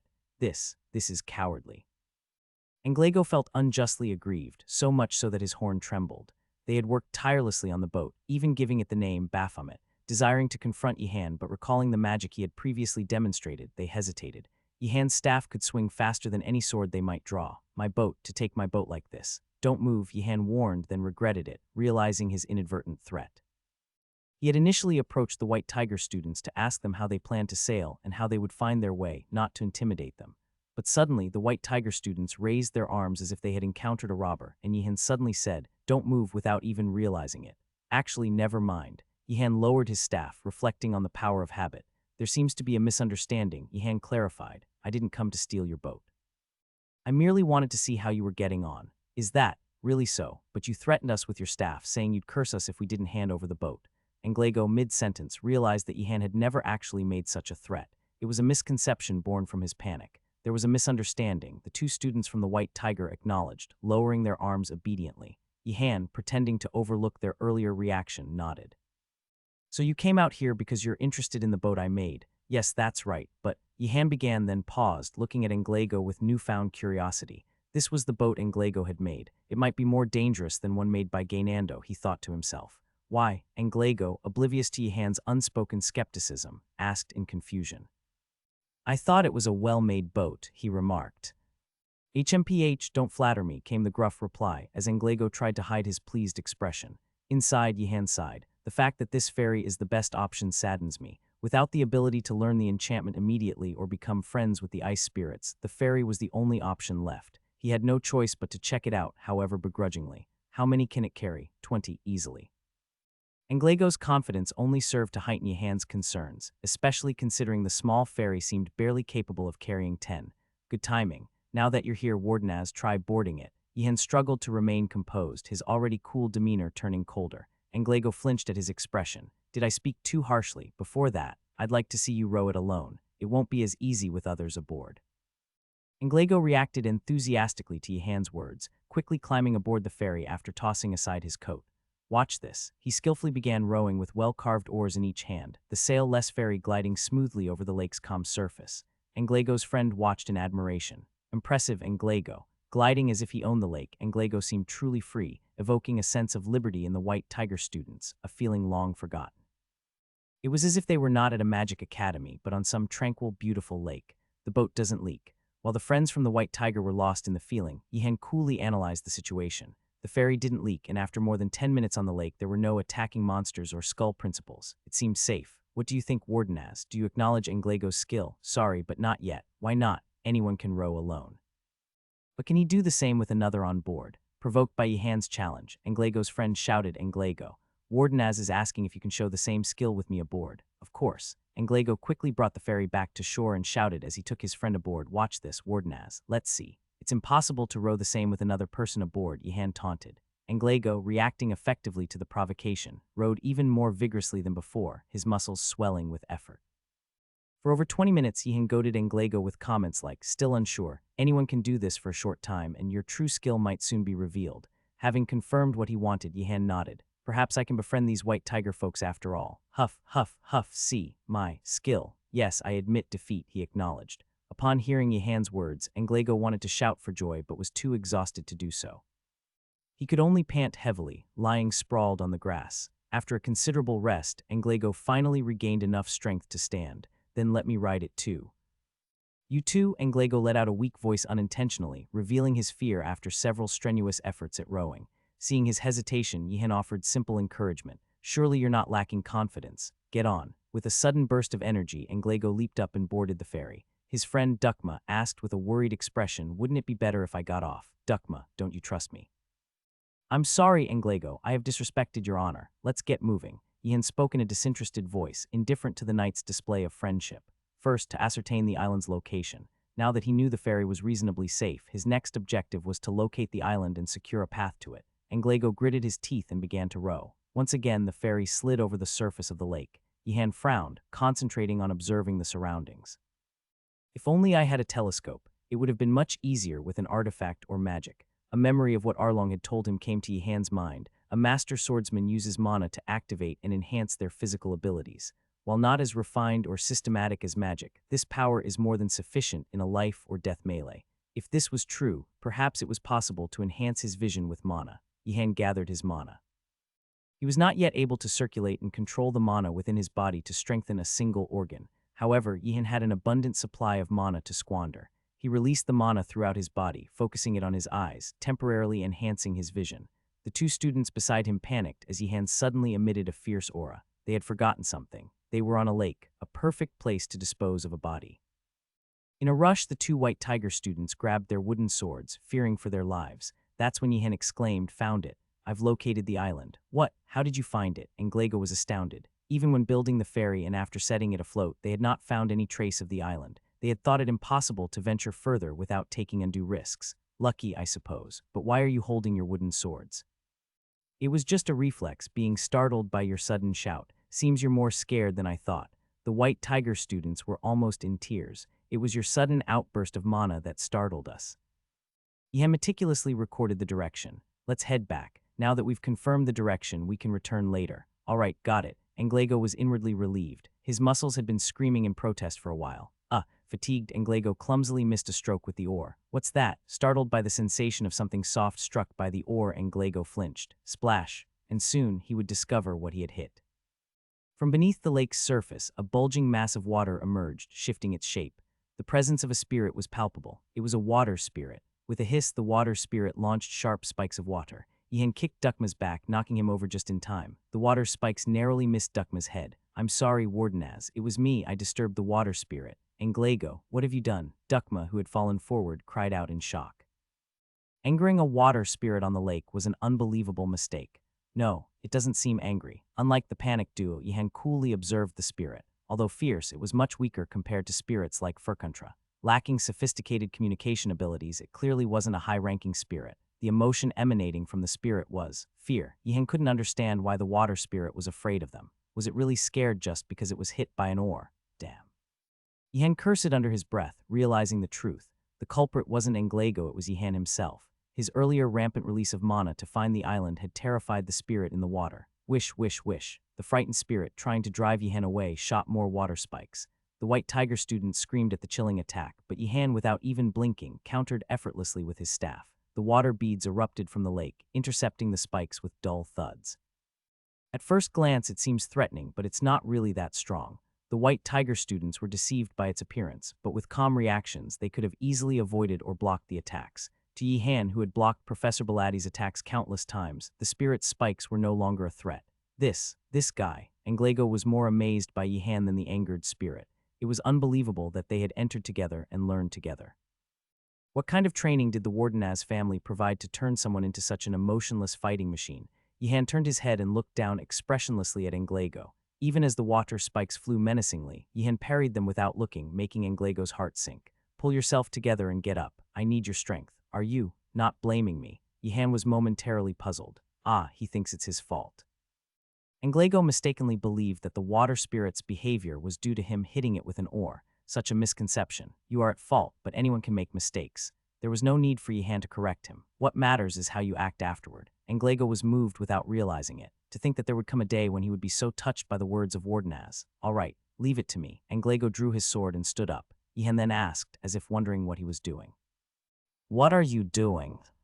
"Aren't I supposed to deflect the spikes? With my swordsmanship?" "No, row the boat." Englago sat back down and took hold of the oars. Meanwhile, the water spirit realized that none of its attacks could harm this monstrous being. Trembling, the water spirit made a different choice.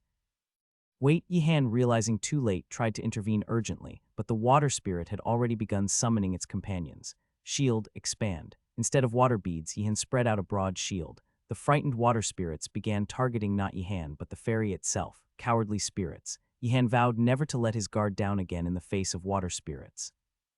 As he thickened the water shield, Yihan maintained his composure, but the continuous assault of water spikes had the two white tiger knights screaming in terror. The opaque water shield barely held against the viciously striking spikes, leaving them wondering if it would penetrate at any moment. Yihan's apparent ease made it all the more terrifying. "Aren't you scared?" Professor Baladi would be in tears seeing this. Yihan was incredulous at the spirit's unvarying straight-line attacks. By this point, they should have realized they couldn't breach the water shield, yet they kept repeating the same attacks. Amidst the intense exchange, the fairy gained speed. The distance between them and the frightened spirits began to widen. Wait, where are we heading? Yihan realized that the fairy was speeding towards the opposite side of the lake shore. In his frantic rowing, Englago had inadvertently directed them towards the island. Without a moment's hesitation or change of direction, the ferry sailed directly onto the soft sands of the island. Unaware of their situation, Anglago and Dukma kept their heads down, continuing to row on the sandy beach. They were terrified of an attack from the enraged water spirits. Yihan began to regret sharing a boat with these men from the White Tiger. He thought even Moradi would be smarter than these two, let alone Daljiu. We're stranded, you fools. Only then did Anglago realize that his oar was swimming on the soft sands. Blushing with embarrassment, Anglago spoke. KHM, still, we managed to escape. Right, Wardenaz, look at the positive side. We've evaded the angry water spirits on the lake. Instead of replying, Yihan simply flicked his staff. It was a signal to get off and push the boat. The two students thought it better to push the boat than to keep resisting. Wardenaz, carefully, Anglago spoke as he got out of the boat. Speak. I'm listening. Can we rest a bit on the island? I'm not tired, but my arms are a bit sore from rowing for so long. I'm not tired either, but Wardenaz, you must have used a lot of mana, and the spirits might still be around. So let's rest, Yihan inwardly scoffed. These guys had a knack for beating around the bush. Do as you like. Did he think I wouldn't allow it? Yihan was nonplussed by his reaction. After all they did to save his life. Yihan frowned at the dwarf student, Dukma, sensing something was off. Hey, what? Why are we leaving already? I think you've gotten a little shorter. Dukma exploded in anger, his face reddening and trembling. How dare you? Are you insulting me because no one is watching? Do you think no one will stop you from attacking me? Should I just hit him? Yihan felt his grip tighten on the staff. They should have been more cautious knowing there was no one around to intervene. No, Dukma, you've gotten shorter. Only after Anglago shouted did Dukma realize something was wrong. It wasn't that he had gotten shorter. Dukma was sinking into the sandy shoal. Yihan's expression hardened. He hadn't noticed, busy surveying the island, but the rowboat was also sinking. Dangerous. Yihan realized his booted feet were sinking into the soft sand. Anglago tried to run in panic. Everyone, run to the front. We need to get off the sandbar. Before anyone could stop him, Anglago stepped forward hastily and sank even faster. Submerged up to his waist in an instant, Anglago floundered as if trapped in a swamp. Too late. Yihan quickly gave up on Anglago and Dukma. The only telekinesis magic Yihan could use was. This magic was only strong enough to manipulate objects as small as a marble. It couldn't be applied to someone as big and heavy as Yihan. The structure of the magic spell itself would break apart under the strain. However, move. Yihan firmly anchored an iron marble in the air. Grasping it with his other hand, he hoisted himself up. His body rose above the sandbar, as if performing a one-handed pull-up. Professor Belatti would have been pleased with this spectacle. Originally, a spell designed to control small objects like feathers or marbles was not intended for combat. There were more potent spells for telekinetic combat, though they took longer to cast. No one, except for Professor Belatti, insisted on using a foundational spell like for combat. Professor Belatti focused on the rapid casting time of such low circle spells. Whether a low or high circle spell, a hit to a vital spot could be deadly. Why obsess over high circle spells? Efficiency was key. With enough training, could be quite powerful. Yihan was proving that, his body supported in mid-air by the steadfastly hovering iron marble. He flew slowly above the sandbar, teeth clenched, maintaining the marble while using his arms and back muscles. It was challenging in every aspect. Thud, finally escaping the sandbar and landing on solid rock, Yihan turned around. The rowboat had disappeared beneath the sandbar. Oh, Yihan muttered regretfully. Then it dawned on him, Anglago and Dukma were gone too. Another regrettable matter. It must be the principal's trap. There's no such thing as coincidence. Everything is inevitable. If Yihan could inscribe a motto at the academy's main gate, it would be that, to warn the new students. This island was the one Skull Principal had sent them to, where he had thrown the outing permit, so this inescapable sandbar must also be one of the Skull Principal's traps. SSSHH. The freshman managed to escape, after all. As expected, a summoned beast appeared from the sandy beach with a low voice. The negative energy radiating from its entire body revealed it to be an undead. Pleased to meet you. You're not shocked or unsettled. The undead summon, resembling a large walking turtle, was taken aback by Yihan's calm reaction. Typically, freshmen would scream, wail, or even faint upon encountering an undead summon, but this freshman was remarkably composed. I am surprised. What brings you here? What am I supposed to do? The undead summon was flustered by Yihan's direct questioning, having expected to explain first. After regaining its composure, the summon spoke. Normally, you two should have sunk beneath the sandbar. Yihan had no intention of doing so, but he decided to listen. The undead summon continued as the expressionless freshman nodded. Once sunk beneath the sandbar, the trial requiring the cooperation of the new students would begin. Is that so? Yihan gripped his staff. He felt no gratitude towards Skull Principal for creating such a friendly space for students to bond. After all, the principal was the very cause of this predicament. As Yihan contemplated, the undead summon spoke again. As you escaped from the sandbar, I have explained directly to you. The undead summon, shaped like a turtle, spoke as if granting a favor, and it was sincere. Normally, Yihan would have been dragged back into the challenge, but this was an exception made in recognition of his cleverness. Now go back in. You must pass the trial. What happens if I don't go in? Yihan asked. The undead summon retorted as if Yihan's question was absurd. Do you want to be dragged in forcibly? Just go back in. Understood. Yihan obediently rose from the rock. The undead summon nodded as if approving his decision. At that moment, Yihan swung his staff. Move. With a flash, the iron marble shot out, striking the undead summon's skull precisely. Yihan's surprise attack on the undead summon was not solely due to its arrogant and presumptuous speech.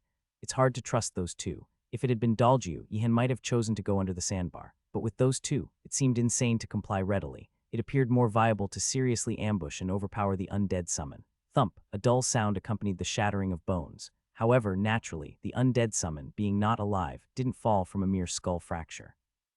It shouted in anger, "Freshman, how dare you do this? I'm sorry, it was my mistake, an accident." As Yihan apologized earnestly, the undead summon momentarily thought it was a genuine mistake, but then came another attack. The iron marble charged in like a cannonball. The undead summon hastily summoned sand to form a wall, but the marble circled swiftly without hesitation, and struck the undead summon's skull once more. Thump, the undead summon staggered and grew extremely angry. How dare a freshman mock me? I hide in the night. Yihan cast an invisibility spell and ran to the side, simultaneously casting another spell. Feet grasped the earth. As the principal's magic was cast, the summon called forth by the principal recognized its energy and was shocked. How could someone like you use the master's magic? Did you steal it? Such insolence. A summon that overly admires its master. Yihan ran swiftly. His physical abilities, enhanced by, brought vigor. Staying still while invisible was as good as asking to be caught. Go, Yihan summoned the leopard bone summon. Much larger than before, the leopard bone summon barked robustly and dashed across the sandbar. A summon that hasn't even found a body dares to challenge me. The undead summon, with an angry voice, swung its front paw. The leopard bone creature was flung away along with the sand. The undead summon began scattering sand toward where Yihan had been. Freshman, I acknowledge your cunning. But that's as far as you go. Scattering sand in all directions, the undead summon headed toward Yihan's last known location. It was determined to capture him, even if he had fled to the interior of the island. Here, no, not here, here. The undead summon made noisy sounds, pressuring Yihan. It wasn't really finding him, but trying to scare him into revealing himself. The undead summon continued making noise, scattering sand at likely hiding places. However, the summon was unaware. Yihan had never intended to flee into the interior of the island. What could he possibly expect to find inside that would warrant escape? Swoosh. Yihan, who had been hiding nearby, suddenly burst out. His sword, made of black purplestone called Morning Star, swung and sliced through the supporting legs of the heavy-bodied summon. As Dawnstar absorbed the negative energy, the undead summon's legs, weakened and devoid of power, were reverse summoned away. Losing its balance, the undead summon fell to the side with a loud crash. This freshman, the undead summon, stunned by the ambush, cried out in disbelief. A mage using an anti-magic weapon, have you lost your mind? Are you even a mage, freshman? Yihan decided to ignore it, not because he had no response, but because he had resolved to disregard it from the start, and he truly did.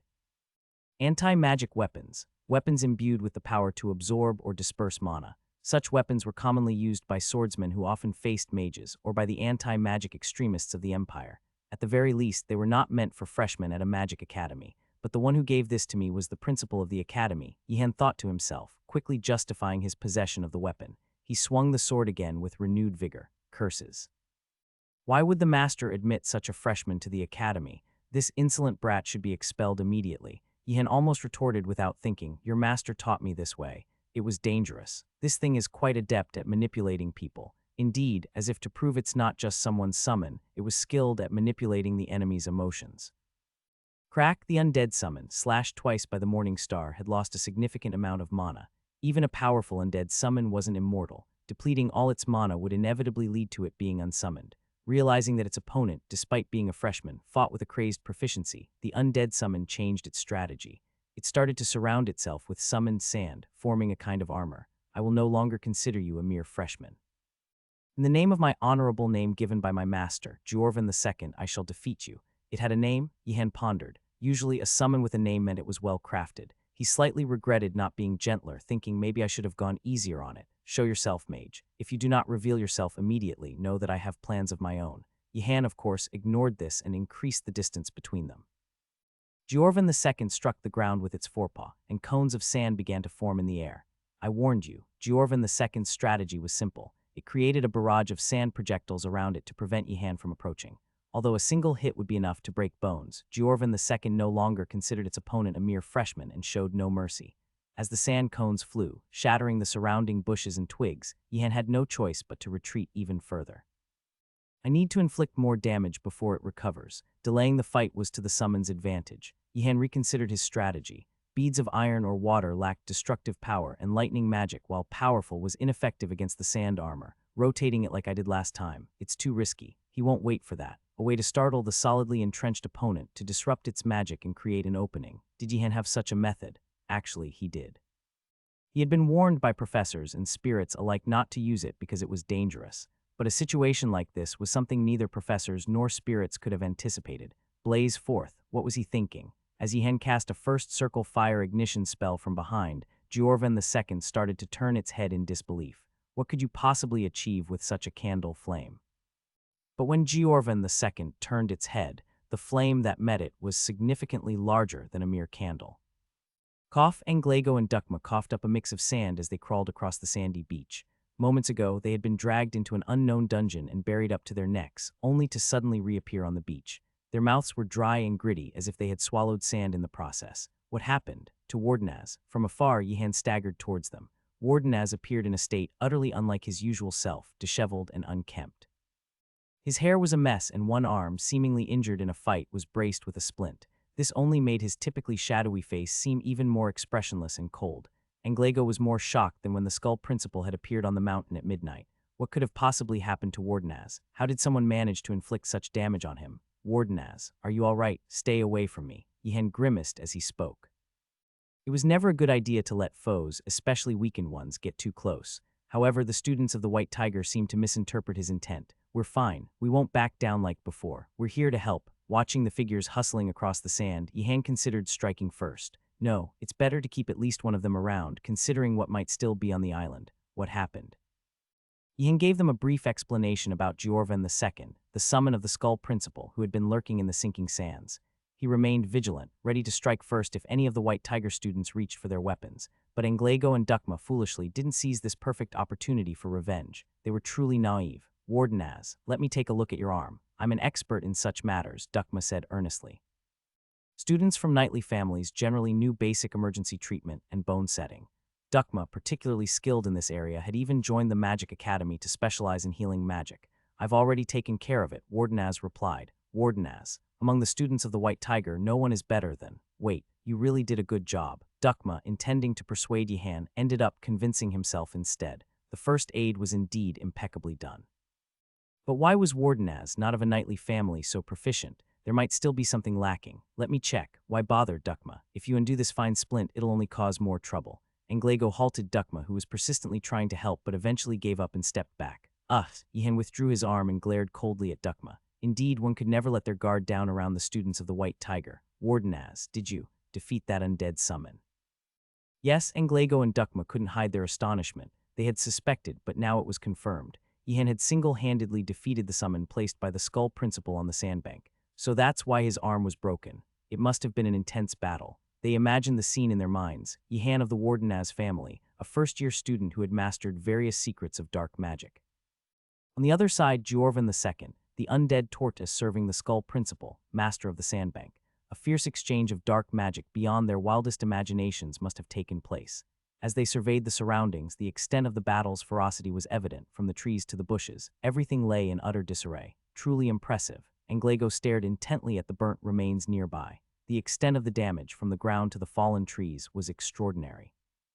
Did you do this as well? Yihan nodded in affirmation. Anglago struggled to conceal his surprise. He couldn't fathom what kind of flame magic could have scorched the entire area like this. Presumably, the injury to Wardenaz's arm was a result of using such powerful flame magic against the attacking undead summon. Among those from knightly families, few could stand and fight in such circumstances. While many students from the White Tiger only focused on Wardenaz's sinister and prodigious magic skills, Anglago had to admit the courage displayed by Wardenaz was rare, even among the students of the White Tiger. Incredible. However, the actual battle had unfolded a bit differently than Anglago imagined. What a foolish guy. When Yihan summoned a flame so vast it engulfed the surroundings, Giorvan II panicked. In truth, if Giorvan II had remained calm and composed, it could have countered Yihan's attack. The flame was immense but lacked precise control. Moreover, Giorvan II could have summoned enough sand to block it. All it needed was to reinforce its sandy armor and hold its ground. But flustered, Giorvan II made a mistake. In haste, it dispersed its sandy armor, trying to extinguish the fire prematurely. Yihan didn't miss this opportunity. The sword technique he learned from Arlong, the Azure Rock style, unfurled from the tip of his sword, delivering a massive rock-like blow to Giorvan II. It wasn't a mere strike that blew off a leg as before. This blow struck Giorvan II's entire body, absorbing all its remaining mana and leading to it being reverse-summoned. Giorvan II growled in frustration. "Wait and see, freshman. I will remember your name. What is it?" "I am Jigil of the Moradi family. Remember that, Moradi. Next time we meet, I won't go easy on you just because you're a freshman." Yihan watched as Giorvan II dissipated, not letting his guard down. Because of this, he reacted late when a tree behind him broke and fell. Already hit by a sand cone and caught in the fire, the tree couldn't hold and collapsed. Yihan responded too late, inevitably striking his arm hard. Wincing from the throbbing pain, Yihan cursed Giorvan II inwardly. "Damn it, because of that undead summon. Should have just died quietly. Wardenaz, you could have just given up. Why did you fight like that?" Englago asked, not realizing he had spoken aloud. Why didn't he just surrender and be dragged under the sands? He couldn't understand. Well, Yihan was about to say, "I didn't want to face the trials with you guys," but hesitated. Provoking two knights while unable to use one arm was not wise. To give up like that would be dishonorable. Yihan had recently realized that the word honor was surprisingly useful. "Wardenaz, I can't find that passage in the book anywhere. Can't we just give up? That would be dishonorable. Wardenaz, I feel bad always relying on you. I'll try to sort it out myself. That would be dishonorable. Yihan, I can't solve this at all. Can't I just copy it? If you don't want to get hit, shut up and work it out. Why only me?" Whenever he was in a bind, attaching honor to his response usually led others to interpret it positively. The students of the White Tiger were no exception. "I see, the honor of the Wardenaz family." Englago and Dukma nodded heavily, their faces showing understanding. The Wardenaz family was known for its merciless and ruthless nature, but equally recognized for the weight of its honor. For Wardenaz, bearing the honor of such a family, such actions were natural. He may be an enemy of the White Tiger, but I must acknowledge that. He might be the enemy of knights, but that is indeed commendable. Wardenaz, while your arm heals, we will be your arm. Here, give me your backpack. I'll carry it for you. If anyone touches my backpack, they'll end up with broken bones. It was a joke. Until Yihan revealed it was a joke, the two students from the White Tiger were frozen, not even breathing. What a deadly serious way to make a joke. Right, it was just a joke, wasn't it, to joke with such a serious face? Ha ha ha ha ha. What face are you talking about? Nothing. Let's go, Wardenaz. Dukma hastily took the lead and walked ahead. Watching this, Yihan asked Englago, "Does that guy know the way?" "Dukma, where are you going? Come back." The trio reconvened in front of the sandy beach. They were stranded on this hellish island, now known as Skull Principal's Island, and gathered to deliberate their next course of action. Yihan was the first to speak. "Is it possible to build another boat?" Silence followed. Englago shook his head. Even crafting a small boat required more resources and effort than expected. Originally, he was able to make it with the help of other White Tiger students, but it was difficult for him to do it on his own. "It seems we can't escape on our own. I'm sorry, it's all right. But now we face another problem." At Yihan's serious tone, Englago and Dukma tensed up. It was Wardenaz who also defeated the undead who ruled the sandy beach. What could be so troubling to him? What is it? If things continue this way, we'll miss tomorrow's classes. Silence enveloped them. Initially, both thought Wardenaz was joking, but Yihan was gravely serious. "It's not a joke. Do I look like I'm joking?" "No, sorry. In this situation, shouldn't we be allowed to skip class?" Dukma, puzzled, inquired. Yihan responded in a threatening tone. "One must never skip classes, regardless of the circumstances. Understand, grades were more important than life itself." Despite not fully grasping this concept with their minds, the students felt its importance in their hearts. "Seemed genuinely crucial, though the reason was unclear. I understand. I apologize as well. But Wardenaz, it seems we have no means to attend tomorrow's class." The sun was already setting, marking the arrival of the weekend evening. With the new week approaching, classes were set to begin in the morning. Could they escape in time? Wouldn't someone notice our disappearance and come to rescue us? Yihan posed the question to them. Waiting for rescue seemed more realistic than building a boat to escape. But the duo shook their heads. Even if noticed, immediate rescue isn't feasible. There are no boats available. Why is the White Tiger, a place of knights, lacking in unity? Yihan reprimanded them. The duo felt unjustly accused. This didn't seem to be a matter of unity. Fortunately, Monday morning's lecture is on, Yihan pondered. Having Skull Principal's lecture scheduled for tomorrow could be considered lucky. If the principal remarked during class, "Has anyone gone to the island for a pass?" "No, that won't do. I'll give you a chance, go to the island this time." Yihan and his companions could be rescued without effort. But would the Skull Principal really do that? Would the principal's character lead him to say, "I'll help a bit" if everyone failed the assignment, or was it more likely he would say, "Can't even do this. Try harder"? While Yihan was deep in thought, Anglego had a realization. That's it. If we're absent until the class starts, everyone will definitely notice our disappearance and the principal will come to rescue us. We just need to hold out until then. No, we should explore the island immediately. We have to escape on our own. Stunned by Yihan's response, the two were speechless. Couldn't someone come to rescue us? Me, that's unlikely. But if a student is missing by the time of the class out of concern, that's unlikely. Yihan firmly asserted his point, leaving the other two disheartened. Regrettably, this is reality. Having joined the Magic Academy, it was time for Anglego and Dukma to face the harsh truth. Without any hope of rescue from outside, they needed to find a way out from here. Yihan intended to search for other items prepared by Skull Principal. There must be other things besides the pass and the trials to reach it. Perhaps even the small boat they had brought could be hidden somewhere.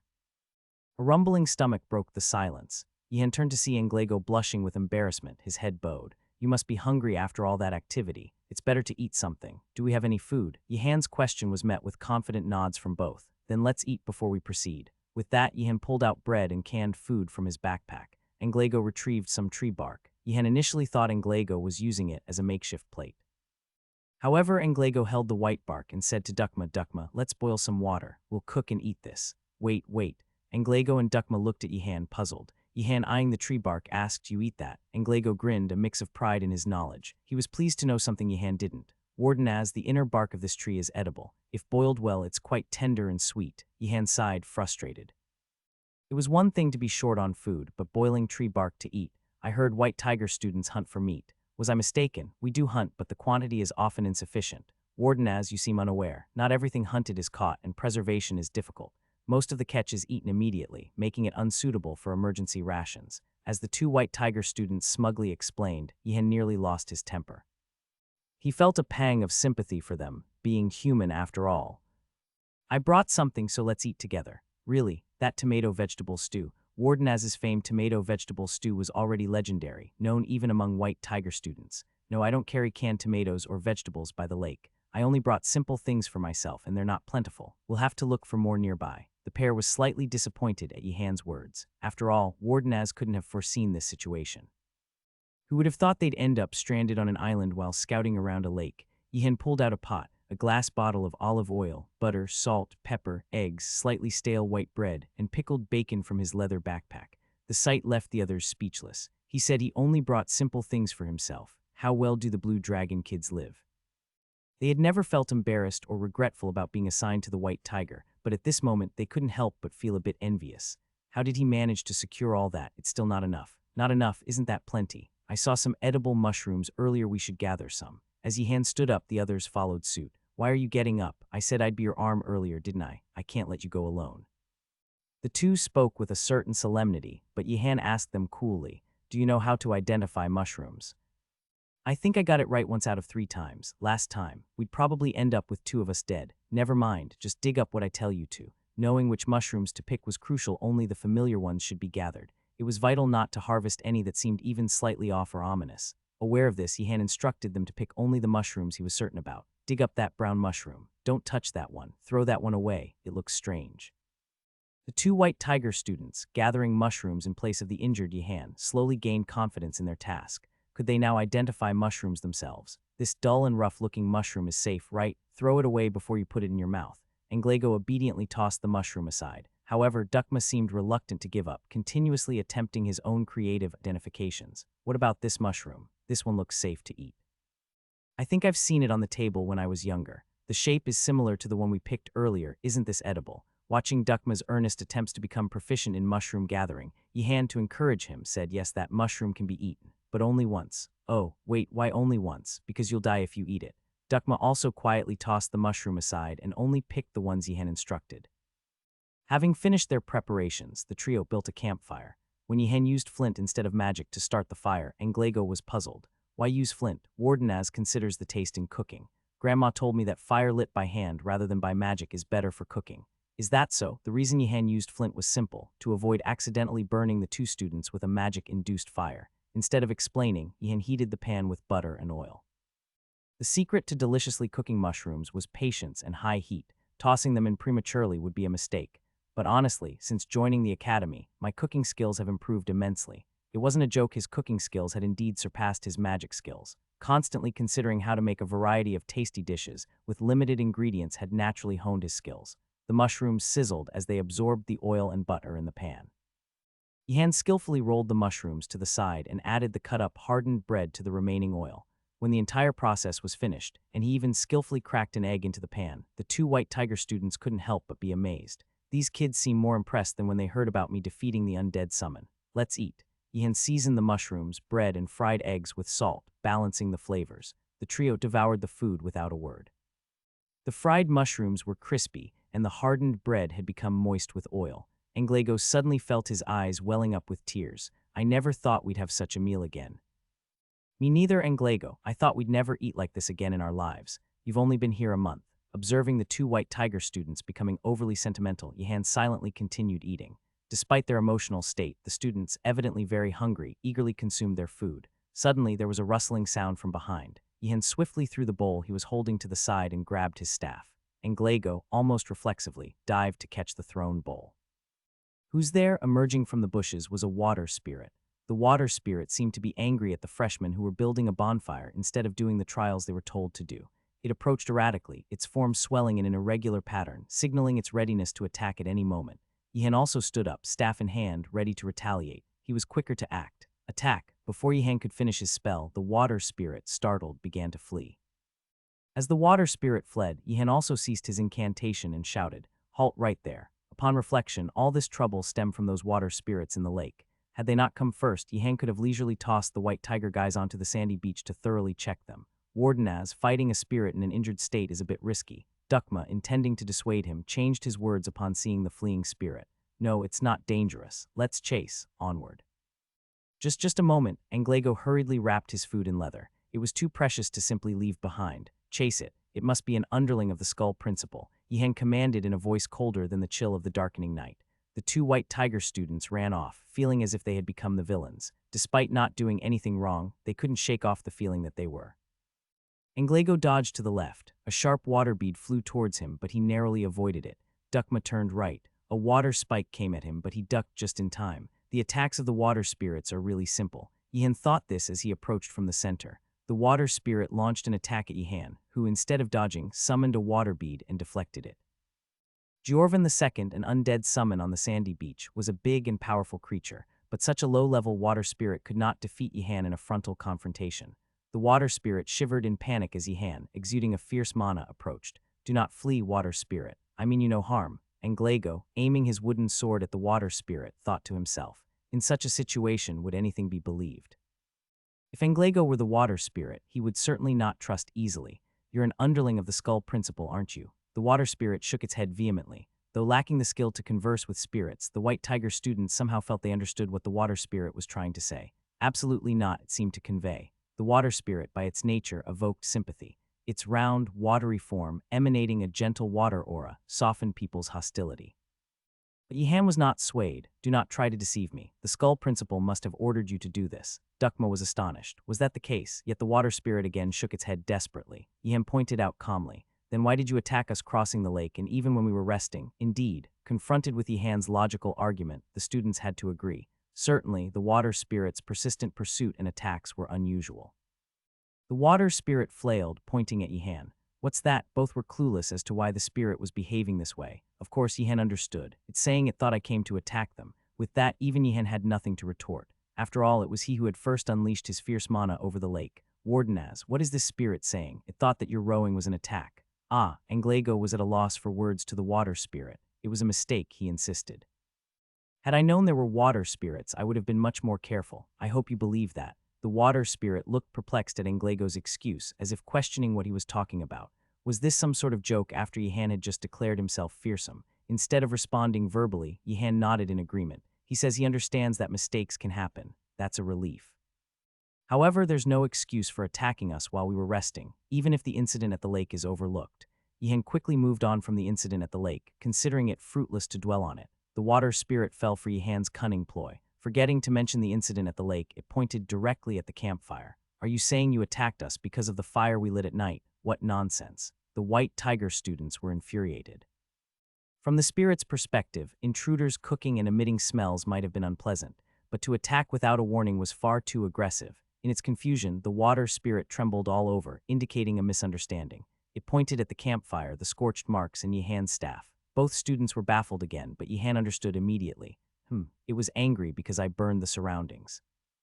The fire he had recklessly spread while battling the undead had polluted the nearby water, understandably upsetting the resting water spirit. What is the spirit saying, Wardenaz? It's sincerely apologizing for its narrow-minded actions. HMPH, will we forgive it? Yes, it's a spirit after all. The two white tiger students decided to be magnanimous. Unlike the undead, spirits were a more delicate entity to handle, especially water spirits. The spirit, sensing the odd turn of the conversation, glared intently at Yihan. Yihan chose to ignore it. The water spirit was not an underling of the skull principal, but it had been a distant observer when the principal visited the island. Following the spirit's lead, Yihan inquired, what exactly did the principal use in his spell? While Yihan might not know all of the skull principal's magic, foreknowledge of his capabilities could prove advantageous. The spirit couldn't speak, but it inflated and transformed its body, earnestly trying to explain. A tomb, a seal, a lock. It formed a small tomb shape, added a few bands representing seals, and even something resembling a lock. Yihan began to grasp what the spirit was trying to convey. The principal has imprisoned something. There was only one thing that could be imprisoned. It was the leave permit. It wouldn't be surprising if something happened when we approached it. Yihan closed his eyes, trying to envision the principal's mindset. If I were the principal, how would I have designed it? A dungeon of trials beneath the sandy beach, and a place with the leave permit accessible only after passing through that dungeon. Sounds like something the principal would do, and if that place was locked, it was even more in line with the principal's thinking. Imagine the despair after struggling through the underground dungeon of the sandy beach, only to find the leave permit at the end locked away. It was precisely the kind of situation the principal would relish. Wardenaz, over there. Anglego whispered in a startled voice. Beyond where the water spirit halted, there indeed lay a place created by the principal. It was a small but antiquely charming stone-constructed area. Yihan felt an inexplicable sense of it being akin to a temple. Stone stairs leading underground, seemingly connected to the sandy beach's underground dungeon, large stone pillars geometrically arranged on all sides with hollow interiors, and a central altar. Of course, what lay inside the altar was not a sacrificial offering, but rather the leave permit. How do I send these two in first? Yihan pondered how to get Anglego and Dukma to enter ahead of him. To uncover the principal's traps, a sacrificial lamb, or rather an advance party, was needed. Wardenaz, I'll go first. Anglego, are you insulting me? I should go first. Dukma, it's my fault this situation arose. I was the one who angered the water spirit. Anglego. You've completed your duty by building and steering the boat. Compared to that, I haven't done anything. If I don't step forward now, my honor as a knight is. Yihan yawned, then tossed a coin. Clack. Heads, Anglego Alpha, you go. Anglego walked forward with a somewhat dazed expression. He had initially planned to enter first for the injured Wardenaz, but why did he feel so confused now? Come if you dare. Swallowing his solemn feelings, Anglego surveyed his surroundings. Even as a scion of a knightly family, one would have heard about magic traps. Anglego was prepared to withstand whatever traps might be triggered, yet no trap was sprung, not when he stepped on the well-fitted stone floor. Not even as he passed between the stone pillars and approached the altar. Yihan was slightly surprised at this sight. Could it be that the skull principal set it to activate only when two people ascend? The absence of traps was just as unsettling. Yihan was also focusing all his power to detect any magic or mana around, but he felt nothing. Either it was truly absent, or the skull principal's skills were too advanced for Yihan to notice. It's probably the latter. In fact, there were no traps. Yihan could be confident in this sensory aspect, having even impressed the professors and the skull principal. But Yihan did not think so. Impossible. The skull principal must have done something. Wardenaz, there's a note written here by the principal. What does it say? That the traps are starting now? No, not that. Congratulations on making it this far, young freshman. You may have been flustered by the sudden trials, but all of this is a process to nurture you young mages. Annoyingly kind. Yihan thought to himself. The skull principal's kindness felt even more frightening. By coming here, you freshmen must have learned to cooperate with friends from different towers. Now, use that learned method for the ultimate cooperation. If you place someone inside these stone pillars, the seal on the altar containing the leave permit will be released. The trio turned their heads to look at the side. The large stone pillars, hollow inside, was spacious enough to easily fit a person. If placing someone inside those pillars was the key, whether the altar opens or not, doesn't this just take them further away from getting the outing pass? This is absurd. There must be another way. Dukma erupted in anger. As someone hailing from a knightly family, he couldn't accept a trap that would separate students who had diligently united their strength to overcome trials. Surely there had to be another method. It seems unlikely. In contrast, Yihan remained composed. Such a scenario was exactly the kind of thing the Skull Principal would relish, and it didn't surprise him in the least. Even if many joined forces in the end, only one would obtain what they desired. If they felt aggrieved, they should improve their skills. Such nonsense, no doubt, Yihan pondered. Should he overpower Dukma first, or should he subdue Englago first? Yihan was at a disadvantage because 3 people arrived at the altar, where normally 2 people would have arrived. Moreover, wasn't one of his arms injured. To win, he needed to strike first before the White Tiger guys could attack. Wardenaz, Dukma shouted. Yihan flinched. Has he caught on? Stop Englago. At that, Yihan looked up to see Englago rushing toward the stone pillar. Yihan hesitated for a moment, wondering whether he should stop him or feign weakness and leave him be. Englago, what are you doing? Dukma, I will be the one to sacrifice. Englago spoke with grave determination. Of course, the evil deeds committed by that Wardenaz can never be forgiven, but these kids, they are too persistent, thought Yihan to himself. It seems like it's time to forget the grudges of the past. If Wardenaz hadn't helped us this time, we would still be trapped in the dungeon. We can't deny that. I will yield this outing pass to Wardenaz and earn the next one with my own strength. Englago, your nobility has earned my respect. I will join you. Dukma, who had tried to stop him, was also persuaded by Englago's words. If only one among them was to have the outing pass, it had to be Wardenaz of the Tower of the Blue Dragon. Yihan was deeply moved for the first time by the conscientious behavior of the White Tiger boys. So these kids do have a conscience after all. Yihan was happily ready to shout, then go ahead and enter, but the water spirit urgently grabbed his sleeve. The water spirit gestured frantically, as if asking him to stop them. Yihan didn't understand, but he could feel the urgency of the spirit. Understood, burst forth. A water orb swiftly flew and tripped the running friends from the White Tiger. The 2 who fell forward rolled on the ground. The students looked at Yihan with baffled expressions and exclaimed, "What are you doing, Wardenaz? What is this madness?" Having tripped them, Yihan realized he might have done it too harshly. If I say I tripped them because the spirit told me to, they'll probably explode with anger. Yihan thought of a different reason to appease them. Honor was always a good thing. Would I, who carries the name of a noble family, accept an outing pass gained through another's sacrifice? While the 2 were too shocked to speak, Yihan whispered softly to the water spirit, "If you stop me for no good reason, I'll lock you up in there." The water spirit, trembling at Yihan's words, began to explain. It pointed at the pillar at the student and made an X with its hands. Yihan felt a flash of intuition. Could it be that even if we put a student in, it won't open?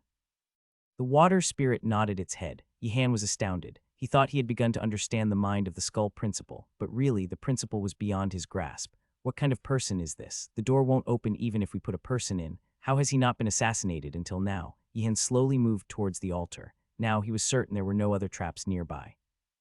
It was better that there were no traps around for them to realize that after fighting each other and one being trapped, the altar still wouldn't open.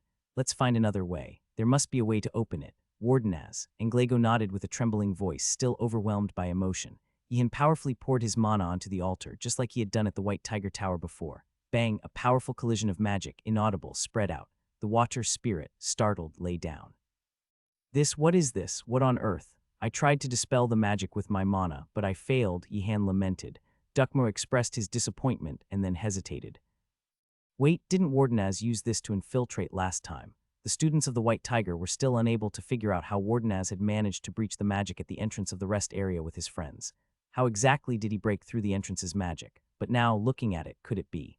Yihan tried various methods, such as knocking on the altar, exploring the structure by flowing in mana, and shaking it by firing mana. However, the altar remained unmoved.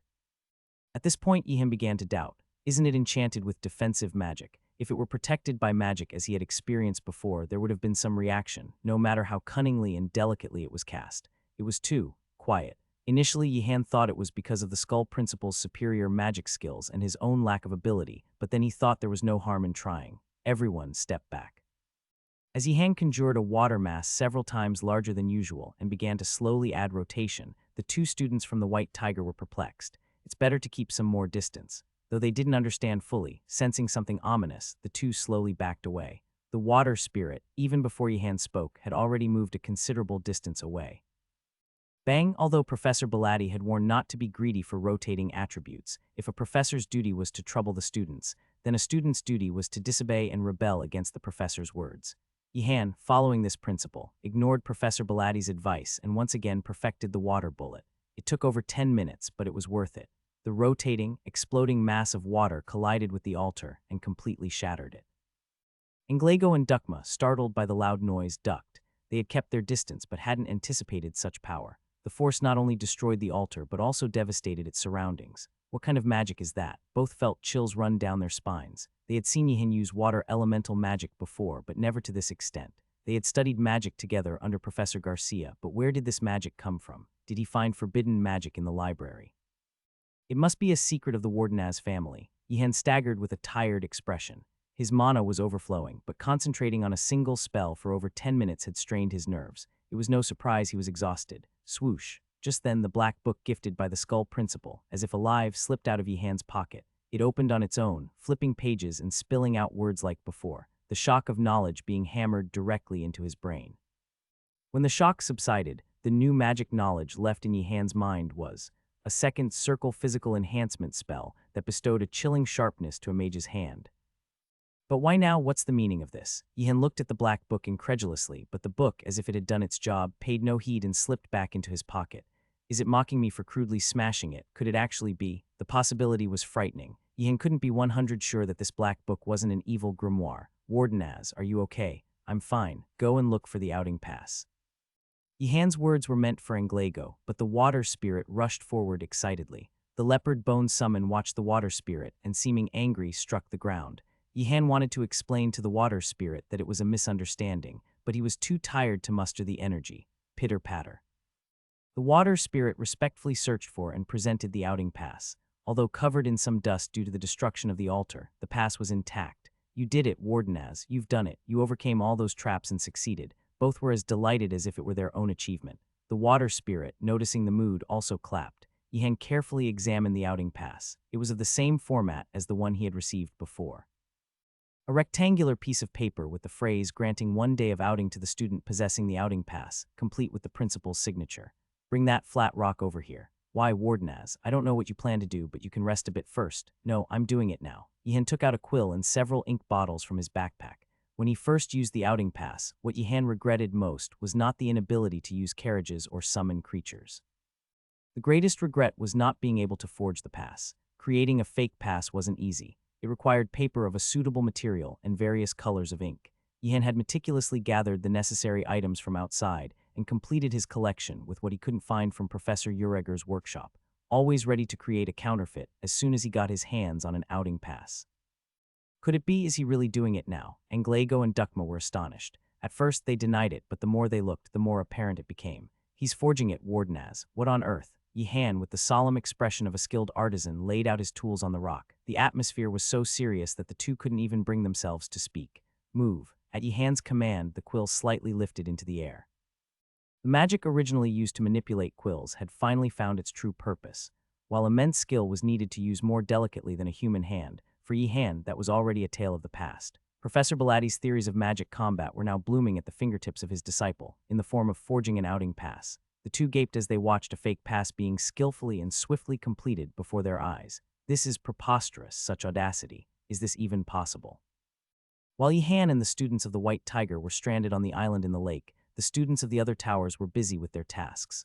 Among them, the students of the Tower of the Blue Dragon remained in the rest area, flipping through books, trying to figure out the remaining potions. Ah, if I had that potion again, maybe I could figure it out. Can't we have it back? Someone tie up Gaynando, please. Where did Wardenaz go? He went to check the lake. He said we should prepare our own lunch.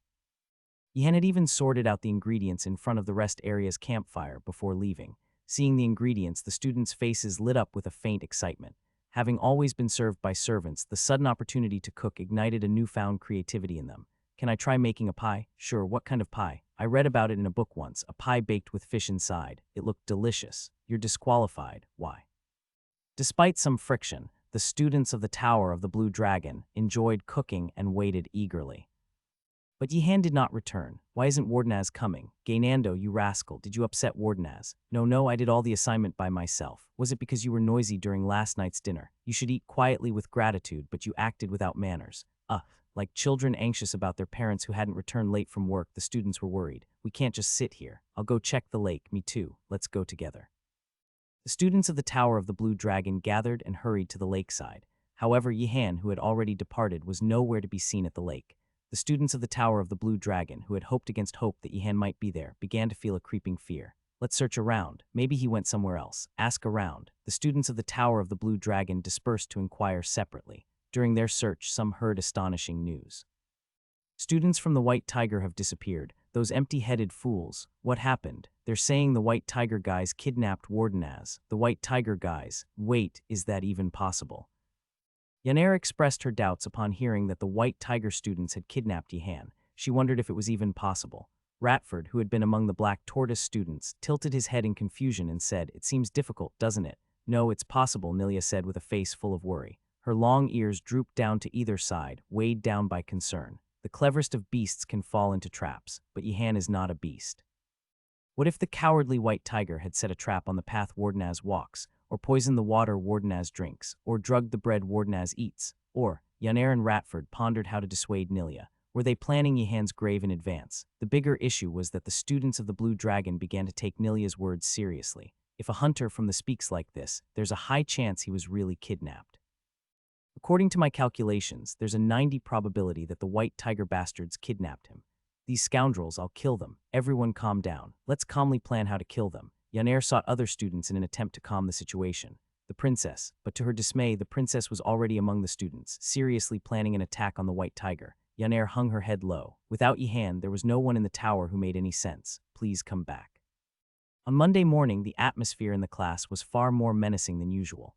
Normally, the class was far from being in good spirits. Everyone always had a gloomy aura, as if they were dragged to a grave. But today was different. The students of the Blue Dragon glared as if they were ready to attack at any moment, sparks flying from their eyes. "Can't you say where Wardenaz is? How can you spout such nonsense, you Blue Dragon fools? Do you think we would do such a thing? We don't do such acts.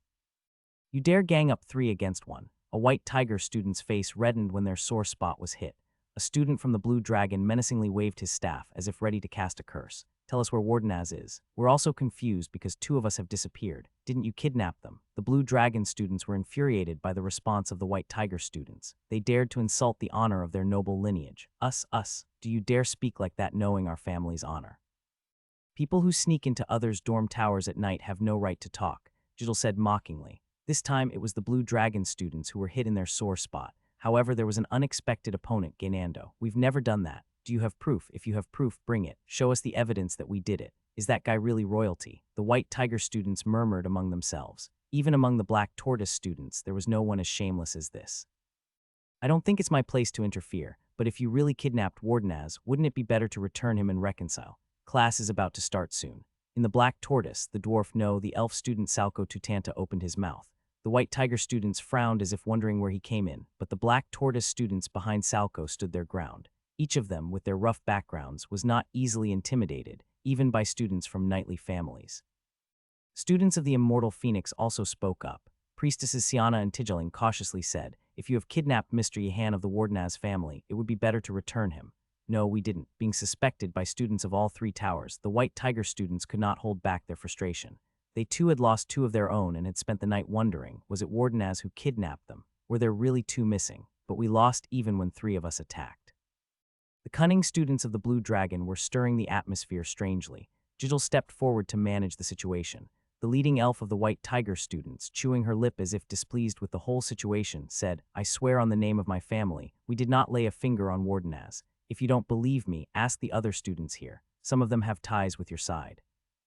There were others in the White Tiger like Rowena, a follower of Princess Adenart and Dalgiu, considered somewhat reliable.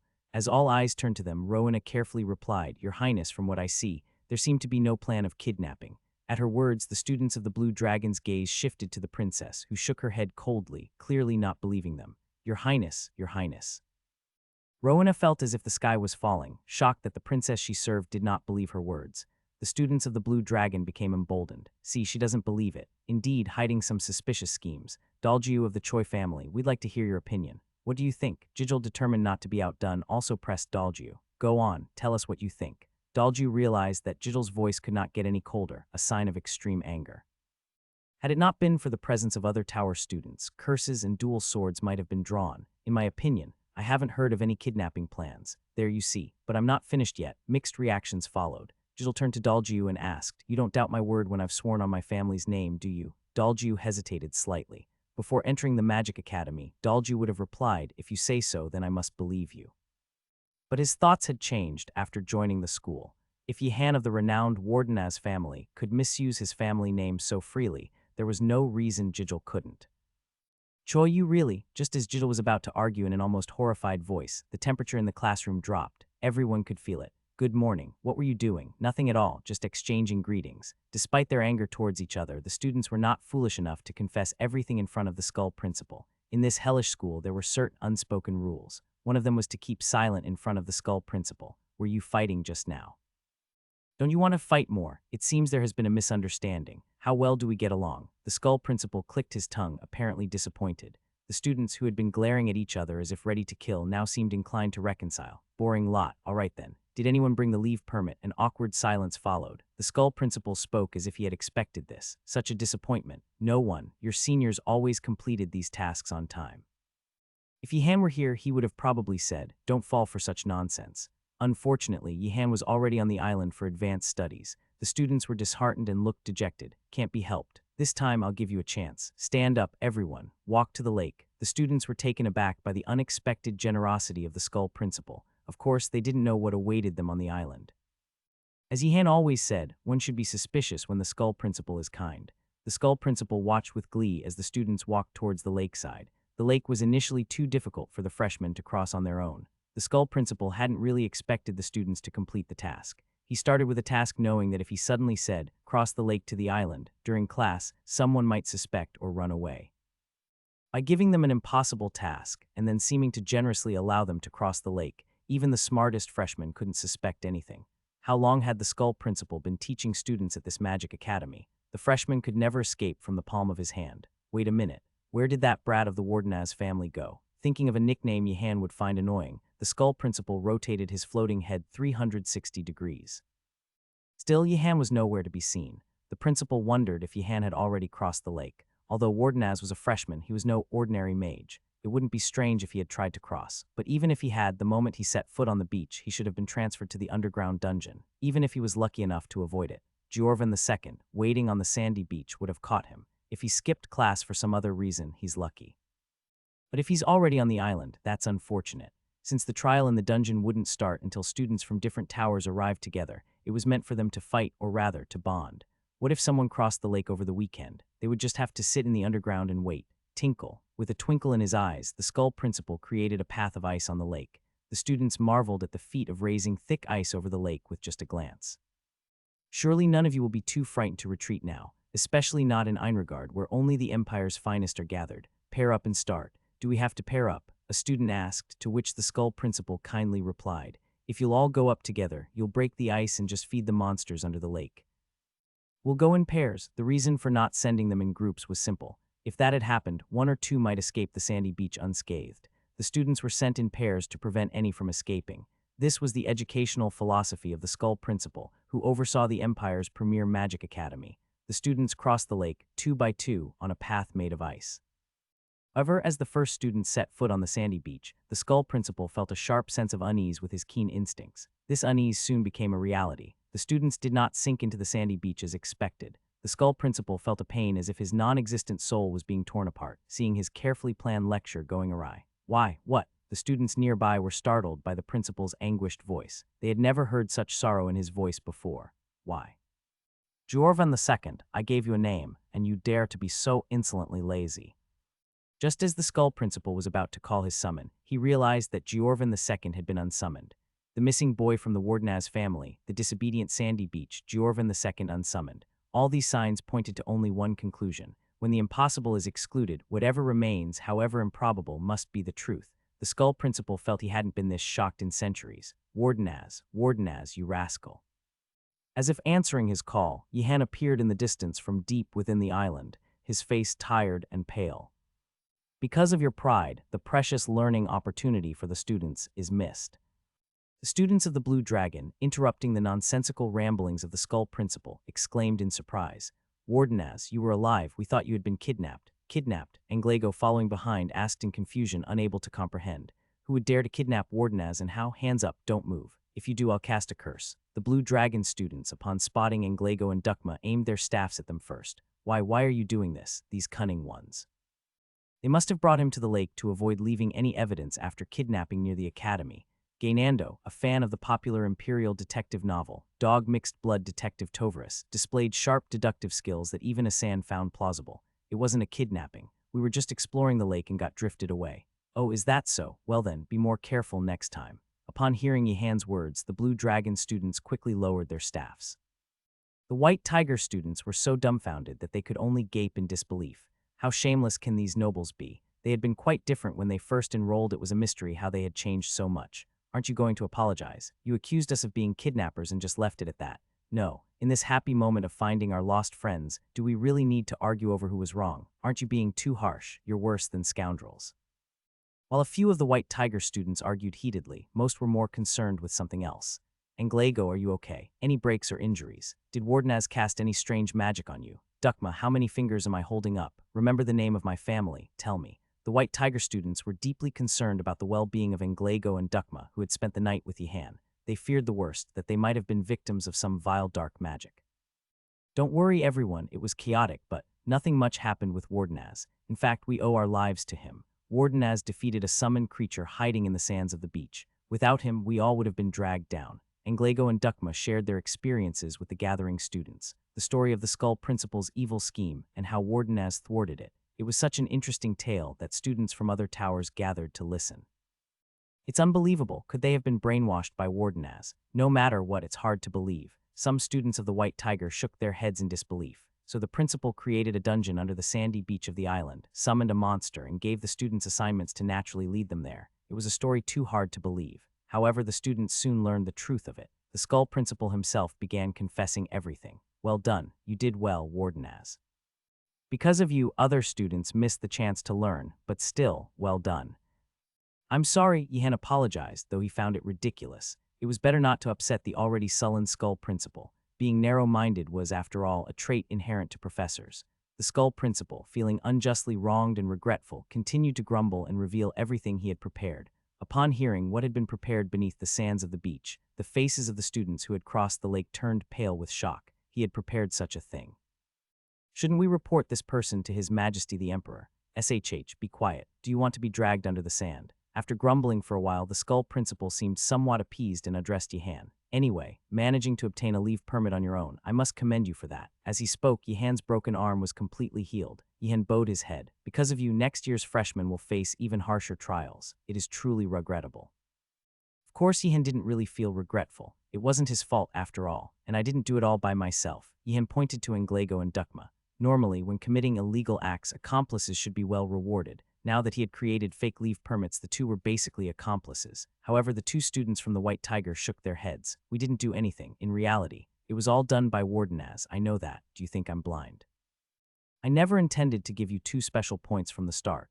The Skull Principal had a talent for making the same words sound infuriating.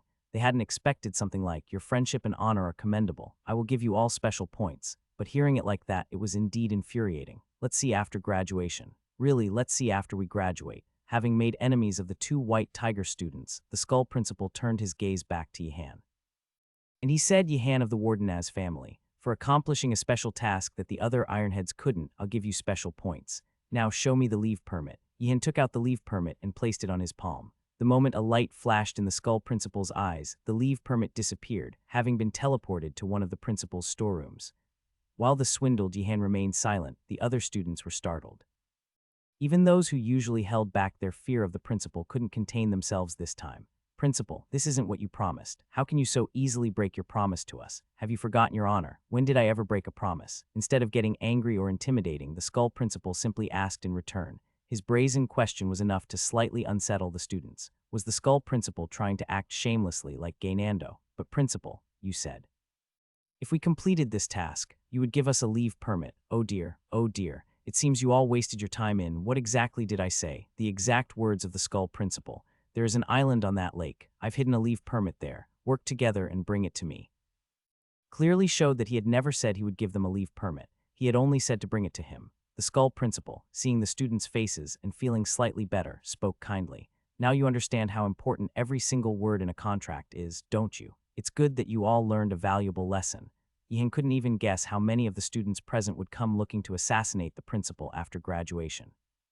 If looks could kill, the Skull Principal would have already fallen dead. In a twist of events, the Dragon Bratno, Wardenaz, was called upon by the Skull Principal to voice his thoughts. Do you think I've deceived you? Did he just call me Dragon Brat? Yihan was not fooled by the Skull Principal's soft voice. A student must always respond humbly to a professor's inquiry about any grievances, acknowledging their own fault in causing the professor's concern. To protest further would risk being sent beneath the sands of the beach. No, principal, I never harbored any desire for the leave permit from the beginning. Why would I have any complaints? The Skull principal looked at Yihan with a mix of admiration and regret. Yihan was an extraordinarily talented student, not only in magic but also in other skills. Usually, magic talent and self-control were inversely proportional. Talent often bred arrogance. Even students with half of Yihan's talent would brazenly challenge the principal as freshmen, only to learn humility after a few stints in the punishment room. Yet this boy from the Wardenaz family possessed an unbelievable combination of talent and self-restraint. Admirable and remarkable as it was, the Skull principal couldn't help feeling a sense of loss. There was no fun in it. He's not taking the bait. The Skull principal was not disappointed, though. Time was on his side and another opportunity would present itself.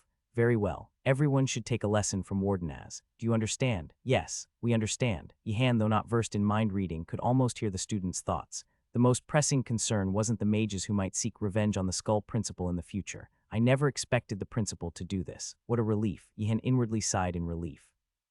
He hadn't anticipated that the Skull principal would actually take away the leave permit, but luck was on his side. In a moment of quick thinking, he had presented a fake permit and the principal had not noticed, making it disappear. Anglego and Dukma looked at Yihan, their faces a mix of astonishment and disbelief. Could he have prepared for this scenario? What are you, Wardenaz? Though Yihan hadn't anticipated this exact situation and created the fake permits, the two could only misconstrue. Wardenaz, how did you? SHH, be quiet. Yihan placed a finger to his lips. The Skull principal was still nearby. If he sensed something amiss and retrieved the permit from his storeroom, Yihan would be heading not to the beach sands but to the punishment room. Can we really accept such a valuable item? Anglego and Dukma carefully tucked the fake leave permit into their pockets, wary of being seen. He hadn't just created one for himself, he had also forged permits for Anglego and Dukma in his spare time. The mere pieces of paper felt as heavy as gold. Use them carefully. Especially, do not use it when the principal is around. If caught, you'll be apprehended immediately. Of course, we understand, Wardenaz. The two students from the White Tiger took Yihan's warning seriously and moved on. Yihan was left wondering, but will these fake leave permits actually work? He had made them, yet even he wasn't sure of their effectiveness. Perhaps they might work if used when the principal was not around and with permission from another professor. The problem Yihan faced was dealing with the aftermath of their return. Would they lock me in the punishment room for about a month? Initially, Yihan decided to observe his friends from the White Tiger, using the fake leave permits before making any moves. Although he possessed a real one, using it while the Skull principal was around felt risky. Following the path that had appeared over the lake, the students made their way back as they had come. Yihan also hurried to prepare for departure. He was apprehensive that the Skull principal, although it seemed unlikely, might dismiss him and remove the ice path, leaving him stranded. The water spirit waved at Yihan, signaling a farewell. The water spirit appeared to blush at the gratitude. This sight sparked a sudden thought in Yihan. Wait, have I just become friends with a spirit? Upon reflection, this felt like a more natural closeness than the shouting matches he'd had with beings like Furkantra. Yihan opened his mouth to speak. Perhaps you and I could, but the water spirit, not waiting to hear Yihan's words, dashed off and began frolicking in front of Nilia, who was about to leave. It seemed as if the spirit was pleading for a contract with her. Yihan felt a deep sense of betrayal. Yaner, understanding the situation, gently patted Yihan's shoulder in consolation. Spirits are like capricious unrequited loves no matter how well you treat them. Often you can't win their hearts, she mused. In such cases, acceptance was the only option. Yaner, I'm really okay, Yihan insisted. I am truly, sure. Usually when really was prefixed, it was often a lie. Yaner decided to let it slide this time. Nilia was flustered when the water spirit clung to her, an entity Yihan had desired to contract with, making it impossible for her to reciprocate. Hey, go away, contract with Wardenaz over there. Nilia pushed the water spirit away, but it persistently clung to her, clearly taken with her. This saddened Yihan slightly. I only ever attract the senile lightning spirits, he thought. But even in sadness, there were times to celebrate for a friend's sake. Yihan spoke coldly, Nilia. I think there's a misunderstanding. I have no intention of contracting with the water spirit.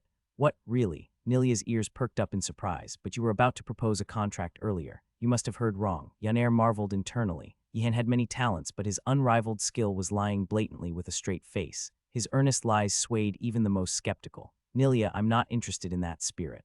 But you've wanted to contract with a spirit since before, and you said the water spirit was good. If only she didn't remember such trivial details so well, Yihan thought irritably. It seems you're mistaken. Of course, I talked about contracting with a water spirit, but it was about a renowned one, Nilia. Ah, Nilia smacked her palm with her fist as if it made sense, especially considering Wardenaz's talent. The water spirit clapped its hands in surprise at this revelation. Yihan felt an urge to smack the spirit. Understand, so if you want to contract with that spirit, feel free. It doesn't concern me. What should I do? Nilia pondered. She hadn't ruled out contracting with a spirit, but this was unexpectedly sudden. What do you guys think? At Nilia's question, Yihan and Yaner exchanged glances. In their opinion, Nilia could use more friends. A spirit friend would be even better. They nodded in agreement. A water spirit seems like a good idea, Yihan said. I think so too, if you both say so. Nilia nodded, and the water spirit jumped joyously. After spending the weekend on an island with the undead summon, Yihan found Professor Baladi's face welcoming. Yihan was frightened by his own gladness to see him. I've heard there's no cure for Stockholm Syndrome. Good day. Last time you used lightning magic, Baladi noted without exchanging pleasantries or asking about the weekend. Yes, Yihan sighed internally, having braced himself for this. He had a sad certainty about it since meeting Professor Baladi in front of Professor Garcia. Professor Baladi is going to teach lightning magic as well, and such a foreboding feeling had never been wrong. Lightning element is less commonly mastered among mages than the water element. I see, it's harder to handle than water. Yes, but since you used lightning magic last time, you should be able to handle what I'm about to teach. Yihan remained silent. He almost suggested to Professor Baladi to take a course in. What kind of logic is that? I've heard the stories, Professor Baladi said, looking at Yihan. Yihan was startled. Was Professor Baladi deviating from his usual lectures to engage in idle student chatter, or something else entirely? It was said that sudden changes in behavior could be ominous. I heard you defeated Ganedaltz's summon, Jorvan II. Yihan would have been annoyed if the Skull Principal had been there, having successfully irritated him. He was angry with the Skull Principal. How many hours have passed since? He had seen the Skull Principal in the morning, and now, having had lunch, he had entered Professor Baladi's classroom. In that short time, the principal had been remarkably busy spreading the news. That's expected. But that's not why I brought it up. I heard you were ambushed by a summon and injured your arm. Damn it. Yihan faintly guessed why the Skull Principal had mentioned it. An unexpected situation occurred. In battle, that's always the case. But whatever excuse you make after being hit, the enemy won't listen. The most irritating thing about Professor Baladi was his irrefutable, correct statements, so I prepared for that. Yihan didn't ask, what is it this time? Instead focusing intently on every minute movement of Baladi, his staff in hand, ready to respond to any trickery. The professor seemed pleased with Yihan's reaction, a faint smile playing on his lips. Sparks flew in the air and a small lightning bolt appeared, aimed at Yihan. Yihan tried to deflect it with a water orb, but Baladi countered with a water orb of his own, neutralizing it. Yihan had no choice but to dodge physically. Fortunately, avoiding the incoming lightning bolt wasn't impossible. The linear trajectory of the lightning bolt, though much faster than other elements, was still slower than actual lightning and predictably straight. Compared to the unpredictable attacks of swordsmen like Arlong or Professor Ingerdal, the lightning bolt, though fast, was foreseeable. Yihan anticipated its trajectory just before it was launched and skillfully ducked, avoiding the lightning bolt completely. The bolt whizzed past Yihan and struck the wall, fizzling out with a crackling noise. Professor Baladi nodded slightly as if to say, "That's it. Don't use magic to block it, just dodge it." Yes, without giving Yihan a chance to retort, Baladi launched his next attack, increasing the number of lightning bolts. Yihan, while dodging, marveled at his own agility. Have I always been this good at dodging? The rigorous training he had undergone at the Magic Academy had remarkably enhanced his evasive skills. After several minutes of relentless attacks, which Yihan adeptly avoided, Professor Baladi spoke as if he had anticipated this. Indeed, you handle it with ease. Should I have pretended to be clumsy? Yihan regretted showing proficiency too readily in tasks set by the professor. It usually brought no good. However, Professor Baladi was a difficult one to deceive. How could one feign incompetence against a genuinely earnest attack? Suddenly, the classroom darkened, leaving only Professor Baladi's eyes visible in the near-total darkness. Dark conditions, typical of the professor. Yihan wasn't surprised. As Professor Baladi enjoyed preparing for all kinds of combat situations, it was natural for him to test evading attacks in darkness. Yet Yihan still underestimated Professor Baladi. What's this? Yihan asked as Baladi threw him a handkerchief. Cover your eyes. Yihan approached Professor Baladi to cover his eyes, but the professor spoke again in an emotionless, detached tone. Not my eyes, yours. Yihan was astonished to realize he actually had to blindfold himself. Professor, it's already dark. Do I really need to cover my eyes? Wouldn't it make dodging more difficult? You can do it. Professor Baladi gestured dismissively, indicating he would entertain no further discussion. The handkerchief smoothly rose and covered Yihan's eyes. A world of absolute darkness enveloped him. Then the sound of sparking. A lightning bolt was generated. This is madness. Yihan felt a creeping sense of fear, but he couldn't just stand still in fear.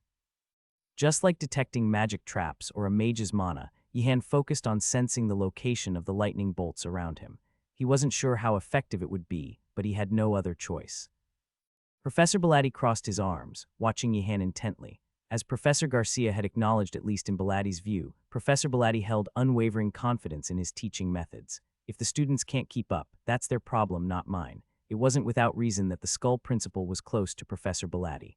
Unfortunately for Yihan, his encounter with Professor Belatti only reinforced the professor's conviction. The basics of elemental shape transformation and control are solidly established. When Belatti saw Yihan using lightning magic, he didn't show it, but he was very pleased. The difficulty level of the lightning element was among the highest. Using it meant Yihan could smoothly advance to more complex stages of elemental shape transformation and control training. Originally, Belatti intended to start with lightning magic. But he had a reason for conducting elemental detection training. It was based on the Skull Principal's testimony. When Belatti heard that Yihan had injured his arm fighting an undead summon, he was shocked. It was unbelievable that Yihan would make such a mistake. Of course, the question should have been, why is a freshman fighting a giant undead summon? But Belatti failed to consider this aspect. If I were that boy from the Wardenaz family. For the first time after stopping Yihan from adding a rotational attribute to his water element magic, Belatti tried to see things from Yihan's perspective. Once he started to empathize, it wasn't difficult. Putting himself in Yihan's shoes, Belatti quickly came to a conclusion. If I were the boy from the Wardenaz family, right now, I would most want to learn the art of evasion, not just attack and defense. Professor Belatti could have simply asked Yihan, but he chose not to, preferring to think and conclude on his own. In magic combat, evasion was a skill distinct from attack and defense, and in some ways more advanced and difficult. The key to evasion was perception. Understanding where and how an enemy's attack was coming from and instantly grasping the nature and structure of the magic was essential for smooth evasion. The fool blocks, but the wise evade. Such sayings didn't exist for no reason. Then how could one enhance this perceptive ability? In truth, the boy from the Wardenaz family had been unknowingly training himself. Regularly engaging with and discerning magic would inevitably improve one's perceptive skills. Today, Professor Belatti had focused solely on detection, excluding control and shape. As a result, with a snap, Professor Belatti dispelled the lightning bolts that had appeared in the darkness. Yihan was panting heavily. No matter how fit one was, not feeling exhausted in such circumstances would be more unusual.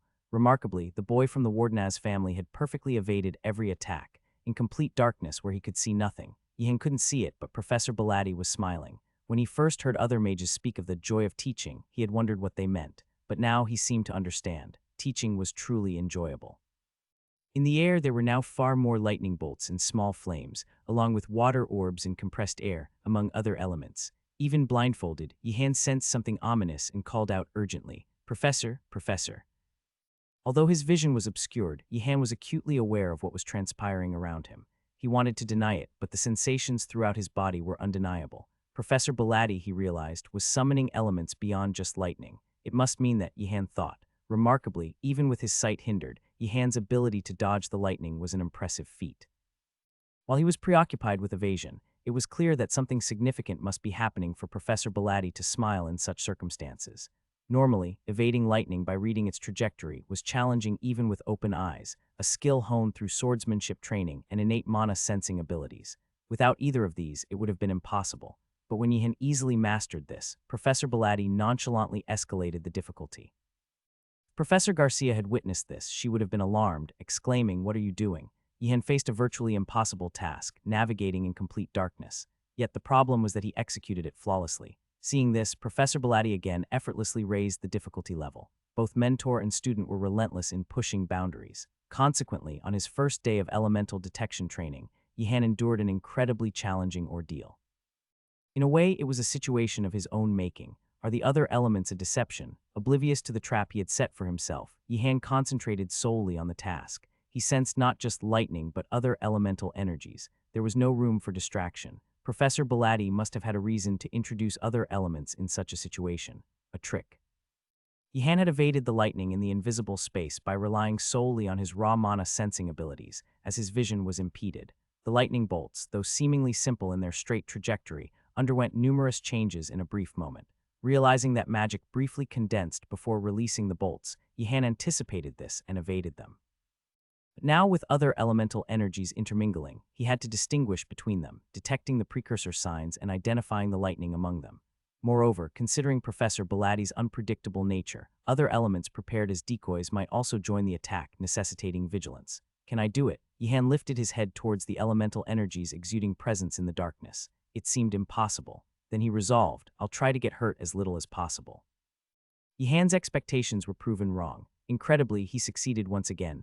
Even Professor Bilatti, who usually had something to say, was momentarily silenced in astonishment. He's truly gifted. The boy from the Wardenaz family possessed more than immense mana. In hindsight, being born with such colossal mana, learning to handle and cast spells was a formidable challenge, especially for a freshman. The boy from the Wardenaz family, modest in nature, thought he wasn't particularly adept at learning magic.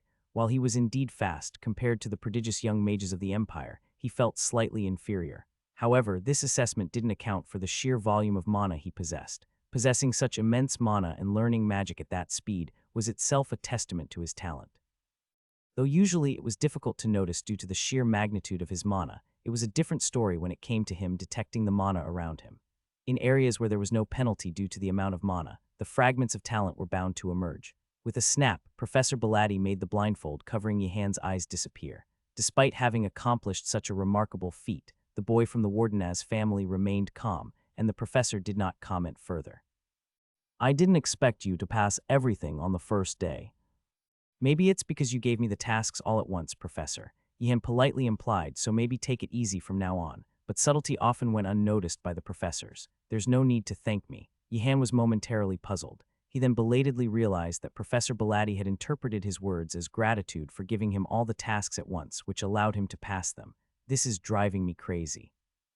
While Yihan was grappling with frustration, Professor Bilatti continued, originally, I planned to take more time with the elemental detection training, but it seems that won't be necessary. Yihan was relieved. From the professor's words, it seemed that today's lecture had concluded. Professor Bilatti handed him a cloth-wrapped bundle. You look tired. Yihan was startled. He was indeed tired from dodging lightning with his eyes open and then closed, but he had never imagined that Professor Bilatti would show concern. What's this? Initially, he suspected a trap in the bundle, but Professor Bilatti was not a malicious person like the Skull Principal. Cautiously, Yihan unwrapped the package. Is it some kind of medicine? Inside was a book on magic. Professor Bilatti nodded, saying, it's a book on basic lightning magic and its applications. Study it before the next class. Professor Bilatti was not a malicious person like the Skull Principal. He was just a bit crazy. Yihan belatedly understood the meaning behind Bilatti's comment about him looking tired. It was simply an innocent observation. The comment and the bundle were unrelated. Understood, Yihan managed his expression and took the magic book. He would have to go somewhere far from the professor to express his frustration. Now that I think about it, isn't this week the paper exam week? He realized that the magic Professor Bilatti had asked him to learn wasn't the important part. Professor Bilatti might not give a test, but the other classes would. Yihan turned his head towards the eerie howls of summoned creatures coming from outside the classroom, in the front yard of the main building. What's going on out there? The professors are dealing with escaped summons. Yihan was perplexed. Weren't the professors the ones who ignored the escaped summons roaming the academy just last week? Why all of a sudden? Probably to prevent them from interfering with the exams. Yihan, at a loss for words, politely excused himself and left the classroom. I shouldn't have asked. The book Professor Bilatti gave him turned out to be better than he had expected. Wait, who wrote this? When considering that most spellbooks paid little heed to the fact that they were being read by freshmen, was indeed remarkably user-friendly. It didn't merely describe the incantations and motions for the first circle spell. Unlike other first circle elemental spells, maintaining the position of the lightning element after its creation was notably challenging. The most common mistake novice mages made was losing control of the summoned lightning element and scattering it in random directions. To prevent this, the book advised certain preparations: wear thick clothing that doesn't conduct lightning well in practice when no one else is around. Yihan, intrigued by the author's approach, checked the back of the book for other works by the same mage, only to find no author's name listed. A book written within the Magic Academy. Most books in the Empire were not systematically mass-produced. Many were hand-written by individuals and passed down. This was even more true for books within the Magic Academy. In the library, the books were often haphazardly categorized, with more than half being so indecipherable that it was impossible to understand what was written. Mages typically only cared about their own satisfaction, rarely considering others. If I were a bookstore owner, I would clear out such books. Despite his animosity towards Professor Bilatti, Yihan thought he should read more of this book. After all, it wasn't the book's fault. and in the next class, Professor Belatti would surely proceed with the assumption that Yihan had mastered this book. Hello, Wardenaz. Startled by the cheerful voice of a professor approaching from behind, Yihan realized this was never a good sign. Fortunately, the professor was a familiar face. It was Professor Kerman Ku, one of the few friends of Professor Belatti. Are you off to the class? Right. Yes, great. I'm headed to the lecture hall myself. We can go together. Professor Kerman, unlike Belatti, was incredibly cheerful, almost unbelievably so for being friends with him. Ian felt a glimmer of hope at this. Young, amiable professors with good social skills often meant a higher likelihood of treating students well. Of course, whether this rule applied in a magic academy was another matter. Do you teach illusion magic? Yes. Professor Bagrak doesn't like illusion magic, but it has many practical uses. Each field of magic, when delved into deeply, revealed an almost infinite expanse of possibilities. From casting barrier spells to prevent intruders into a territory to creating hallucinations for enemies, these were just aspects of illusion magic. There were mages who combined it with space magic to create bizarre labyrinths of illusion that couldn't exist in reality, and others who merged it with mental magic to incapacitate foes with a mere glance. Hearing this, Yihan thought to himself, perfect for thievery, using illusions to evade detection or to dismantle existing illusion spells. No matter how kindly Kerman explained, it was hard not to think of other uses. Wardenaz, last time I saw you, I could tell you have a talent for illusion magic. Yihan was delighted at Kerman's words. Usually when a professor said something like, you have talent, caution was warranted. Letting your guard down could mean being pulled under a professor's wing and becoming their forced apprentice. But for Yihan, such worries were already too late. From the moment he entered the Magic Academy, he was destined to learn under the professors. Finding a kind and decent professor was crucial, and Professor Kerman might just be that kind and decent professor, although Yihan couldn't be certain yet. Illusion magic isn't bad. If you master anything well, can't you make a living anywhere? Illusion magic requires something more important than abundant mana, exceptional elemental affinity, or extraordinary calculation skills. It's about precise control. From what I see, Wardenaz, you have a natural talent for it.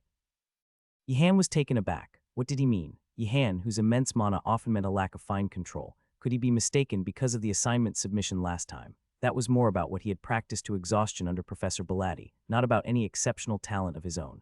I'm curious if you have any particular field of magic you're interested in. Often, talented freshmen like you don't settle on just one area but explore several. I haven't decided yet. Professor Kerman then changed his question. So, besides Professor Bagrak, have you met any other professors outside of class time? This wasn't about what areas Yihan was interested in, but rather which professors were interested in Yihan. Choosing a mentor was not just a student's prerogative, teachers also chose their students. So far, Professor Ureger, alchemy, Professor Bungiger, zoology, and Professor Willow, botany, Professor Mortem as well, dark magic, is it? And Professor Millet, summoning magic. Wait, hold on. Professor Kerman paused. It was an overwhelming list. Professor Kerman, seeking to soothe his confusion, posed another question.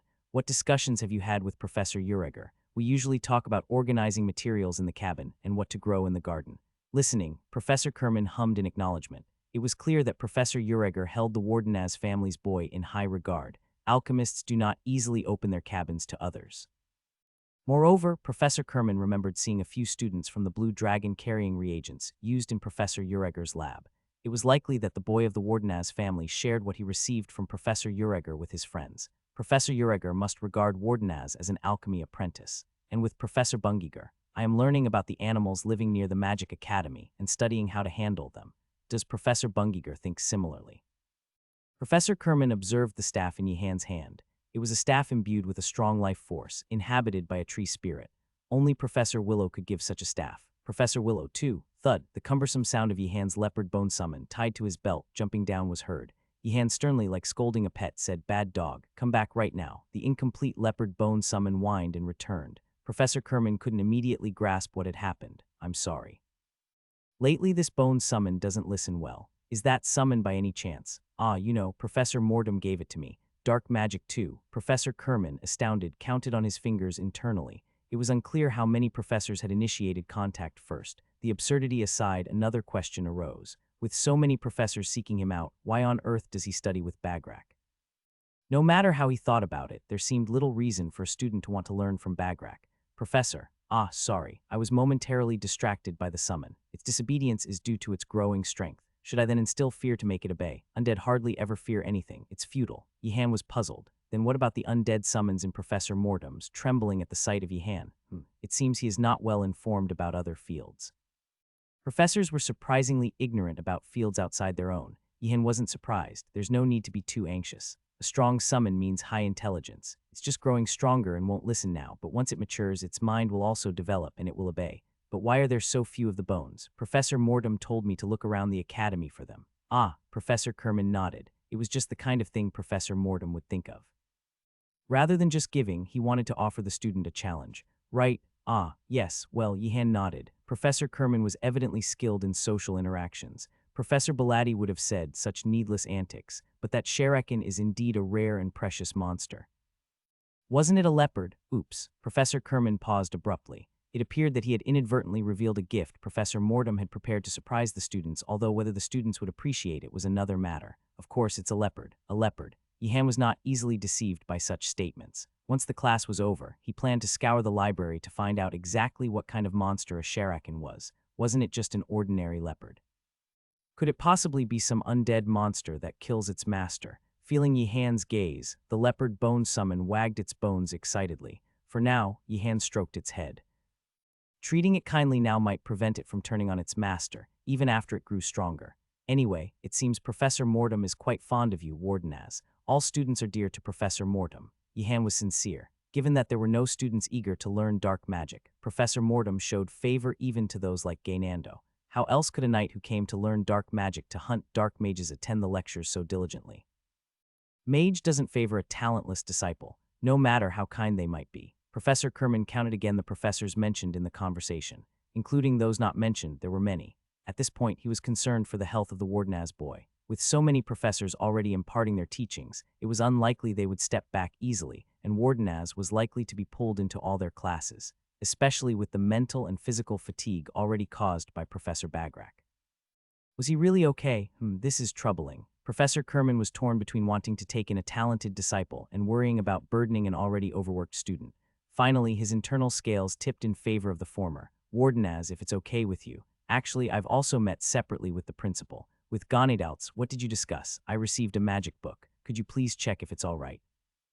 Yihan hoped to use the seemingly kind-hearted Professor Kerman's help to investigate the potentially evil magic book given by the principal. However, the plan backfired. Professor Kerman looked at Yihan in horror, caught by the most insane person in the academy. That must be difficult, but hang in there. As Professor Kerman placed a hand on Yihan's shoulder and offered words of encouragement, Yihan was slightly taken aback. There was something odd about the nuance in his voice. It was somewhat similar to the sympathetic tone a senior would use when saying, hang in there, when Yihan was assigned to work under a professor. Wardenaz, you don't need to learn illusion magic. Yihan was once more surprised by Professor Kerman's abrupt change in attitude. Why is he acting like this? Hang in there, Wardenaz. I'll be cheering for you. Yihan thought the students of this magic academy were somewhat unresponsive. Despite their young age, they were treated as adults and had matured significantly, having grown up in various statuses and backgrounds. This was evident in the class. He remembered how unimpressed the students were when Professor Mortem entered the classroom. Of course, the reaction was different during the summoning magic class, but that was an exception. But then, Professor, there's always an illusion magic on the stairs I need to use, and I can't get through. Is there a way to dispel or break through it? Can an illusion be cast on black bread to make it seem like it's covered in honey? I'd like to set up an illusion-based intruder barrier in the lounge. Could Wardenaz, or rather, another first year, break through it? It turned out that it was only dark magic that was particularly unpopular. The students generally showed strong interest in most fields of magic. Questions about illusion magic had already come up 5 times. Professor Kerman waved his hands as if to calm the crowd. Now, if I were to answer every question, we'd run out of time in a day. Let's stop here with the questions and have a brief experience of what illusion magic is like. After finishing his words, Professor Kerman stood still. As an unexpected silence continued, the students grew uneasy. Gaynando whispered, why is he doing that? Yihan stared intently at Professor Kerman, then began to sense something was off. Could it be an illusion? If that were true, it was astonishing. Since entering the classroom with Yihan and speaking with Professor Garcia, there had been no opportunity for a switch, yet he had deceived the students' eyes and ears, replacing the real him with an illusion. As Yihan started to perceive this strangeness, his surroundings suddenly felt different. Like when he first grasped the movement of the lightning element in Professor Belatti's near-fatal lecture, and since then could always perceive it. In magic, enlightenment was an inspiration that showed a different world. Yihan realized that there was an invisible person standing in front of his and Gaynando's desks. Gaynando, there's a professor in front of you. What? Paralyze. Gaynando, startled, immediately cast a curse. his prowess in dark magic was not without reason. Of course, Professor Kerman was not someone to be felled by a first-year's curse. He returned the curse with a look of disbelief. Pop, Gaynando was hit with it and stiffened up, falling to the side. Finding me was good, but you shouldn't just cast a curse like that. I'm sorry, Professor. Yihan apologized on his behalf. Gaynando had become rigid. But does Gaynando really have talent in dark magic? Normally, it's difficult to paralyze even a single body part, let alone to immobilize the whole body, even if it was self-inflicted. It was a talent indeed. Professor Kerman switched places with his original illusion. Gaynando silently screamed for the paralysis curse to be lifted. As you just saw, I sneaked in unnoticed. This is what illusion magic can do, becoming invisible, detecting others hidden in invisibility, creating illusions to confuse enemies. Professor Kerman, from his actions to his demeanor, was indeed a flamboyant person. The students were already captivated. Yihan's heart sank again, remembering Professor Mortem's dark magic. But of course, you freshmen need to start with the basics, right? A great mage possesses keen observational skills. Look at the students next to you and see if anything has changed. Noticing a sense of incongruity is the first step in recognizing an illusion. Once again, Professor Kerman cast illusions around the classroom without the students noticing. The students were shocked to realize that something about their friends, whom they had been seeing every day, had slightly changed. Wait, you weren't this skinny when you enrolled. It's because I haven't been eating, dummy. Though there were initial struggles, students from each tower gradually began to detect the illusions. Professor Kerman praised these perceptive students and imparted further teachings. If you can detect incongruities with just your keen eyesight, then you're ready to learn the magic. Try dispelling the illusion here. Yihan, along with other students, stepped forward and observed the illusion. An illusion of a locked wooden box was placed in front of the students. A student from the Black Tortoise, following Professor Kerman's instructions, recited a spell and waved their staff. The wooden box let out a piercing scream. Don't let your guard down when dispelling illusion magic. The presence of one illusion often means there are various other safeguards around. Professor Kerman advised the student and then turned his gaze to Yihan. Yihan held his staff and aimed at the illusion on the wooden box. He first recognized the illusion clearly, visualized what the reality might be, and then with a spell swung his staff. Begone, illusion. The illusion on the wooden box vanished. The princess standing nearby softly clapped her hands. However, Professor Kerman, instead of offering praise, looked at Yihan with a sympathetic gaze and said, "Wardenaz, you don't need to force yourself to practice illusion magic so diligently."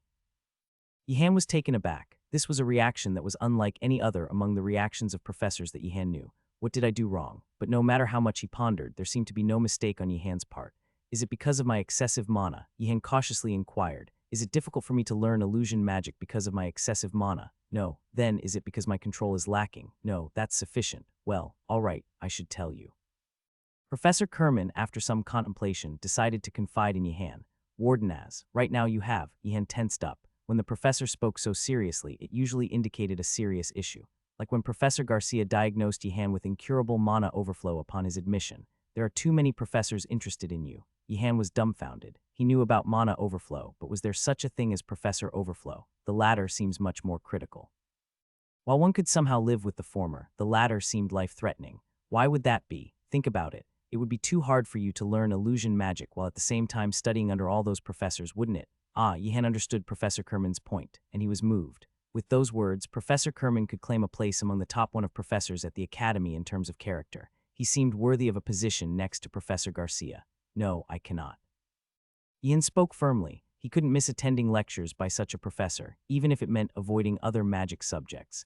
He must forge a connection now. Failing to attend now could lead to regret later, should unforeseen circumstances arise. Even the kindest professor is still a professor. Approaching later with Professor, I wish to attend your class now, could be met with sorry, there's no room left. I can attend, Professor, I am prepared. Yihan's eyes blazed with passion. Professor Kerman was taken aback by his resolute expression. He hadn't expected such fervor. His sculpted face shone with determination, casting an even stronger impression. It will be tough, it's all right then. Join from the next session. Professor Kerman patted Yihan's shoulder. A passionate student always brought joy to a teacher. With talent like Wardenaz, it was even better. Be careful, it will be tough. Yes. And don't worry too much. If I don't increase my classes further, it should be manageable, right? Professor Kerman looked at Yihan with a complex expression. His gaze was like that of a mage foreseeing a tragic fate, but unfortunately, Yihan failed to notice. As Professor Kerman concluded the class and left, the students prepared to rise from their seats. During the week's lectures, only the angel, or rather troll mixed blood, Professor Garcia, didn't torment the students with assignments. However, with a regretful expression, Professor Garcia announced, Everyone, please wait. There's a test this week. The students looked at Professor Garcia as if they were hurt and betrayed, but Garcia, though apologetic, stood firm. So everyone had better be prepared. What will be on the exam? At a student's question, Professor Garcia nodded and responded. For a month, we learned the basics of magic and explored various fields of magic. I intend to ask how well you have learned about these. Ah, but Professor, I don't know much about dark magic. Will you also ask about summoning magic? The students murmured among themselves. Most students who had joined here had clear preferences.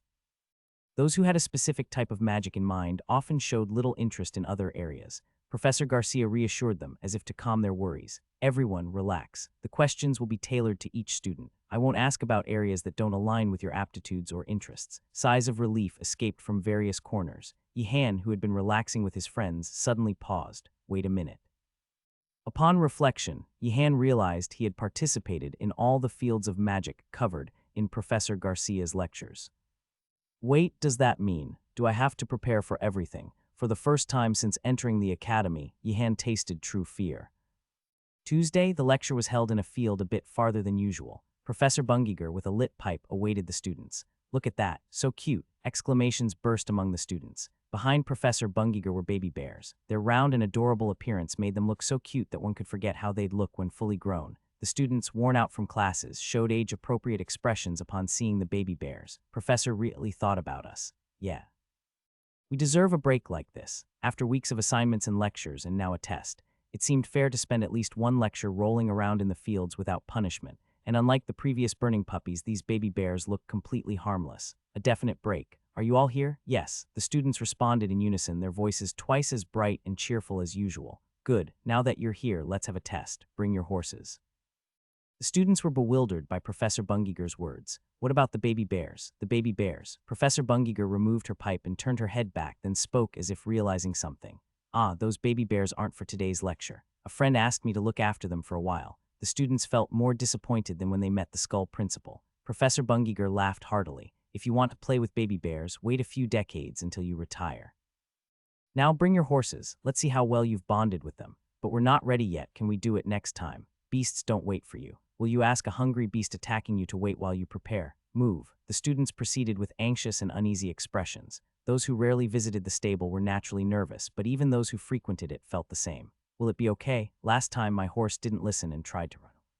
The horses in the stable were fierce and temperamental. Even students who thought they had bonded with their horses couldn't be sure how they would react when let loose. And Yihan was no exception.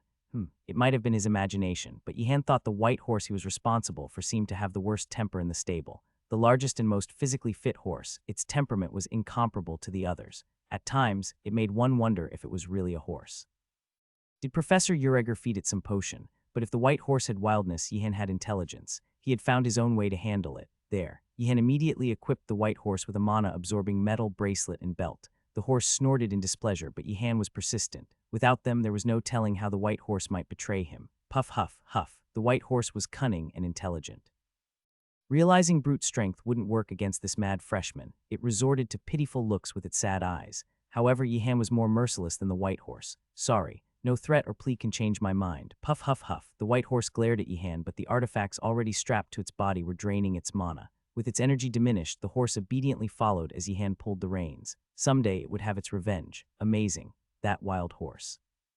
Students from the White Tiger murmured as they saw Yihan leading out the white horse.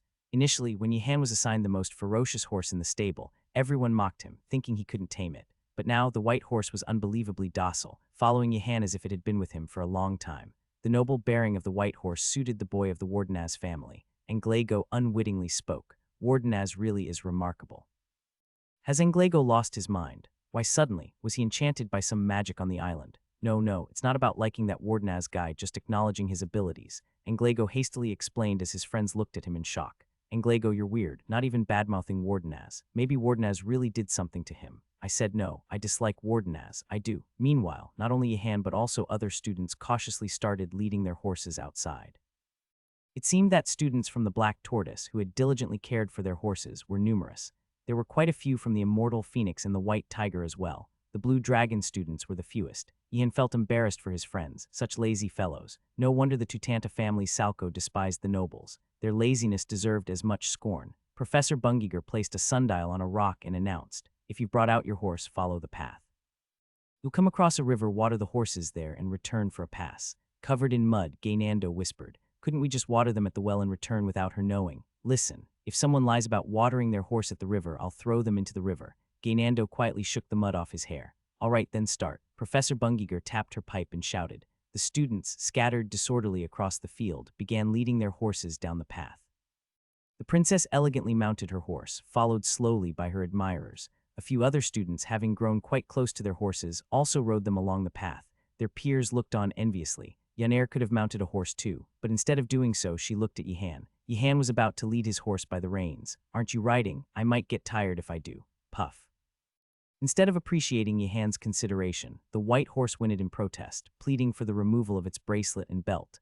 Yihan ignored it, walking is safer. While absorbing its mana calmed the horse, it also risked weakening its stamina. If he rode it and the horse collapsed, it would be a disaster. Yihan decided to walk alongside it. Yaner shrugged and grasped her horse's reins. Yaner, you could ride if you want. I'm also worried the horse might get tired. Yaner laughed, tickled by the affection. Yihan suddenly felt a bit sad. Why can't I bond with spirits or horses? And we're friends, right? Yihan spoke sincerely. Bang! Behind them, Gaynando was catapulted out of the stable and rolled on the ground. He had been flung by a horse he wasn't close to, trying to force it out. Mud-covered Gaynando shouted. Guys, wait, you'll wait for me, right? We're friends, shall we start? Yes. Yihan and Yaner departed without hesitation. Friendship meant sharing stable chores in the morning. Yaner and Yihan, who chose to walk instead of ride horses, realized belatedly that their pace was not as slow as they had thought. The students who rode ahead were actually meandering more than expected. Wowoa, starting with a student from the White Tiger performing tricks atop a jumping horse. Clack, clack, clack, clack. Why are you coming back? I don't know, I'm not controlling this. Help. And so, horses were seen running in the opposite direction. Yihan was surprisingly pleased to discover that walking while holding the reins was an effective method. Snort. The white horse, amidst the chaos of the other horses, snorted as if disappointed. It wanted to gallop wildly with Yihan on its back, but was too drained to do so. Yihan rummaged in his pocket and pulled out a sugar cube, offering it to the white horse on his palm. Snort. The white horse, usually quite temperamental, always ceased its dislike for Yihan when offered a snack. Yihan inwardly cursed the horse, such a calculating creature. Yaner, on the other hand, seemed to have truly bonded with his dark brown horse, which remained gentle and affectionate even without treats, seemingly concerned about Yaner's fatigue. Wardenaz, loud, gravelly voice was heard from behind. It was Salko of the Tutanta family and his friends. What's going on? Wait, don't come closer. Yihan prevented Salko and his friends from approaching. You might mess up my test. No way, Wardenaz, what do you take us for? Salko's subordinates were enraged. Unlike Yihan, they were not fixated on grades. They were earnestly preparing for the test to prove their efforts, not for grades. Everyone says that, so stay back. Calm down, everyone. Salko restrained his friends and said, it's a rule not to rummage through your backpack near the gold mine. With Wardenaz's brilliance, he attracts much jealousy. There must be many rivals, even within the Tower of the Blue Dragon. I can understand such a reaction. Anair was puzzled. That's not it. I won't approach any further. Wardenaz, all right, Tutanta, what is it? Before Salko could speak, one of his subordinates angrily interjected. Think about what you've done, Wardenaz. Yihan hesitated for a moment. There were too many things to choose from. Yihan asked seriously, I'm not sure. What are you referring to? What did you just feed that horse? Sugar cubes. That's it. You shouldn't feed that to a horse. You should have brought it to the black market. Snort. Yihan and the white horse shared a moment of mutual astonishment. Salko coughed awkwardly for the first time. No, Wardenaz, wasn't it? Yes, that can't be the reason. Salko then handed Yihan a bundle wrapped in brown paper. A glimpse of its contents was visible. It was a carrot. Carrots are just as good. Sugar is a rare commodity, so use carrots instead. It's nothing. Come to the black market next time. Sure, it's not difficult. Let's play a game of chess before you go. Yihan gazed at Salko with suspicion, but Salko had already turned his back and departed.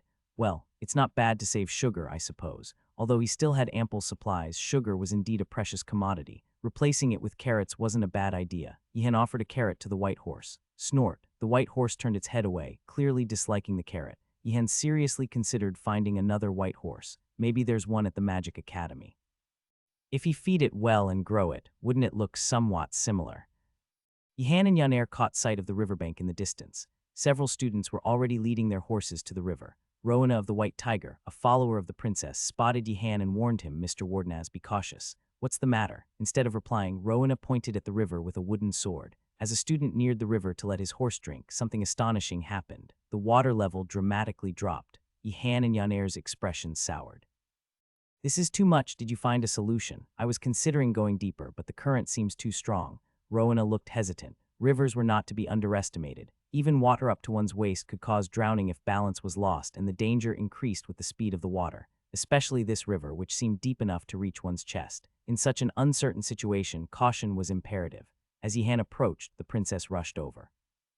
Rowena spoke on her behalf. The princess is pleased to see Mr. Wardenaz. It seems she just walked here. The princess intently observed the brown bundle Yihan was carrying. Does she want to feed the horse a carrot? Yihan took out a carrot and offered it. The princess bit into it immediately, grimacing and then looking at Yihan with a sense of betrayal. Yihan and Yaner were the ones taken aback. It was meant for the horse. SHH. As if puzzled, Rowena inquired, "Where did you get this?" "A friend from the Black Tortoise said it was fresh and to eat it. I'm sorry, but looking at the princess's face, it seems underripe." "That's what I thought. Probably not skilled in farming, but let's not be too harsh considering the intention. Yes, it's not polite to complain about a gift." Yihan brazenly feigned innocence and swiftly changed the subject. "Let's try using water manipulation magic to fetch water from the river." Swinging his staff, a massive blob of water rose from the river. Rowena couldn't help but admire. So quick and easy, the blob of water neared the horse's mouth, and just as its tongue was about to touch, the water evaporated. Yihan was flabbergasted. This is really too much. Is the test really this serious? No matter what magic Professor Bungiger had cast on the river, it seemed they couldn't feed the horses unless they entered the water. In that case, Yihan pulled out a long, sturdy rope from his backpack. The other students, watching in a daze, were startled. Why is that even there? It was surprising where he got it, but carrying it around like Wardenaz was just as perplexing. Seeing their puzzlement, Yihan announced, "Let's use this to tie ourselves together." The students, realizing that tying themselves and their horses together would make it easier to withstand the strong river currents, nodded in agreement. This was a plan worth trying. "That's a good idea, Wardenaz. Let's do it together." So the students bound themselves with ropes and entered the river with their horses. "Careful. Done. We did it. We did it." Cheers erupted from the students who ventured deep into the river. Although the water level dropped when the horses started drinking, it wasn't low enough to prevent them from doing so. Finally, the leading horse began to gulp down water. What a relief. Yihan breathed a sigh of relief internally. This was an easy resolution indeed. Let it end just like this. Snort. The white horse grumbled as if it didn't want to go. "If you go and drink, I'll give you an extra sugar cube." Purr. At Yihan's words, the white horse stopped grumbling and lowered its head. Currently, the students took turns leading at the front, and now it was Yihan's turn. As the white horse drank, Yihan suddenly felt a tingling sensation in his hair, reminiscent of the chill he had felt when he closed his eyes and detected the movement of elements during Professor Bilatti's lecture, or rather, torment. That chilling sensation, Yihan quickly turned his head. A ferocious surge of water was rapidly descending from upstream. Bungiger. His friends didn't understand why Yihan suddenly shouted the professor's name, nor did they grasp the curse hidden within. "Everyone get out of the way. Shield, expand." After warning the students behind him, Yihan swung his staff and created a massive water shield, as large and thick a shield of water as possible, utilizing all nearby river water. Instantly, the water level around them dropped, allowing the students behind to quickly escape.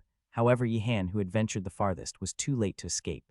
The surge from upstream collided head-on with the water shield and burst sideways. Water splashed everywhere, and the river's level rose again. But that was enough. "I can withstand this." From the beginning, Yihan had no absurd notion of completely blocking the river with the water shield. A brief respite was all he needed.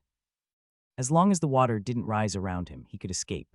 But then, snort, the white horse fell over. Unlike Yihan, who had noticed and prepared for the surge, the white horse, caught off guard, stumbled and flailed in the water that suddenly hit its ankles. Several students screamed. Yaner, who had escaped, hurried to re-enter, but other students held her back. "Pull the rope." Before Rowena could finish, the rope snapped. The violent currents on either side of Yihan had severed it. Now no options remained. Rowena cried out in desperation, "Mr. Wardenaz, escape on your own." The white horse was suddenly airborne. It wasn't that Yihan had realized a new spell and levitated the horse. Yihan had lifted the white horse onto his back and stood up. The water shield wavered, precariously protecting Yihan's surroundings. Everyone was lost for words. Even the white horse seemed baffled by Yihan's antics. The horse neighed as if to complain. "What are you doing? If you throw a fit now, I'll plant you upside down in the riverbed," Yihan threatened in a deadly, quiet, menacing voice. To the onlookers, Yihan's stance appeared solemn and majestic, yet his entire body was screaming in agony. With one part of his mind, he maintained the water shield, while with another, he wildly sent out mana throughout his body. Professor Ingirdle had warned against this, but what choice did he have? There was no other way. With each step he took, the mana draining wastefully from his body was so intense that it even frightened the white horse. It seemed inevitable that this human would collapse from exhaustion first, yet Yihan did not fall, nor did he succumb to the river. Barely reaching the shallows, he carried the white horse out and gently set it down. Then he erupted in a mix of resentment and frustration. Bungiger, the students were once again perplexed. They couldn't understand why Yihan was shouting the professor's name. Puff. The white horse quickly got up and rushed to Yihan, worried about his condition. But Yihan was not deceived. No matter how nice you act, I'm not untying your bracelet and belt. The white horse was caught off guard. Wasn't the mood supposed to be different at that moment? There was a history of distrust between griffins and humans. Wasn't it a touching moment when human dedication was about to erase the griffin's long-standing distrust, with the griffin finally acknowledging Yihan as its master? Hee hee hee hee. The white horse once again bowed its head and nuzzled against Yihan. Yihan remained unemotional. I told you I won't undo either the bracelet or the belt. The white horse felt a surge of anger. No way, nay, hee hee, just as I thought, showing your true colors. Did you think you could fool me? As the white horse snorted in defiance, Yihan retorted as if he had anticipated this reaction. The white horse, enraged, nudged Yihan with its head. No, are you okay? I'm fine. Seems like it's angry because I touched it without permission. It's not about the horse talking. Yaner and the students rushed over in a panic. They were worried that Yihan might have been seriously injured. Rowena looked at Yihan incredulously. It was unbelievable that he had emerged from the raging rapids carrying the white horse. In such a situation, wouldn't it be better to be a knight rather than a mage? It's really okay, don't worry, Yihan said, shaking off the water. The other students of the tower felt sorry about the sudden accident during Yihan's turn, but Yihan didn't blame them. It was Professor Bungiger's evil and twisted scheme that was the problem. What happened? Tutanta and friends from the Black Tortoise arrived belatedly, shocked. Yihan, suppressing his anger, explained calmly, be careful everyone. There's a trap set by Professor Bungiger. Tutanta and his friends were appalled upon hearing the explanation. She did that, even the horse's life is at risk. How excessive, even for a test. Unlike other professors, Professor Bungiger was a famous adventurer in the Empire. The students, who had admired her since childhood after reading her exploration stories, felt betrayed. Let's protest when we get back. We can't participate in such a test. Right, this horse is like a friend to me now. How can I put a friend's life in danger? Moved by the response of his friends from the Black Tortoise, Yihan thought, perhaps the future of this academy isn't so bleak. Then suddenly Professor Bungiger arrived, riding a thunderbird from the sky. The thunderbird, landing smoothly, hissed at Yihan, apparently still holding a grudge from being tricked by him before. Professor Bungiger, along with Nilia, dismounted from the thunderbird. The Black Tortoise students, determined, approached and said, Professor, we can't participate in this test. Rather than risking a friend's life, we'd accept an F. Instead of getting angry at the students' defiance, Professor Bungiger nodded. I know, the river's spirit is being capricious, right? I came to stop it, just wait a bit. The students from the Black Tortoise looked at each other in confusion. Was it not Professor Bungiger's trap after all? Wasn't it prepared by you, Professor? What the? Rising river waters, trying to sweep away a student. Why would I prepare that? Are you insane? Professor Bungiger exclaimed in disbelief. Why would I set up such a dangerous trap that could kill a horse? That's how it is, acknowledged one of the students. Come to think of it, that's true, another agreed. Shouldn't the first thought be the student's potential death? Professor Bungiger was known for her deep affection for animals, perhaps even more so than for his students. It was unthinkable that such a professor would send animals into a potentially dangerous situation. But why did you suspect me when the river spirit was acting up?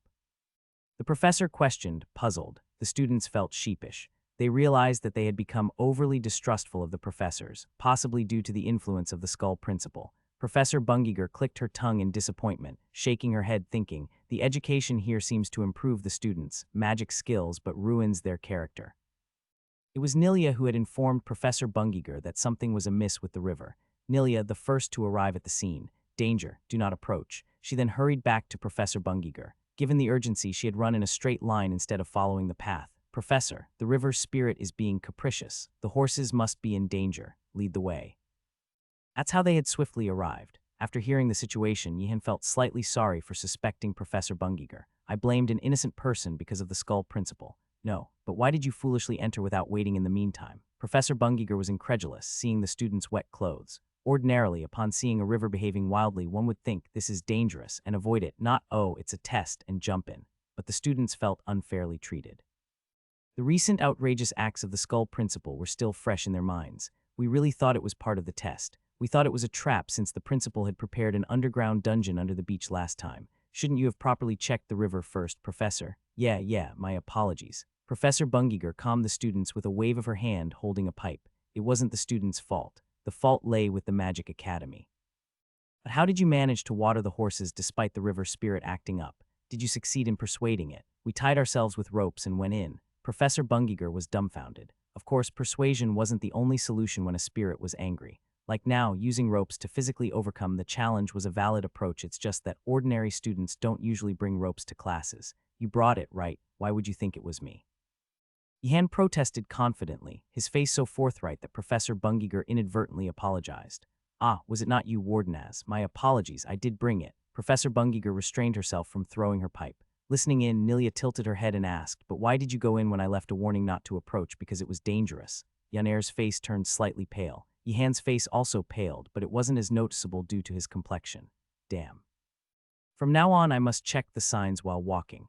Nilia had taught them, and Yihan had learned diligently, but they hadn't been checking every sign while walking.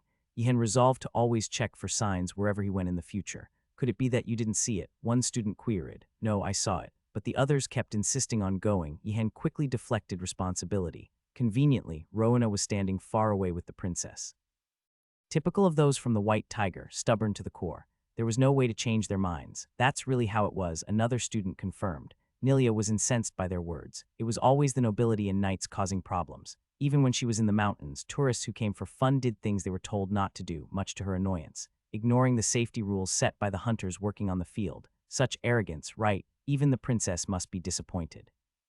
Knights are always like that. Don't be too hard on them, Nilia. We've already given them a stern talking to. Yihan had effectively prevented any further probing. Nilia nodded in agreement. Meanwhile, the waiting white horse approached again, nibbling and pulling at Yihan's sleeve. Getting along, aren't you? Not getting along. It's all a trick. PFFFT. Hahi, PFFFT. See, it's getting angry. You shouldn't be fooled. Nilia looked at the white horse, not understanding. As someone who had become friendly with animals in the mountains, she could tell. The white horse seemed to genuinely like Yihan. Wasn't that behavior akin to, please notice me? Nilia cautiously spoke up. It seems to me like you've gotten closer. What are you talking about? Professor Bungiger, having calmed the lecture's water spirit, joined the conversation and was startled upon seeing the white horse. It recognizes him as its master. Surprisingly, the griffin, or rather the white horse, was acknowledging Yihan as its master. Considering what a griffin was, a creature with the wings of an eagle and the claws of a lion, prideful as the sum of those two, it was remarkable. Normally, it wouldn't submit to anyone unworthy or evil, even at the cost of its life. For such a creature to acknowledge Wardenaz as its master was unheard of. Professor Bungiger rubbed her eyes in disbelief and looked again. She asked, What happened here, huh? Yihan was on guard at the professor's question. He quickly denied it. Professor, I didn't steal the rope. Of course, the students from the Black Tortoise might have. I'm not interrogating you, I'm just curious. Answer me, do you think I'm Ganedouts or something? Professor Bungiger was slightly irate. She's not some principal to be feared. I'm asking because you seem to have gotten close to this white horse. Normally, it's difficult to befriend such a ferocious creature. Ah, Yihan nodded in understanding and then said, it's using tricks on me, a very cunning creature. You the professor? Professor Bungiger held back her thought and asked again, what exactly happened? Really, nothing special happened. I would have mentioned it if there had been. With Yihan insisting to this extent, Professor Bungiger had to step back. The boy from the Wardenaz family was known for his diligence and sincerity. He was not one to lie needlessly. Yaner, listening on the side, whispered, you saved it from the water. Oh, that. The river spirit was acting up and the horse fell over. I just helped it up and brought it out. Yihan spoke as if it was nothing significant. Professor Bungiger thought about it and then hesitated. Wait a minute. The horse fell over because of the river spirit, but how did you help it out? There wasn't enough time. Surely you haven't already learned magic. Yes, so I carried it out. I cast a water shield to buy some time, Yihan explained. Professor Bungiger had to grip her pipe tightly between her index and middle finger. It was to prevent herself from throwing it at the exceptional student in front of her, who seemed unaware of the magnitude of his own actions. That's a big deal. What else would be if not that? Now it all made sense to her. The act of risking one's own life in a potentially fatal situation to save another. It was this courage and honor that had led the griffin, or rather, the white horse, to recognize him as its master. As her astonishment subsided, Professor Bungiger felt an unexpected surge of pride. Many arrogant mages often mistook their vast knowledge and formidable magic as the key to taming animals. But in Professor Bungiger's view, true talent lay somewhere deeper. It was the heart that cared more for others than for oneself. That heart was the real key. How could she not be delighted to see her student demonstrating such a simple yet vital principle? Nay, I said I won't let you go. Go away. Hee hee.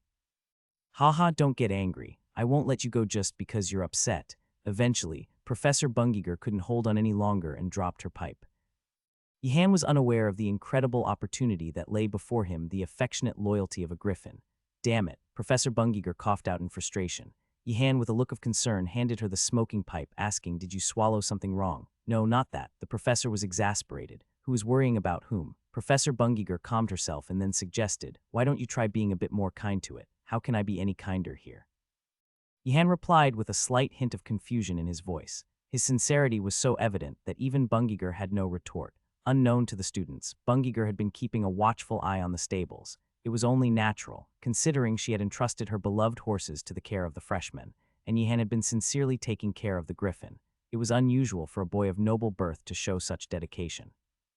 The griffin's affection was not just because Yihan had saved its life. The care he had shown beforehand played a significant part too, but that was a different matter. Right now, not trusting the griffin was a separate issue. "Is there a problem with how I feed it or groom it?" Yihan inquired. "No, it's not that. It's about trust and faith," Bungiger explained. The white horse nodded as if urging her to continue. Yihan wasn't easily convinced. "Being kind and trusting blindly are two different things, Professor. Isn't the latter irresponsible?" Silence fell. The boy from the Wardenaz family was making valid points today. Training an animal while overlooking its instincts and blindly trusting it wasn't a good practice. Trust and love were necessary, but so was a degree of skepticism. But still, hee, the white horse snorted in agreement. "Look at that. It gets angry right away," Yihan observed. "Fine. Handle it yourselves." Bungiger gave up, turning away as the horse glared at her. Yaner, curious, asked, "What's that horse's name?" "It doesn't respond even when called." The stable horses understood when they were called by name, but the white horse seemed to refuse to understand. To be precise, it refused to understand. No matter what name you give it, it seems like it doesn't like it. "Isn't it just that it has a bad temper?" "No, maybe it's because it's not a name it likes." "Isn't it just that it has a bad temper? It may have originally had a different name, so let's ask the professor later." "I think it just has a bad temper." Bungiger was slightly taken aback by the conversation. Thankfully, she has turned away, saving her from revealing her expression to the students. Nifferg, she said. "Nifferg, that's an unusual name." "Nifferg," Yihan repeated, looking at the white horse. "Is that right, Nifferg?" The horse shook its head as if in disapproval. Yihan, watching this, concluded, "It just has a bad temper." Do those guys even know how hard it is to water them when the water spirit is angry? That's the real challenge. Yihan approached Professor Bungiger, who was busy recording scores and fidgeting with her smoking pipe. "Why, Wardenaz, your score is perfect. No need to worry. It's not because of that, but I have something to ask. While reading a book, I came across the name of a monster I haven't heard before." "Speak," prompted the professor. "Do you know of a monster named Sherakin?" "King of Leopards," Professor Bungiger replied, tapping her smoking pipe to clean it. "According to the legends of the mountain dwellers, it was born between the Rocky Mountains and leopards. That's why it's worshipped by leopards." "Is it a dangerous monster?" Yihan was not concerned with whether Sherakin was born between the mountains and leopards or between a spirit king and leopards. His concern was its danger level. Professor Bungiger answered with a tone of incredulity. How could it not be dangerous? "Even a regular leopard is perilous." "What if I were to make Sherakin into an undead and control it? Why take such a risky step? Turning a monster into an undead doesn't erase its wildness and ferocity. If it finds a gap or grows dissatisfied, it might break free and attack." Oh, Yihan contemplated whether to attack Professor Mordom with magic or a sword when they met next. Isn't this worse than the principal? The principal hadn't given such a monster as a gift. Why ask that? "Are you eager to create an undead monster already?" Professor Bungiger asked with a sly smile. Rumors of his magic prowess among the professors indicated he was a talent of a different caliber.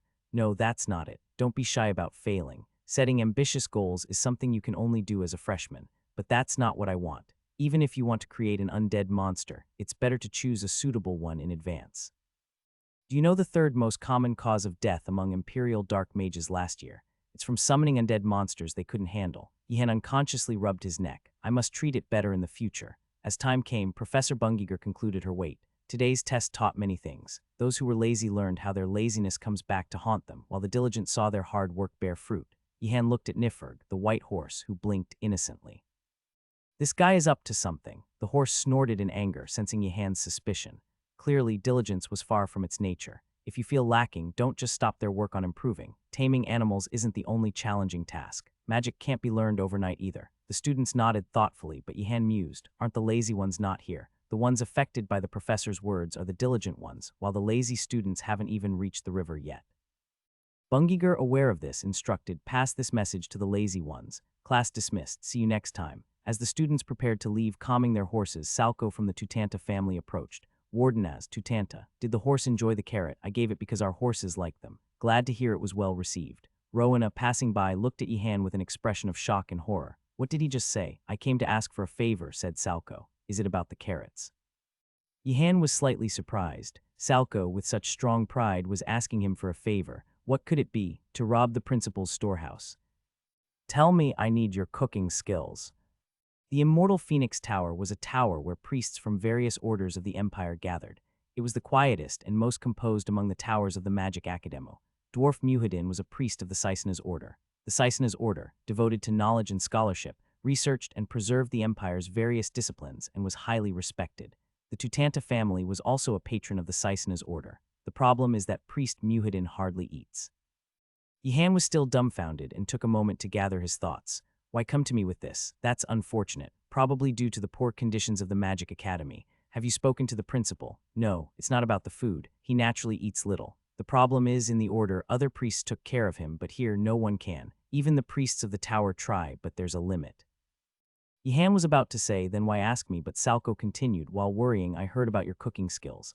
I asked other priests in the immortal Phoenix and they praised your cooking. It's because the priests are kind. Yihan understood what had happened. His excessive flattery towards Priestess Siana had backfired. What kind of praises had she given? It must be from Priestess Siana, being kind-hearted. I asked Priestess Tigeling and others too. Wardenaz, you're too modest. The students of the Black Tortoise behind Salco nodded as if they had no choice but to agree. The tomato vegetable stew that the boy from the Wardenaz family made at the last black market was remarkable. Even one of the Black Tortoise students glared at Yihan resentfully. Here, Renjid is from a family of renowned chefs in the Empire, but he admitted he can't beat you. Yihan thought for a moment that the other was insane. That's not a fair competition. After all, Yihan could use any ingredient he wanted, while the other was limited. But still, so you want me to cook? Yihan asked, regaining his composure. It was ridiculous, but not impossible. It wouldn't hurt to let Salco owe him a favor, and serving a priest from the Saisena's order wasn't a bad thing. It's always good to befriend those who excel in their studies. Yes, all right. Have you prepared the ingredients? Or should I help? I can get them for a good price. Upon hearing Yihan's words, Salco shook his head. No, I've already found the necessary ingredients. We just need to go and get them together. Oh, where are they? In the kitchen. Yihan paused. Was there a kitchen in the dormitory tower? Which kitchen? The one in the basement of the main building. I see. I just remembered I have urgent matters to attend to, so I'll be leaving now. Wait, Wardenaz, we need your help. Without you, it can't be done. You're the one who infiltrated the White Tiger, aren't you? The students from the Black Tortoise rushed over in a frenzy. To navigate the labyrinth-like backside of the Magic Academy, they desperately needed the boy from the Wardenaz family, skilled in magic. Why are you talking about strange things if you need my cooking skills? Bring out the ingredients and then I'll cook. Wardenaz, of course we didn't plan to just ask you a favor. You'll change your mind once you see this. Yihan was puzzled. What could possibly change his mind? What is it? It's a forbidden book of dark magic. A student from the Black Tortoise cautiously took out a steel box. Upon opening the lid, a blood-red covered book emitted a sinister curse. Close it. Bang. The students quickly shut the box and then said with a smug expression, how about it? This should make you reconsider, right, Wardenaz? No. The students of the Black Tortoise were genuinely perplexed, even Salco from the Tutanta family. They had been certain that Wardenaz would be pleased with the forbidden book of dark magic. Why not? Wardenaz. Ah, is it because you've already read it and it doesn't appeal to you? Oh no. The Black Tortoise students questioned among themselves, seeking answers. Watching them, Yihan thought to himself, those from the White Tiger spreading rumors must all be locked up in the punishment room. The rumors were tainting the sacred ground of magic learning, the Magic Academy. Where did you find this book? Yihan asked, curious. He knew the Black Tortoise students were actively searching for useful items, but he didn't expect them to find a dark magic book emanating curses. We found it in the bottomless hole area on the 4th floor of the library. Just the name gives me chills, Yihan thought. The library at the Magic Academy was far from a peaceful repository of knowledge. The floors above the second were more akin to dungeons or labyrinths, a bottomless hole area. One can imagine what sort of place it was. Why the library of all places? We're trying to complete the map of the academy. It would be convenient to have one. Oh, Yihan was impressed. While the students of the Blue Dragon were eating, sleeping, and playing cards, those from the Black Tortoise were engaged in such constructive activities. I wish I could swap our students with them. I was looking for a book with the academy's map, but it's disappointing that it's not up to your level, one student lamented. Yihan was about to clear the misunderstanding, but then gave up, thinking it pointless as they wouldn't believe him anyway. Wardenaz, couldn't you at least read it once? A Black Tortoise student asked with a voice dripping with regret, pained by the book's useless treatment. Yihan might have read it under normal circumstances, but... Didn't the book emit a curse when you opened the box just now? A cursed book was a different story. It wasn't worth enduring a curse just to read an unknown book. Can't someone like you counter the curse and read it? Yihan looked at them suspiciously for a moment, wondering, are these guys plotting to assassinate me, instigated by the White Tiger? I'm sorry, but I'm not at that level. Wasn't it so? The Black Tortoise students were disappointed, having thought Wardenaz could handle it despite the curse. How do we lift the curse of magic absorption? It seems impossible at our current level. Maybe if we ask a professor. Do you think the professor would just let this be? Wait a minute, Yihan interjected, having overheard the Black Tortoise students' conversation. What curse are you talking about? The curse of magic absorption. The book absorbs mana. The book with the blood-red cover absorbed mana from anyone nearby. Several Black Tortoise students had already collapsed from mana exhaustion, indicating the curse's complexity. Give it to me. I'll give it a read. See, Wardenaz, there's no need to be falsely modest. We already know your capabilities. We don't like it when someone with abilities is unnecessarily humble. While listening to the nonsensical chatter of the Black Tortoise students, Yihan opened the box. Indeed, the blood-red book emitted a curse of magic absorption. Yihan felt his mana being slowly drawn into the book, and then nothing happened, as expected. Wearing a bracelet and belt for absorbing mana, there was no change, so why would holding one more blood-red book make a difference? Yihan was not surprised in the least. The importance of reagents in magic is undeniable. As the level of magic increases, so does the importance of the reagent, the price of magic. Among the various complex and diverse reagents, a mage's blood is considered the most powerful and ancient. Blood magic uses this blood as a reagent to amplify mana, enabling the use of powerful spells that are otherwise unattainable. Before beginning, it's important to mention safety precautions. The survival rate for novice mages practicing blood magic is less than 5, but by following these safety rules, it can be increased to 7. Before using blood magic, eat a hearty meat meal and get plenty of sleep the previous night, and drink as much water as possible before casting.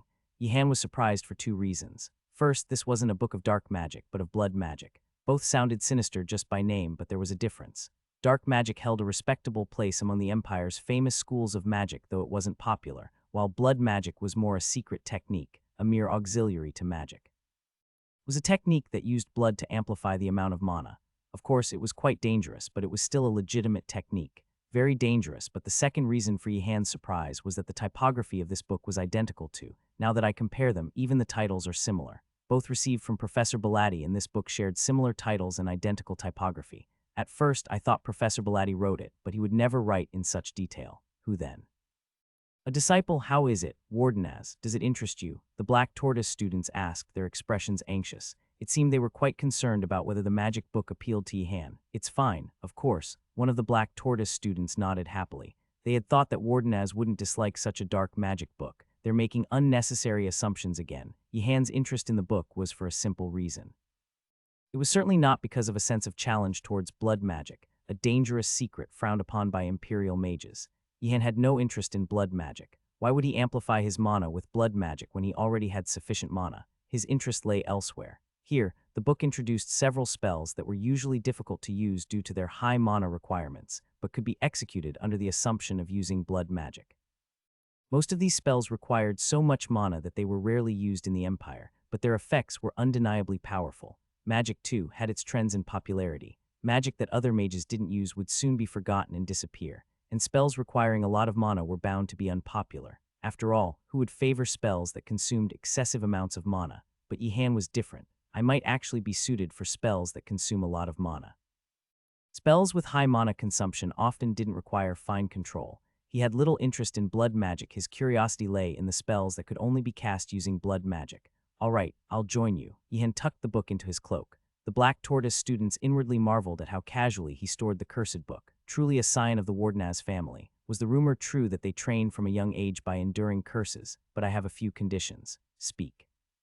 If it's within our ability, we'll agree. I too am exploring the academy and I need the help of experienced thieves. I mean, friends, did you just say thieves? Wait, Wardenaz. Salco interrupted his comrade's question. The Blue Dragon students are available, aren't they? Do you really need our help? Yihan was incredulous. Well, they can't compare in skill. The students of the Black Tortoise, hardened by various criminal activities, versus the Blue Dragon students who had only lounged around commanding servants. The former was obviously more adept. However, he couldn't say that, considering his friend's pride. It might be dangerous. Salco nodded as if he expected such a response. Not calling your friends because of potential problems. I respect that. Getting caught roaming the academy at night meant a trip to the punishment room. Wardenaz knew that, so he didn't call his friends from the Blue Dragon. But that's not it. If you need help during your exploration, I'll assist. Secondly, I would like you to share the map's information that you have gathered with me. After a moment of consideration, Salco nodded. Sharing the map's information with another tower student was regrettable, but Wardenaz deserved it. and the most important thing now was to serve Priest Muhyiddin. Lastly, Yihan hesitated slightly, causing the Black Tortoise students to tense up. They wondered what the boy from the Wardenaz family might ask, hesitating like this. "I'll also take a share of the ingredients found in the kitchen," was that all he was waiting to say. As evening fell, the thieves, or rather the students, gathered in front of the main building. Everyone present had roamed the academy at night at least once. Their attire and movements exuded ease and experience. "Pleased to meet you, Mr. Wardenaz." Ratford, the most professional thief among them, greeted Yihan warmly. It was obvious that the Black Tortoise students would call Ratford for such an occasion. Yihan, returning the greeting, paused. "Didn't Nilia come? You didn't call her, did you?" Ratford looked at Yihan as if he was making no sense. Yihan thought he would have to clarify later. "Let's go." Yihan didn't want to inflate the Black Tortoise students' fantasies further, but only he and Ratford had been to the underground kitchen before. Naturally, Yihan ended up explaining. Even the roughest Black Tortoise student looked at Yihan with a slight expression of admiration. In that brief span, how had they managed to explore the extents of the academy?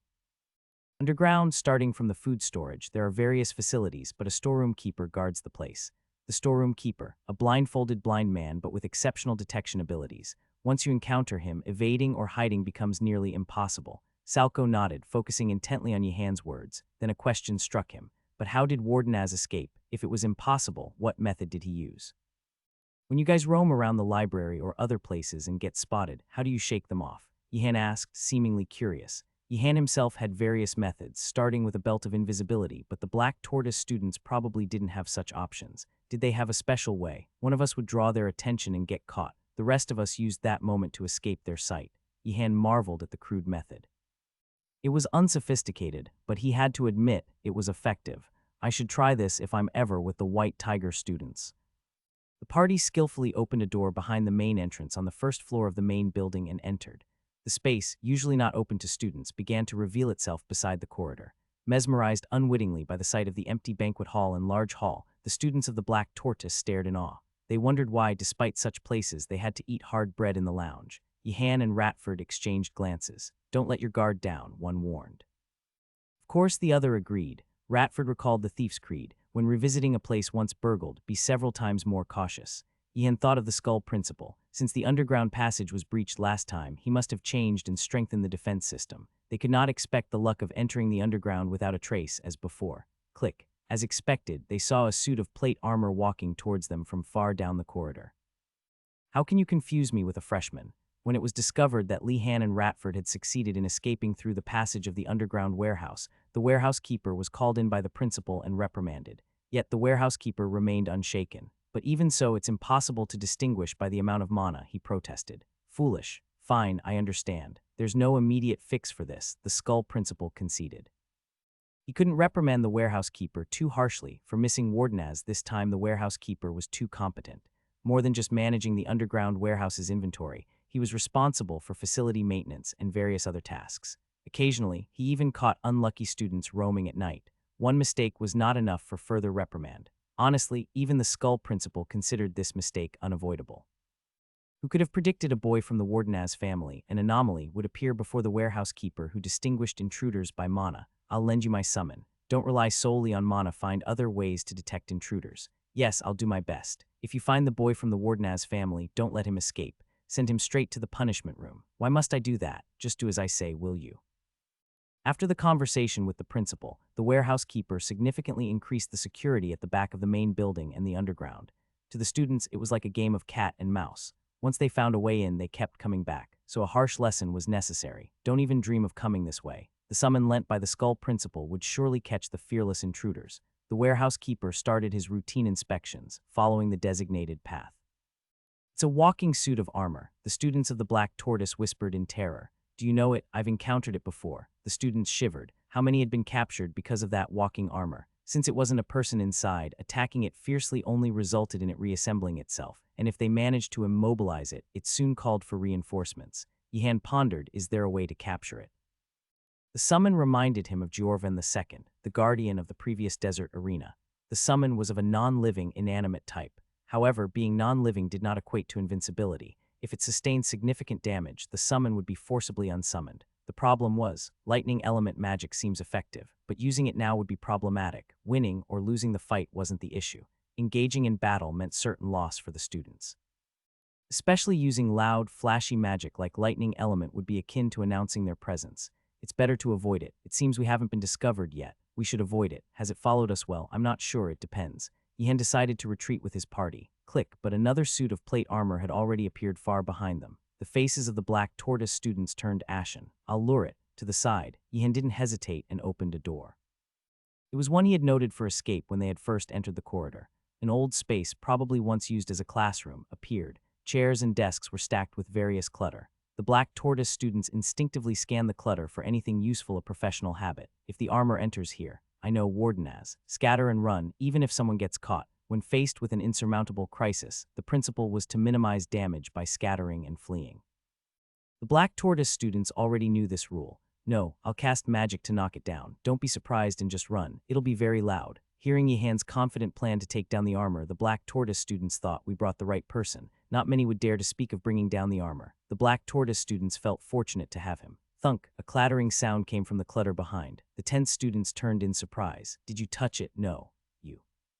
Paper and a quill appeared, then words were etched onto it. Can't you keep quiet, freshman? A ghost, not a ghost, but a senior, you foolish freshman. The writing on the paper stopped the students shivering, but they were far from reassured. Why are you doing this, senior? Yes, show your face. Don't talk nonsense. I don't want to go to the punishment room. This is risky enough. Yihan was momentarily puzzled. Contact with a freshman leads to the punishment room by the principal. Such a thing was very much within the realm of the Skull Principal's actions. Otherwise, there would have been cases of students contacting seniors. Anyway, keep your voices down and converse in whispers, if you don't want to be caught by that armor. And don't spout nonsense about a freshman using magic to knock it down. Yihan slightly regretted his words after hearing the unknown senior's admonition. Was it too reckless? I thought lightning element magic would suffice. Sorry. You know how to use lightning element magic. The other party seemed slightly taken aback. The handwriting trembled. Still, don't do it. It's too noisy. I'll get caught too. Yihan and the black tortoise students realized how precious this encounter with the senior was. When would they have another chance to converse with someone who had been in the academy longer? Senior, how can we evade that armor? Senior, what's the best route to the kitchen from here? Senior, what's likely to be on the exam? The sudden barrage of questions seemed to fluster the senior. Am I here just to answer your questions? Can't you stay quiet for a moment? You don't even know what kind of armor that is. Yihan intervened, stopping his friends. Annoying the senior and missing out on valuable information would be a loss. Everyone, calm down and let's listen to the senior. What kind of creature is that armor? The walking armor was a summoned creature often used by the Skull Principal. Being non-living, it could roam the academy all the time, equipped with the ability to detect heat, making it a notorious summon for catching unlucky students. But the harsher the academy, the more the students evolved to adapt. They had a few tricks up their sleeves, using fire magic to create a diversion, illusions that emitted heat to deceive it, or covering themselves thickly to prevent heat escape. The classroom here is under an illusion I cast. You can open the door and look out, but the armors won't notice. However, if you make noise, it's all for nothing. So please, everyone, keep quiet. So that was the strange feeling. Yihan understood on his own. When they had entered the classroom earlier, something had felt subtly off. It seemed unchanged at a glance, but it was an illusion crafted to emit just enough heat to be detected. This can be used in such a way too. Yihan mentally noted this, thinking it a valuable lesson. It would be helpful in his future wanderings around the academy. I didn't notice at all, me neither. Would it be an illusion if you could notice it? The quill moved swiftly, leaving words that seemed to carry a hint of pride. So, senior, what were you doing here? I was heading to the kitchen. That's great, we were going there too. But why were you heading to the kitchen, senior? The senior fell silent again. Yihan asked, are you hungry? Come on, warden as. That can't be it. Right, a senior wouldn't be. Yes, that's it. I need a reagent hidden in the kitchen. The senior hastily made an excuse. The others exclaimed in admiration, but Yihan looked skeptical. It doesn't seem right. The armors have passed. Let's move now. Could I possibly learn the illusion magic you used to deceive the armors? Yihan inquired. Surely, he would learn such magic in illusion class eventually, but Yihan needed it now. He couldn't exactly ask the walking armors to wait until he learned it. The senior scoffed and started writing. I can tell you about it, but it's not a spell a freshman can learn right now. Still, could you tell me the method? As Yihan persistently requested, the senior relented, albeit reluctantly, and explained. This was the magic used to deceive the walking armors. The chant heat, distort the air, summoned an illusion filled with heat. Instead of altering the interior of the classroom, the senior had spread a curtain-like layer of appropriate heat. This was sufficient to evade the gaze of the walking armors, and summoning an illusion alongside required a considerable expenditure of mana. There was no reason to waste mana unnecessarily. A freshman couldn't do it. The senior had readily shared this information, thinking it utterly impossible for a freshman. Lacking in both the skill to manipulate magic and the sufficient mana to wield it, how could a freshman cast this spell? It was quicker to teach them and let them quickly give up than to refuse outright. Freshmen, quickly to the kitchen. Heat distort the air. As the incantation was uttered, an illusion enveloped Yihan and his party. To the senior watching from outside, it appeared as if Yihan and his group had vanished. It was Yihan's first time casting this spell, and he wasn't sure if it had worked properly. So he asked, did this work correctly? The aesthetic of the illusion seems a bit lacking. Perhaps the colors are too faint. The senior, almost unwittingly nitpicking, blushed upon realizing what he was doing. What a disgraceful act. The series of illusion magic by Farhate was more challenging than other types of illusion magic. It wasn't merely about creating illusions, the addition of heat as an element naturally increased its difficulty. Ended with just adjusting temperatures suitable for the illusion, but the intermediate and advanced levels could even summon illusions that actually attacked intruders. Stay calm, the senior thought, realizing the disgraceful nature of his actions, and calmed his mind. Being a freshman didn't necessarily mean failure in magic. Perhaps he was fortunate enough to find a spell that suited him. So you seem to have a talent for fire element magic. I'm guessing right, aren't I? You showed your talent in Professor Garcia's class, didn't you? Professor Garcia has forbidden the use of fire element magic. The senior was at a loss for words. Talent aside, what on earth had happened for fire element magic to be banned? What's with this guy? The group moved to the kitchen. With the possibility of encountering walking armors or warehouse keepers at any moment, they couldn't afford to waste time. An unidentified senior, waving a piece of paper and a quill pen, led the group forward. The door, marked with a teapot symbol, creaked open. Here's the underground teapot kitchen. It's relatively accessible compared to other kitchens in the academy. It's a bit disappointing that there's no alcohol. Is alcohol that important? Unlike Yihan's thoughts, the students from the Black Tortoise were greatly disappointed. No alcohol. Really too bad. Can a kitchen even be without alcohol? Yihan was dumbfounded by his friend's strong desire for alcohol. What are they thinking? Did they come here to learn or to drink? While the Black Tortoise students were searching the kitchen in vain hope for alcohol, the senior called Yihan. After the disgraceful display it was time to show something more befitting of a senior. To the unsuspecting and famished freshmen, the academy's hidden places would be profoundly impressive. Come with me and try not to scream. Open that cupboard. Yihan, puzzled, opened the cupboard at the senior's behest. Is it a trap? There were hams and sausages made from cut pieces of meat hanging inside. The senior was flustered. Normally, freshmen would be overjoyed at the sight of such a find. The senior himself had been thrilled when he accidentally found a piece of sausage in a professor's workshop during his first year. He had eaten it greedily without even using a fork or knife. The taste of that sausage was still memorable, but this freshman boy was casually critiquing the quality of the food. This was not the behavior of a typical freshman. What in the world? Warden, I've found the ingredients we need. Can you come and help me? Sure, I'll be right there.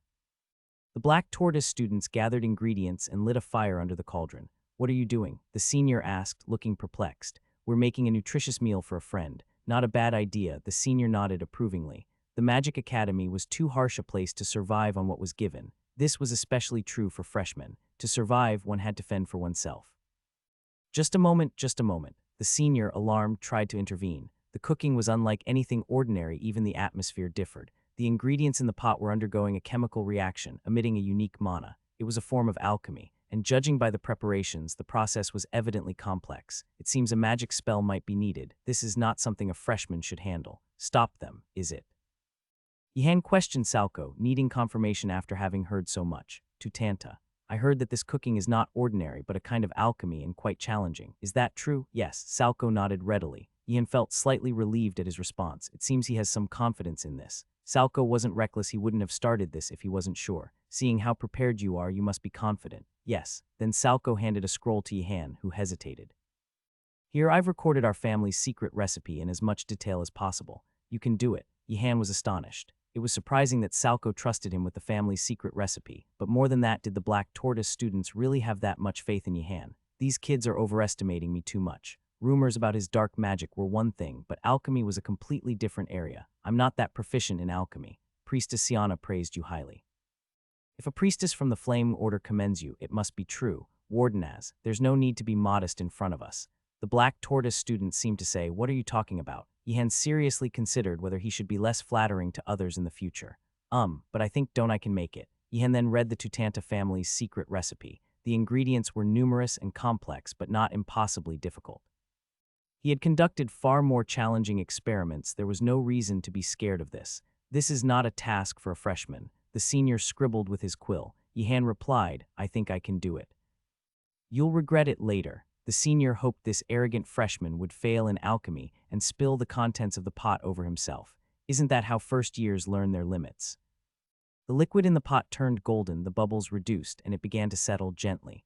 The black tortoise students gasped in awe. As expected, Salko nodded as if he knew it would happen. Yihan felt ambiguous about the trust the black tortoise students had in him, but he didn't show it outwardly. At least it turned out well. However, the senior watching was so dumbfounded and speechless at the absurdity of the situation. You're not a freshman, are you? Tell me, what year are you? I'm a freshman, senior. What kind of freshman are you? Ordinary freshmen did not master in one try. They did not maintain their composure upon seeing the food in the kitchen either. Moreover, Wardenaz executed the complex alchemical process without a single mistake. Wardenaz is indeed a freshman, senior. Yes, why are you questioning Wardenaz like this? The black tortoise students began to doubt the senior they couldn't even see. Was he deliberately trying to obstruct Wardenaz, who was clearly capable of the task? The senior, aware of their skepticism, was speechless with a sense of injustice. To be accused so absurdly. So Tutanta, is it finished? Yes, this is our family's secret, beer candy. Yihan doubted his ears for a moment. Despite its playful name, Tutanta's family secret, the beer candy, was a serious nutritional and preservative food item. It could be stored at room temperature for months, and just 2 finger-sized pieces provided enough nutrients for 2 days.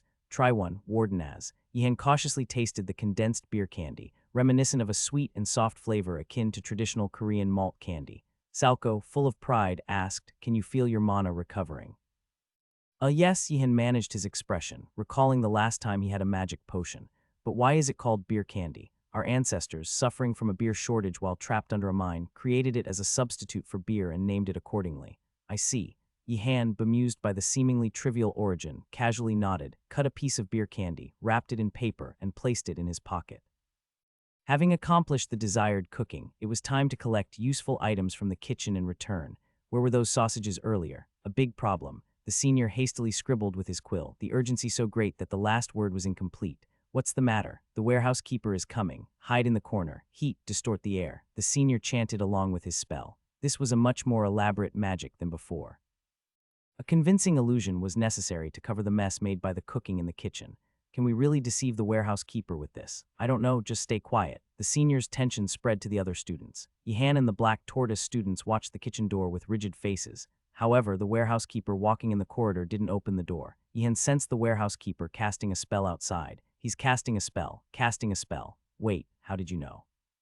The senior paused, taken aback while writing with his quill. He had set up a far-seeing summon in the corridor to detect anyone approaching, but the freshman had no such thing. How did he know? The movement of mana indicates the use of a spell, doesn't it? You're able to sense that from here. No, that's not important right now. The warehouse keeper seems to be up to something. The senior looked down the hallway in dismay.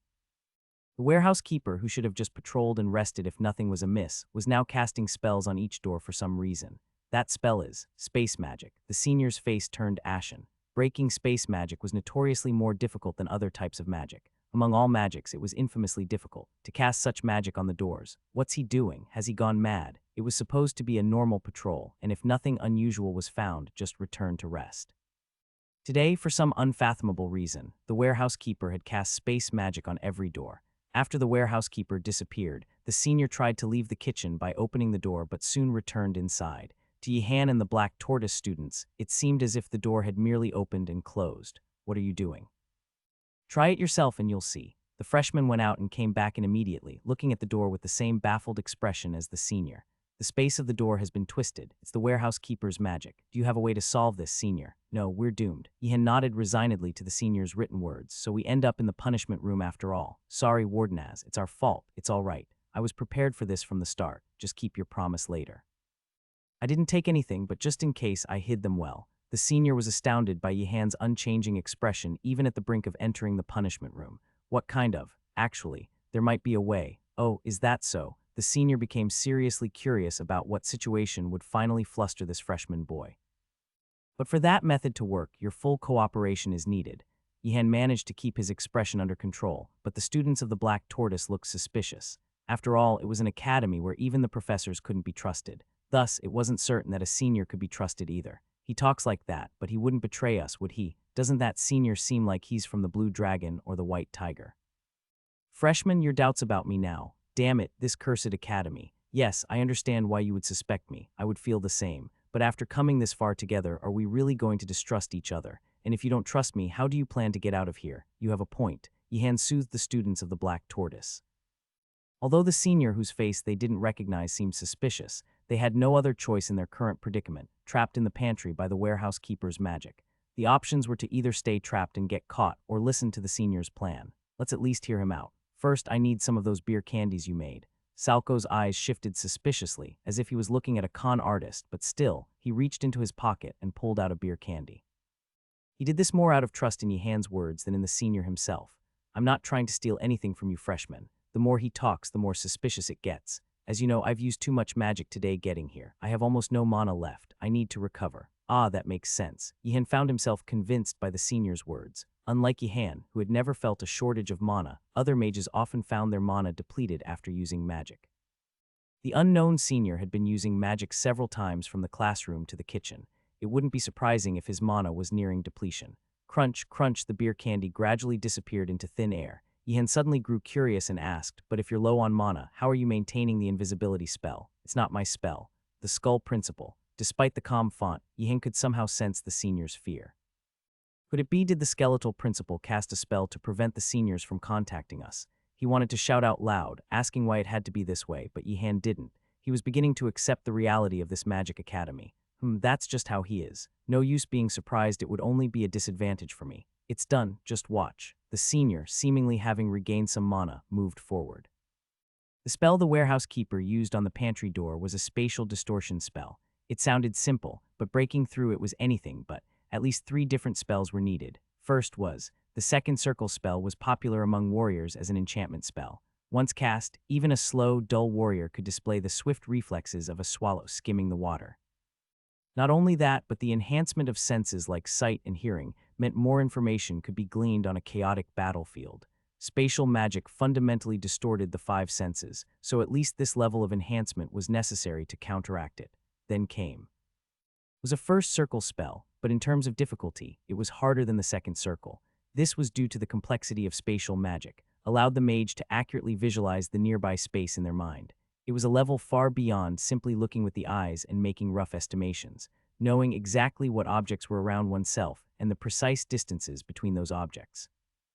Normally, it was a magic used as an aid by battle mages who often faced swift enemies, but it was essential when dealing with spatial magic. If one couldn't even perceive it, a solution was impossible to find. Lastly, a spell with moderate destructive power was needed. Any spell would do as long as it had destructive power. It was necessary to find a weak spot in the distorted space and break through it to escape. The mana has been restored. The senior took a deep breath. As a third-year student bearing the symbol of pure silver, he had to show a proper example in front of the freshmen more than anything. It irked him that a few of them still doubted him. Senses be enhanced, space be perceived. Flames form into arrows and fly. The chant was quickly recited and the spell was cast. The senses were enhanced and the surrounding space was converted into information that entered his mind. Then a flaming arrow flashed and pierced a point in the air. Wow. Even the doubting students of the Black Tortoise were amazed by the flaming arrow. Indeed, a senior is a senior. The flame, burning as if to engulf the surroundings, maintained the sharp form of an arrow as it shot out. The freshmen could appreciate how difficult that magic was, maintaining the form of the flame as an arrow and shooting it simultaneously. The form maintenance is imperfect, and there's a slight loss of control during the launch. Except for Yihan. Yihan, deep in thought, suddenly startled. No, am I thinking like Professor Belatti? So what if the form maintenance was a bit imperfect and control was momentarily lost? It wasn't a significant issue in casting the magic. Only perfectionists like Professor Belatti would nitpick over such details. Yihan reflected on the fact that he was thinking like Professor Belatti. There's no need to obsess over perfection. Otherwise, I might end up like Professor Belatti. Pop, the flaming arrow collided and then disappeared in flames. The students of the Black Tortoise waited in awe. When can we leave? Is it now, Sav? Me, on the crookedly etched paper, the students realized that the senior had failed. Even if the senior begged to be saved, the invisible freshman couldn't do anything. After a while, the senior seemed to regain consciousness, and more writing appeared. I'm sorry you saw an unsightly scene. What happened? Failed beer. As one of the Black Tortoise students started to speak, Yihan looked puzzled. What was he trying to say? Beer candy thief. It's not that. Do you think I deliberately failed after taking the beer candy? The senior desperately explained, not wanting to be remembered as a senior who ate the beer candy and ran. there were two reasons for the failure. One was that the range and strength of the spatial distortion magic were more extensive and stronger than expected, depleting too much mana for. The other reason was the spatial distortion magic being more intricately woven than anticipated. It seemed the warehouse keeper had infused more mana than usual, making it harder to break through. As a result, even though the flaming arrow was shot, it couldn't penetrate and was deflected. So, you ate our beer candy but failed to escape. Salco spoke in a serious tone. The senior, if not for the principal's magic, would have wanted to grab the freshman by the collar and have it out with him. These clueless fools, they don't even realize how difficult that magic is. Senior, could you just teach me? Yihan, who had been listening, spoke up. Having heard the detailed explanation, it didn't seem all that impossible to him. For the enhancement of senses he would use, for the magic needed for penetration, if he could just learn, Yihan felt he might be able to give it a try. It was a first circle spell, so with some luck he might be able to learn it right away. You freshman, really. The senior was about to scold him, thinking, does a first-year student really believe they can learn spatial magic on the spot? But he hesitated. Firstly, he was in no position to talk after his own failure, and he somewhat wanted to hear the freshman say, this seems impossible for me. Fine, I'll write it down for you in as much detail as I can. As the senior wrote, a sudden worry crossed his mind. What if this freshman manages to succeed in this magic on his first try? An hour later, Yihan and his group emerged from the underground kitchen and gathered in the moonlit courtyard in front of the main building. Wow, high-year students really are different. The other Black Tortoise students seemed to agree with Yihan's sentiment. Seeing Wardenaz react like that, it was clear that the senior's teaching ability was extraordinary. Perhaps the senior was more of a theorist, better at teaching magic than using it. It was a good thing the freshman couldn't see his face. The senior covered his face with his hands and sat down on a nearby rock, sighing heavily. I've wasted my magic studies. He had prided himself on being quite exceptional among his peers, but today that pride was completely shattered. And by a freshman he had just met. If he told his friends in the tower what he had seen today, none would believe him. The conversation would probably be as follows. I went to the kitchen today because I was hungry and wanted to steal something, but then a freshman learned right away when I taught him. It was so amazing that I taught him too, and he managed to perceive and break through the warehouse keeper's spatial distortion magic on his first try. You went to the kitchen to drink and came back drunk. Did the principal catch you and hit you with a spell? Besides, can alone break through spatial distortion magic? Don't you need other things? That's, well, the freshman. Maybe I might have seen it wrong, but it seemed like he was using a spell the principal had used before. Yeah, you must have seen it wrong. How could a freshman use the principal's magic? In my opinion, that freshman might be the principal in disguise. Hey, be careful. You might get dragged to the punishment room by the principal within this week. You didn't say anything weird, right? That's why I told you not to interact with freshmen. Senior, are you still there? Maybe he's already gone. We've said everything we needed to, so he probably just left. He's pretty cool. I'm still here. The senior gathered his strength and stood up. It was truly shocking, but students who entered this magic academy were used to accepting shocking realities. The fact that a freshman was more skilled in magic than himself or his friends was hard to accept, but then again, neither the magic academy nor the skull principal were particularly easy facts to accept. Just accept it. Is he mocking me? Yihan's sincere gratitude sounded like mockery to the senior at this moment. Freshman. In this academy, those who meet at night usually don't ask each other's names or families. It's because you might get dragged to the punishment room together. Yihan was speechless at such a starkly realistic reason. But I really do want to know your name. Even if we end up in the punishment room, I swear on my honor to keep it a secret. The senior wrote earnestly. He was truly too curious. What kind of person? No, what kind of freshman was this? Yihan thought to himself, this senior must be either hard of hearing or lacks interest in others. Earlier, his Black Tortoise friends had kept saying, Wardenaz, and he didn't even notice. The students from the Black Tortoise wore expressions of disbelief, but there was a reason for the senior's obliviousness. Unlike the freshman, he had been continuously watching the corridor outside, preoccupied with his surroundings. Moreover, his mind was half gone because of that monstrous freshman. After pondering, Yihan made a decision. Judging by his words, he didn't seem like someone who would snitch to the skull principal. It should be okay to tell him. First, I'll tell you my name. I am Balfatin of the Moradi family. My name is Gainando. The students of the Black Tortoise watched as Balfatin of the Moradi family, oblivious to the astonishment on their faces, nodded in approval. Gainando, a great name befitting of a remarkable talent. Confusion marked their faces. Remember my name. We'll meet again someday. The senior, clutching a quill and paper, departed. One student from the Black Tortoise, finally regaining his composure, asked Yihan in a perplexed tone, Wardenaz, is this really okay? Didn't he say we shouldn't share names or family affiliations with those we meet at night? The students were speechless at Yihan's quick application of the lesson he'd just learned from the senior. Is this what it takes to be one of the top-ranking students in our year? And you all think about it. Which family did that senior belong to? The Moratti family. Do you think a member of the Moratti family would trouble us later, or not? The students of the Black Tortoise pondered Yehan's question. The students of the White Tiger were typically rough, noisy, and stubborn.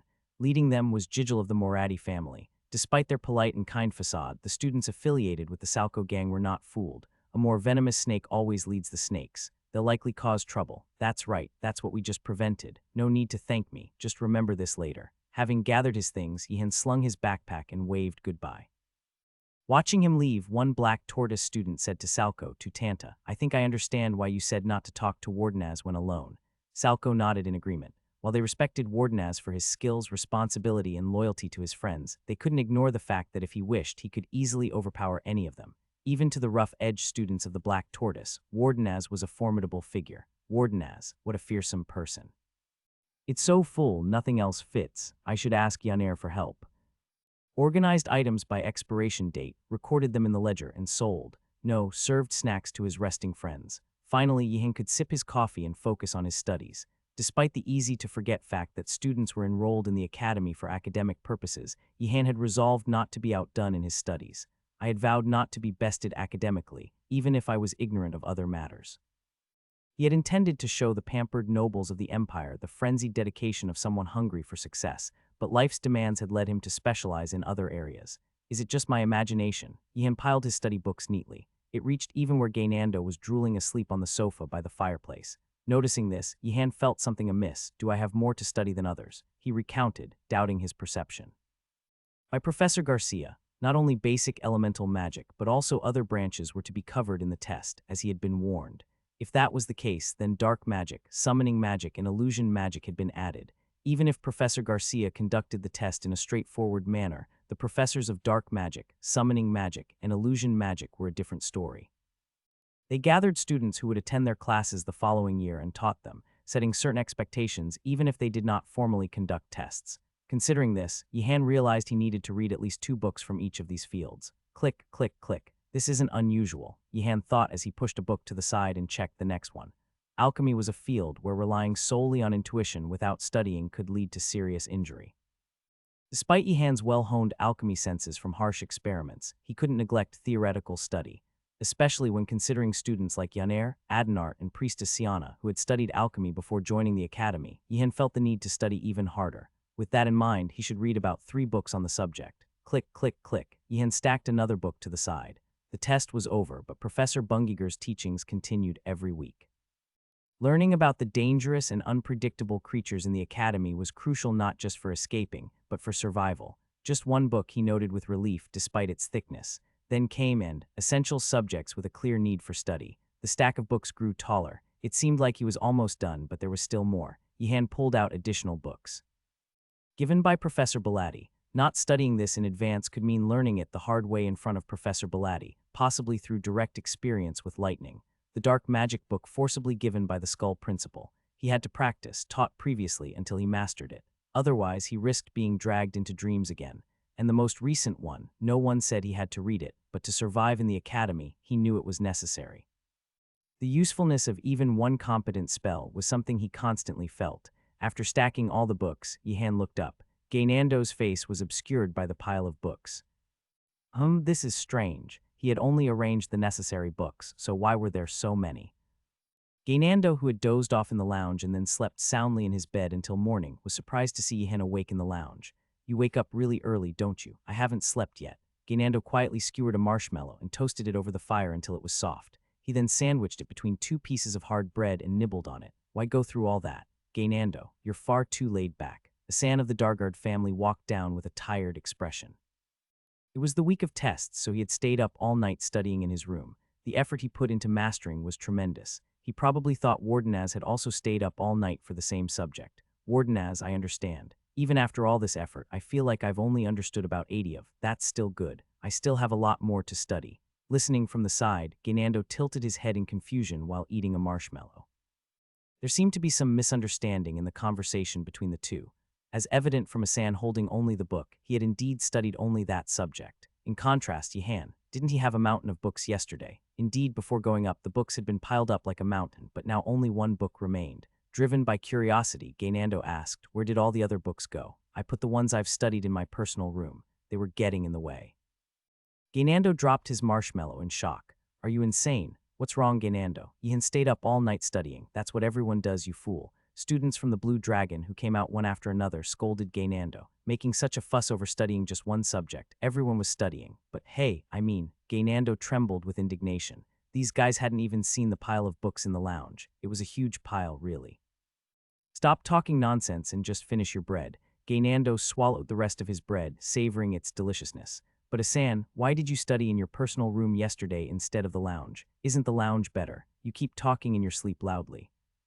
Sorry. Meanwhile, Yihan finished reading for a second time and stood up. He wasn't entirely pleased, but it was time to start his day. "Wardenaz, what lecture are you attending today?" "Oh, dear." His friends looked at him with pity. It was already a tough week with tests, and now he had to attend the class. The mere thought seemed exhausting. "Are you okay?" "I'm fine." Yihan was puzzled by his friend's concern. Contrary to the subjects he had just finished studying, the class, where he could just physically participate, was actually more relaxing.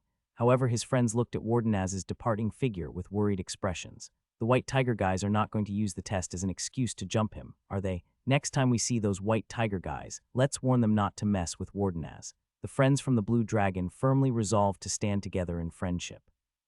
It was a determination that would have enraged the students of the White Tiger had they heard it.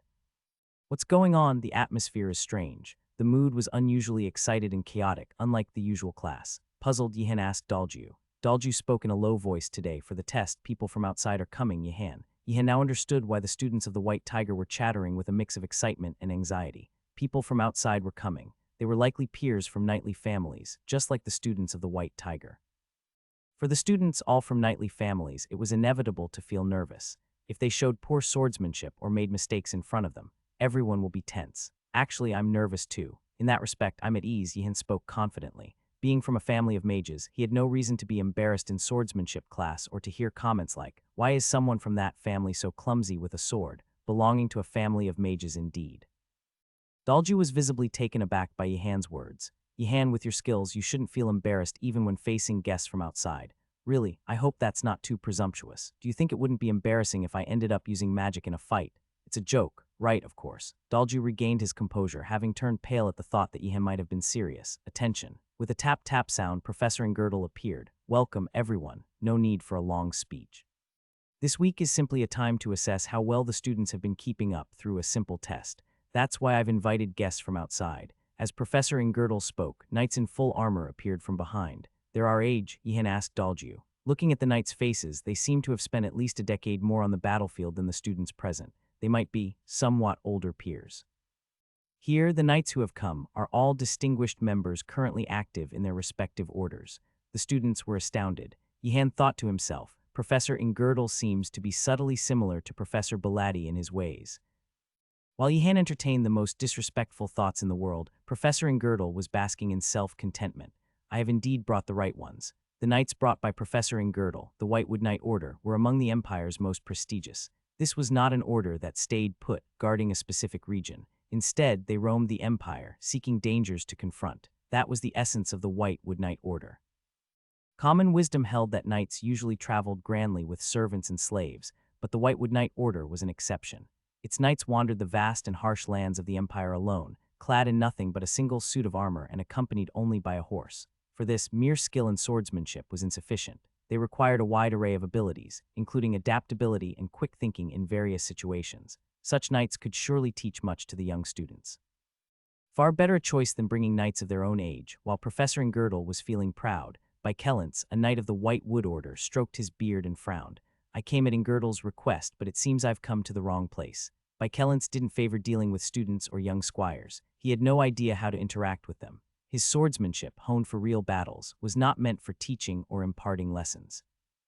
Though he had come at Ingerdle's request, owing him a favor, the feeling of being out of place did not fade. These were not knights staking their lives on the path of the sword, but those also pursuing the path of magic. Knights enrolled in a magic academy, of all things. Baikelance neither disliked nor disregarded mages. Every knight, at some point, owed something to a mage. But he was uncomfortable with the idea of these young students, who would be insufficient opponents in swordsmanship alone, also learning magic. There was no rule that they had to learn from Baikelance or the Knights of the White Wood Order. They could have called for kinder knights from other orders or perhaps peers who were squires. So, what should we do, Professor and Girdle? Just treat them comfortably, as I mentioned before coming. Just spare their lives. Understood. Bykelance sighed and walked away with the knights. They dispersed to their respective positions, each taking a wooden sword and standing in place, seemingly waiting for the students. Yihan opened his mouth, trying somehow to persuade Professor and Girdle. If the White Tiger guys didn't step up, then Yihan had to. Professor, fighting these knights one-on-one is a bit. Don't worry, Wardenaz. Professor Ingirdle smiled. Yihan almost felt relieved at that smile, but then snapped back to reality. No, this is not the time to be relieved. Of course you will fight in groups of 3 against 1. Gather according to the teams selected last time. Indeed, it was not the time to be relieved. Yihan cursed Professor Ingirdle inwardly and moved forward. Jijil approached with an extremely displeased expression, much like Yihan's. Dalju cleared his throat and spoke. It's a stroke of luck that the 3 of us have come together like this again. Stop with the insincere remarks, Choi. Luck. Perhaps the same kind of luck as meeting the Skull Principal. Dalju, scolded simultaneously by Jijil and Yihan, looked downcast. Yihan felt sorry and apologized. I'm sorry, Dalju. It's not your fault. It's okay, Yihan. Yihan looked at Jijil. He realized that in just a few days, he had managed to build up grudges against the Moradi family twice, once against the Skull Principal's summon, and once against a senior member of the Moradi family. This realization brought a tinge of guilt to Yihan. Thus, he decided to make a slight concession this time. I will yield in this test. Moradi, I will follow your lead. The situation was surprising, with Yihan conceding first, but Jijil showed no joy. Instead, she was overtly suspicious. What's he plotting? There were those who could be subdued and made to swear allegiance, and those who could never be subdued. Wardenaz was the latter.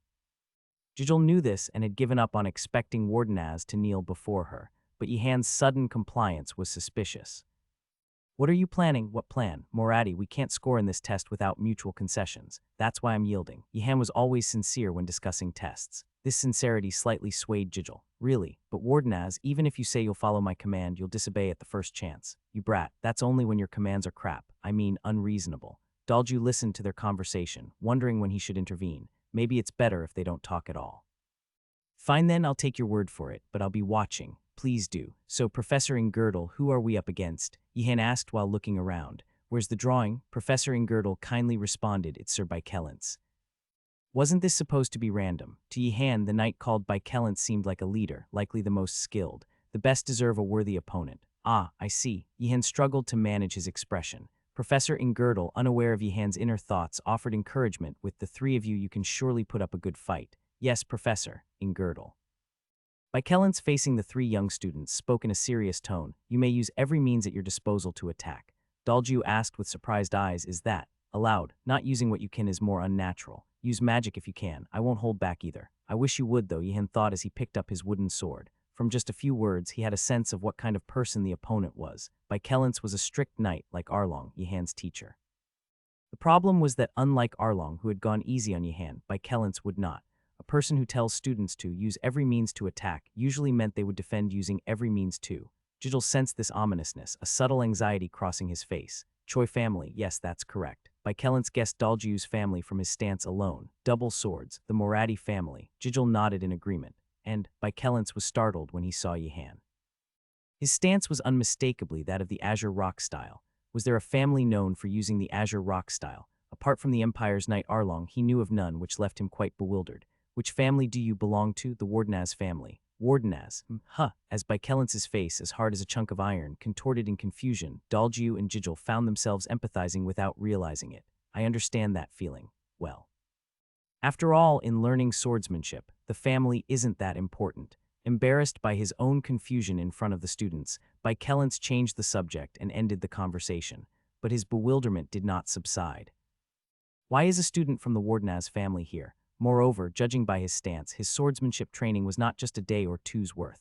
Yihan, there's no opening in his stance. Dalju swallowed hard and muttered under his breath.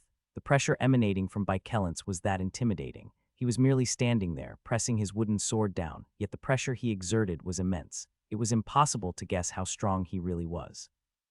Since he said to use whatever methods we can, let's do just that. Yihan drew out his staff. In truth, Yihan didn't believe he could win against Bykelance, a veteran knight who had wielded his sword for decades on the battlefield.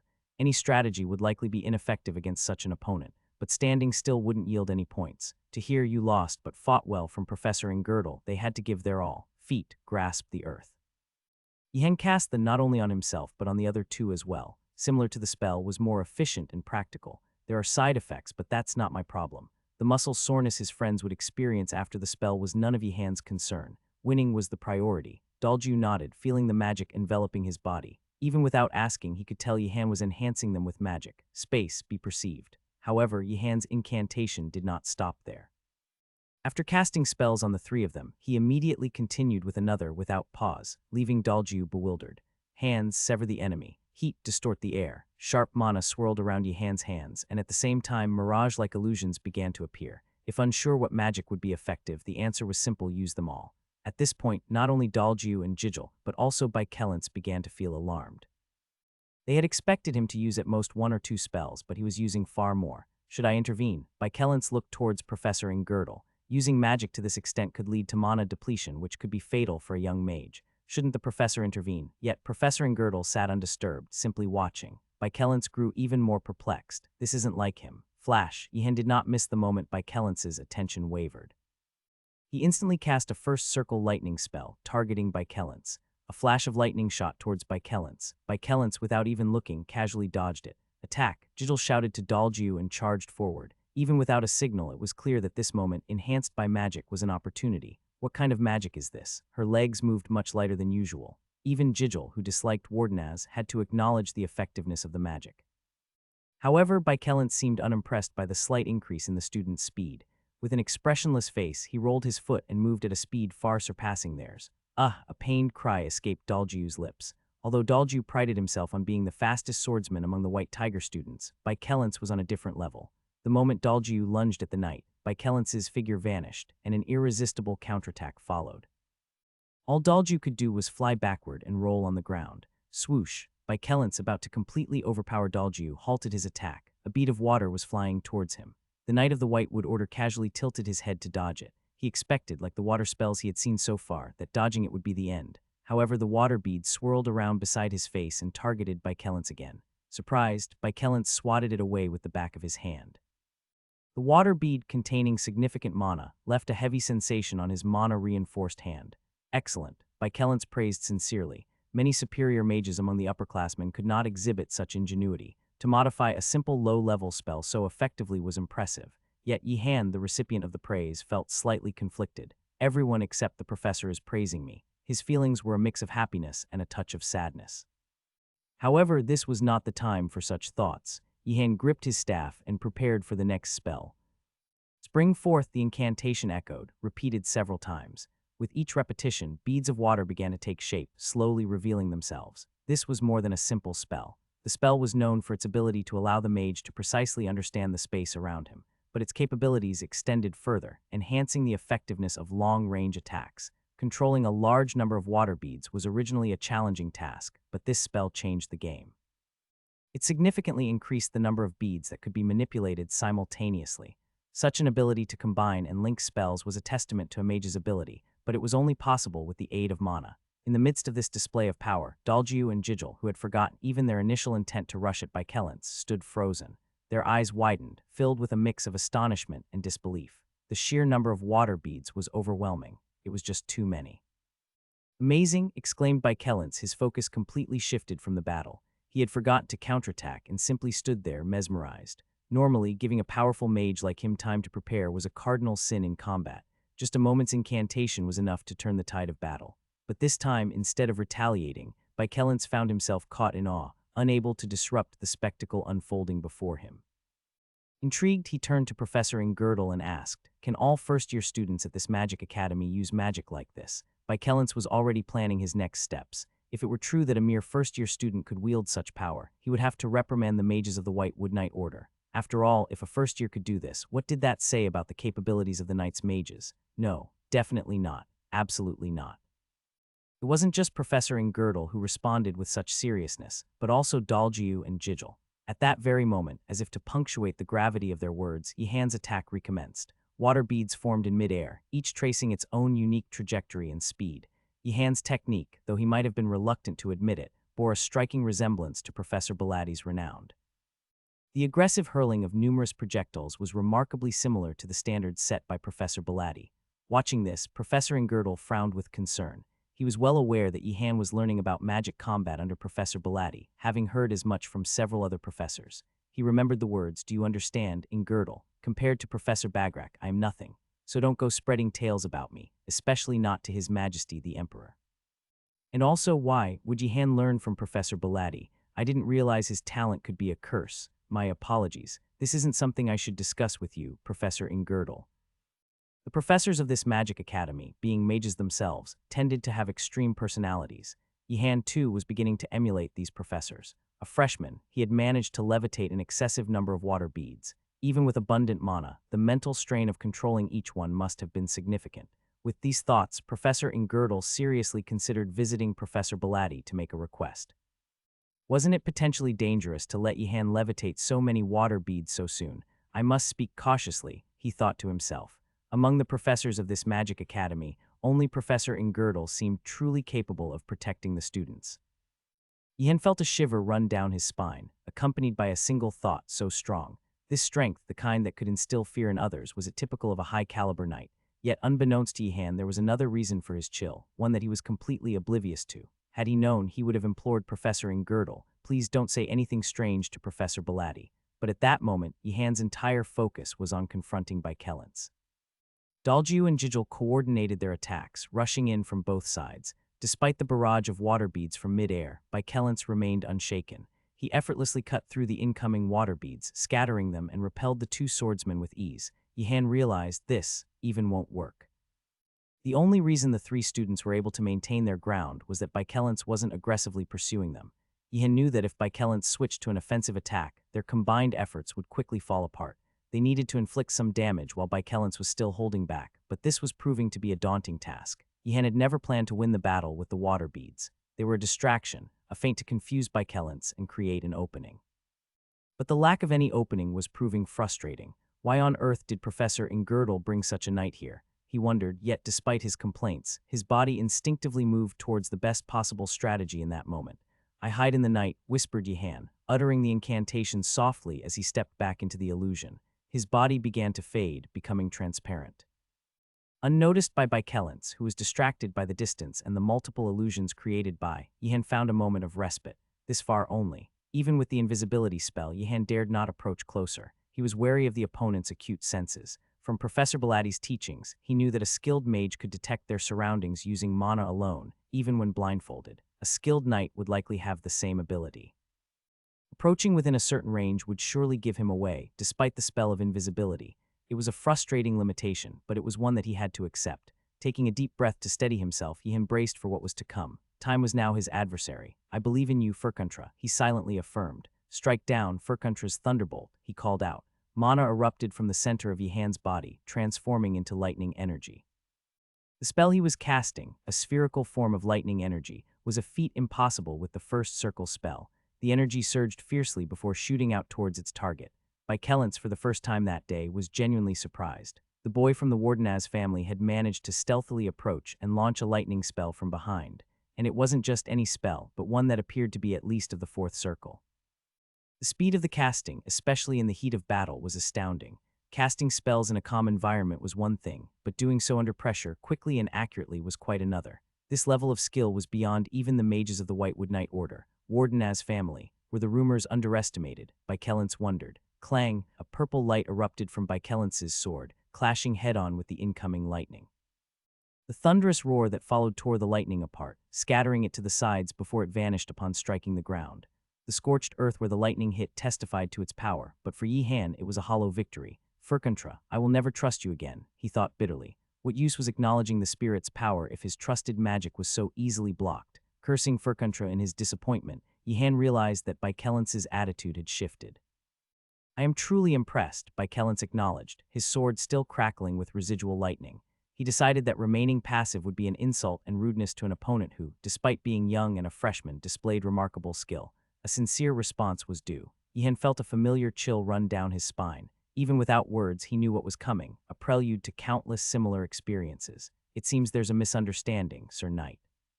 He began, but before he could finish, Baikelance burst forward, swift as lightning. Instinctively, Yihan began to chant, gather, condense, and explode. One of the most common misconceptions among non-mages was the notion, Couldn't one simply read a grimoire and practice to cast magic without learning from a master? However, this idea was far from reality. Grimoires used by mages were not primarily for knowledge transfer, but more a reflection of the personal satisfaction of the individual mage. They showed little concern for making the content understandable to the reader. Filled with codes, abstract metaphors, squiggly writing, and abbreviations and references known only to the author, grimoires posed a significant challenge to decipher.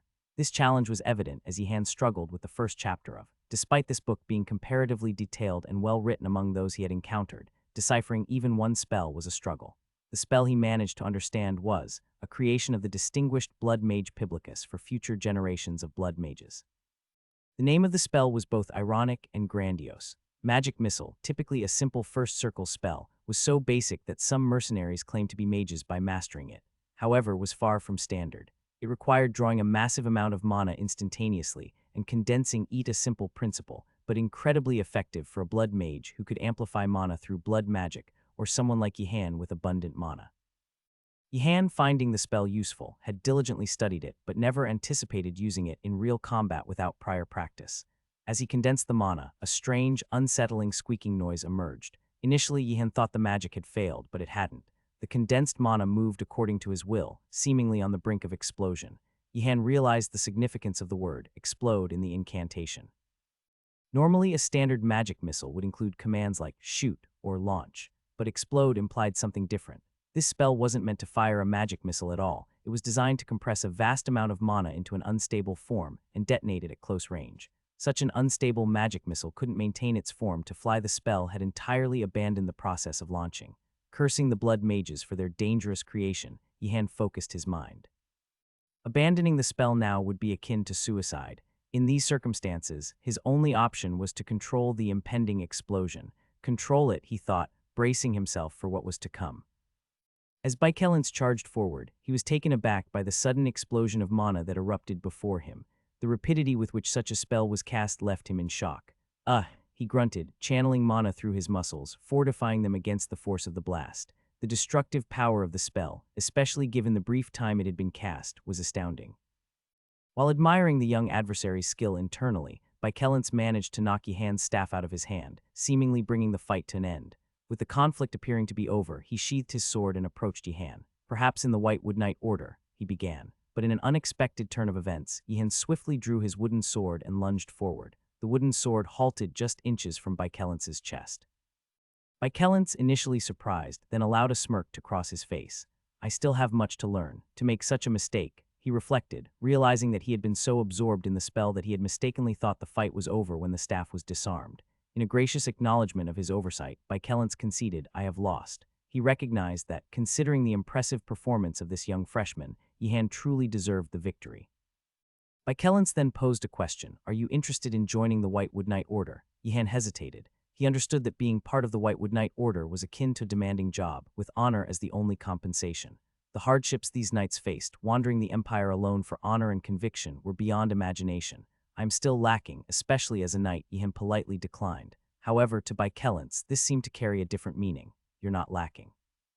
Of course, you need to learn more, but a few years here could make you a superior mage than any in the White Wood Knight Order. And we don't expect our mages to have knightly skills, so don't worry about that, Baikelance assured him earnestly. Ihan was taken aback by this serious offer. Baikelance continued, moreover, your skills as a knight aren't lacking either. As a mage, you're more than sufficient. Other knights would be ashamed. Please, calm down, Sir Baikelance, Professor Ingerdle interjected. He's just a freshman. It's too early to decide his future. Ihan felt relieved by Professor Ingerdle's intervention. He realized that it was Professor Ingerdle who had brought Baikelance here in the first place. You're right. I got too excited and greedy, Baikelance acknowledged. It's my pleasure to hear you praise my students, Professor Ingerdle responded as they engaged in a warm conversation. Meanwhile, other knights from the White Wood Knight Order, having finished their duel, approached. Is it over, Sir Baikelance? How did it go? Weren't you too harsh on the students, Sir Baikelance? I lost, Baikelance admitted, surprising the knights. As he explained what had happened, pointing at Ihan, the knights looked at him with admiration and awe, making Ihan feel uneasy. Ihan discreetly moved behind Jigel, who walked away with an annoyed expression. Everyone did well, Professor Ingerdle praised, acknowledging not just Ihan but all the students who had struggled, constantly restraining Baikelance's movements with spells during the battle. It's a perfect score. This wasn't meant to be a battle for victory, but to win like this is unexpected, the professor added. Yihan couldn't help but think about the White Wood Knight Order. Don't they know moderation? He wondered. Ever since Professor Girdle introduced the White Wood Knight Order, it had always seemed like too much. The Knights of the White Wood Knight Order were also very satisfied with the duel. They said they would definitely tell their colleagues about today's events, Professor Girdle mentioned. What do you mean, Professor? Yihan asked. As they have asked to be called upon if such an opportunity arises again, it seems they were truly satisfied, not just being polite, Professor Girdle explained. Yes, it seems so, Yihan agreed, but with a sense of unease. Could it be that I'll have to fight the leader of the White Wood Knight Order in the midterm? He thought apprehensively. After the lecture, Yihan and Daljiu were walking together when Yihan suddenly stopped, causing Daljiu to look at him puzzled. What's wrong? Is everything okay? He asked with concern. In response, Yihan suddenly knelt down, feeling the aftereffects of a spell he had used earlier. Yihan grimaced, wishing he could confront Piblicus for classifying this potent magic as a first circle spell. How can this be first circle? He thought in frustration. The principle of the spell was simple: gather mana in front of oneself, induce instability, and then detonate it rather than launching it. However, its destructive power and the inherent danger were far beyond what Yihan had expected. It was essentially like throwing a bomb in front of oneself and detonating it. The only safety mechanism was the mage's ability to push the exploding mana away with all their might. Failure to control it meant being caught in the blast too. Such a reckless spell. Blood mages, they should be banned in the Empire, Yihan thought. Although he believed he had managed the spell well enough to avoid the shock, his vision was now shaky and dizzy.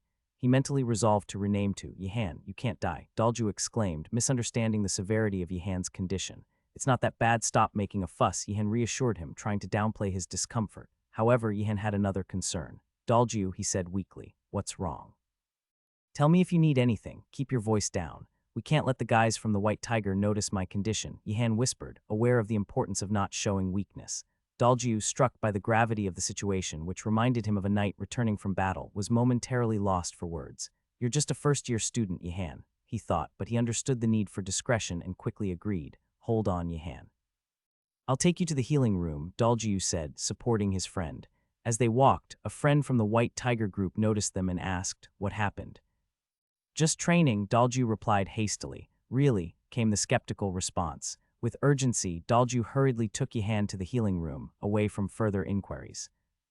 As Yihan regained consciousness in the healing room, he overheard a conversation. It's a symptom of mild mana concussion. What crazy professor let off a magic explosion near a first year? Said a voice expressing concern. That, I can't say. I'm sorry, Daljiu replied, clearly hesitant to reveal more, fearing retribution from the professor. Ridiculous. I don't understand why the rest of the Empire fears us. They should be more afraid of the mages, the voice continued. This was a discussion between Daljiu and the person in charge of the healing room. Yihan lay there, thinking to himself, this is my first time in the healing room. Considering the frequent injuries at the Magic Academy, it was surprising he hadn't been there before. The last time he collapsed after fighting the anti-magic extremists, the Skull Principal had taken care of him, so a visit to the healing room hadn't been necessary, but today was different. He observed that the healing room was more ordinary than he had expected. It was a clean, pristine white space with beds neatly arranged. However, what caught his attention was that the one in charge of the healing room was talking to Daljiu in the form of a book. Yihan blinked in disbelief. The book, indeed floating and flapping in the air, was speaking to Daljiu. The symptoms are due to experiencing a magic explosion at close range while already fatigued. You'll be fine now that I've applied healing, the book explained. He was fine even after the explosion. The book asked, surprised. It was rare for someone to endure such an experience without immediate effects. Daljiu, realizing the gravity of the situation, was equally shocked. Yihan, feeling slightly betrayed by Daljiu's astonishment, thanked the book for the treatment.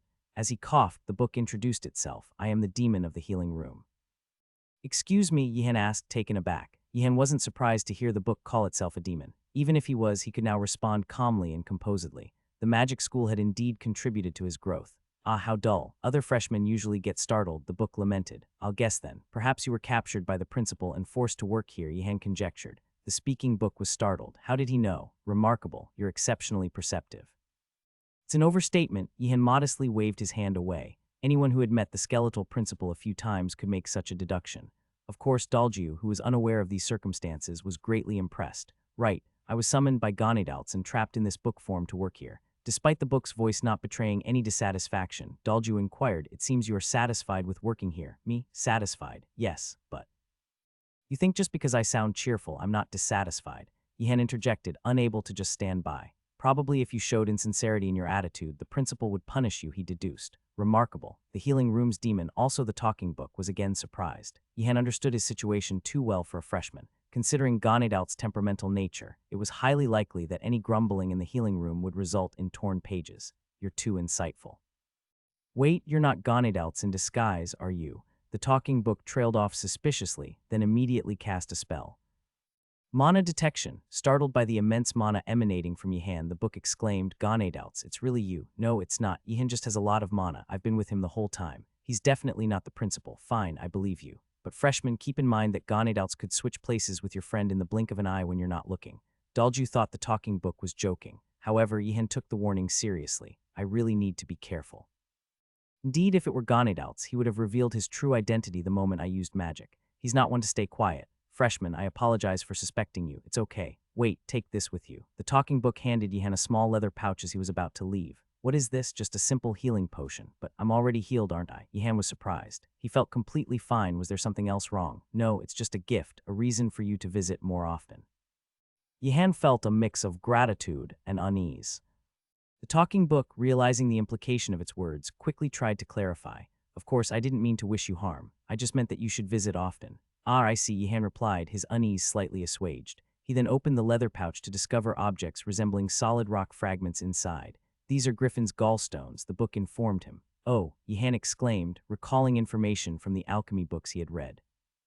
Griffin's gallstones were renowned for their powerful effect on mana recovery. Confirming his knowledge, Yihan remarked, they have a powerful effect on mana recovery, don't they? That's right. You know your stuff, the book responded, impressed with his knowledge. However, Yihan appeared disheartened. He had learned from Professor Ureger's class that potions for mana recovery had limited effect on him, unless it was a potion for reducing mana, the effect of a recovery potion. Talking Book was surprised by Yihan's reaction. It was one thing to not know about the gallstones, but quite another to react with such disinterest despite knowing their value.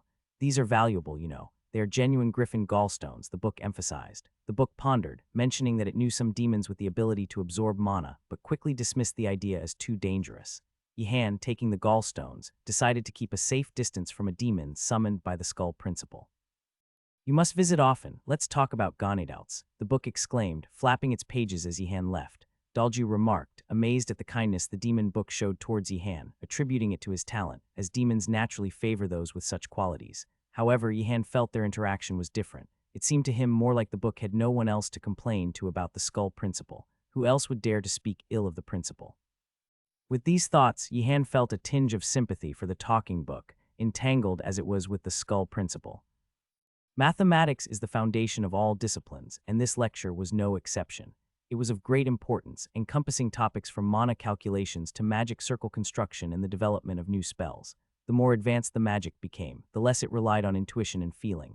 Understanding this, the students recognized the importance of this class and dedicated themselves to studying hard. Yihan glanced around the classroom. Has a sleep spell been cast? He wondered. The students had already succumbed to sleep, including Gainando, who was nodding off, snoring softly. The only ones still awake were Asan, who was pricking his hand with a quill, Adenart, who remained expressionless. Yihan had seen the princess cast a spell to ward off sleep on herself, and Yaner.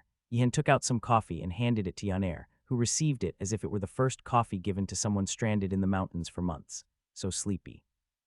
Yihan empathized, nodding in agreement. The classroom air seemed to be getting thinner. Yaner, having momentarily shifted her focus to doodle a water bottle on a geometric figure, turned to Yihan.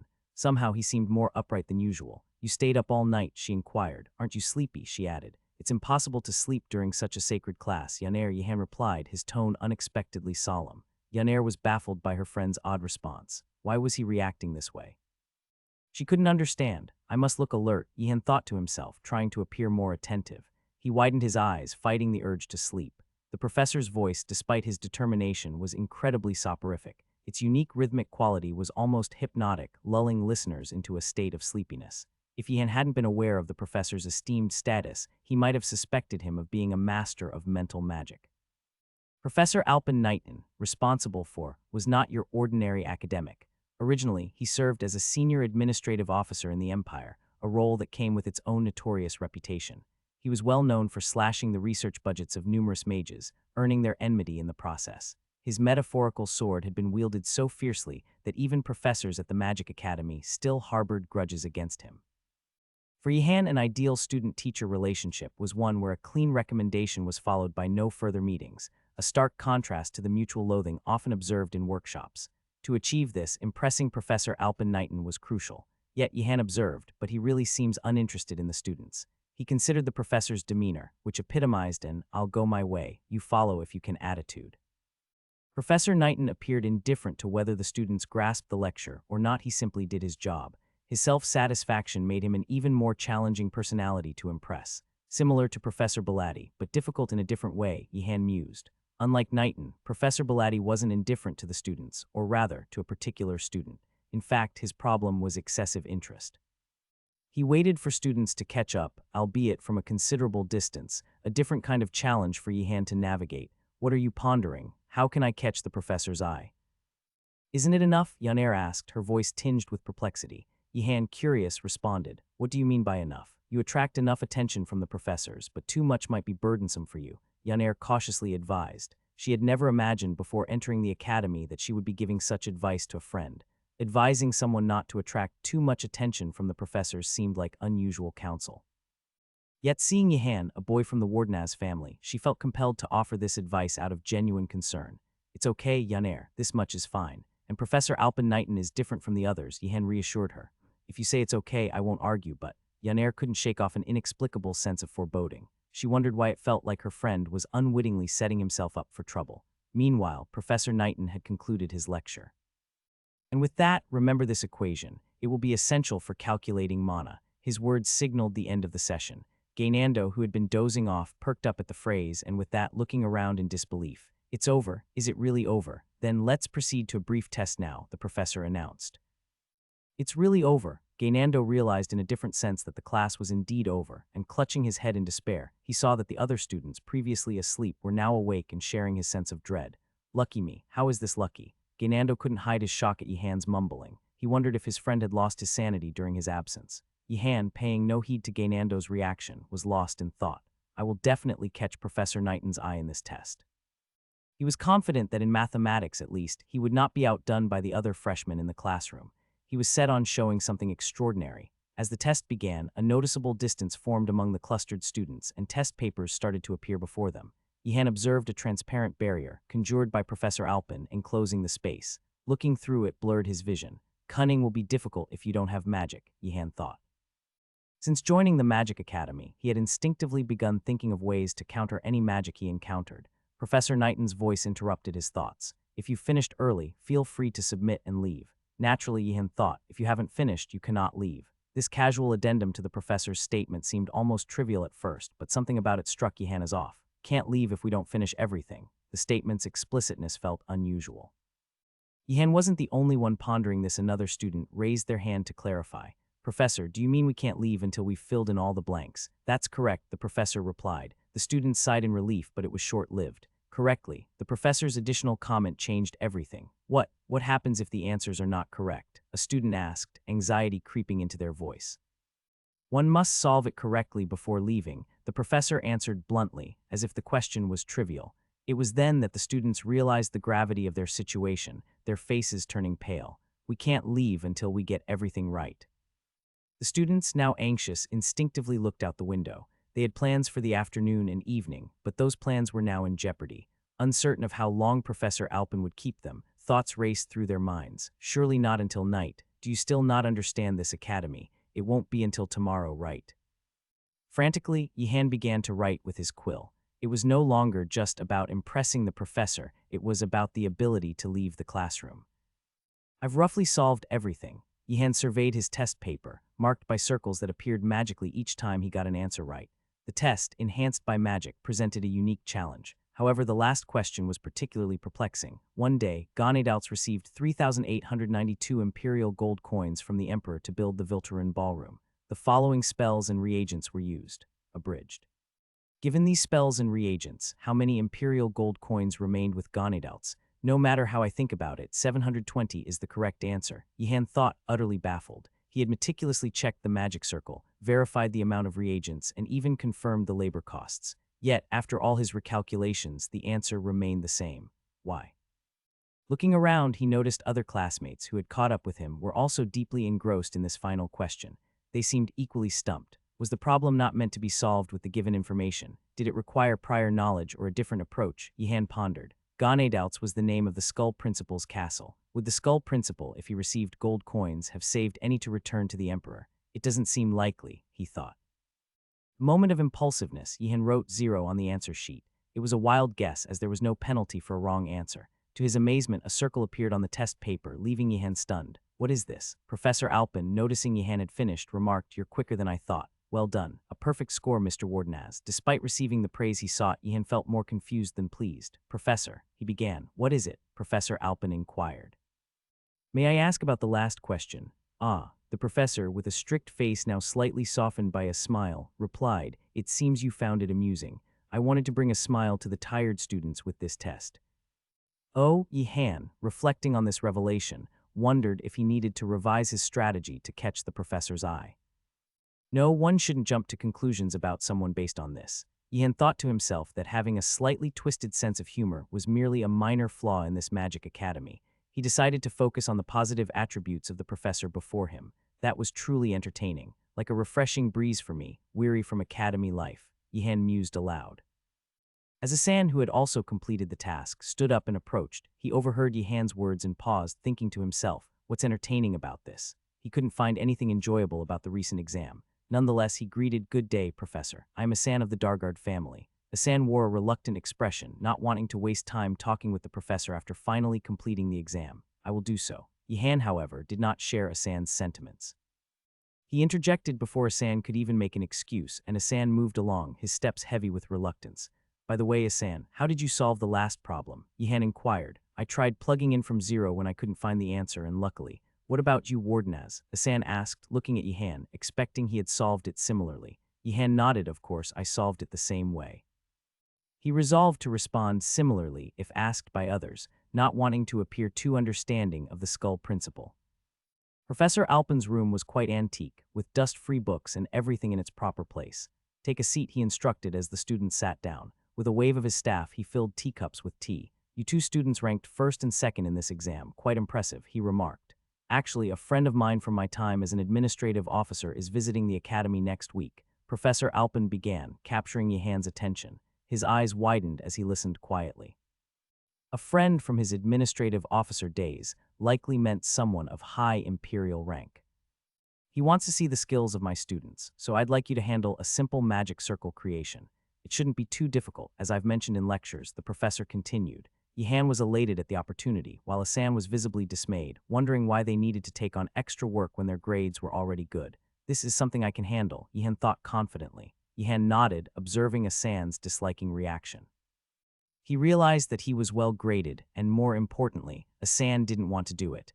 It was the perfect opportunity for him. "I think it would be good if Mr. Dargard took it on," Professor Alpin suggested. Yihan was taken aback. "Why him? Me? Wouldn't it be better for Wardenaz?" Asan questioned, trailing off, his confidence waning. He didn't want to undertake such an extra task. Yihan silently cheered for Asan's persistence. "Hang in there, Asan," he thought. "Well, Wardenaz has too much on his plate already," Professor Alpin reasoned. Both Yihan and Asan were left speechless, realizing the truth in the professor's words. "I've heard he's so fervently focused on his studies that he's taking extra lessons from other professors. We can't disturb such a student," Professor Alpin noted. Asan, in a disheartened voice, accepted the task. "All right, I will do it." Asan had a conscience too. As a student of the Tower of the Blue Dragon, he couldn't simply ask Yihan, already burdened and struggling, to take on the task with him, but still, "You should do it." "No, Professor, I will help Asan," Yihan interjected. "Is that all right?" the professor asked. "Yes," Yihan affirmed. Wardenaz. Asan was so moved by Yihan's gesture that he was nearly brought to tears. He was touched that Yihan would help with this boring, uninteresting, and tedious task purely out of friendship. Swoosh Asan wiped away his tears with his sleeve, reflecting that since entering the academy, he seemed to cry more often.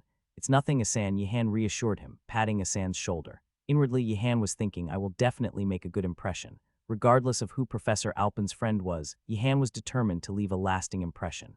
After receiving a brief explanation, the two students bid farewell to the professor and left the room. Left alone, Professor Alpin muttered regretfully, "What a pity. I originally wanted to recommend Wardenaz." He pondered Yihan's talent and ability. The boy from the Wardenaz family was a candidate he had considered recommending to the imperial officials. With a brilliant mind and strong passion for academics, Yihan surely had the potential to become a fine bureaucrat for the empire. However, Professor Alpin had his reservations. Such a talented individual should be left to focus on academics, not a bureaucratic position, he thought. He knew that a reasonably brilliant mind fits a bureaucratic position in the empire, but a truly brilliant one should be devoted to academics for the future of the empire. Having served a long time in a bureaucratic position, before coming to this academy to nurture future talents of the empire, Professor Alpin felt a mix of regret and joy. As a former official, it was regrettable, but as an educator, it was a source of joy. I will assist as much as I can, so you can focus on academics, Warden, he resolved. Thursday, as Yihan walked to his alchemy class, he noticed the other students looked exhausted. What time did everyone leave the lecture hall yesterday? He asked. After midnight. The magic wouldn't dispel, came the weary reply. Yihan absorbed the information in silence. What was the answer to the last question? Yaner inquired, still looking puzzled. He couldn't think of any other answer than 720 coins, no matter how much he pondered it. 0 coin, Yihan answered. Yaner was taken aback. 0 coin, Yihan repeated. Why, well, it's like, Yihan, despite not being the one who set the question, carefully explained, observing Yaner's reaction. Yaner's eyes flared up with realization like the flames used in metal refining. Dead, tarred, that was it. Yes, she calmed herself down with difficulty. In this academy, one had to learn not to get upset over every little thing. Squeak. Yihan turned his head. The passing princess was tearing up a paper covered in various formulas and numbers, her face expressionless. She had been trying to solve yesterday's problem even until today.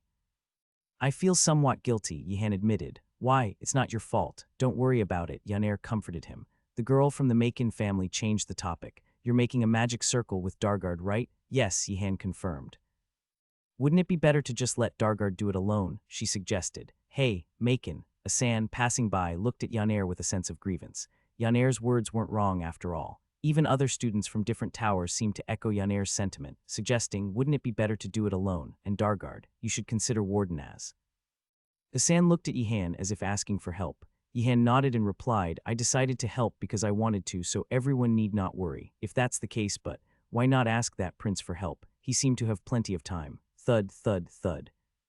Professor Ureger entered the classroom, his footsteps resonating like beating a cauldron. Good to see you all. You all know what we're going to do today, don't you? He greeted, his presence immediately souring the students' faces. Even when the test was the same, Professor Ureger had a unique way of making it more irksome. Sensing the students' gaze, Professor Ureger chuckled heartily. All right, line up and come in one by one, he instructed. The students murmured, surprised by this unexpected format of the test. They had anticipated the usual method of making potions in the classroom using a cauldron. What's the matter? Line up and come in, as I said, Professor Ureger urged. The students, casting suspicious glances at Professor Ureger, lined up. They were clueless about what lay behind the door of the classroom. What's in there? One student whispered. A monster, maybe? Another guessed. In an alchemy class, a third questioned skeptically. Then what about the first day when that crazy monster attacked? Another recalled. I was also an alchemy class. Damn, there might be a monster after all, a student concluded. Quickly steeling themselves and gripping their staffs, the students prepared for the worst. The likelihood of facing a monster now seemed high. Surely there won't be a monster. Right, Yihan thought, not losing a shred of hope. He handed out candies to his friends. What's this? They asked. Beer candies. Eat them if you run low on mana, Yihan explained. His friends nodded solemnly, storing the beer candies. These were essential items, given the uncertainty of how much mana they might need against a potential monster. Warden as. Come in, Professor Ureger called. Yihan opened the door and stepped inside. To his relief, no monster attacked, but he remained vigilant. You can take your hand off your waist, Professor Ureger said as he looked at Yihan as if he couldn't believe it. It was good to be cautious, but Yihan's readiness to draw a sword during an alchemy exam was bordering on the absurd. Was he there for a swordsmanship test? Professor, I trust you, Yihan said, trying to reassure himself. I think I've said this before, but those who really trust don't say such things. Now look at the cauldron and the ingredients beside it, Professor Ureger instructed. Yihan examined the cauldron and the unfamiliar ingredients placed beside it. I've seen them, he affirmed. Now, using only the ingredients in this room, try to make this potion, Professor Ureger challenged, shaking a glass bottle with an unknown potion. Yihan hesitated, looking at the potion he had never seen before. Is it a potion you've taught us in lectures? Yihan asked. No, the professor replied. Could you tell me what kind of potion it is? Yihan inquired further. No, Professor Ureger answered again, a broad smile on his face, clearly enjoying the situation. A skilled alchemist excelled in improvisation, able to make a similar potion using only unknown ingredients without knowing the identity of the potion. This test was about quickly understanding the properties of the ingredients and incorporating their effects in their mind. Professor Uriger didn't expect the freshmen to create a perfect potion, but to discern the properties of many potions and create something as similar as possible. Come on, better move quickly, right? Time isn't infinite, the professor urged. Yihan mused, engrossed in thought. As Yihan, one of the brightest students in the alchemy lectures, remained motionless and contemplative, Professor Uriger grew puzzled.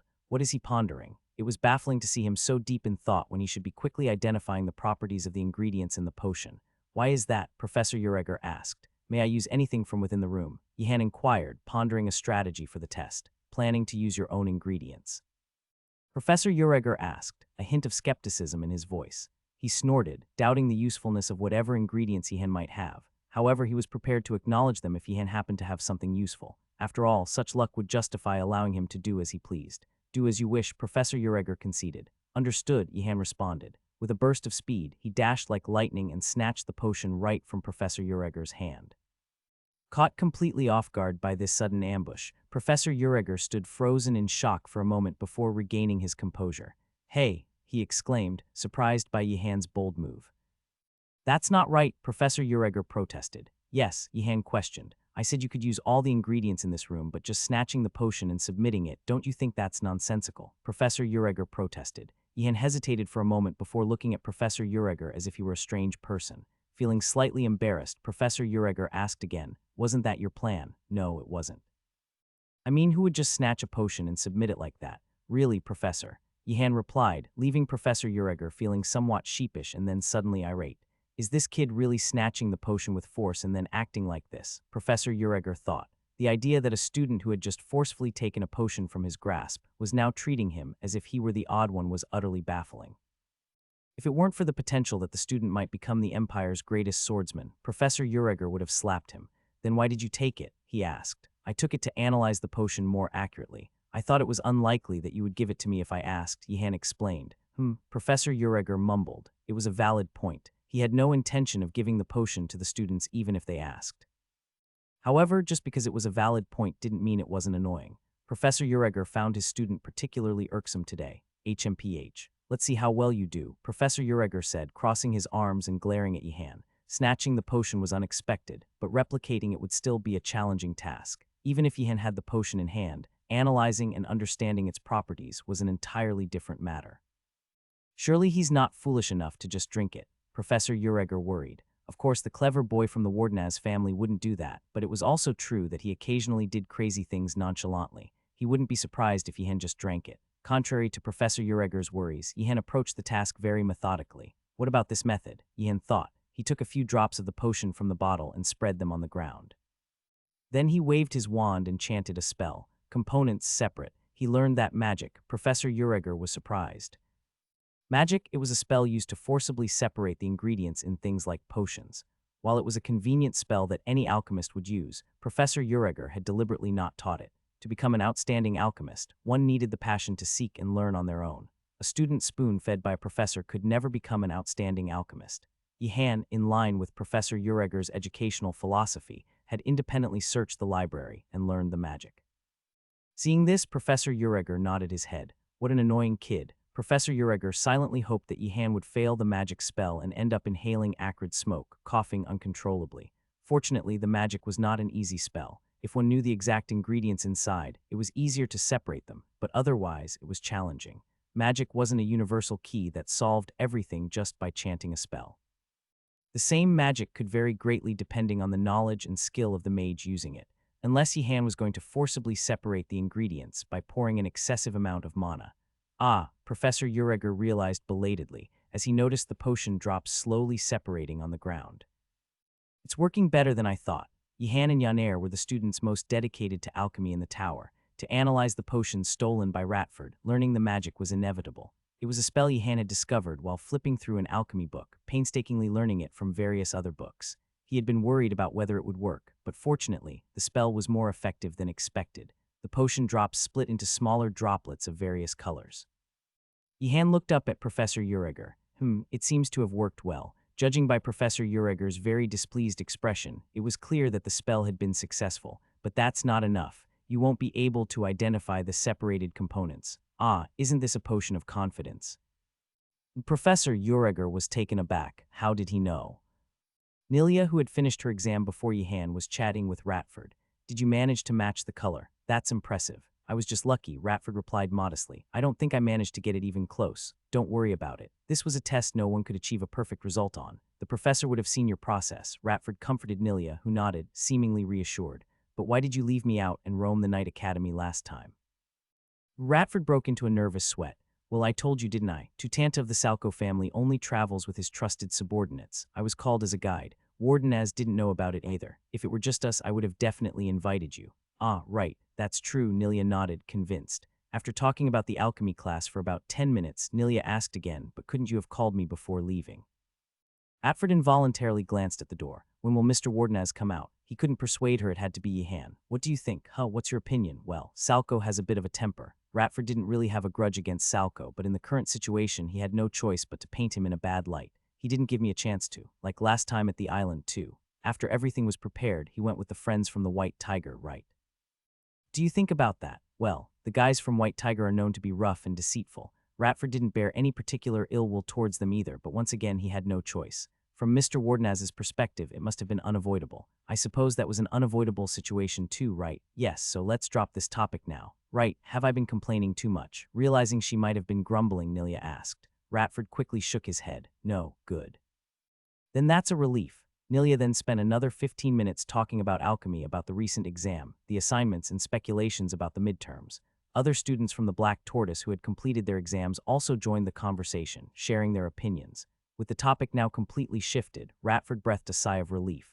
But this isn't about me, it's about a friend of mine. He says that students from the other towers keep forgetting him and wandering off.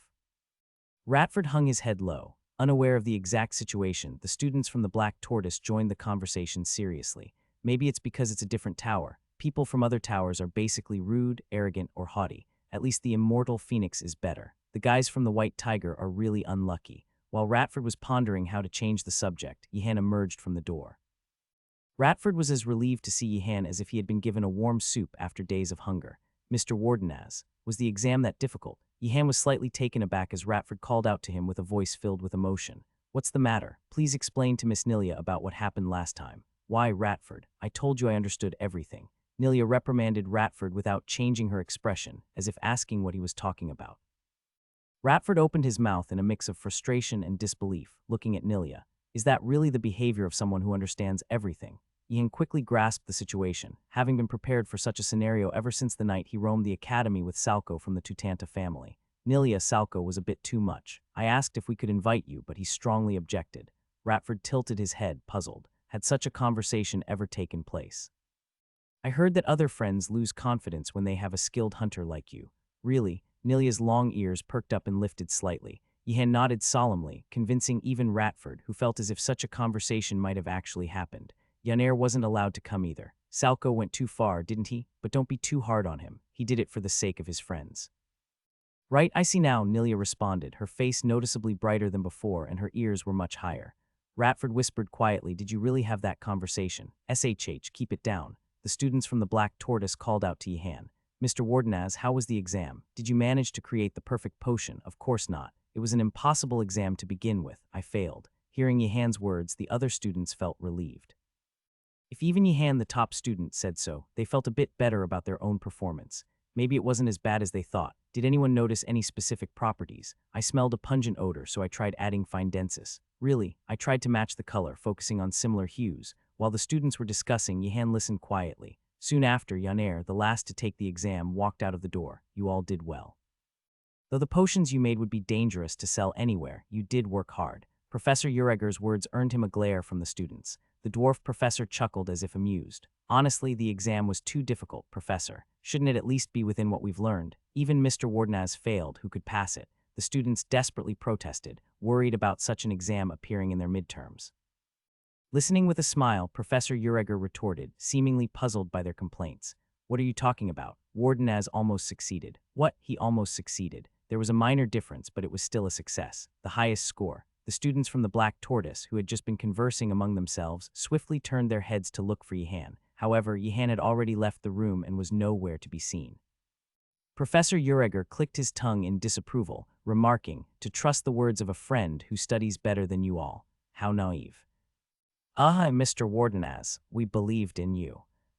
Yihan, immersed in thought, read through the notes he had written on a piece of paper. Currently, the freshmen at the Magic Academy were spreading out like ink droplets dissolved in water, and Yihan was the most active in exploring the academy. He had noted several interesting locations: the haunted corridor on the second floor of the main building, West Wing unresolved rumored to have a storeroom for fabrics piled up by the academy.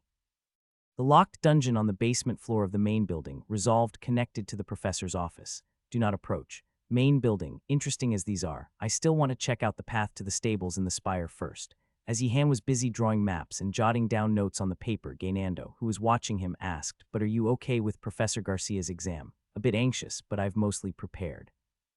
Gainando stared at Yihan as if he were looking at a monster, then muttered to himself, "The Wardenaz family, truly fearsome. It's not really about the Wardenaz family, is it?" In truth, the Wardenaz family had little to do with this, but Gainando was adamant. It's certain that such habits were forcibly taught by the Wardenaz family. Otherwise, why would anyone study so diligently on their own? You should study a bit. The friend from the Tower of the Blue Dragon looked at Gainando with pity and walked away. All right, let's go. Yihan finished organizing and tucked his hand-drawn map into his backpack. It wasn't just a map he packed. Sharply honed daggers, nails, hammers, and other tools, along with sturdy ropes and torches he made himself from oil-soaked rags, were also put in the backpack, and a glass bottle of frequently used oil, canned food for emergencies, a glass bottle of sugar, and a leather water flask. Yihan's movements were skilled and precise, showing his experience. He did wonder if all this was really necessary for exploring within the academy. Are you really going out? Yes.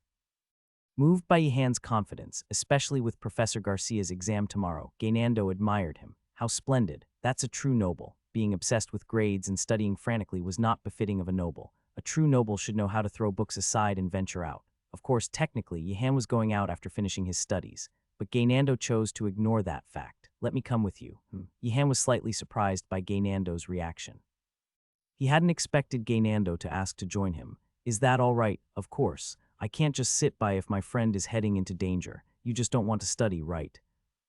Gainando hit right on the mark, fell silent. If he stayed in the lounge, he'd definitely be nagged by passers-by with remarks like, "Aren't you studying?" Or, "What's with the card game? There's a quiz coming up, study instead." It was better to follow Yihan than to be scolded for no reason. "No, not really, it seems so. But it's okay, come along." With Yihan's permission, Gainando excitedly put on his coat. Asan entered and asked, "Gainando, you don't need to study." "Ah, stop asking. I just asked once." The reason Yihan wanted to check the Spire's stables first was indeed for a means of escape. He had a promise with Amur, the owner of the stables outside the Magic Academy. When the evil lick falls and the Crimson Dawn arrives, look up at the Eastern Spire. On second thought, that conversation wasn't as dramatic. Memories tend to distort over time, but this seemed a bit too distorted. In reality, stable owner Amur had promised to fly to the academy every 2 weeks. He hadn't yet acquired a flying mount, but it was wise to familiarize himself with the path to the stables beforehand. And who knows, he might find a clue to acquire a mount on his way to the Spire's stables. If it's as per the promise, he should be coming this weekend. "I wonder if I'll meet him. It's really nice to gather like this, isn't it?" Nilia asked. Yihan and Yaner quickly nodded in agreement. Gainando stood there blankly until Yihan pinched his back, prompting him to quickly nod in agreement. "I'm so happy to be wandering around with a reliable guide like Nilia, instead of a filthy friend from the Tutanta family." "Right, Yaner, of course. I'm also really happy. I'm really happy too. I wish there were some other guys from the Black Tortoise here. It'd be more comfortable." Yihan regretted their absence. Since the Salco gang had agreed to use each other, he had no reason to feel sorry no matter the situation. Even if the Skull Principal appeared and one of the Salco gang was thrown as bait to escape, there was no need for apologies as it was all pre-agreed. Of course, whether the Salco gang thought the same was uncertain. Anyway, that's what Yihan thought. In contrast, Nilia couldn't be discarded. Yihan found that regrettable. Should I have brought 1 or 2 of them along? But if he asked to borrow 1 or 2 from the Salco gang, Salco himself would get involved, and if Salco joined, Nilia would seek revenge for last time's abandonment. Rather than complicating things, Yihan thought it best to just bring people he could trust. Managing relationships between people is really tough, Ratford. Surprised by Yihan's sudden remark, Ratford quickly nodded in agreement. Indeed, in the world of thieves, relationships were unexpectedly important.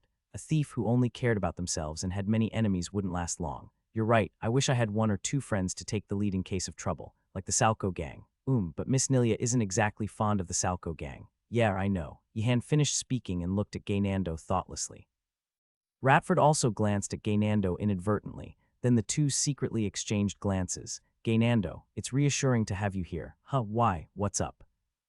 Nilia and Ratford were both exceptional guides. One was an expert outdoors and the other indoors. That was the only difference. Given the complexity of the Magic Academy's corridors and staircases, Ratford naturally played a more prominent role. Just wait a moment, please. Ratford stretched out his hand to stop his friends, then leaned close to the corridor floor with his ear. Yehan and his group were searching for a way to ascend from the cut-off second-floor corridor. According to the map, this path should lead to the third floor, but there was no visible way.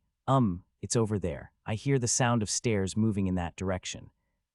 I can do that too. As Nilia was about to belatedly lie down in the corridor, Yehan stopped her. Nilia, there's no need to show your skills now. Better to save them for later. I think so too. As Yehan and Yanair restrained her by pulling her up, Nilia stood up, looking a bit disappointed. Meanwhile, the stairs slowly approached. The group ascended the stairs to the third floor. This is a new direction for me. Yehan had been guided by Salco to the main building's third floor before, but it was a completely different direction. Yehan had no idea what awaited them on the third floor in this direction. Click with a heavy sound, the stairs connected. Yehan stepped forward, heading to the third floor. 1 step, 2 steps, 3 steps forward. And then Yehan realized that the scenery around him had changed from the corridors